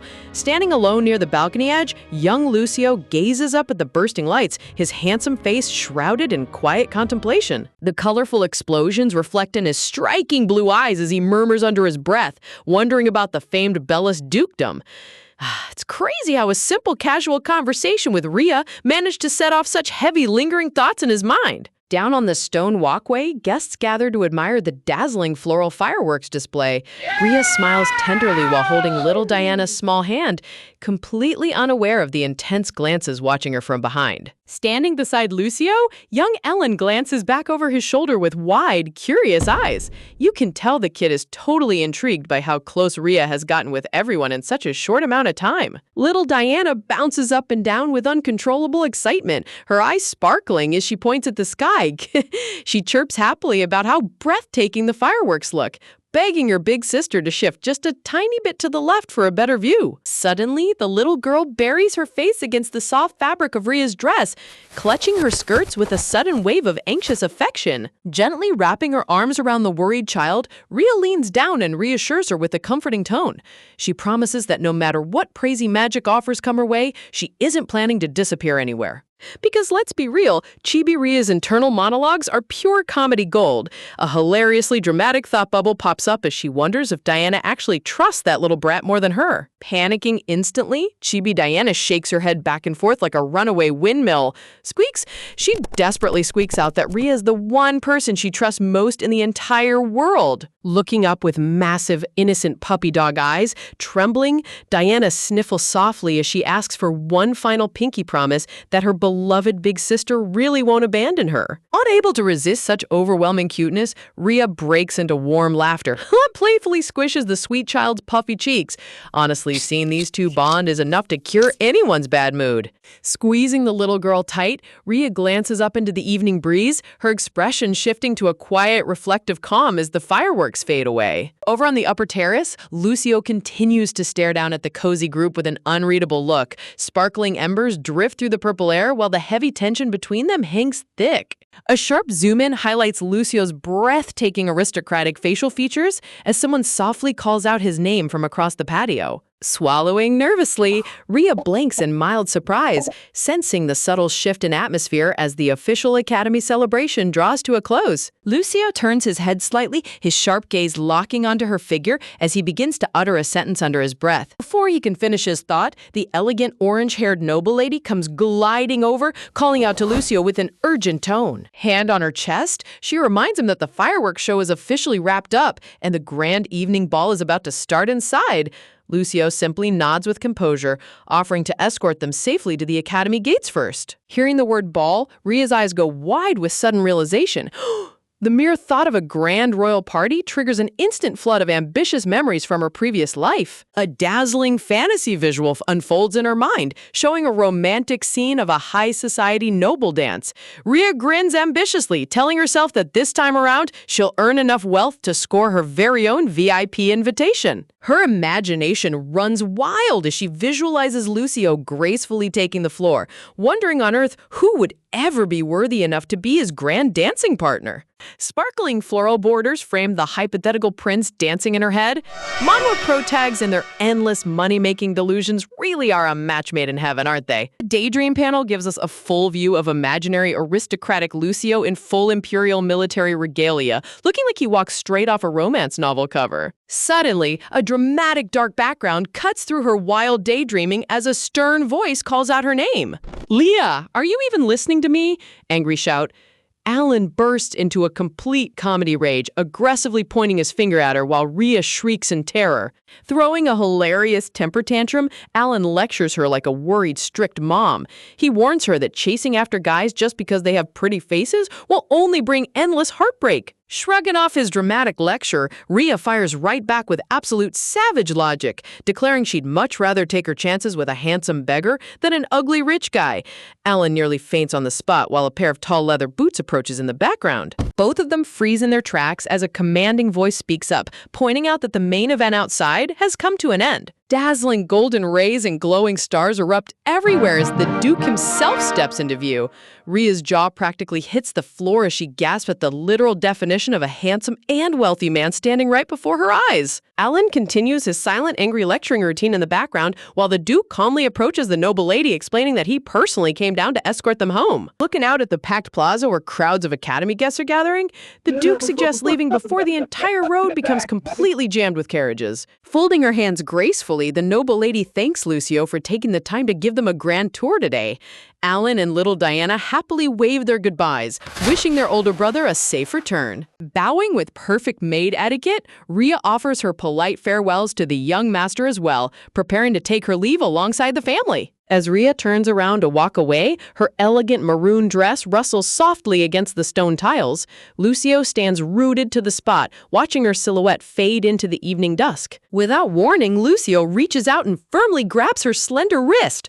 "Wait," he commands in a deep, steady tone that stops her dead in her tracks. The camera pans closely onto his intense profile, his deep blue eyes burning with an unreadable mix of restraint and hidden emotion as he stares down at her. Sweat drops form on Rhea's cheek as she stammers nervously, flustered embarrassment, completely thrown off guard by a sudden physical touch. Panicking internally, Chibi Rhea frantically clasps his hand with both of hers, squeaking out at top speed that she has been studying super hard every single day, just like he ordered.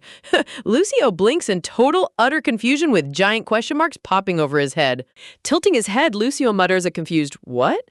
while Rhea rambles on like a guilty student caught red-handed, swearing that she spends every waking hour diligently reading in the library. Pushing her chest out proudly, Rhea promises that she is executing every single instruction to perfection and taking proper care of little Diana, begging him to finally give her his full trust. Internally, Rhea lets out a small sigh of relief, convincing herself that he only grabbed her to double-check if she was slacking off on her duties.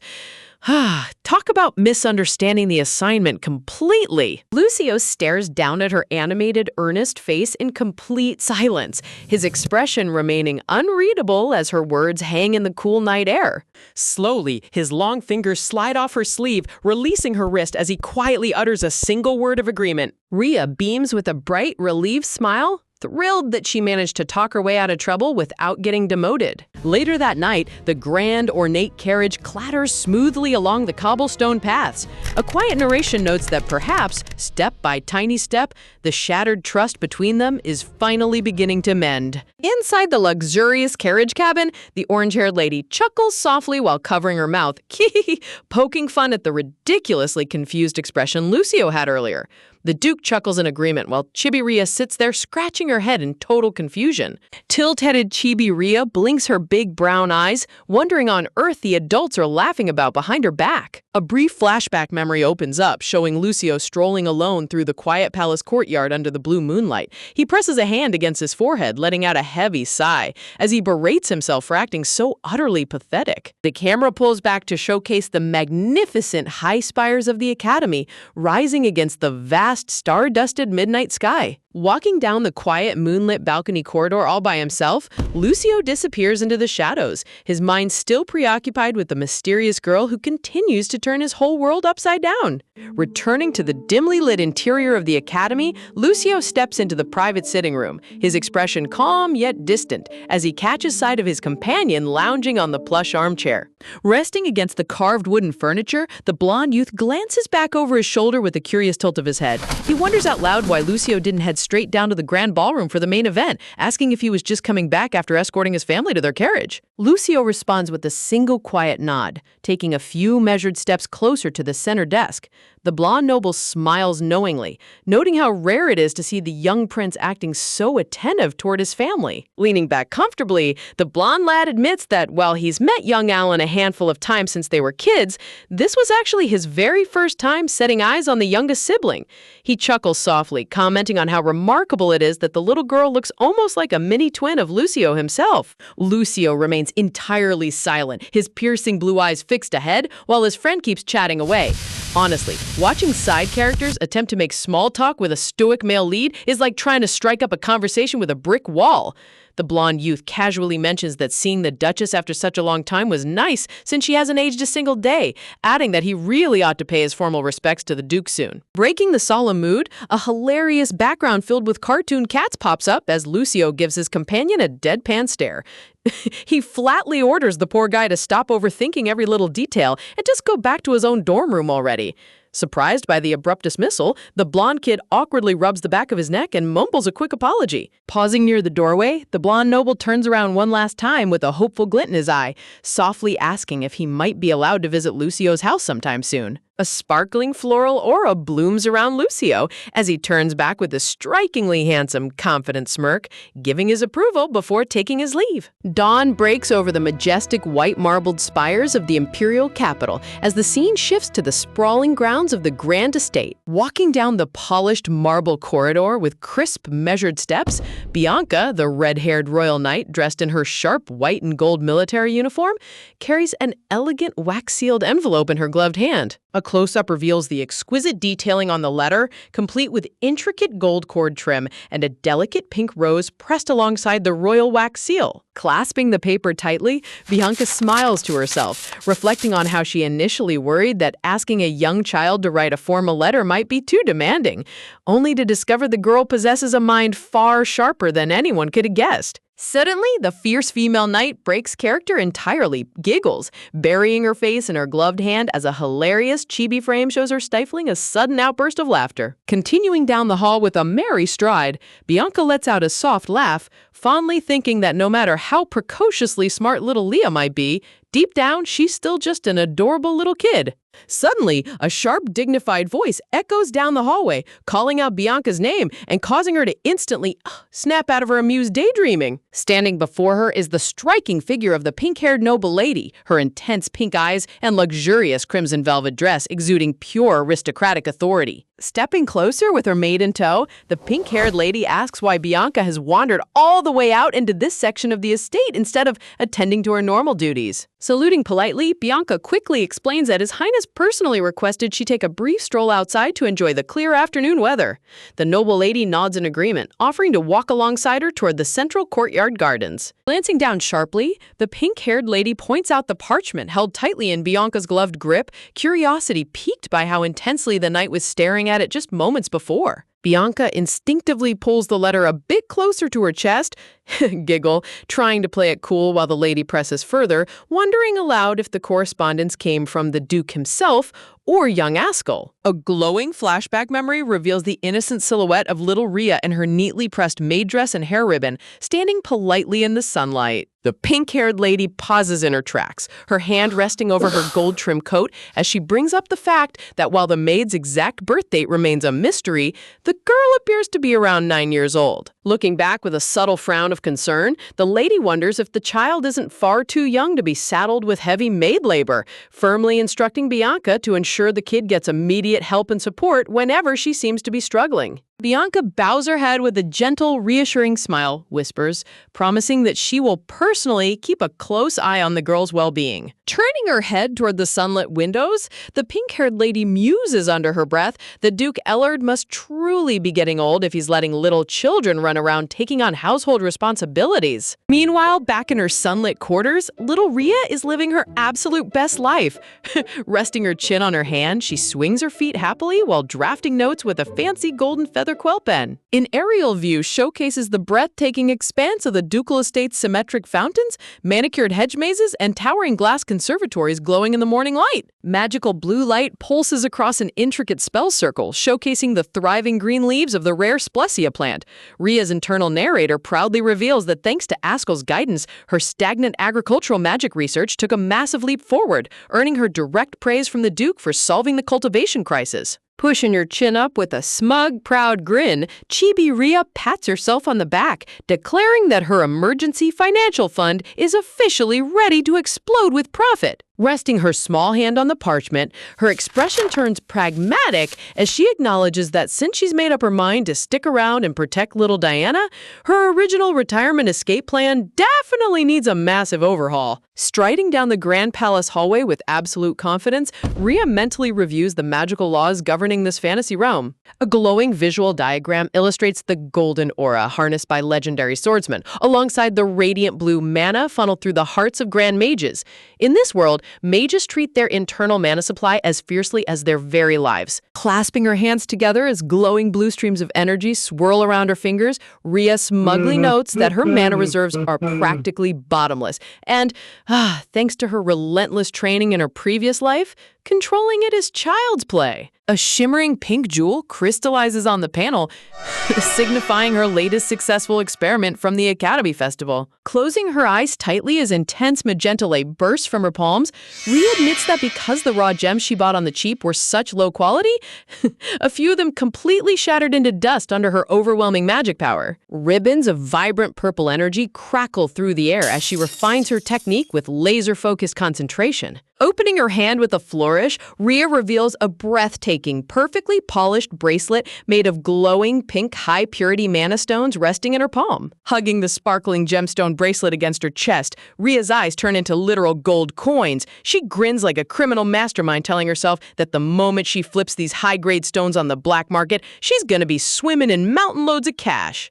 Her wild money-making delusions are instantly cut short as a senior maid strolls into the hallway. Sweating nervously while shoving the magic stones behind her back, Rhea panics internally, wondering how on earth she's supposed to sell illegal high-tier artifacts without exposing her identity. The senior maid gestures politely for Rhea to follow her, and Rhea giggles, instantly squeaks out an obedient answer, falling right back into her cute, harmless, innocent servant act. A sudden, dramatic text panel flashes on screen, teasing the upcoming encounter, as Rhea wonders what wild, juicy gossip the mysterious Duchess of Paramount is about to drop today. Skipping along the pristine blue-carpeted hallway with energetic steps, Rhea makes her way toward the upper reception wing. A gorgeous graphic panel introduces the legendary Duchess of Paramount, depicting her stunning silhouette adorned with a golden crown and traditional desert princess jewelry from the far-off kingdom of Damba. A dark, eerie mansion wrapped in heavy iron chains and ominous purple ivy appears in her mind, and the narration explains that as the wife of the Empress's younger brother, who's also the Empire's all-powerful prime minister, the Duchess has lived in the capital for years, but almost never sets foot at social gatherings. A dramatic black transition frame marks the timeline shift, revealing that everything changed just one short week ago. Back in the main office, a stressed young noble lady slams her hands over her head and groans dramatically, staring down at a mountain of unanswered tea party invitations scattered across her wooden desk. Stepping up to the desk with a tilted head, little Rhea asks her mistress what on earth is causing her such extreme distress today. Beautiful floral illustrations of bellflowers and roses frame the scene, while the noble lady explains that tradition requires sending a house's symbolic flower alongside every formal tea party invitation. Grabbing her own head and shrieking in a full comedy meltdown, the lady screams that since this is her very first official tea party in the capital, she wanted to customize each floral delivery to match every guest's specific personal taste.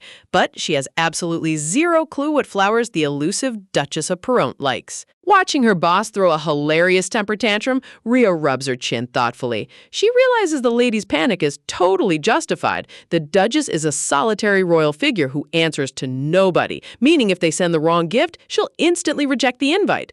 But as Rhea's brown eyes sparkle with a sudden genius idea, you just know this brilliant maid has already cooked up the ultimate solution to save the day. Stepping up to her mistress's desk with a calm, composed expression, little Rhea casually suggests offering a cactus as the floral tribute for the elusive guest. The noble lady blinks in utter disbelief, repeating the word cactus with a bewildered expression.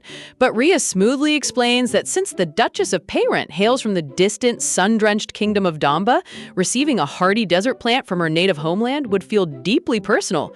Whisper, in her previous life, Rhea remembers that the poor Duchess suffered from severe homesickness before eventually divorcing her husband and returning home. A tragic, withered purple flower drops its petals as Rhea recalls how isolation and cultural disconnect crushed the Duchess's spirit in the original timeline. Snapping back to reality, the noble lady's eyes sparkle with admiration as she pats Rhea's head fondly, happily deciding to prepare a cactus immediately. Framed by a glorious floral border, the lady beams with gratitude, touched by how deeply thoughtful her little young maid can be.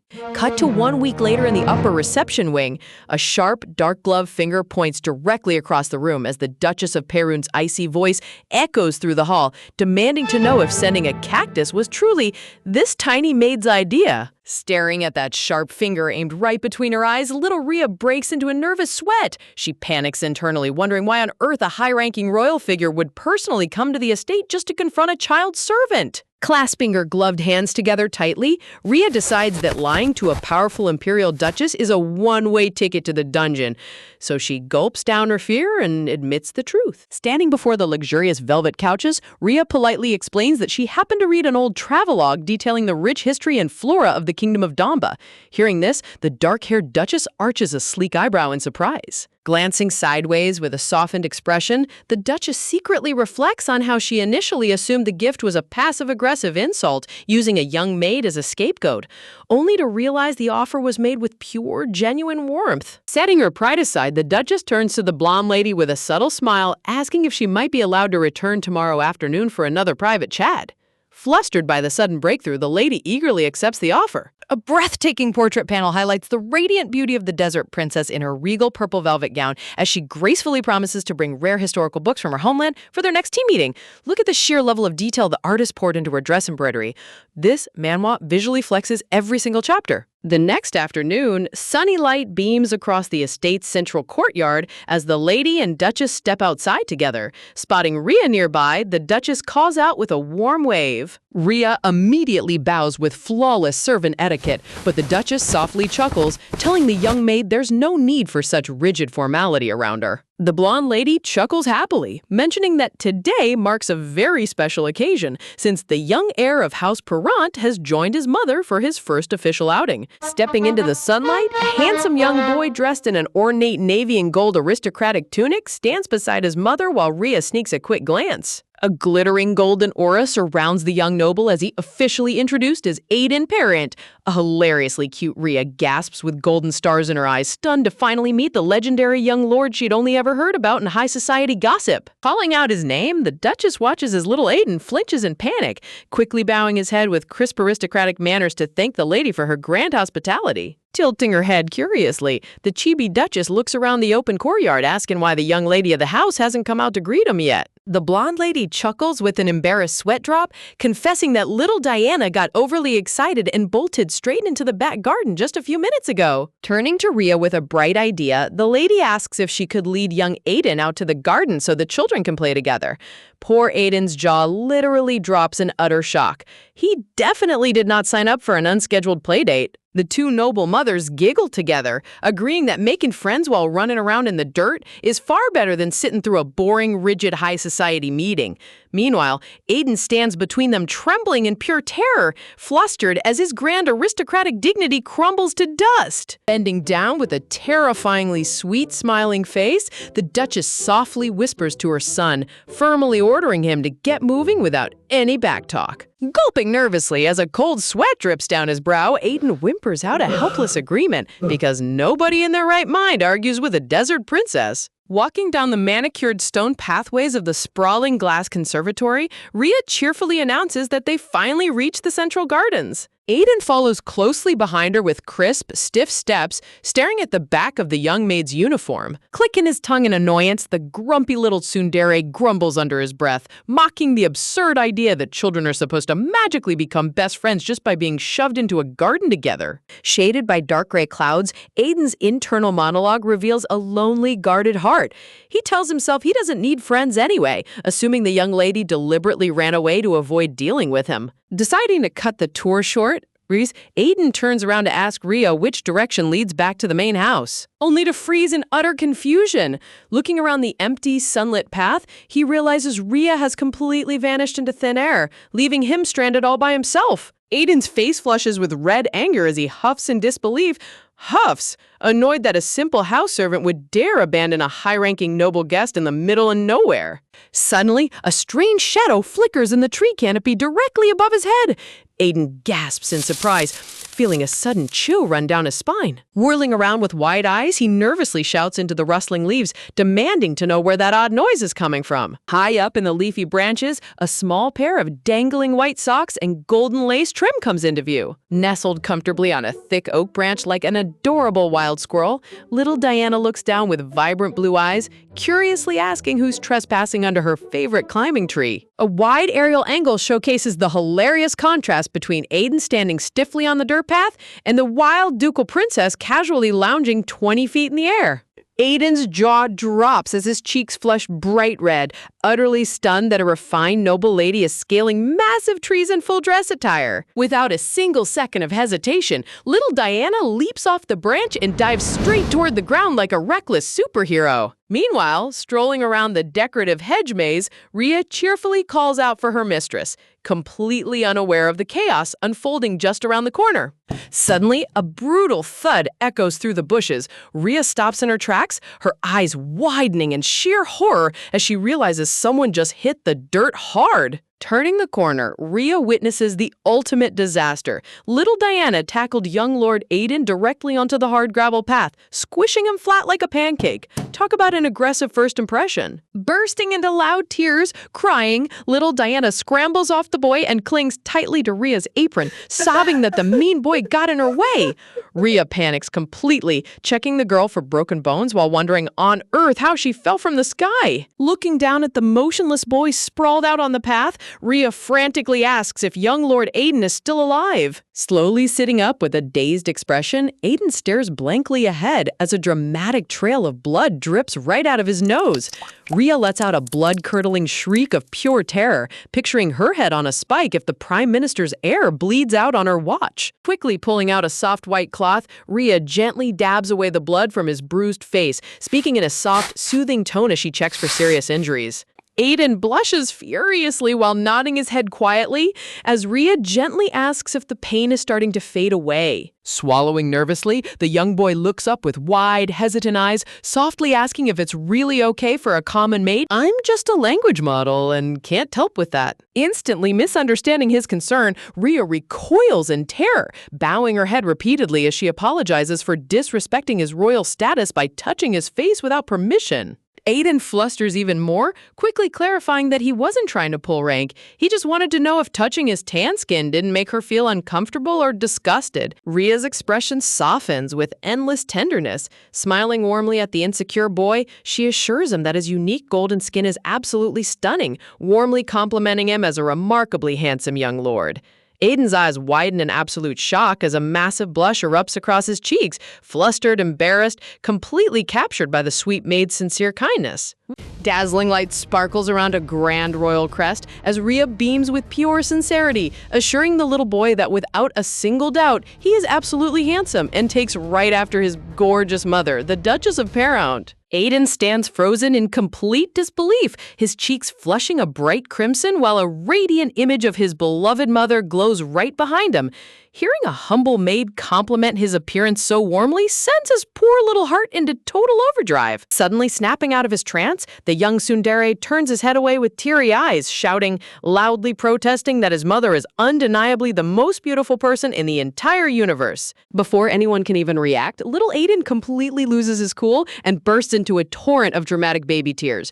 Rhea stares at him in sheer shock. Seriously, who knew the future Grand Knight Commander was such a sensitive, squishy crybaby behind that stoic front? Reaching out with gentle hands, Rhea softly pats his embroidered sash, speaking in a sweet, comforting tone as she tells the sobbing boy that everything is all right and there's no need to cry. Completely overwhelmed by her soothing warmth, little Aiden buries his face directly into Rhea's apron, clinging to her like a helpless toddler, while Rhea sweat drops in mild amusement, realizing this tough, noble kid is actually just a lonely little boy inside. A dramatic lore visual highlights the grand future that awaits this crying child, because in the original novel, Aiden grows up to become one of the legendary 3 great knights of the Empire alongside Alan and Jack. Talk about a hilarious contrast. On one side, we see future Aiden arrogantly offering a bouquet of blue roses to Lady Diana like a dashing romantic hero, while in reality, his present-day chibi self is clinging onto a child's servant's skirt and bawling his eyes out. Suddenly, a sharp little finger pokes right into the back of Aiden's head.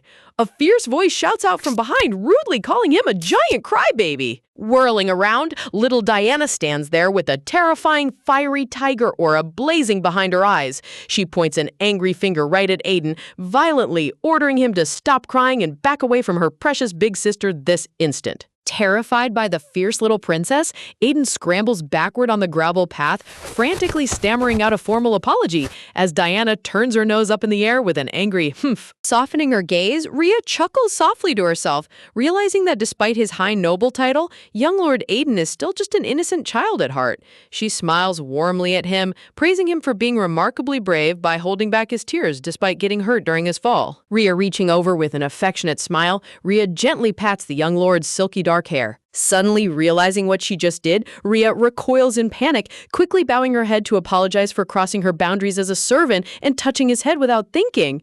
But Aiden softly stammers out that he didn't mind it at all. Golden sparkles blossom around little Aiden as his big purple eyes shine with idolizing affection. Meanwhile, check out Diana down in the corner panel. Her face is literally turning purple with jealousy as an angry aura erupts around her head. The artist's comedic facial expressions in these background gags are absolute perfection. Losing her utter mind, little Diana grabs Rhea's apron strings and pulls her away with all her strength, screaming that she'll pat Aiden's head herself, while poor Aiden reaches his hands out crying in utter despair. Watching the two noble children bicker back and forth like playful puppies, Rhea lets out a fond, heartwarming smile. A peaceful overhead shot shows the trio sitting together on the sunlit courtyard path as the tense, high society awkwardness completely melts away into genuine childhood friendship. Fast forward through a delightful montage of the kids running around the manicured estate gardens, playing tag and chasing each other through the flower arches with pure, joyful laughter. A few moments later, Rhea sits peacefully on a shaded stone bench in the garden, quietly reading through a thick, leather-bound history book under the warm afternoon sunlight. Suddenly, fast footsteps come echoing across the stone tiles. Aiden comes running toward her with wide, excited eyes, calling out for his favorite big sister. Running up to the bench, the young lord eagerly asks if she's done reading so they can all play together. Rhea closes her book with a sweet smile, asking if he'd like to play house since that's his absolute favorite game. Aiden turns around and asks Diana if he can play the role of the daddy today. Diana looks up in total confusion while peeking out from behind a nearby tree trunk. Little Lord Alan stands frozen with a dark, twitching eyebrow. Alan's face twitches in pure, unadulterated rage. He grumbles furiously under his breath, sarcastic, complaining that he's always stuck playing the baby and demands that he should get to be the husband for once. Striding out from behind the tree with stiff, dramatic steps, Alan grabs Aiden's sleeve, sharply asking him what on earth he just said. Fiery flames explode behind little Alan as he screams out in pure outrage, accusing Aiden of trying to steal the husband role just because he knows how ridiculously cute little Diana is. Alan points an accusing finger at him while holding Diana close, with Diana chiming in that Aiden can never be your husband. But when Alan declares that he is going to be the daddy instead, both kids stop and stare at him in utter confusion. Sweating nervously, Rhea steps in with a comedic sigh, gently explaining to the fiery little lord that the role of the mother isn't meant for little Dianite, it's meant for her. Pushing Alan down by the shoulders onto the plush carpet, Rhea cheerfully asks if he'd like to play the daddy now that the big misunderstanding is cleared up. Alan sits there completely stunned, suddenly finding himself stuck in the middle of a playdate. Waving her hand cheerfully, Rhea quickly backs away with light steps, announcing that she'll leave the three kids in Alan's capable hands while she steps out for a brief moment. Alan reaches out in total panic, yelling for her not to abandon him. Walking away with quick, determined strides, Rhea heads straight toward the upper floor administrative wing. Strolling down the grand blue carpeted hallway, Rhea reflects in her internal monologue that she's been so unbelievably busy taking care of the estate lately that she hasn't even had a single chance to greet the young master properly. Stopping before a heavy, ornate wooden door, Rhea gently turns the brass handle and peeks her head inside the private study. Standing by his desk in a refined, noble tunic, the handsome, silver-haired young master turns around in surprise, asking what brings little Rhea all the way to his office and where Princess Diana went. Stepping forward onto the plush carpet, Rhea politely answers that she came specifically to speak with him regarding a personal matter. The young master arches an eyebrow, asking if she truly came just to see him. Clasped hands pressed tightly against her chest, Rhea looks up with wide, shimmering brown eyes, preparing to deliver her urgent request with the utmost sincerity. The young master listens intently, his cool blue eyes locking onto the young maid with a calm, composed expression as she lays out her upcoming plans. Cut to bright morning sunlight shining over the estate courtyard, where a heavy wooden transport wagon covered in thick burlap stands waiting near the iron gates. Clad in a dark traveling cloak with a sturdy leather backpack slung over her shoulders, little Rhea looks like an adventurous fantasy protagonist ready to set off on a grand quest. Standing by the estate entrance, little Diana waves her tiny hand goodbye, wishing her big sister a safe journey, while Rhea warmth promises to return soon before reminding the princess to have a safe trip to the Imperial Palace banquet. Silver-haired Jack points toward the waiting carriage, letting Rhea know that their transport is fully prepped and ready for departure. Rhea nods enthusiastically, trotting right behind him. Climbing up the wooden steps into the carriage interior, Rhea takes her seat as the journey officially begins. Flashback to her earlier conversation with the young master. Standing before him in the hallway, Rhea politely explained that this upcoming weekend marks her official day off, and since the entire ducal family will be attending the grand imperial banquet, it would be the perfect time for her to step out. With glowing yellow flowers blooming in the background, the handsome young lord kindly agreed, stating that her personal time off belongs entirely to her, and she is free to go wherever she pleases. Rhea sparkled with immense gratitude, thanking him profusely. A calendar panel flips over to reveal the 3rd of the month, confirming that her long-awaited weekend leave has finally arrived. Clenching both her tiny fists with burning determination, Rhea's eyes blaze with passion as she realizes this is her absolute golden opportunity to head into the city merchant district and sell off her stash of high-grade mana stones. The heavy wooden wagon wheels roll across the dirt path with a steady clatter, passing through the grand golden gates of the Ellard estate. Holding little Diana securely in her arms, the blonde lady smiles warmly as the cute princess throws both her arms wide into the air, loudly shouting for her big sister to have a fantastic trip. Peeking her head out from behind the carriage curtain, Rhea waves back with a radiant smile, reassuring the sweet princess not to worry about a single thing while she's away. Sparkling gold coins rain down everywhere as a hilariously cute chibi Rhea laughs maniacally with dollar signs in her eyes. She vows to make an absolute fortune in the capital and return to the estate filthy rich. Talk about a true business grind set. This little maid is about to secure the bag.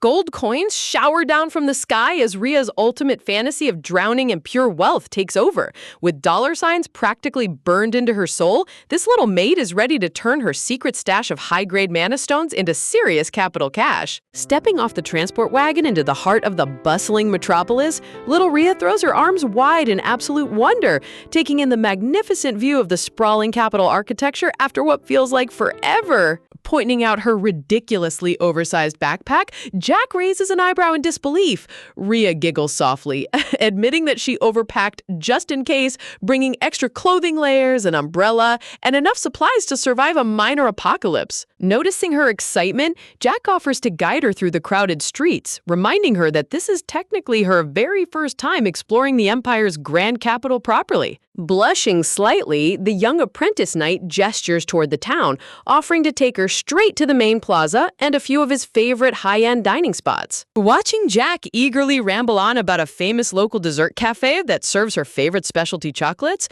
Rhea smiles warmly in her internal monologue. She decides to play along and let the sweet boy feel like a reliable tour guide. Suddenly, Rhea freezes mid-step as a strange, chilling sensation ripples through the crowded street. Passing right through the bustling mob of townspeople, a figure shrouded in a dark crimson cloak catches her eye. Rhea's breath hitches in deep suspicion, whispers, recognizing that distinct aura from the original novel storyline. Breaking her intense concentration, Jack calls out her name sharply, snapping her right back to reality. Rhea flinches in total surprise, wildly waving her hands around as Jack looks at her with concern, asking why on earth she was standing there frozen like a statue. Staring down with cool, observant gray eyes, Jack quietly questions if she just spotted someone she knew in the crowd. Whistle! Talk about sharp instincts. This kid doesn't miss a single beat. Dodging the dangerous question like a seasoned pro, Rhea's stomach lets out a hilarious rumble. She brightens up, begging to grab some delicious food first, which Jack happily agrees to guide her toward. Jack reminds her about that legendary dessert shop known far and wide for crafting mouth-watering artisanal chocolates. Sparkling with pure joy giggles, chibi Rhea beams radiant thanks at Jack, totally thrilled at the prospect of free high-end sweets. Cut to a peaceful overhead view of the cobblestone courtyard and sunlit timber houses as the morning bustle fills the city air with lively chatter. The heavy wooden door of the cafe swings closed with a gentle click as the shop owner calls out a warm farewell to the young duo. Walking down the paved path after a satisfying meal, Rhea smiles happily, praising the incredible food and the sweet shop owner's warm hospitality. Turning toward her companion, Rhea curiously asks Jack if he has any other errands or places he needs to visit while they're in the center. Bustling with energy, Rhea starts rattling off a complete map breakdown. The grand bookstore to the left, the mouth-watering street food stalls to the right, and endless shopping districts all around them. Jack stands there completely dumbfounded, sweat dropping as he scratches his head in utter confusion. Man, watching a young maid navigate the capital like a GPS unit while a trained knight stands lost is pure comedic gold. Recovering his composure, Jack sheepishly mentions that he actually needs to stop by a shop to look at some swords. Chibi Rhea's eyes light up as she instantly points out a top-tier weaponsmithy nearby. Jack freezes in utter shock, staring at her like she just uttered an ancient magical spell. Tilting her head innocently, Rhea lets out a cute question, wondering why he's staring at her like that. Squinting his eyes in deep suspicion, Jack bluntly asks how on earth she knows the entire layout of the capital city so intimately. Pushing his point further, Jack notes that knowing bookstores and cafes is normal for a girl, but knowing the exact location of a high-grade armory makes zero sense. Rhea gulps nervously, scrambling for a plausible cover story. Sparkles erupt around a giant thought bubble as Rhea pulls out her ultimate excuse, cheerily claiming she was so hyped for her day off that she memorized maps and guidebooks beforehand. Laughing off the tension with an awkward chuckle, Rhea succeeds in convincing him. Jack nods in understanding, remembering that she was indeed the one who begged him to go out together. Gesturing toward a massive hanging anvil sign, Rhea points out the iron smithy sitting right down the alley. Jack offhandedly mentions that he isn't planning to buy a weapon today since the standard issue apprentice swords are good enough. Rhea instantly panics, horrified that a future legendary knight is using basic mass-produced trash. Grabbing Jack by the cloak, Rhea forcibly drags the poor boy toward the entrance, scolding him that a true knight in training needs a custom blade tailored specifically to his grip. She orders him to drop a deposit now and return later with his vice captain uncle to finalize the purchase. Nagging him like a stern big sister, Rhea angrily reminds him to give his adoptive uncle a chance to step up and play the supportive father figure for once. Talk about top-tier life coaching from a toddler-sized maid. The grand stone archway of the local smithy glows under the midday sun, complete with a burning forge fire roaring in the background. Noticing Rhea isn't following him into the shop, Jack turns around in confusion, asking where on earth she's sneaking off to now. Bright golden flowers blossom around Rhea as she turns around with the most innocent, angelic smile, cheerily announcing that she's gonna go buy some cake. As soon as Jack steps inside the armory, the camera pans up to the quiet urban roofs as Rhea's sweet facade completely disappears. Pulling her dark traveling hood deep over her face, little Rhea weaves through the crowded back alleyways like a seasoned fantasy assassin on a secret covert mission. Stopping before a sleek, elegant storefront with stained glass windows, Rhea readies herself for the real business of the day. The brass bell chimes overhead as Rhea steps inside. The refined female clerk at the counter greets her warmly, asking how she can help the cloaked customer. Walking up to the wooden counter with steady, deliberate steps, the hooded girl calmly states that the specific item she's seeking isn't on public display. Leaning closer, Rhea casually mentions that she'll need to place a specialized custom order. The store clerk blinks in shock, politely offering a standard customer response that their establishment doesn't accept custom requests. Glaring out from the shadows of her hood with deadly sharp eyes, Rhea drops the secret underworld password. Whispers, mint chocolate cake. That's what I want to order. Reaching into her cloak, Rhea pulls out a glowing, radiant pink mana stone and presents it on her palm. The clerk gasps in utter astonishment, her eyes widening at the incredible magical power radiating from the gem. Realizing she's dealing with a VIP client, the clerk instantly drops the shopkeeper act and opens a hidden passage. Rhea smirks under her hood, smugly thinking that these underground merchants certainly know true quality when they see it.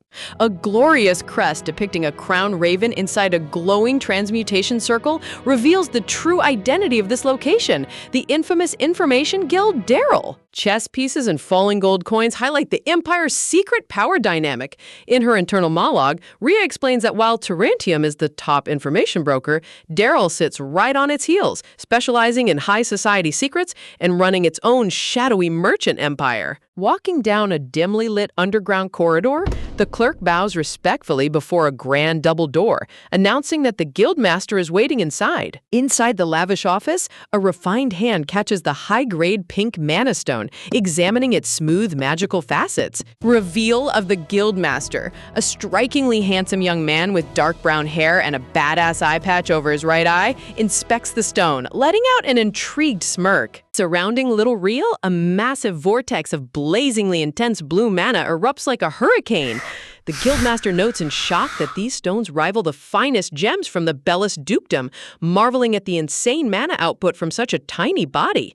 When he asks if she made them herself, Rhea steps forward with ultimate boss energy, declaring that she made them and isn't here for information. She's here to close a deal. Across the dark oak executive desk, little cloaked Rhea stands face to face with the sharp-eyed guildmaster. Talk about high-stakes corporate power plays coming from a literal pint-sized maid. Keeping her voice smooth and professional, Rhea lays out her exact terms. She offers an exclusive 6-month supply of high-grade mana stones to be sold solely through the Dellis Merchant Company in exchange for a 50% profit split. Smirking with intrigue, the eye patch-wearing guildmaster notes how absurd this situation is. Someone rolls up using an ultra-classified Imperial family password and now demands a top-tier business contract for a company he secretly controls. Rhea isn't here to waste precious daytime. Crossing her arms serious, she bluntly tells him to skip the chatter and state whether he's signing or not. Laughing softly, the guildmaster leans back, agreeing to the deal. Smirking beneath her shadow-draped hood, Rhea lets out a satisfied chuckle, fully confident that no merchant in their right mind could ever turn down a gold mine like her. Turning around with a dramatic cape flourish, Rhea prepares to make her exit. Honestly, watching a toddler-sized girl completely dominate an underworld boss is easily the highlight of this entire arc. Squinting his remaining sharp brown eye, the guildmaster studies her tiny silhouette with intense suspicion, wondering how on earth a kid holds this much leverage. Golden flower petals magically bloom around her cute frame as Rhea turns around, extending her small hand to demand they draft and sign the contract immediately. Sitting side by side at the wooden desk, the two unreadable masterminds begin hammering out every legal clause of their clandestine partnership. Suddenly pausing mid-thought, the guildmaster blinks in utter disbelief as he realizes the sheer absurdity of drafting a high-level trade treaty with a primary schooler. Laughing off his stunned silence,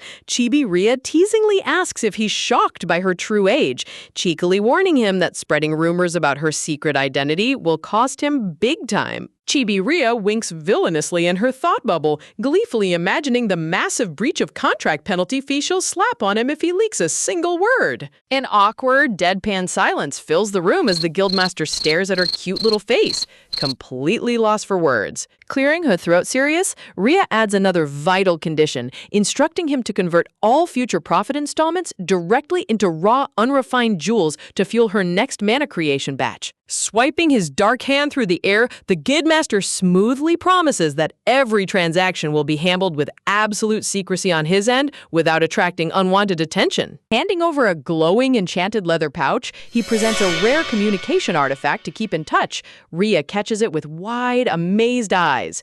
Sliding the final parchment document across the desk, the guildmaster orders her to finalize the deal so they can begin moving shipments. Gripping the fine gold-tipped fountain pen, Rhea presses the nib onto the paper, scribbling down her elegant signature to lock in the contract. Rhea nods in satisfaction, adjusting her heavy traveling hood over her brown hair, bidding the shadowy underworld kingpin a polite farewell. Before stepping out, Rhea suddenly freezes the guildmaster in his tracks, casually dropping a cold warning not to waste his time sending secret agents to follow her home. Talk about terrifyingly sharp instincts. Leaving behind a trail of radiant golden flowers, Rhea flashes an angelic smile under her hood, completely masking her lethal boss energy. As the wooden door swings closed, the guildmaster sits back alone at his desk, his smirk fading into deep contemplation. Reaching up with his hand, he lightly taps his dangling black earring artifact. Waves of brilliant glowing blue mana erupt around his face, unraveling a complex disguise spell. The magical veil shatters into sparkling light particles. Look at this top-tier animation visual effect. The artist went all out on this transformation. Unbelievable plot twist. Dropping his dark hair and eye patch facade, the true guildmaster is revealed to be none other than the striking silver-haired young lord himself. Adjusting his high-collared vest, the silver-haired prince mutters under his breath, wondering where on earth the secret guild password could have possibly leaked. Pacing around his desk, he finds it even more bewildering why Rhea specifically came seeking his underworld organization out of all places. Raising a brilliant pink mana stone to the light, he marvels at its pure, concentrated energy, shocked that a little maid with no formal magic training produced a gem rivaling archmages. Smirking darkly in self-amusement, he remembers her past claim that she could pack up and escape the estate whenever she pleased. Man, this guy's yandere alarm bells are ringing louder than a fire drill. His eyes narrow into a possessive glare as he calls out into the shadows for his elite shadow guard, Bert, who manifests out of dark smoke. Ordering his guard to stand down from tailing her, the silver-haired lord commands Bert to contact their head agent Heron instead, announcing that the guild is officially going into high gear. Hearing that the master plans to oversee all matters personally, the shadow guard blinks in surprise, asking if he truly intends to step onto the front lines himself. Smiling cunningly, the young lord points out that no one is better qualified than him to constantly drop by the Elad ducal estate under the guise of noble business. Framed by dark thorny roses, the handsome silver-haired mastermind smiles softly, totally determined to keep his brilliant little maid firmly within his reach. Cut back to the alleyway outside as Rhea casually drops her heavy pouch of gold and gems into a hidden wooden barrel for safekeeping. Carrying a fancy mint green cake box, Rhea wipes a drop of sweat from her brow, relieved to have successfully hidden her vast fortune. Walking back toward the main thoroughfare,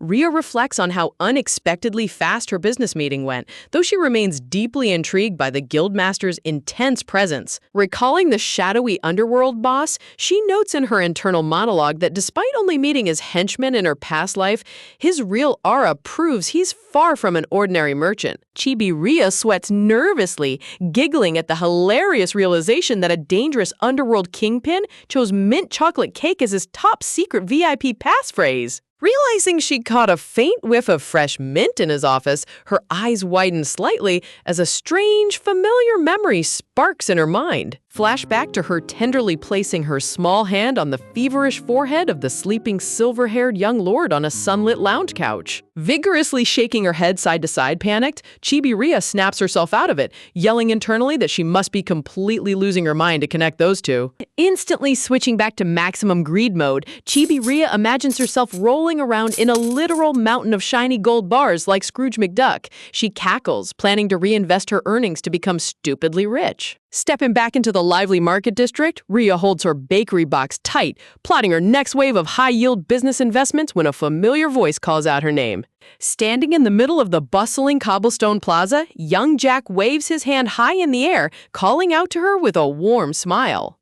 Jogging over to her night companion, Rhea apologizes for taking so long with her cake purchase, when suddenly her eyes freeze in absolute shock. Passing right behind Jack through the dense crowd, the ominous dark crimson-cloaked figure glides past. Rhea's heart drops into her stomach, recognizing that familiar back instantly. It's her former master. Ignoring Jack's confused questions, Rhea abruptly spins around on her heels and dashes straight into the packed crowd. Sprinting full speed down the cobblestone street, little Rhea shouts out into the air with frantic desperation, desperately trying to reach her enigmatic master before he vanishes into the city. Stopping dead in her tracks in the dark alleyway, Rhea clutches her chest as her mind spins out of control, panting. She stares blankly into the shadows, questioning why on earth she just sprinted full speed through the city like a lunatic. Even if that mysterious red-cloaked man really was her former master, what could a tiny toddler-sized maid like her even do against him right now? Gentle hands suddenly wrap around her shoulders as young Jack catches up, holding her tightly to check if she's all right. Forcing a soft, apologetic expression, Rhea lowers her gaze and lies through her teeth, reassuring him that she merely thought she recognized an old acquaintance in the dense crowd. Looking up at her loyal night companion with the sweetest, most innocent smile, giggles, Rhea completely buries her inner turmoil behind a harmless front, making sure he doesn't suspect a single thing about her secret past. Nodding in relief, Jack lets out a quiet sigh of relief, completely falling for her act and accepting that it was just a harmless mistake. But then, both of their eyes drop down to the cobblestones below. Oh no! In the middle of her desperate, frantic sprint, Rhea dropped her fancy mint green bakery box. The precious mint chocolate cake lies completely smashed and oozing gross green frosting across the dirty street. Look at that sad, ruined dessert. All that effort for nothing. Meanwhile, deep inside a gloomy underground headquarters, the atmosphere is heavy enough to suffocate a dragon. Standing in the center of the dimly lit hall, the true crimson-cloaked master keeps his arms crossed, surrounded by his visibly nervous guild agents. Stepping forward with trembling shoulders, the senior female manager cautiously speaks up, noting how terrifyingly grim the guild's mood has been lately, especially after how harshly he dealt with Jade for no apparent reason.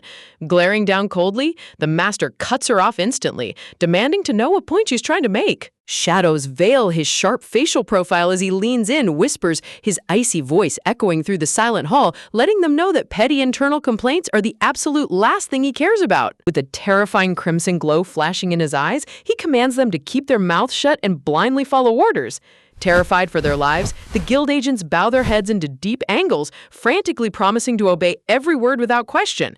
Talk about an absolute tyrant of a boss. One wrong word and you're history. Turning on his heel, the master slams the heavy wooden door shut behind him, leaving the room in a heavy, suffocating silence. The moment he's out of earshot, two junior agents lean toward each other, whispers, wiping sweat from their brows as they whisper about how their boss has been acting way more on edge than usual lately.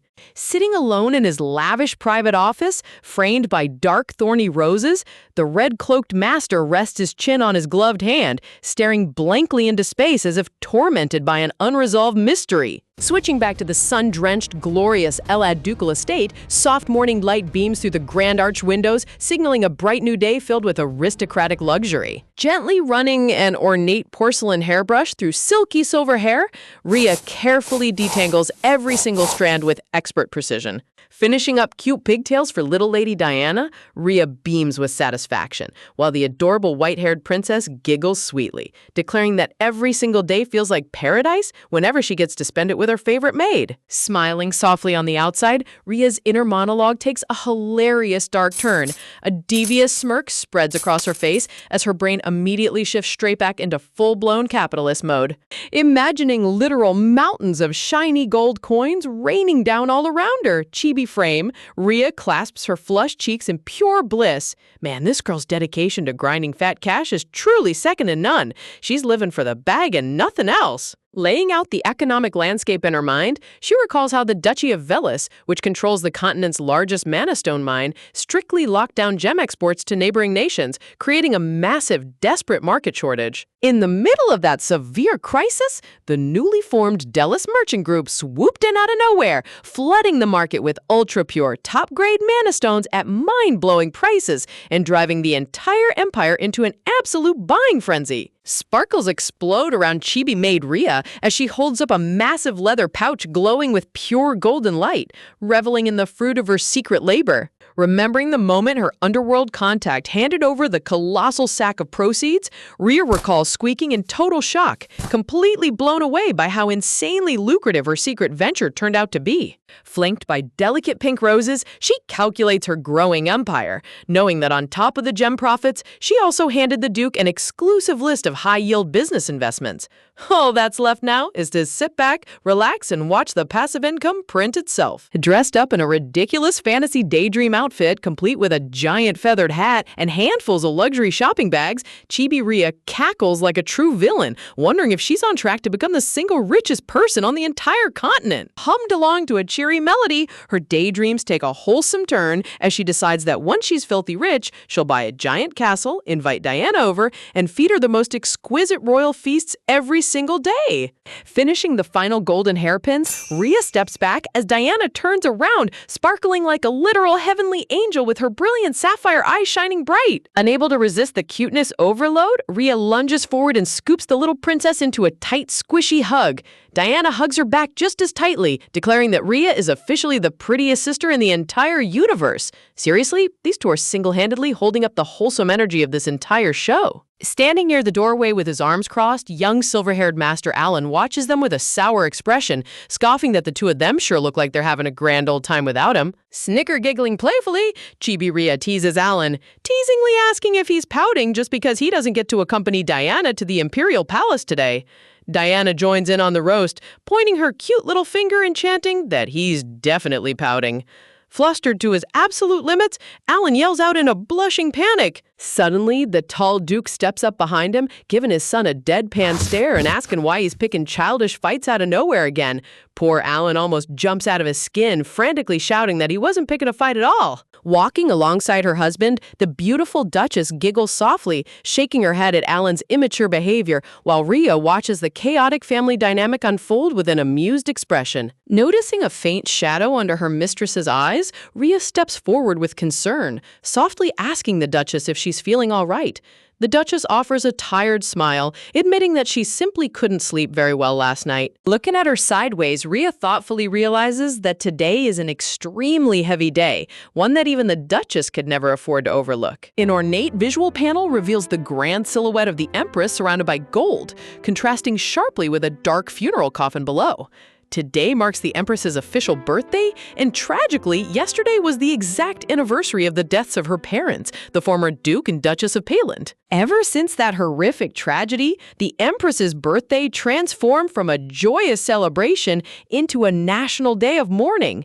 Instead of a lavish birthday banquet, a solemn memorial tea gathering is held, an high society event that every noblewoman in the capital is strictly required to attend. Adjusting her elegant dress, the Duchess looks over at her husband, asking if he remembers how tense and awkward the atmosphere was during their last visit to the Imperial Palace. The Duke strokes his chin thoughtfully, claiming he thought it went rather pleasant, though Rhea recalls in a quick flashback how painfully awkward things got when the Empress realized young Master Lucio failed to show up. Nudging her husband sharply in the ribs, the Duchess hushes him up, scolding him for blurting out unnecessary details in front of the servants. Curious, Rhea cocks her head to the side, politely asking the Duchess if Master Lucio truly missed the last Imperial Palace banquet.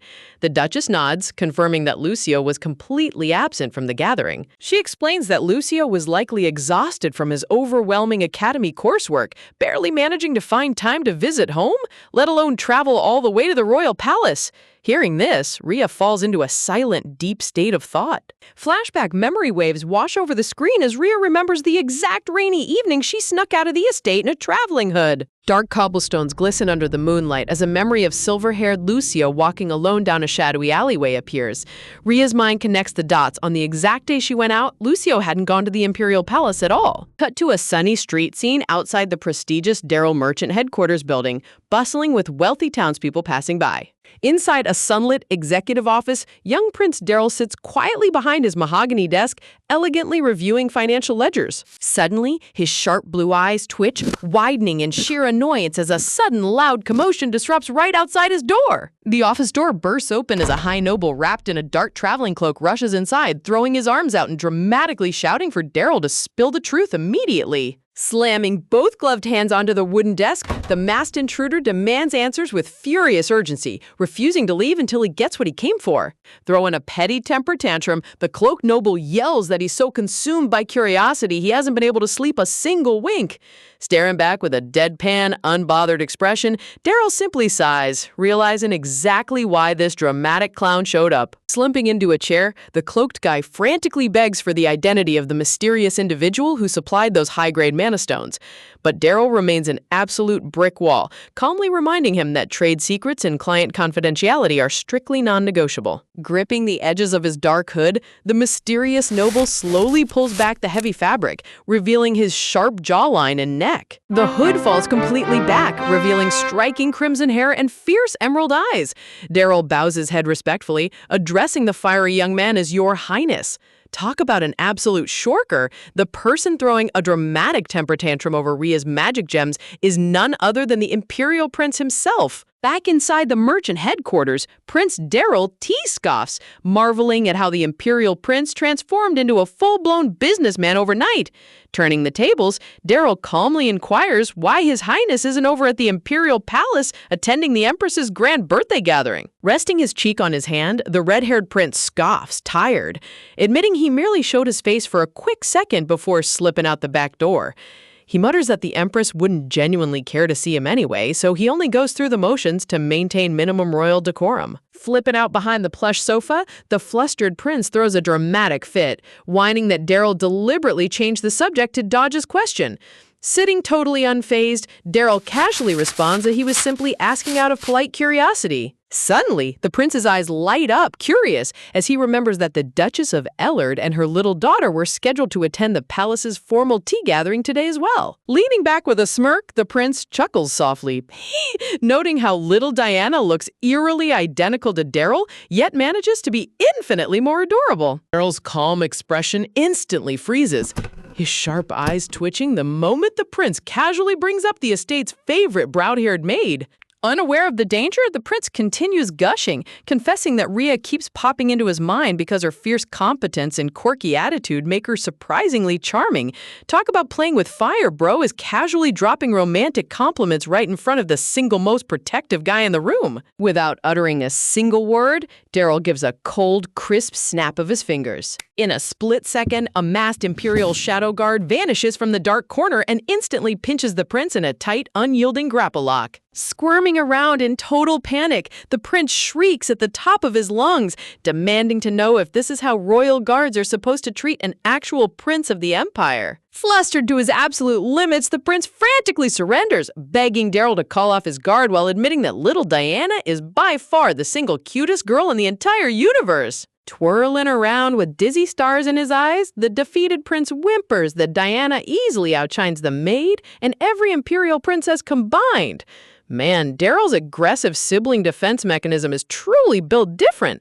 One wrong word about his family, and you're getting instantly tackled. Switching over to the imperial capital, the screen reveals the vast golden palace grounds glistening under the brilliant morning sun. Stepping through the breathtaking marble halls, Rhea beams with wide eyes, taking in the shimmering chandeliers and ornate architecture while marveling that she actually set foot inside the legendary imperial palace. Panels of delicate gold leaf scrollwork and blooming roses frame the high society scene, emphasizing the sheer luxury and oppressive wealth of the imperial grounds. Walking down the polished corridor, the Duchess leads the way alongside little Lady Diana, with Rhea dutifully following 2 paces behind as their personal maid. Sparkling eyes wide with wonder, little Diana gasps softly, looking around the cavernous hallway like a starry-eyed tourist on her very first trip. Ahead of them, a squad of elegant noble women glides past, all sporting vibrant, eye-catching pink hair. Spotting them, Diana whispers under her breath, pointing out that they look like real-life fairy tale princesses. Turning her head, the Duchess gently scolds her daughter, hushing her up and reminding her that those ladies aren't just ordinary royals. They are official imperial princesses who demand maximum respect. Observing them closely from behind, Rhea's mind begins racing as she recalls dark rumors surrounding these noble women.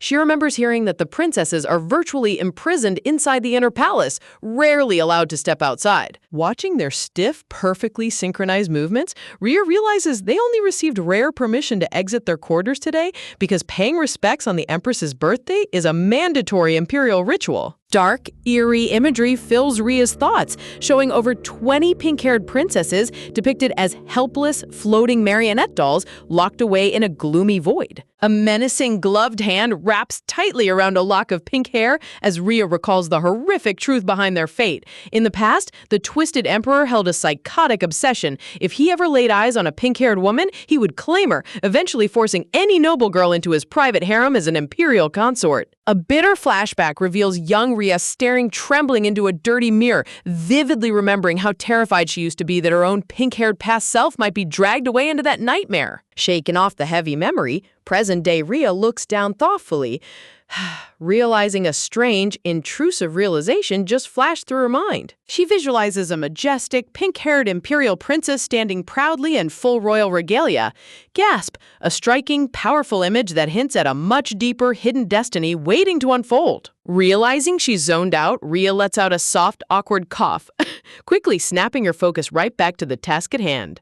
Turning around with a graceful, effortless smile, the Duchess encourages the girls to pick up their pace, reminding them that Her Majesty the Empress is eagerly awaiting their arrival. The heavy double doors open onto a breathtaking sunlit tea garden filled with pristine marble fountains, white lace tablecloths, and high society noblewomen gossiping over tiered dessert trays. Seated at the grand head table in rich imperial velvet and golden crown jewelry, the Empress welcomes them with a calm, imposing smile, formally acknowledging the arrival of the Duchess of Ellard. Gliding forward, the Duchess performs a flawless, elegant curtsy, offering her formal greetings before the Empress warmly invites her to take a seat at the main table. Sitting nearby in a dramatic black and gold gown, a fiery red-haired noblewoman turns with a sly grin, greeting little Diana.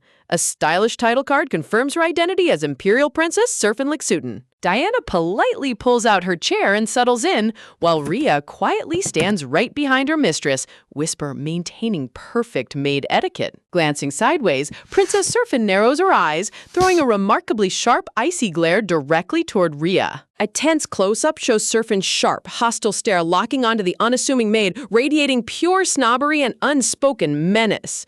Suddenly, Serphin, deliberately swiping her gloved hand, sends a heavy silver butter knife clattering right onto the floor at Rhea's feet.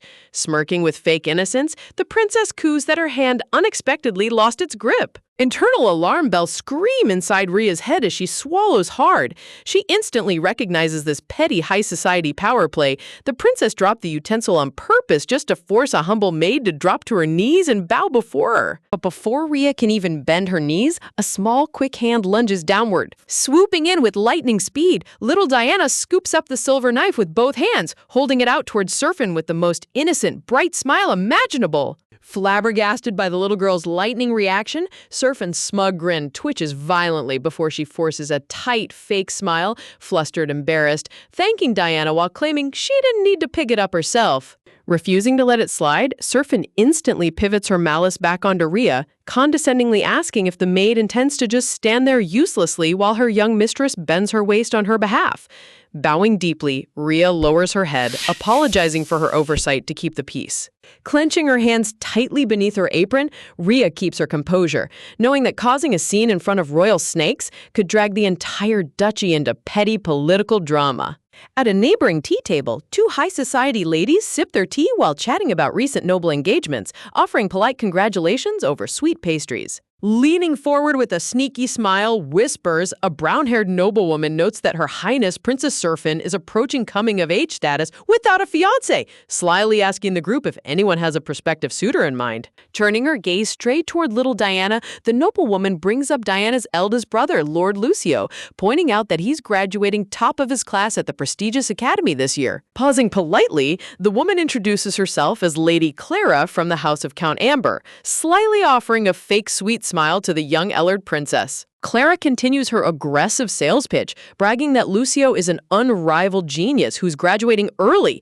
She stresses that once he takes over ducal family affairs, his schedule will be insane, meaning he desperately needs a stable, high-status noble partner by his side right now. Glancing subtly over at Princess Serphin, Clara raises her teacup mischievously, openly fishing for the imperial princess's thoughts on a potential marriage match with the Ellard heir. Meanwhile, completely oblivious to the high-stakes political matchmaking happening right in front of her face, cute little Diana happily munches on a golden butter cookie, tilting her head with a hilariously blank, clueless expression. Frustrated by the little girl's total lack of reaction, Lady Clara stammers in a blushing panic, trying desperately to explain that she's asking about her brother's future marriage. Seriously, trying to play cutthroat imperial politics with a toddler who only cares about free snacks is absolute peak comedy. Gently setting down her delicate teacup, Princess Serphin breaks the silence with a smooth, calculating tone, casually addressing little Diana across the head table. Flashing a practiced, high society smile, Serphin coos that as a potential future sister-in-law, she's dying to know what kind of woman Diana would love to see married to her elder brother. Tapping her chin with a tiny finger, curious, cute little Diana tilts her head in deep thought, repeating the word sister-in-law as if testing out the heavyweight political title. Suddenly, Diana's face lights up with the biggest, sweetest beam imaginable, directly pointing her tiny finger straight back toward Rhea standing behind her. Sitting nearby, a noblewoman lets out a polite, amused giggle, softly reminding the toddler that she shouldn't go around calling an actual imperial princess sister. Surfin merely chuckles with fake modesty, insisting everyone leave the innocent girl alone. Smirking with polished elegance, Surfin purrs that she had no idea the young Ellard princess felt so deeply attached to her already, expressing her heartfelt gratitude. Hearing the noble lady swoon over her sweet response, little Diana tilts her head in utter confusion, curious wondering why on earth everyone thinks she was pointing at Surfin. Standing right behind her mistress, Rhea swallows hard as sweat drops down her neck. She realizes with complete terror that when Diana innocently said sister, she was literally referring to her favorite maid. Talk about an absolute high-stakes misunderstanding in front of imperial royalty. One wrong word and the entire court would lose their minds. Before the awkward tension can spiral out of control, heavy footsteps echo along the marble path as a voice politely apologizes for arriving late to Her Majesty's gathering. Stepping into the vibrant tea garden, an exquisitely dressed noblewoman in white and gold regalia commands the entire lawn's attention with her radiant presence. Glancing around the head table, the newcomer pauses mid-step, her sharp purple eyes locking directly onto Rhea's modest maid uniform. Squealing with unexpected delight, the magnificent Duchess of Ferrant lunges forward and grabs Rhea's hands, greeting her like a long-lost best friend. Warmly patting Rhea's head like a proud big sister giggles, the Duchess promises that a special luxury gift will be waiting for her at the Ellard estate later today, leaving Rhea totally flustered, embarrassed. The Duchess gushes that her husband Aidan woke up at dawn just to bake rare gourmet kingdom desserts that can only be found at the Ferrant residence, sending waves of shocked whispers through the surrounding noble crowd. Observing the bizarre interaction with raised brows, the Empress tilts her teacup, curiously asking the Duchess if she's really gotten this intimate with a simple housemaid. Resting her hand proudly on Rhea's shoulder, the Duchess smiles warmly, informing Her Majesty that Rhea is anything but an ordinary servant. Bold, glittering letters practically radiate across the garden as the Duchess proudly proclaims Rhea as the supreme pioneer of Splesia herb cultivation. Honest to goodness, this girl went from sweeping floors to being hailed as the country's greatest botanical genius in under 5 minutes flat. Standing under the Duchess's beaming protection, Rhea awkwardly freezes in place while the high society crowd looks on in total bewilderment. Whispering among themselves in awe, surrounding noblewomen gasp over the mention of Splesia, recognizing it as the legendary miracle herb rumored to cure virtually any fatal disease. Sweating profusely beneath the sudden spotlight, Rhea groans internally while listening to high-ranking ladies praise her as a once-in-a-generation genius child prodigy. Bragging endlessly about Rhea's cuteness and unmatched talent, the Duchess enjoys every second of it. Meanwhile, little Diana sits on her high chair with pouting cheeks, looking deeply jealous that her maid's attention is being stolen. Unable to handle sharing her favorite person any longer, little Diana aggressively snatches Rhea's apron, announcing loudly that she urgently needs to go to the bathroom. Taking the perfect exit opportunity, Rhea bows politely to the group, asking permission to escort her young mistress inside while the Duchess graciously bids them farewell. Holding hands down the quiet, vaulted hallway, Rhea gently reminds little Diana to watch her step over her long embroidered gown, receiving a happy nod in response. Squeezing the small hand in hers, Rhea feels a wave of relief washing over her. Grateful that the Duchess of Ferrant's loud praise helped soften the snobbish glares directed at her earlier. However, a shadowy chill creeps back into Rhea's mind as she visualizes Princess Surfin sitting coldly in the garden, sipping tea with an unreadable, lethal gaze. Rhea narrows her eyes in deep thought, finding it completely bizarre that a top-ranking imperial princess would even be aware of a humble maid's existence, let alone throw passive-aggressive jabs at her. Pausing along the quiet hallway, Rhea turns to the little girl, softly asking if Diana happened to mention her name the last time she visited the imperial court. Waving her tiny hands in a panic, Diana insists she would never brag about her beloved big sister to scary royal people, protecting Rhea like a tiny bodyguard. But after a brief pause, Diana innocently adds that her second brother, young Master Alan, was actually the one praising Rhea to the high heavens. Ria's eyes widen in absolute shock as the missing puzzle piece instantly falls into place inside her brain. A sudden flashback reveals young Master Alan boasting over dinner, happily telling everyone how extraordinarily smart Ria is and bragging that Lord Lucio personally gave her the master key to the ducal library. Connecting the dots with terrifying clarity, Ria realizes Princess Serphin is deeply set on marrying Lord Lucian just to secure a ducal alliance, but to build an untouchable power base for her ultimate political ascension. A majestic golden portrait of Serphin shines with overwhelming authority, representing her relentless ambition to claim maximum imperial control over the entire empire. Staring down the long arched corridor, Ria understands that any noble suitor chosen by Serphin must serve as a stepping stone to power, whether genuine feelings are involved or not. Descending the grand white marble staircase side by side, the two girls look like tiny figures against the massive looming architecture of the imperial palace. Ria softly sighs to herself, reminding herself that she's just a simple maid cherished by the Duke's younger children and shouldn't overthink high-stakes royal intrigue. Suddenly, chaotic screams and frantic shouting erupt across the garden court, shattering the peaceful palace atmosphere. Distressed voices shriek at the top of their lungs, panicked, desperately screaming for doctors as panicked noble women scatter in total hysteria. Turning around sharply, Ria gasps in complete shock. Pushing her way through the parted crowd, Ria squints through the chaos, her heart pounding as she tries to see who just collapsed onto the cold stone floor. Horror grips the entire courtyard as the Duchess of Ellard lies unconscious in a noblewoman's arms, her face pale as snow, while dark, ominous vines bloom in the background shadow. The air drops to sub-zero temperature as tragic panic engulfs the high society grounds, forcing guards to rush forward while the horrific news spreads like wildfire throughout the capital. As night falls over the empire, ominous bare branches frame the dark sky, casting long, eerie shadows over the grand ducal residence. Inside the dimly lit imperial bedchamber, the unconscious Duchess rests motionless under heavy silk sheets, while royal physicians hover anxiously beside her bed. Clenching his fists in an absolute fury, the Duke of Ellard roars at the head doctor, demanding to know how on earth an elite team of royal physicians can't even diagnose the cause of her sudden collapse. Trembling in the dark corner of the room, little Diana buries her tear-stained face into her brother Alan's chest, sobbing uncontrollably. Crying her heart out, the poor toddler shakes with helpless sobs, crushed by the terrifying sight of her mother lying completely unresponsive. Kneeling down before his weeping daughter, the Duke gently wipes her tears away while fighting back his own overwhelming anguish. Glancing over his shoulder, the Duke's weary eyes shift across the dark chamber, locking onto Ria standing quietly near the doorway. Reaching out his gloved hand with a soft, desperate gesture, the Duke calls out in a quiet voice, gently inviting Ria to step forward and join the family during their darkest hour. Sprinting down the ornate palace corridor with tears spilling over her eyelashes, Ria flees from the chamber,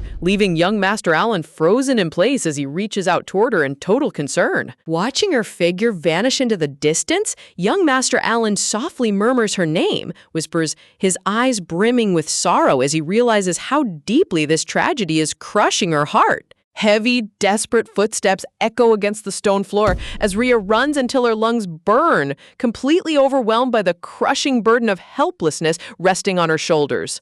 Floating through her mind, a golden recollection of the Duchess's radiant, motherly smile appears, a painful reminder of the vow Ria made to protect her, a vow that now feels entirely shattered. Seriously, watching a former street orphan beat herself up for not magically predicting a top-secret poisoning is pure heartbreak. Tears streaming down her flushed cheeks, the young maid continues her frantic sprint through the lonely hallways, clutching her ruffled apron as if holding on to her last thread of sanity. Bursting into the quiet estate courtyard, Ria slumps against a massive tree trunk, gasping for breath while trying to make sense of the nightmare unfolding around her. Clenching her trembling fists tight, dark thoughts consume her mind as she berates her own incompetence, questioning if she's really any different from the helpless beggar girl sleeping in alleyways years ago. Raising her trembling hands, Ria forcefully slaps her own cheeks, using the sharp physical shock to break herself out of the spiral of grief. Exhaling a sharp gasp, she glares forward with renewed conviction, sternly reminding herself that weeping won't save her mistress and that self-blame is a luxury she simply cannot afford right now. Talk about absolute main character mental toughness, she literally reset her mind with one good slap. Reconstructing the timeline in her head like a seasoned detective, Rhea analyzes the Duchess's recent social interactions, recalling her bright laughter beside the Duchess of Ferrant and ruling out psychological stress or noble bullying as the trigger. Recalling a crucial clue from yesterday, Rhea's eyes flash with realization as she remembers the Duchess offhandedly complaining about chest tightness and sleeplessness, despite her usually flawless, robust health. Flashback images fill her vision as she visualizes the terrifying moment in the tea garden, where the noblewoman shrieked in horror while the Duchess clutched her chest before collapsing into unconsciousness. Analyzing the physical symptoms, Rhea realizes that while everything points toward heart failure on the surface, the unnatural speed of the onset suggests something far more sinister hiding beneath. Swiftly cutting through the moonlit garden path, Rhea spots the chief physician hurrying toward the ducal wing carrying a leather medical kit. Turning around at the sound of her frantic voice,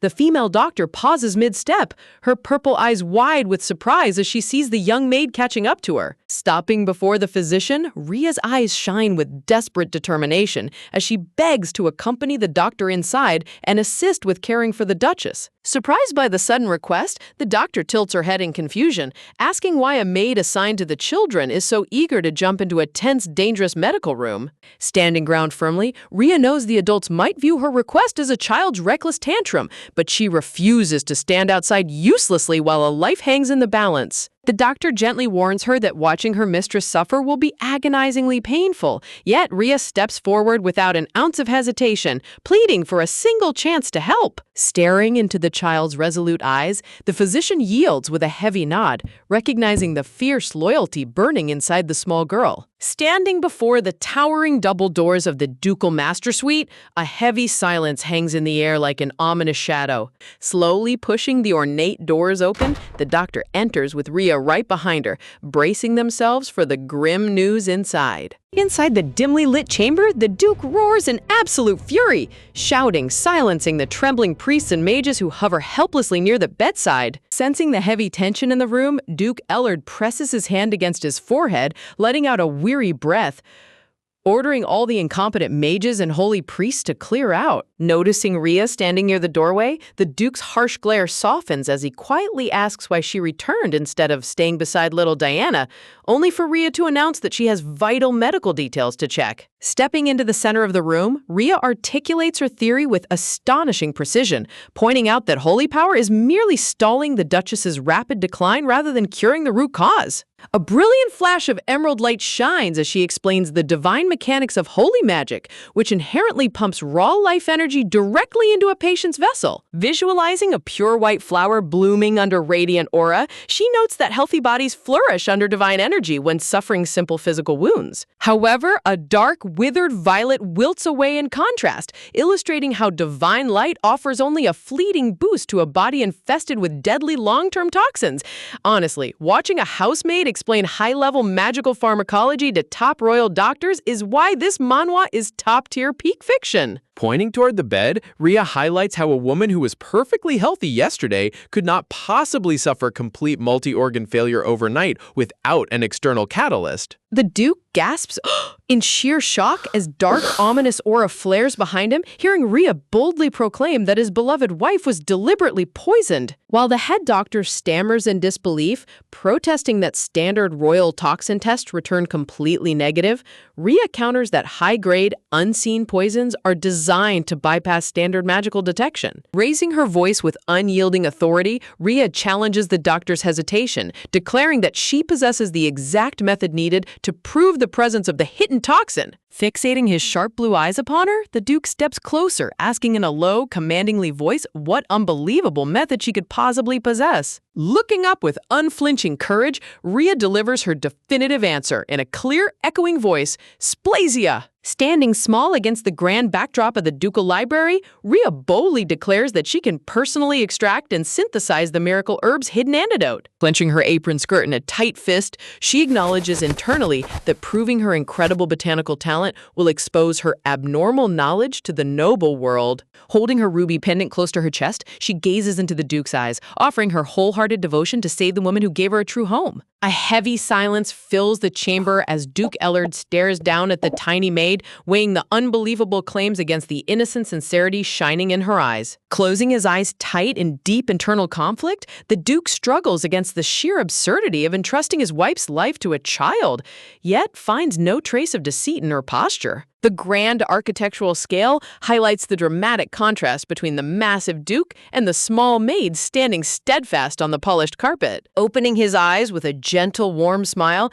Duke Ellard gives his full consent, declaring softly that he knows his wife would have placed her absolute trust in Rhea without any hesitation. Rhea's eyes light up with immense gratitude, bowing her head sharply as she thanks the Duke for believing in her. Radiant light bursts across the background as Rhea vows to repay his trust by pulling the Duchess back from the brink of death, no matter what it takes. As midnight approaches, a soft, warm glow radiates from the estate's private apothecary laboratory window. Bustling across the alchemy table holding a glass flask, Rhea calls out urgently, requesting additional Cellin roots to finalize the delicate chemical reaction. Handing over the required ingredients, the chief doctor gently informs her that they have reached the maximum safe dosage for the base mixture. Pausing mid-motion, the female doctor stares at the young maid with sweat drops rolling down her neck, completely stunned by the child's expert efficiency. Focused entirely on her work, Rhea's sharp gaze never wavers as she carefully measures the liquid proportions under the dim lantern light. Floating in the doctor's memory, a breathtaking recollection shows Rhea controlling her raw mana to force the legendary Splesha herb into full, vibrant bloom, leaving the doctor completely speechless at the divine botanical miracle unfolding right before her eyes.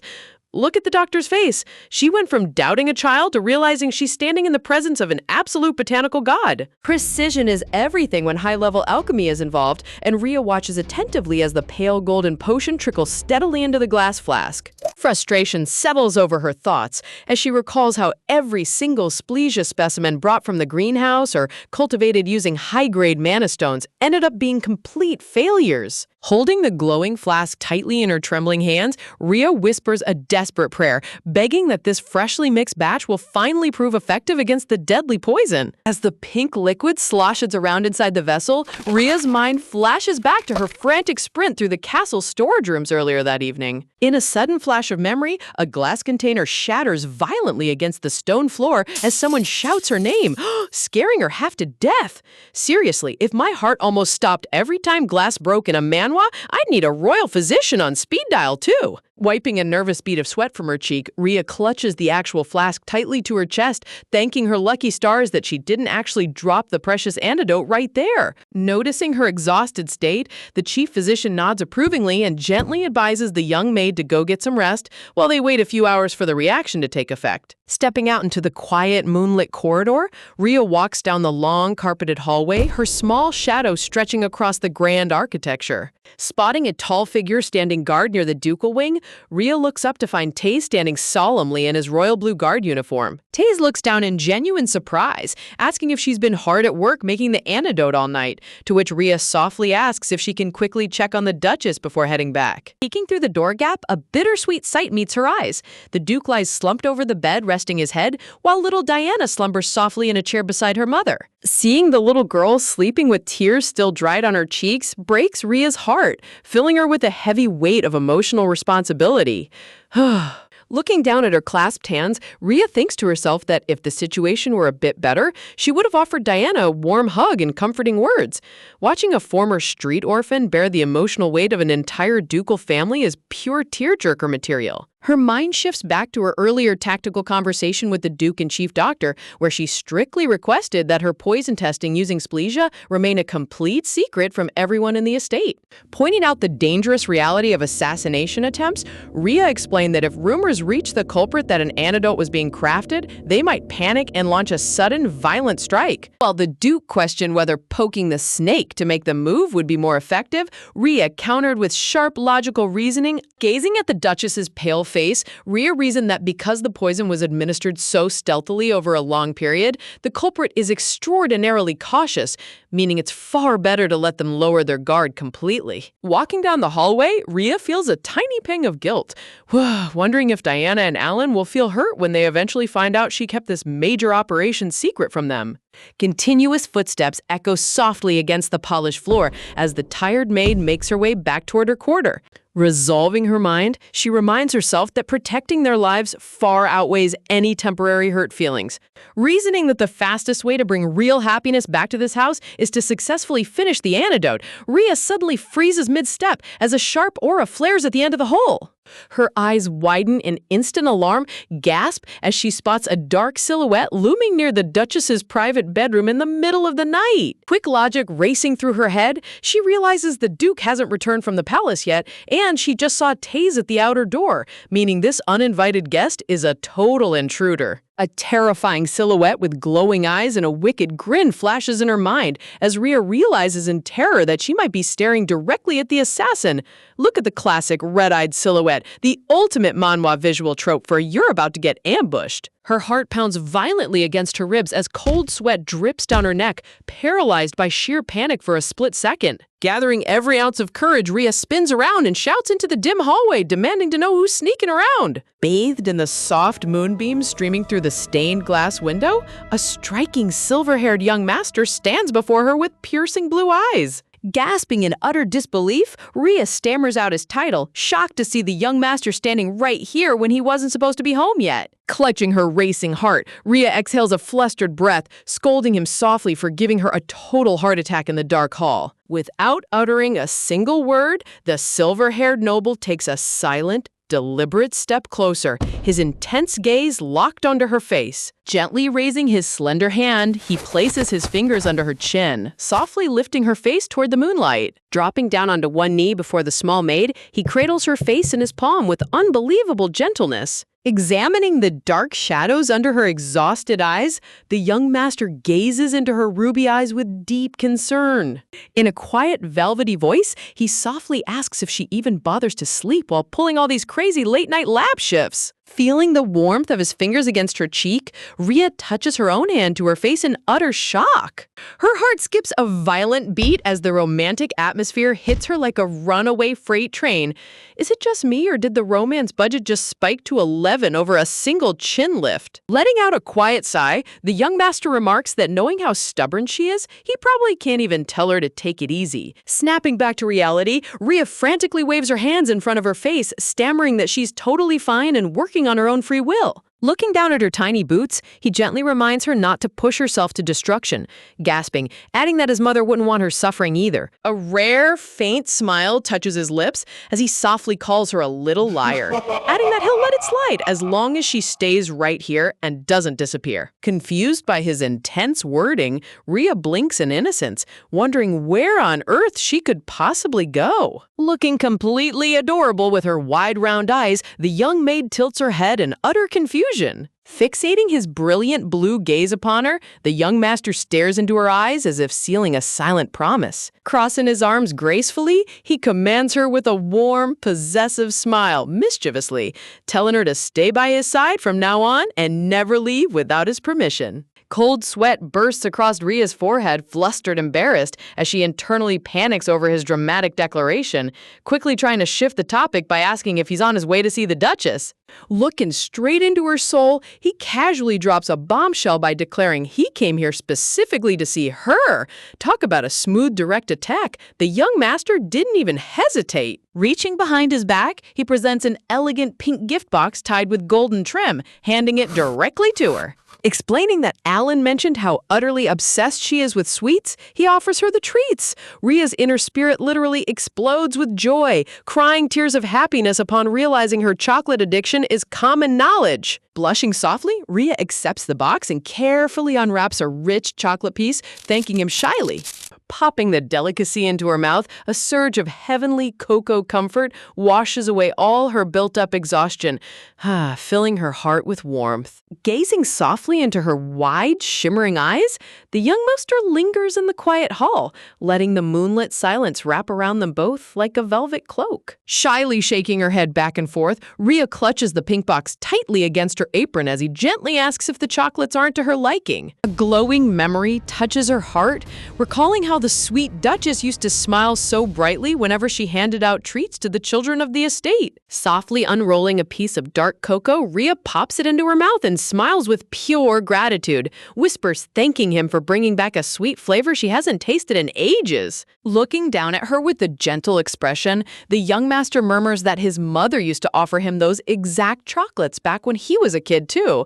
Talk about a top-tier sentimental gesture. He didn't just bring sweets, he brought a literal core memory. Bowing respectfully before him, Rhea politely excuses herself, reminding him that she needs to return to the lab to check on the antidote's progress. Turning around on her heel, the young maid walks away down the long carpeted hallway, holding her precious gift box close to her chest. Standing motionless under the moonlight, the silver-haired young master quietly watches her receding figure, his piercing blue eyes filled with heavy, unsaid thoughts. Unfolding his hidden thoughts, he recalls how he thoroughly investigated the security of the Darrow Guild and her old orphanage after her suspicious visit, only to come up completely empty-handed. Sitting at his private desk while reviewing an urgent letter, he remembers the exact moment news arrived about his mother collapsing, coinciding with a strange message from his secretive business partner stating they couldn't produce mana stones for now. Looking at the elegant handwriting, he scoffs internally at how coldly professional his business partner acted during a family emergency, proving to be an even sharper merchant than himself. Never in his wildest dreams did he imagine that the mysterious, brilliant business partner who crafts high-grade mana stones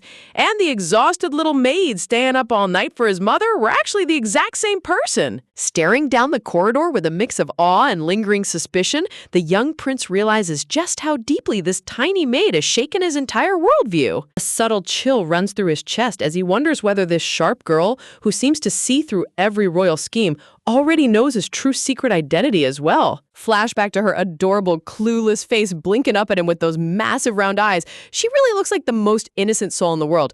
Look at that visual contrast between a shadowy mastermind and a cute bean who just wants chocolate. Watching her footsteps fade into the darkness, the heavy fog of suspicion in his mind slowly clears away, leaving behind a sudden, unexpected feeling of deep relief. Watching her small back disappear around the corner, he silently resolves to protect her, no matter what dark secret she might be hiding behind her maid apron. Back inside the Duchess's dimly lit chamber, the chief doctor carefully trickles a spoonful of the freshly brewed pink antidote between the noblewoman's closed lips. Clasping her hands together nervously, trembling, Rhea stands beside the doctor, her heart pounding violently against her ribs as they wait for any sign of a reaction. Above the bed, the legendary Splasia flask radiates a divine pink luster as healthy color suddenly begins flushing back into the Duchess's pale cheeks. Gasping in complete shock, the chief physician adjusts her spectacles, unable to believe her own eyes as the impossible botanical cure takes immediate effect.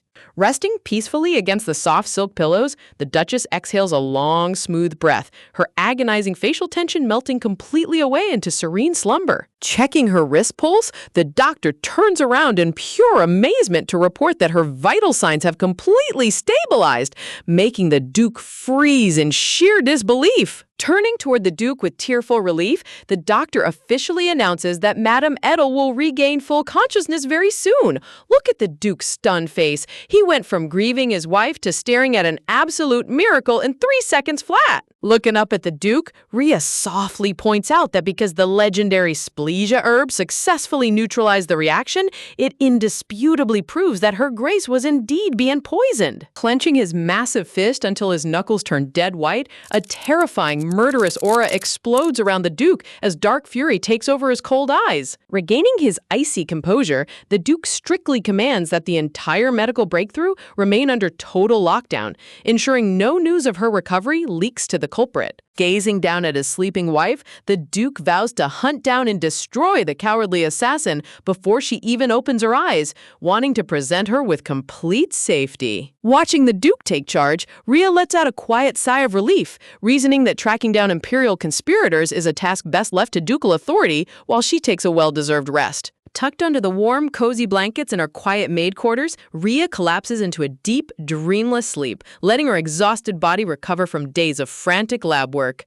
Fluttering her long eyelashes open as the morning light sparkles, Rhea blinks sleepily at the grand ceiling, taking a moment to gather her senses. Sitting up in bed while rubbing her sleepy eyes, yawning, she mutters softly to herself that she must have completely passed out the second her head hit the soft pillow. Bathed in the radiant morning sunlight pouring through her balcony window, she takes a long, refreshing breath of cool air, feeling the heavy fatigue lift from her shoulders. Touch of seriousness settling over her face, Rhea lowers her gaze as dark thoughts about the assassination attempt begin creeping back into her mind. A dark visual flashes across her memory, depicting a shadowy noble lady drenched in blood splatters, as Rhea recalls identifying the exact poison the moment the symptoms were described. Visualizing a dark, dripping heart wrapped in thorny vines, Rhea identifies the deadly substance as Leiden, a terrifying poison designed specifically to simulate an unstoppable heart attack. Sitting at her bedside table, Rhea analyzes its deadly properties, knowing it's extracted from a rare marine creature in the southern continent,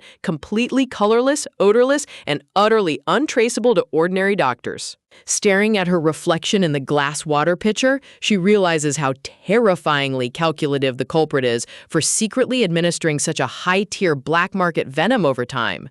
Knowing that Leiden is exclusively smuggled into the Empire through elite underground criminal networks, her mind immediately focuses on finding out who bought it. Reaching into her bedside drawer, Rhea pulls out a hidden metallic compartment, revealing a rare, glowing magic artifact nestled inside. Holding the intricate magical device in her small hands, she decides it's time to leverage her high-level connections and call upon the master of the Daryl Information Guild.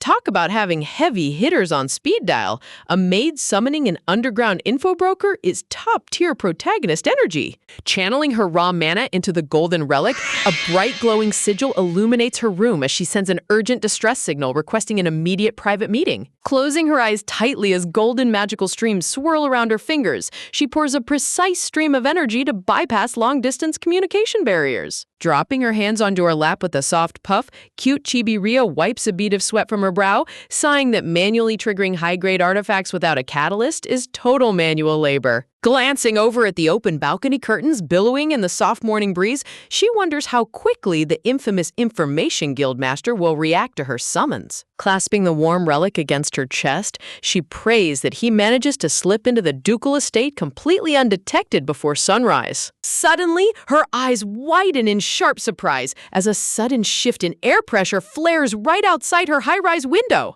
A heavy black cape snaps violently in the wind as a shadowy figure lands silently on her private balcony railing. Raising a gloved hand against the glass, the mysterious intruder taps his knuckles lightly against the balcony door frame. With a slow, dramatic creak, the balcony door swings inward, revealing a cloaked operative stepping right into her private bedroom. Talk about an instant delivery service. He showed up before her spell even finished cooling down. Stepping onto her bedroom balcony with ridiculous dark hero flair, the eye-patch guildmaster greets Rhea as if sneaking into a noble estate at dawn is just another Tuesday. Adjusting his dark, sleek cloak, he casually notes that he rushed over the exact second her magical summons hit his receiver. Ooh, flashback time! We see young Alan and little Diana walking down this huge, grand hallway. They're just totally in their own world, completely oblivious that someone's been spying on them the whole time. This dark figure, pretending to be all preachy voice, ooh, so devout, it was actually watching every single move they made. Freebie! Recalling how Alan earnestly insisted on wiping his mother's face himself, it's heartbreaking to see how a child's pure love was about to be weaponized against his own family. In the memory, young Alan proudly accepts a heavy wooden wash basin filled with water, eager to do his part for his ailing mother. The shadowy manipulator praised him for being so thoughtful, claiming she'd drawn the water in advance because the sink was too high for a child to reach. Staggering under the heavy basin with an innocent smile, poor Alan insisted he could handle it, completely unaware of the lethal trap resting in his small hands. Talk about top-tier evil. Manipulating a sweet kid into delivering his own mother's poison is pure villainy. Watching the children walk away, the shadowy figure grinned sinisterly under the dark, dim lights, reveling in her sickeningly clever plot. Back in the present bedroom, Rhea blinks in complete astonishment as the guildmaster stands before her with a cool, nonchalant posture. Wide-eyed with utter bewilderment, Rhea stammers out how in the world he managed to cross the high-security estate grounds in under 2 minutes flat. Dropping into a hilarious chibi panic, Rhea berates him for breaking into a young lady's private bedroom, asking if he thinks her room is a drive-through window. Look at him crouching on the windowsill like a stray cat. This guy has zero respect for personal boundaries. Shifting into a serious tone, the guildmaster asks why she called for such an urgent emergency meeting at dawn. Looking him dead in the eye, Rhea requests his underground network to track down whoever bought high-grade black market poison, making him freeze mid-breath. Before Rhea can even detail the trade route from the southern continent, the guildmaster bluntly refuses the job, revealing that someone else already hired him for the exact same investigation. Realizing the Duke himself must have commissioned the Dark Guild, Rhea breathes a sigh of relief, glad that the ducal house is already handling the main criminal tracking. Before leaving, the cheeky guildmaster casually demands she whip up another batch of high-grade mana stones while she's at it. He even points out that a universal poison antidote could sell for the price of an entire castle.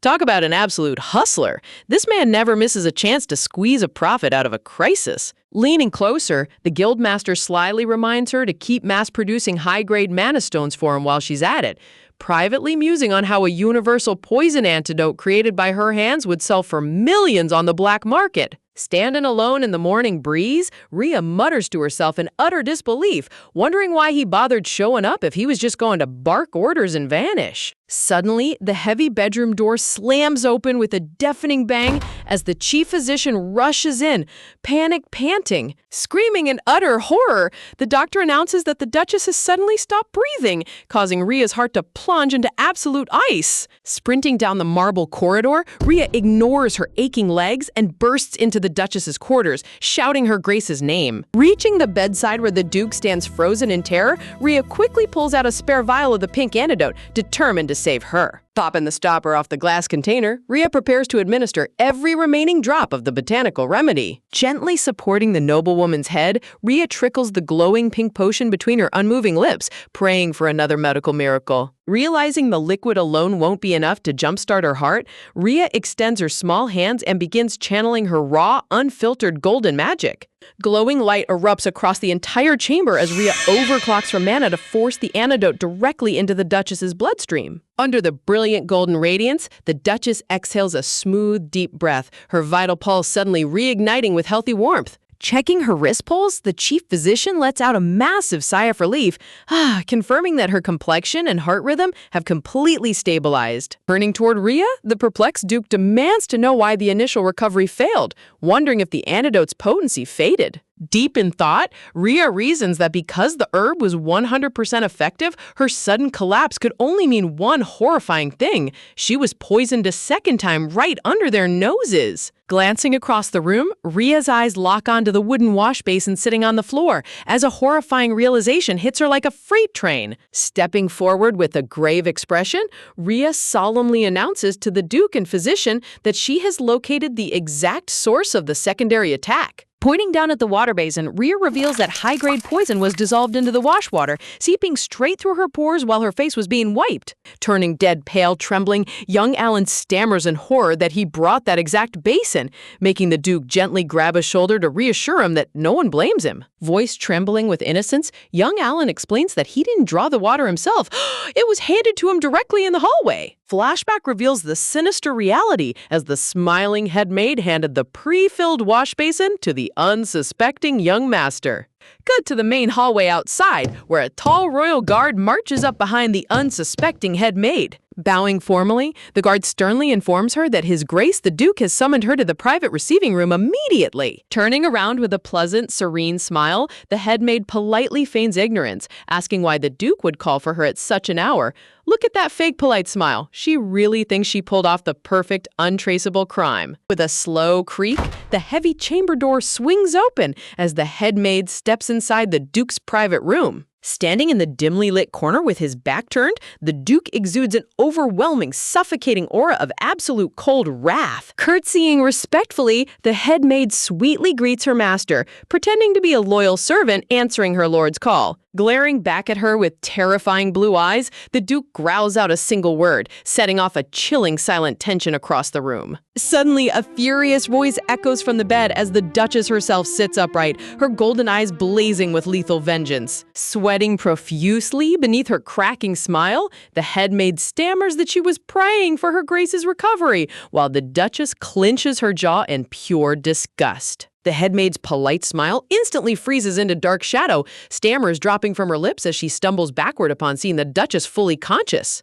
Chest heaving with intense fury, the Duchess demands to know how someone she trusted for decades could commit such a disgusting, heartless betrayal. Clenching the silk bedsheets in her trembling hand, the Duchess chokes back tears of outrage, her heart broken by the woman she considered family. Visualizing the terrible deed, the Duchess yells that using innocent children to deliver lethal venom is a level of cruelty beyond any demonic monster. Bathed in murderous golden aura, the Duchess fixes her icy gaze upon the trembling traitor, ready to inflict total retribution. Recalling how the headmaid's insidious poison plot unfolded, it's horrifying to realize how close she came to ruining everything.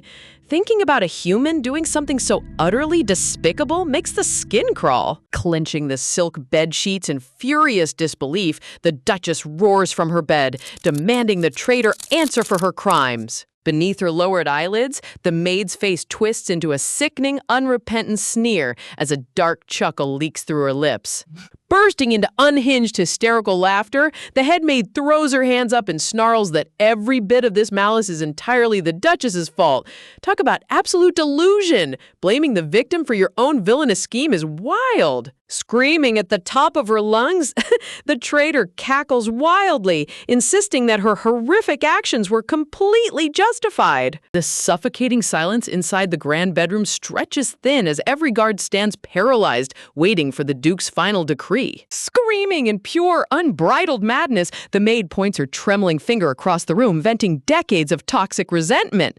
Eyebrows furrowed in rage, she yells that a vulgar, low-born woman like the Duchess had no right to stand beside the noble Duke. Clenching her gloved fists until her knuckles turn white, the maid chokes back a bitter sob, trembling in pure hatred. Stepping forward into the dim light, the Duke's towering form looms over the maid like a dark storm cloud, calling out her title with icy, lethal quietness. Flashback reveals the past when the maid first saw the previous Duke in all his majestic glory. In the memory, the young maid bowed politely to the handsome noble lord, offering a sweet greeting while privately swooning over his breathtaking nobility. Looking down at her with striking blue eyes, the Duke greeted her smoothly, cementing an unhealthy obsession that would last for decades. Look at that visual detail. The artist really made the previous Duke look like a total fairy tale prince. Interrogating her with cold disdain, the young master asks if she secretly lusted after the title of Duchess, making her fiercely deny such ambitions. Recalling her past obsession, the maid admits she only ever wanted to remain by the Duke's side, even though she knew her low status made it impossible. Present day, the maid points an accusing finger at the Duchess, barking that if she couldn't have him, then a commoner certainly shouldn't either. She stammers that she would have willingly served a proper noble wife, but seeing the Duke adore someone he chose himself drove her completely mad. Visualizing a voodoo doll brutally pierced with glowing needles, the harsh reality dawns. No woman in existence would have ever satisfied her twisted standards. Talk about top-tier toxicity. She was destined to poison whoever married the Duke. Raising her voice with supreme confidence, the Duchess commands the crazy maid to listen very carefully to her next words. Holding the Duke's hand tightly on the bed, the Duchess sits up straight, staring down the traitor with fiery yellow eyes. Sternly declaring her domain, the Duchess bluntly tells the maid that who stands by the Duke's side was never her judgment to make. Looking across the grand bedchamber, the power dynamic completely shifts as the Duchess delivers an absolute masterclass in verbal destruction. Smirking with ruthless elegance, the Duchess agrees that one thing the crazy maid said was actually 100% correct. Hitting her with the ultimate reality check, the Duchess cold-heartedly states that even if she were reborn 100 times, she would still never be worthy of standing next to this man. Look at the maid's face shattering. That roast was so brutal, it dealt emotional critical damage. Desperately turning toward the Duke with tear-filled eyes, the traitor begs for mercy, asking if he could really discard her after all her years of service? Completely disgusted by her excuses, the Duke's face darkens into sheer fury as he shouts out a deafening order for the royal guards. Bursting through the double doors with a loud slam, the armored guards assemble instantly, saluting their enraged lord. Standing protectively over his wife, the Duke glares down with lethal disgust, ordering the knights to drag the criminal out immediately. Screaming in utter horror, panicked, the headmaid shrieks her master's title as the reality of her execution dawns upon her. Collapsing onto her knees on the wooden floor, the traitor breaks down weeping while the guards forcefully lock her arms. As the chaos settles and the traitor is dragged down into the dark dungeons, peace finally returns to the ducal estate. Sitting gently by the bedside, the chief physician carefully holds the Duchess's hands to conduct a final medical evaluation. Asking with deep anxiety, the Duke checks if there's any residual danger, but the doctor reassures him that the lethal poison has been completely purged from her body. Glowing with vibrant pink light, the Duchess rests comfortably as the doctor confirms she will actually be healthier than ever before. Impressed by the miraculous recovery, the Duke praises the legendary Splesia herb, acknowledging its unbelievably magical properties. Deep down, the Duke acknowledges that this entire miracle belongs to little Rhea, who overworked her tiny body to craft the ultimate remedy. Gently placing her soft hand over her husband's knuckles, the Duchess gazes up at him with deep affection. Smiling warmly at her beloved, she requests that he grant Rhea whatever she desires without probing into her secret powers. Nodding solemnly, the Duke closes his eyes and promises to protect their precious little benefactor at all costs. Stepping out into the grand marble hallway, the heavy bedroom door softly clicks shut behind him. Walking down the sweeping staircase, the Duke is followed closely by the physician as they head toward the main lobby. Pausing on the staircase landing, young Master Alan turns around sharply, causing the doctor behind him to stumble back in sudden surprise. Adjusting her glasses in confusion, the physician glances up to see what could have possibly stopped the Duke in his tracks. Running up the stairs with an angelic, sunshiny smile, little Rhea greets the doctor with boundless, adorable energy. Dropping into a cute chibi perspective, the doctor wonders why the young master and little Rhea are bustling around so early in the morning. Speaking with warm concern, the doctor notes that Rhea has been working non-stop without getting a single moment of proper rest. Beaming with bright sparkles and rosy cheeks, little Rhea radiates pure joy, completely immune to exhaustion. Look at that bright smile. She's practically a walking sunshine ray in this panel. Turning toward the young Duke, the doctor mentions that such dedicated service deserves proper praise from the ducal family. Clenching his small hand tightly behind his back, the young master secretly hopes to win his mentor's approval at least once. Excusing herself politely, the physician bids them farewell, advising the young lord to finally get some well-deserved rest as the morning sun rises. Watching young Master Alan head off silently, the doctor blinks in slight confusion before nodding politely to his departing figure. Walking down separate paths in the quiet corridor, the atmosphere between the young lord and little Rhea feels surprisingly heavy. Staring at his retreating back, Rhea watches the young master walk away, sensing an intense storm brewing beneath his calm exterior. Turning toward Rhea with a gentle smile, the doctor reminds her that it is time to return upstairs where the young lady is waiting for them. Descending the marble steps in her soft slippers, Rhea ponders deeply about how strange human emotions can be when faced with danger and betrayal. Holding her chin thoughtfully, Rhea wonders why every dramatic encounter in this estate leaves her feeling so emotionally exhausted. Seriously, living in a ducal palace is basically a full-time cardio workout for your heart. Down in the pitch-black dungeons, the traitorous headmaid is heavily chained against the cold brick wall. Arms crossed over his chest, the young master cold-heartedly inquires how much time the poison gives her, learning she has at most 12 hours left to live. Shivering in total terror, the head maid whimpers out her master's name, but the young lord offers nothing except an icy, merciless stare. Flashback shows that when the young master met Rhea earlier, he couldn't even bring himself to thank her because his heart was drowning in pure, unfiltered bloodlust. Gazing at Rhea's innocent face, the young lord had suppressed his dark aura, determined not to frighten the girl who had just let her guard down. Clenching the hilt of his blade, Alan decides it was far better for Rhea to feel slightly disappointed by his coldness than to witness the terrifying monster lurking within him.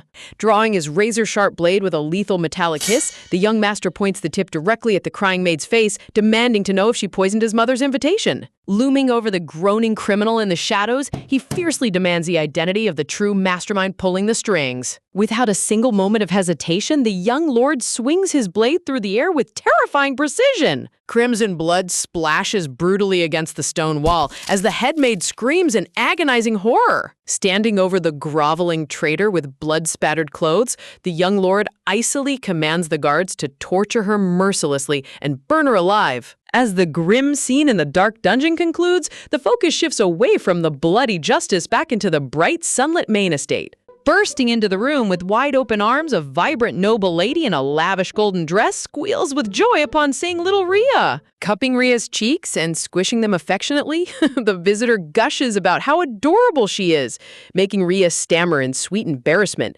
Look at those squishy chibi cheeks. She's being treated like a squishy plushie. Rushing in to save her, young Aiden grabs his mother's dress while his sister tugs on her hand, yelling at their mom to stop suffocating their favorite maid. Moving over to the grand reception room, the Duchess sits gracefully on the sofa, smiling, thanking her royal guest for coming all this way to visit. Glancing at the lavish tea spread filled with sandwiches and sweet pastries, the Duchess thoughtfully asks if the Empress was shocked by the recent poisoning scandal. Looking down at the peaceful tea party from above, the luxurious room feels completely warm and lively after the intense drama.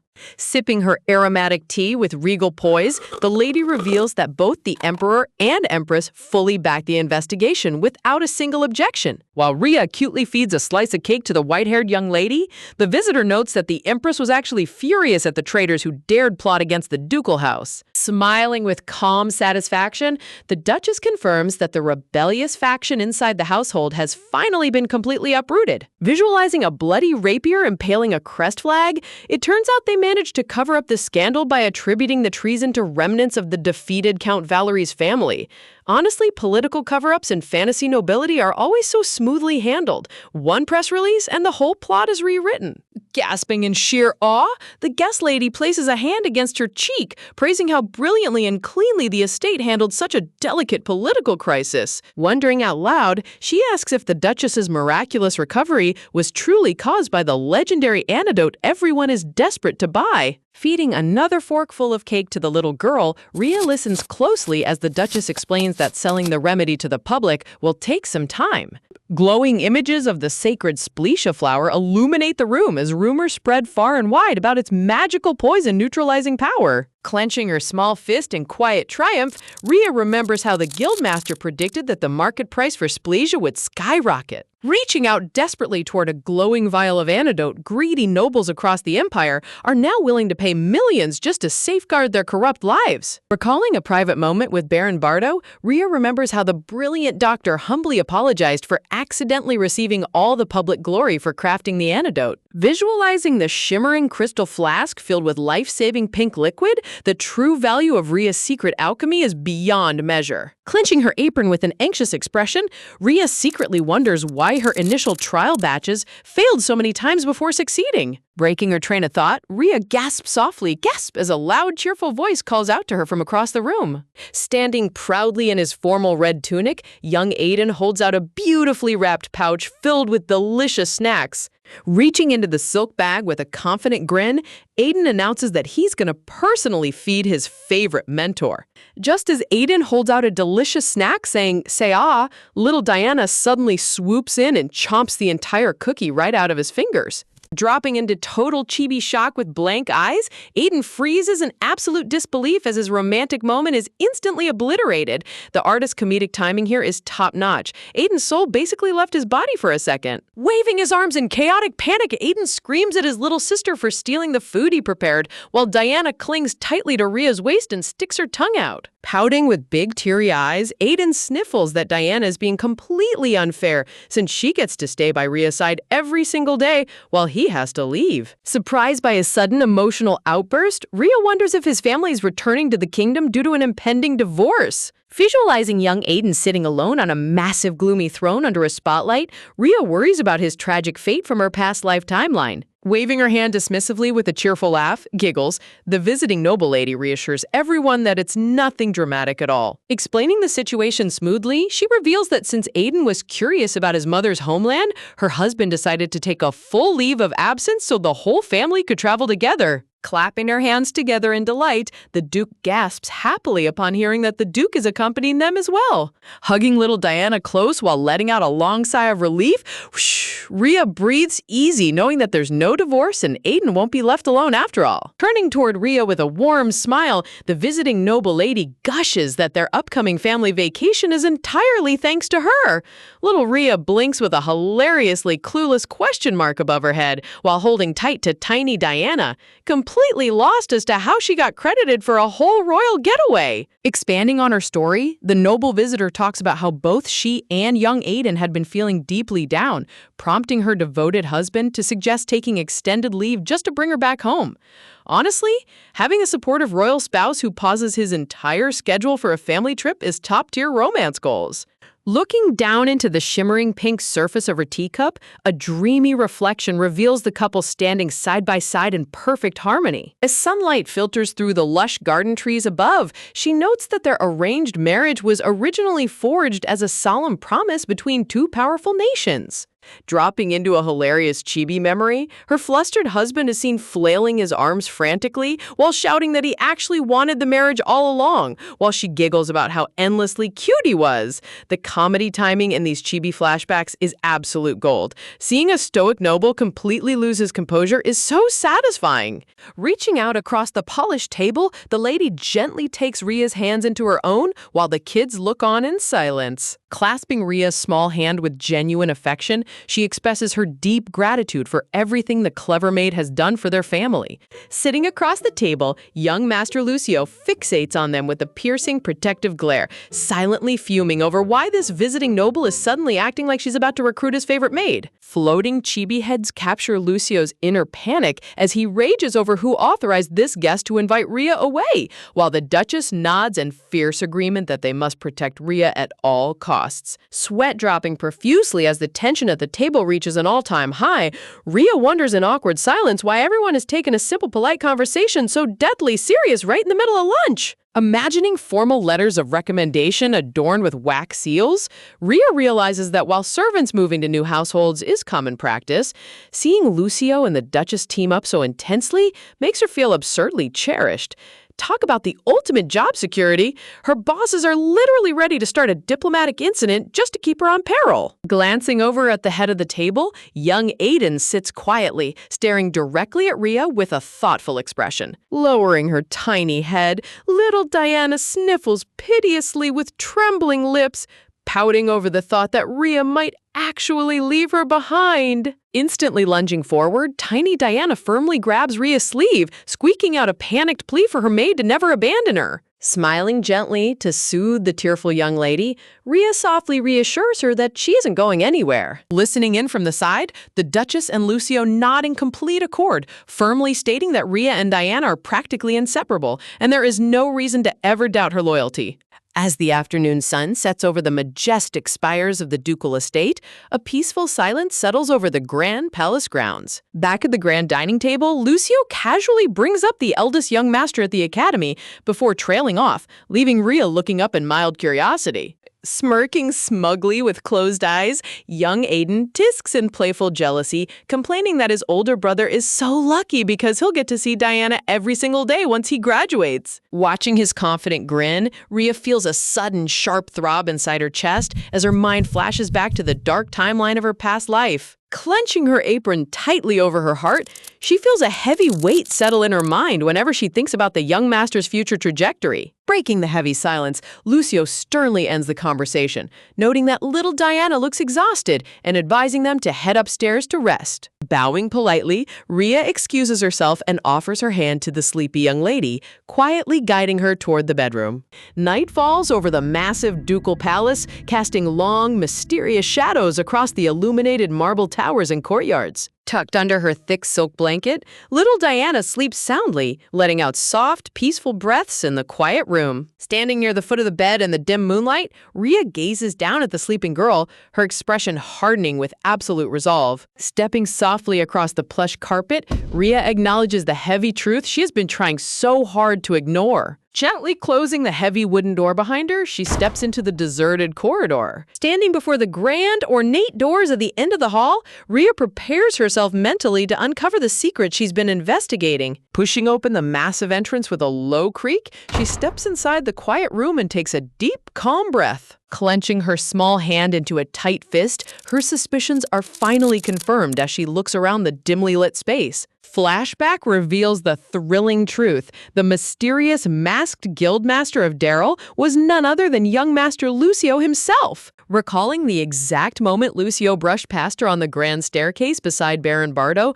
Rhea remembers the distinct scent lingering in the air. Remembering the night the masked intruder perched upon her windowsill, she realizes that the mysterious guildmaster shared the exact same signature fragrance as the young lord. Walking resolutely toward the massive bookshelf, Rhea knows that while the identity shock is huge, she still needs concrete evidence to prove her theory. Standing before the floor-to-ceiling library, she scans the ancient leather-bound books for the hidden trigger mechanism. Channeling a faint pulse of mana through her fingertips, her hand glides along the spine of a specific tome until she feels a mechanical click. With the low rumbling groan, the entire bookshelf shifts outward, revealing a dark, concealed passage behind the wall. Stepping through the secret doorway, Rhea gazes in awe at a massive hidden intelligence study filled with glowing lamps, ancient archives, and secret maps. The atmosphere detail in this hidden room is amazing. The lighting makes it feel like a high-stakes spy thriller. Examining the secret bulletin boards and scrolls scattered across the central desk,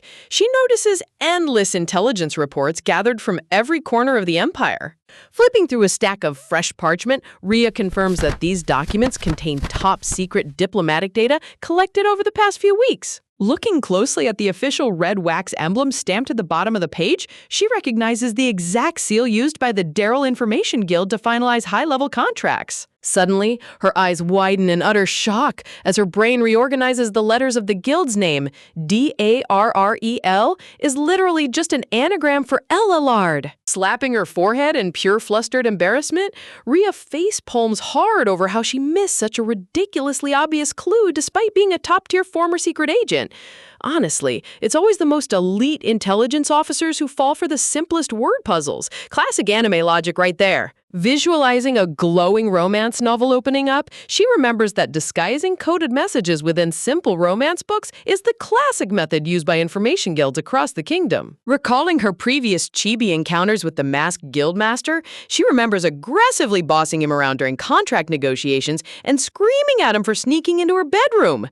Present-day Rhea clutches her burning red cheeks, screaming internally over her absolute insanity. Collapsing onto the floor in total chibi despair, Rhea writhes in dark blue doom, hyperventilating over her cringeworthy past behavior before forcing herself to refocus on the main mission. Visualizing the crest of Duke Ellard adorned with missing puzzle pieces, she ponders why a powerful ducal heir would secretly create an independent underground intelligence network. Picturing Lucio's cold, calculating silhouette in the shadows, Rhea realizes that a family as grand as Ellard already possesses vast intelligence networks, meaning Lucio's secret guild has a far bigger goal, perhaps even targeting the imperial throne itself. Flashing back to her past life timeline, she visualizes Emperor Nicholas sitting arrogantly upon the Golden Throne, remembering how he originally rose to ultimate power by resolving massive diplomatic crises across the realm. Staring up at the grand ceremonial sword representing imperial authority, Rhea connects the remaining pieces of this intricate political chessboard. Ellard's ducal house holds absolute neutrality in succession wars, forcing Lucio to operate in complete secrecy under his undercover alias. Visualizing young Lucio delicately placing his chess pieces, she realizes he deliberately threw Nicholas onto the brutal battleground for the royal crown. Talk about playing 10-dimensional chess before even reaching high school. This kid is literally pulling the strings of the entire empire from the shadows. Looking down at the secret desk, Rhea ponders whether Lucio backed Nicholas because he saw him as the most suitable candidate to revitalize House Ellard's standing. Holding her chin thoughtfully, she suddenly remembers how Daryl's information network relentlessly tried to recruit her in her previous life, realizing she might have crossed paths with Lucio much earlier. Her eyes widen in instant enlightenment as another major puzzle piece falls into place. Flashing back to that frantic moment when Lucio called out her name without ever being introduced, the mystery behind his strange familiarity is finally solved. Letting out an awkward, flustered giggle, present-day Rhea sighs over how hilariously oblivious she was to his obvious clues. Visualizing a serene memory of Lucio walking toward her beneath dappled forest sunlight, she reflects on how deep their hidden ties truly run. Clutching her aching temple as her head spins, Rhea feels completely overwhelmed by the staggering mountain of secrets she just uncovered. Deciding that her brain is about to implode from information overload, she vows to get a good night's sleep and process this chaotic reality tomorrow. Narrative text confirms that time flies by in a flash, with 2 whole months passing quietly over the peaceful estate. Sunlight bathes the magnificent ducal palace as routine life continues smoothly across the pristine grounds. Recalling her secret side gig, Rhea remembers how she continued earning ruby mine profits while managing her final dealings with the Information Guild. Flashing back to their last covert meeting, the masked guildmaster crosses his arms in frustration over her endless delays in showing up. Bowing frantically while holding out a heavy pouch of mana stones, Rhea apologetically requests an early termination of her contract. Slapping his forehead in defeat, the guildmaster sighs at her absurd productivity, completely baffled by how she effortlessly farmed 5 times her quota. Seriously, Rhea's work ethic is so terrifying that even underground crime bosses don't know how to handle her resignation. Strutting down the hallway with energetic pep in her step, Chibi Rhea celebrates how amazingly generous noble bosses are when paying out early severance bonuses. Looking at her reflection in the glass door, she reminds herself to act totally clueless once her final payment arrives next month. Walking past 2 squealing maids high-fiving in squee-filled bliss, Rhea hears them giggling over how ecstatic they are to witness 2 ultimate visual gods visiting at the exact same time. Smiling softly to herself, Rhea chuckles at their dramatic reactions while wondering who could possibly ignite such intense excitement. Text reveals that Ascart, the brilliant young heir of Grand Duke Velas, is officially arriving at the Ellard estate today. Dressed in angelic green velvet attire with sparkling emerald eyes, the young Grand Prince sits gracefully inside his luxury carriage. And now, look at this transition. Just pure, dynamic visual elegance as the story shifts toward the grand arrival event at the palace gates. You can feel the pomp and circumstance, right? Rolling up to the main courtyard gates, the royal carriage comes to a smooth halt. Standing alongside the Duchess and little Diana, Rhea waits politely outside as silver-haired Aiden watches with crossed arms. Stepping down onto the cushioned carriage stool, a polished dress shoe makes its royal entry. Emerging into the bright sunlight, young Asgard steps out holding a magnificent bouquet of radiant yellow sunflowers. Smiling warmly, the Duchess welcomes the young Grand Prince while he offers a polite, aristocratic bow. Accepting the glowing sunflowers with delight, the Duchess gushes over his thoughtful courtesy. Radiating an untouchable angelic aura that makes the background maids faint in chibi devotion, Ascart proves that royal charisma is an absolute superpower. Look at those background maids literally floating into heaven. The artist went all out on the shoujo sparkles here. Pouting loudly and raising her hands, tiny Diana demands to know where her gift is, only for Ascart to instantly present her with a stunning bouquet of white lilies. Turning his gentle gaze toward Rhea, the young prince greets the maid with a warm, courteous smile.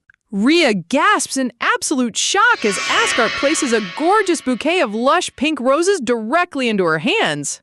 Hugging Rhea's side in pure joy, little Diana cheers that the pink roses match her favorite maid perfectly. Suddenly slapping her hands over her mouth in panic, tiny Diana gasps after accidentally leaking that pink roses were supposed to remain their secret preference. Laughing softly, Rhea gently pats the frantic little girl's head while Ascart watches with an adoring smile. The Duchess teasingly asks Ascart if staying at the vacant Marquis estate won't be inconvenient for his trip. Floating chibi captions show Ascart politely reassuring her that household servants are already maintaining the property. while the Duchess chuckles knowingly. Glancing down at her delicate pink roses, Rhea softly confesses to Asgard that while she never cared much for flowers before, pink roses are now her absolute favorite. Blushing sweet pink hues on his cheeks, young Asgard softly asks if she would like to visit the Marquis d'Iafel estate sometime. A breathtaking visual panel reveals a lush glass greenhouse filled with blooming pink roses that flower continuously all year round. Recalling historical noble gossip, Rhea notes that the Grand Duchess and the Duke were childhood friends who grew up near each other's neighboring lands. Noticing her subtle silence, Asgard leans in slightly and asks in a hopeful voice if she really wouldn't want to visit. Pouting with a heart-meltingly handsome blush, Asgard's pure visual attack shoots a literal arrow right through Rhea's inner chibi heart. Honestly, how is anyone supposed to withstand a top-tier anime prince using maximum puppy dog eyes? It's completely unfair. Suddenly looming behind him with a terrifyingly dark aura, the Duchess sweetly interrupts that the Marquis will arrive soon, so he shouldn't impose. Flashback box text reveals that back in her past life, while managing Terrankium's cafe headquarters, the Marquise was actually a regular customer. We see young, past life Rhea pouring tea for the distinguished older Marquis who's leaning on his walking stick. And get this, he was her one close noble contact from that previous life. Talk about a plot. Seeking a quick exit from the sudden heavy tension, Rhea politely asks the Duchess and Asgard if she may go admire the estate garden. Sparkling brightly, Asgard warmly grants approval, telling her she's welcome to visit with Diana or come entirely by herself. Laughing off the lingering awkwardness, the Duchess cheerfully announces that lunch is ready and invites everyone back inside the Ground Palace. Walking out toward the palace grounds, Rhea steps alongside Lucio while young Prince Asgard strolls casually ahead. Glancing sideways at the tall noble boy beside her, Rhea feels a sudden prickle of unease rise up her spine. Dropping the temperature of the entire courtyard to sub-zero, Lucio stares down at her with a terrifyingly intense glare that radiates pure dark aura. Internalizing her sheer terror, Chibi Rhea sweats bullets while praying her head doesn't spontaneously combust from his terrifying gaze. Honestly, if looks could actually burn, Rhea would be nothing but a pile of ashes right now. Lucio seriously needs to turn down his intensity dial. Shifting over to the opulent private reception room, young Asgard sits back on a plush velvet sofa and lets out a soft, graceful yawn after a long day of travel. Sipping his tea while quietly reading a leather-bound book across the table, Lucio dryly suggests that if he's feeling so exhausted, he should probably just head back to his quarters and get some rest. Sitting up straight with awkward stiffness, Asgard stammers that leaving now would be terribly rude since the Duchess explicitly asked him to stay until dinner. Eyebrows twitching as he catches the prince flinching nervously, Lucio deadpans without missing a beat, asking if forcing yourself to stay against your own comfort is really considered polite etiquette. Glancing down at his floating teacup, Lucio casually points out that Asgard went straight back to the guest dormitory early yesterday evening as well. Blushing a sweet shade of pink across his cheeks, Asgard softly admits that while he did head to bed early, he couldn't actually sleep a wink. A serene night vision shows the young prince lying beneath moonlit blankets, staring wide awake at the starry ceiling above his bed. Remembering Rhea's radiant, heart-melting smile, Asgard silently confesses that the pure excitement of getting to see her again kept his heart racing all night long. Laughing softly at his own unusual thoughts, Asgard muses out loud that he never used to find children cute before, causing Lucio to freeze mid-sip with narrowed, protective eyes. Stretching his arms casually behind his head, Asgard cheerfully declares that he wants to take Rhea home to his own estate, confident he'd pamper her like royalty. Lucio instantly slams his teacup onto the saucer with a sharp clink. Talk about a total overprotective sibling reaction. You can practically hear Lucio's inner alarms blaring at full volume. Resting his cheek on his palm with maximum annoyance, Chibi Lucio gives the Golden Prince a completely deadpan side-eye that says, "Over my dead body." Changing the subject toward practical affairs, Lucio glances at the towering bookshelves and asks if Asgard plans to return to the Grand Duchy immediately following the graduation ceremony. Smiling softly with a subtle touch of lingering concern, Asgard confirms that he must return quickly since his parents are traveling and he can't leave the territory unattended for long. Lucio quietly notes that he hopes his parents arrive without any delays, while Asgard's fingers subtly clench into a tight, nervous fist against his trousers. Cutting across the shimmering blue ocean waves, a grand imperial flagship sails smoothly under the bright open sky. Up on the high wooden deck, a noble woman with long flowing pink hair suddenly clutches her mouth in agonizing distress, coughing violently as her health rapidly deteriorates. Sprinting frantically across the deck, a young blonde noble and a red-haired female knight shout out in terror for the suffering Duchess. Rushing to support her trembling shoulders, the young man frantically begs her to use the ship's installed teleportation device to instantly return to the Grand Duke's castle, frustrated for her fiercely refuse.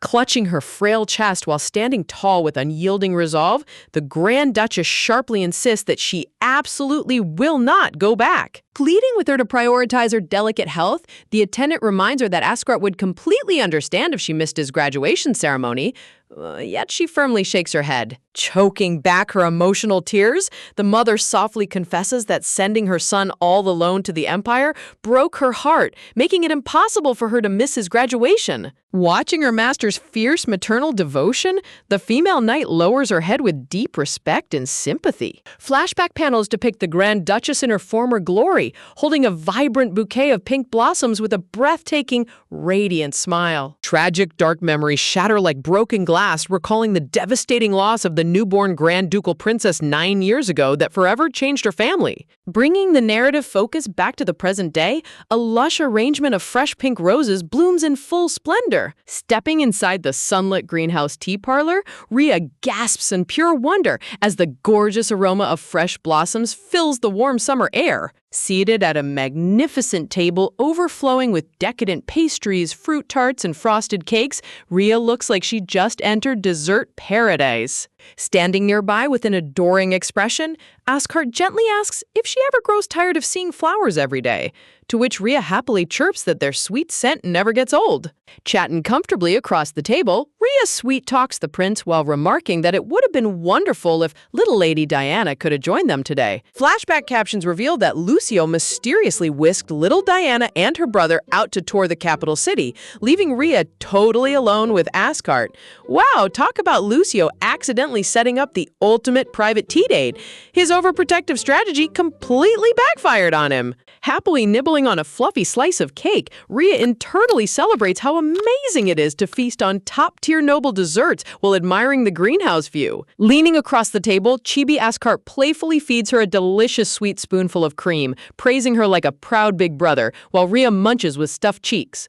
Chewing her dessert while sweating awkwardly, Rhea realizes that while the prince clearly finds her adorable, his overwhelming gentleness is almost impossible to handle. Gazing at her with a gentle, melancholic smile, Asgard's voice softens as he confesses that looking at her constantly reminds him of someone special. Shattered memory fragments appear behind him, showing a baby's obscured silhouette, as Asgard quietly reveals that she reminds him of his lost younger sister. Looking down thoughtfully, the prince softly stammers that he knows it sounds strange, but every time he sees her, he feels an inexplicable bond between them. Suddenly, interrupting their quiet moment, a sharp female voice calls out from the doorway, startling both Asgard and Rhea. Stepping inside with a flawless aristocratic posture, a refined brown-haired young lady approaches the tea table with a subtle, calculating smile. Recognizing her from previous palace gatherings, Rhea remembers that this elegant girl is Lady Clara Amber, the maternal granddaughter of the Marquis of Diaphil and Asgard's cousin.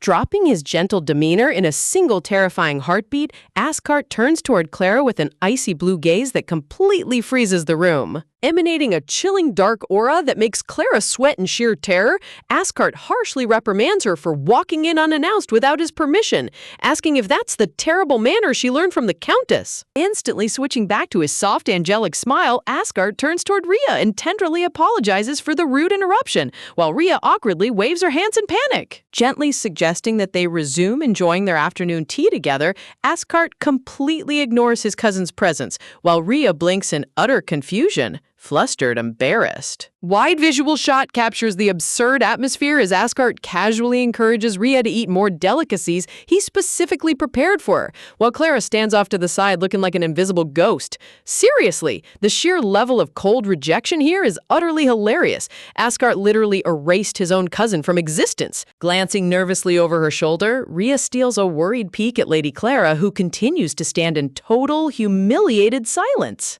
Sweating internally over the unbearable tension, Rhea wonders why the prince is giving his own relative the absolute ultimate cold shoulder treatment. Realizing that staying in this awkward love triangle nightmare will only lead to major trouble, Rhea quickly stands up from her seat and politely bows, announcing that she really ought to take her leave. Bowing politely to avoid getting dragged deeper into this aristocratic soap opera, Rhea excuses herself with utmost courtesy.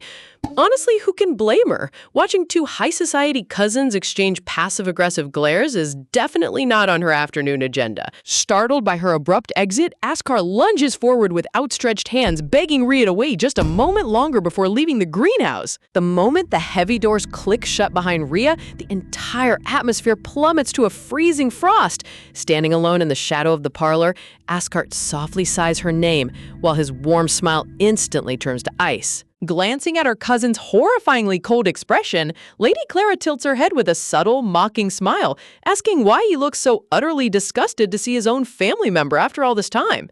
Talk about top-tier villain audacity. She walks in uninvited and then acts like the innocent victim. Stepping forward with smooth, calculated grace, Clara mockingly pouts that Askar must be pouty because she didn't greet him the second she arrived. She then smoothly scolds him for publicly humiliating her in front of a mere maid, claiming people might actually start believing he despises her. Reaching out to squeeze his sleeve with fake sisterly affection, Clara whispers that others will think he genuinely hates her, causing Askar's stomach to twist in sheer disgust as he barely restrains a shudder. Flashback memories flood Askar's mind, recalling vividly just how wicked and conniving Clara was during their childhood. Right after his baby sister went missing and the entire Grand Duchy was drowning in grief, Clara strutted around the estate without showing a single shred of remorse. The tragic memory shifts back to when Askar was 12 years old, walking down the grand hallway of the castle only to catch sight of Clara slipping into his lost sister's private quarters. Bursting through the door with wide, trembling eyes, young Askar confronts Clara on the spot, demanding to know what business she has inside a room that doesn't belong to her. Pointing an angry finger at the stolen items in her hands, young Askar furiously orders her to drop his missing sister's personal belongings immediately. Smiling with chilling indifference, young Clara heartlessly retorts that since no one is using the room anyway, she might as well take the treasures for herself, brazenly asking if she isn't his sister too. Seriously, this girl's level of entitlement is mind-blowing. You can practically taste the villain archetype dripping off her. Grasping his trembling wrist while cradling a stuffed teddy bear, young Clara tries to play fake sibling, but young Askar's eyes darken with raw hatred as he scowls, asking who on earth gave her permission to call herself his sister. Shoving her away with all his physical strength, young Askard screams that she will never be his sister as Clara crashes onto the polished floor. Standing over her with heavy, panting breaths, young Askard quivers with intense fury as he stares down at his scheming cousin. Twisting her face into a sinister, predatory smirk before instantly unleashing crocodile tears, young Clara screeches at the top of her lungs for her mother to come save her. The heavy wooden doors slam open as Clara's mother, Askard's manipulative aunt, sprints into the chamber in an utter panic, screaming out for her daughter. Wrapping her arms around the sob-stricken child, the aunt glares daggers at young Askard, who stands paralyzed in the shadows while Clara continues her tearful act. Screaming at the young prince in front of the assembled castle servants, the aunt furiously reprimands Askard, shouting that no matter how distressed the family is, she is still his aunt, and Clara is his sister. Panicking internally, young Askard realizes that his poor mother is already suffering from severe nervous breakdowns and unbearable nightmares of hearing her lost baby cry. If his mother wakes up to this chaotic drama, her fragile mental health will shatter completely. Swallowing his pride to protect his grieving mother's sanity, young Askard lowers his head in absolute humiliation, trembling as he begs Clara to please stop crying and promises that he was in the wrong. Giggle snickering behind her tiny hands, young Clara smugly grants him forgiveness, leaving Askard gritting his teeth in silent, burning rage. Following that traumatic incident, a massive glowing magic circle was cast over the lost princess's room, sealing the chamber so that only the Grand Duke, Duchess, and Askard could ever step foot inside again. Staring at the darkened family portrait, Askard realized the terrifying truth on that day. Clara never wanted little Adriana to be found because she wanted nothing more than to permanently usurp his sister's royal place. Snapping back to the present day, Clara nonchalantly chatterboxes across the room, declaring her plans to accompany Askar back to the Veles Grand Duchy right after his graduation ceremony. Flinching in total disbelief, Askar turns back with wide, horrified eyes, completely stunned by her outrageous announcement. Smiling brightly as if she didn't just ruin the mood, Clara notes that since winter isn't social season, traveling together works out perfectly. Meanwhile, Askart clenches his fist so hard his knuckles turn white, wondering what sinister plot she's brewing now. Refusing to waste another breath on his scheming cousin, Askart abruptly turns his back and shoves the heavy greenhouse doors open, storming out into the courtyard. Sprinting down the sunlit palace corridor, Askart resolves that he needs to find Rhea immediately, promising himself that just this once he will be selfish and beg her to travel back to the Grand Duchy with him. With fiery determination burning in his emerald eyes, the prince vows to convince Rhea that she can live freely and be showered with all the royal pampering she deserves. Back inside the abandoned tea parlor, Clara stands shrouded in heavy shadows, letting out a cold, frustrated exhale as she stares at the empty doorway. Gritting her teeth with murderous jealousy, Clara scowls into the darkness, seething over the fact that a grand prince like Asgard actually ran off to chase after a pathetic, low-born maid.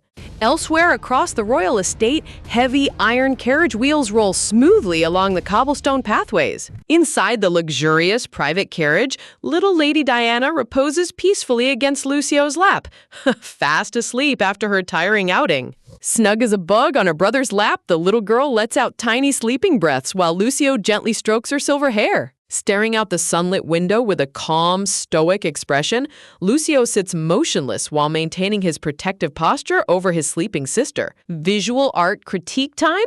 Just check out the crisp, breathtaking detail on Lucio's piercing blue eyes in this panel. The art is truly cooked with this lighting. Drowning in his deep internal thoughts, Lucio silently reflects on how ever since they returned to the estate, Rhea has been intentionally avoiding his gaze at every turn. He remembers with a bitter feeling how she even politely declined his invitation to join the children on today's outing, making excuses to stay behind. Flashback panels show Rhea standing stiffly before him a few days ago, holding out the master key to the Grand Library with a rigid, formal bow. Looking down with distant, unreadable eyes, Rhea softly explained that she won't be able to visit the main library very often moving forward, leaving Lucio totally bewildered.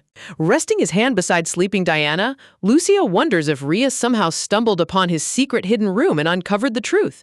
Yet he quickly dismisses it, convincing himself that even if she knows, distance is far safer than her constant avoidance. Looking down at his shoes, Lucio's chest tightens with unfamiliar irritation, utterly tormented by why her sudden distance bothers his heart so intensely. Sitting across from him on the plush velvet bench, the golden-eyed noble boy breaks the quiet silence, softly thanking his older brother for taking him out today. Lucio turns his sharp gaze toward the younger boy, silently listening to his brother's quiet voice. Looking up with genuine, wide-eyed adoration, the young noble boy gazes back at his dependable older brother. Smiling tenderly with a soft giggle, the boy remarks that Lucio is saying the exact same comforting words that Rhea told him earlier. Remembering Rhea's warm reassurances, the boy recalls how she reminded him that none of the past tragedies were his fault. He notes that if getting tricked by Sid Valerie and the head maid was anyone's failure, it was ultimately their father's oversight for trust in those traitors. Listening quietly as the carriage bumps along, Lucio agrees that their father was way too trusting to appoint such men as knight, vice commander, and royal tutor. Looking at his younger brother with stern yet loving wisdom, Lucio advises him to simply exercise far more caution when dealing with people in the future than he does right now. As the magnificent four-horse carriage glides under the leafy summer canopy, Lucio offers his final piece of life advice, promising that learning who to trust and who to guard against is a crucial truth he will naturally discover as he grows up. The younger noble boy gives a sweet, appreciative nod, softly thanking Lucio for always being there to guide him through every crisis. Lucio smiles back with absolute gentleness, proud to see his younger brother finally letting go of the guilt that was eating him alive. Suddenly, a chilling realization strikes Lucio right between the eyes. His piercing blue eyes freeze in place as a heavy, uncomfortable question echoes inside his mind. If his father was foolish for blindly trusting bad people, then what about himself? Reflecting on his noble family lineage, Lucio remembers how he always prided himself on making strict, calculated judgments based purely on objective information rather than emotional whims. His thoughts instantly flicker back to Rhea, a girl cloaked in dark secrets and unexplained magic. He asks himself whether he can actually afford to fully trust someone so entirely shrouded in mysteries, or if letting his guard down around her will ultimately lead to ruin. Talk about classic trust issues. This boy overanalyzes things so much he could turn making toast into a tactical war strategy. Meanwhile, far across the Grand Palace grounds, little Rhea stands all alone at the base of the massive marble staircase. Taking a soft breath, she covers her face with her hand, trying to shake off the lingering awkwardness of avoiding Lucio for days on end. Clenching her fist near her chin, Rhea tells herself that maintaining her distance is for the best, convincing her anxious heart that keeping things strictly professional will prevent any dangerous dynamic from forming between them. Yet deep down, an invisible wedge has formed between them, standing back to back in a cold, silent rift as both refuse to bridge the growing emotional gap. Walking along the sunlit courtyard, Rhea tries to distract her racing mind, reflecting on how even when spending time with sweet little Dana, this restless ache inside her chest refuses to fade away. Suddenly, bam! A sudden collision visual shockwave cuts right through her deep train of thought. Losing her footing entirely, Rhea crashes hard onto the polished stone stairs. Rubbing her bruised knee, she groans out in pain, utterly bewildered whether she just sprinted headfirst into an actual brick wall.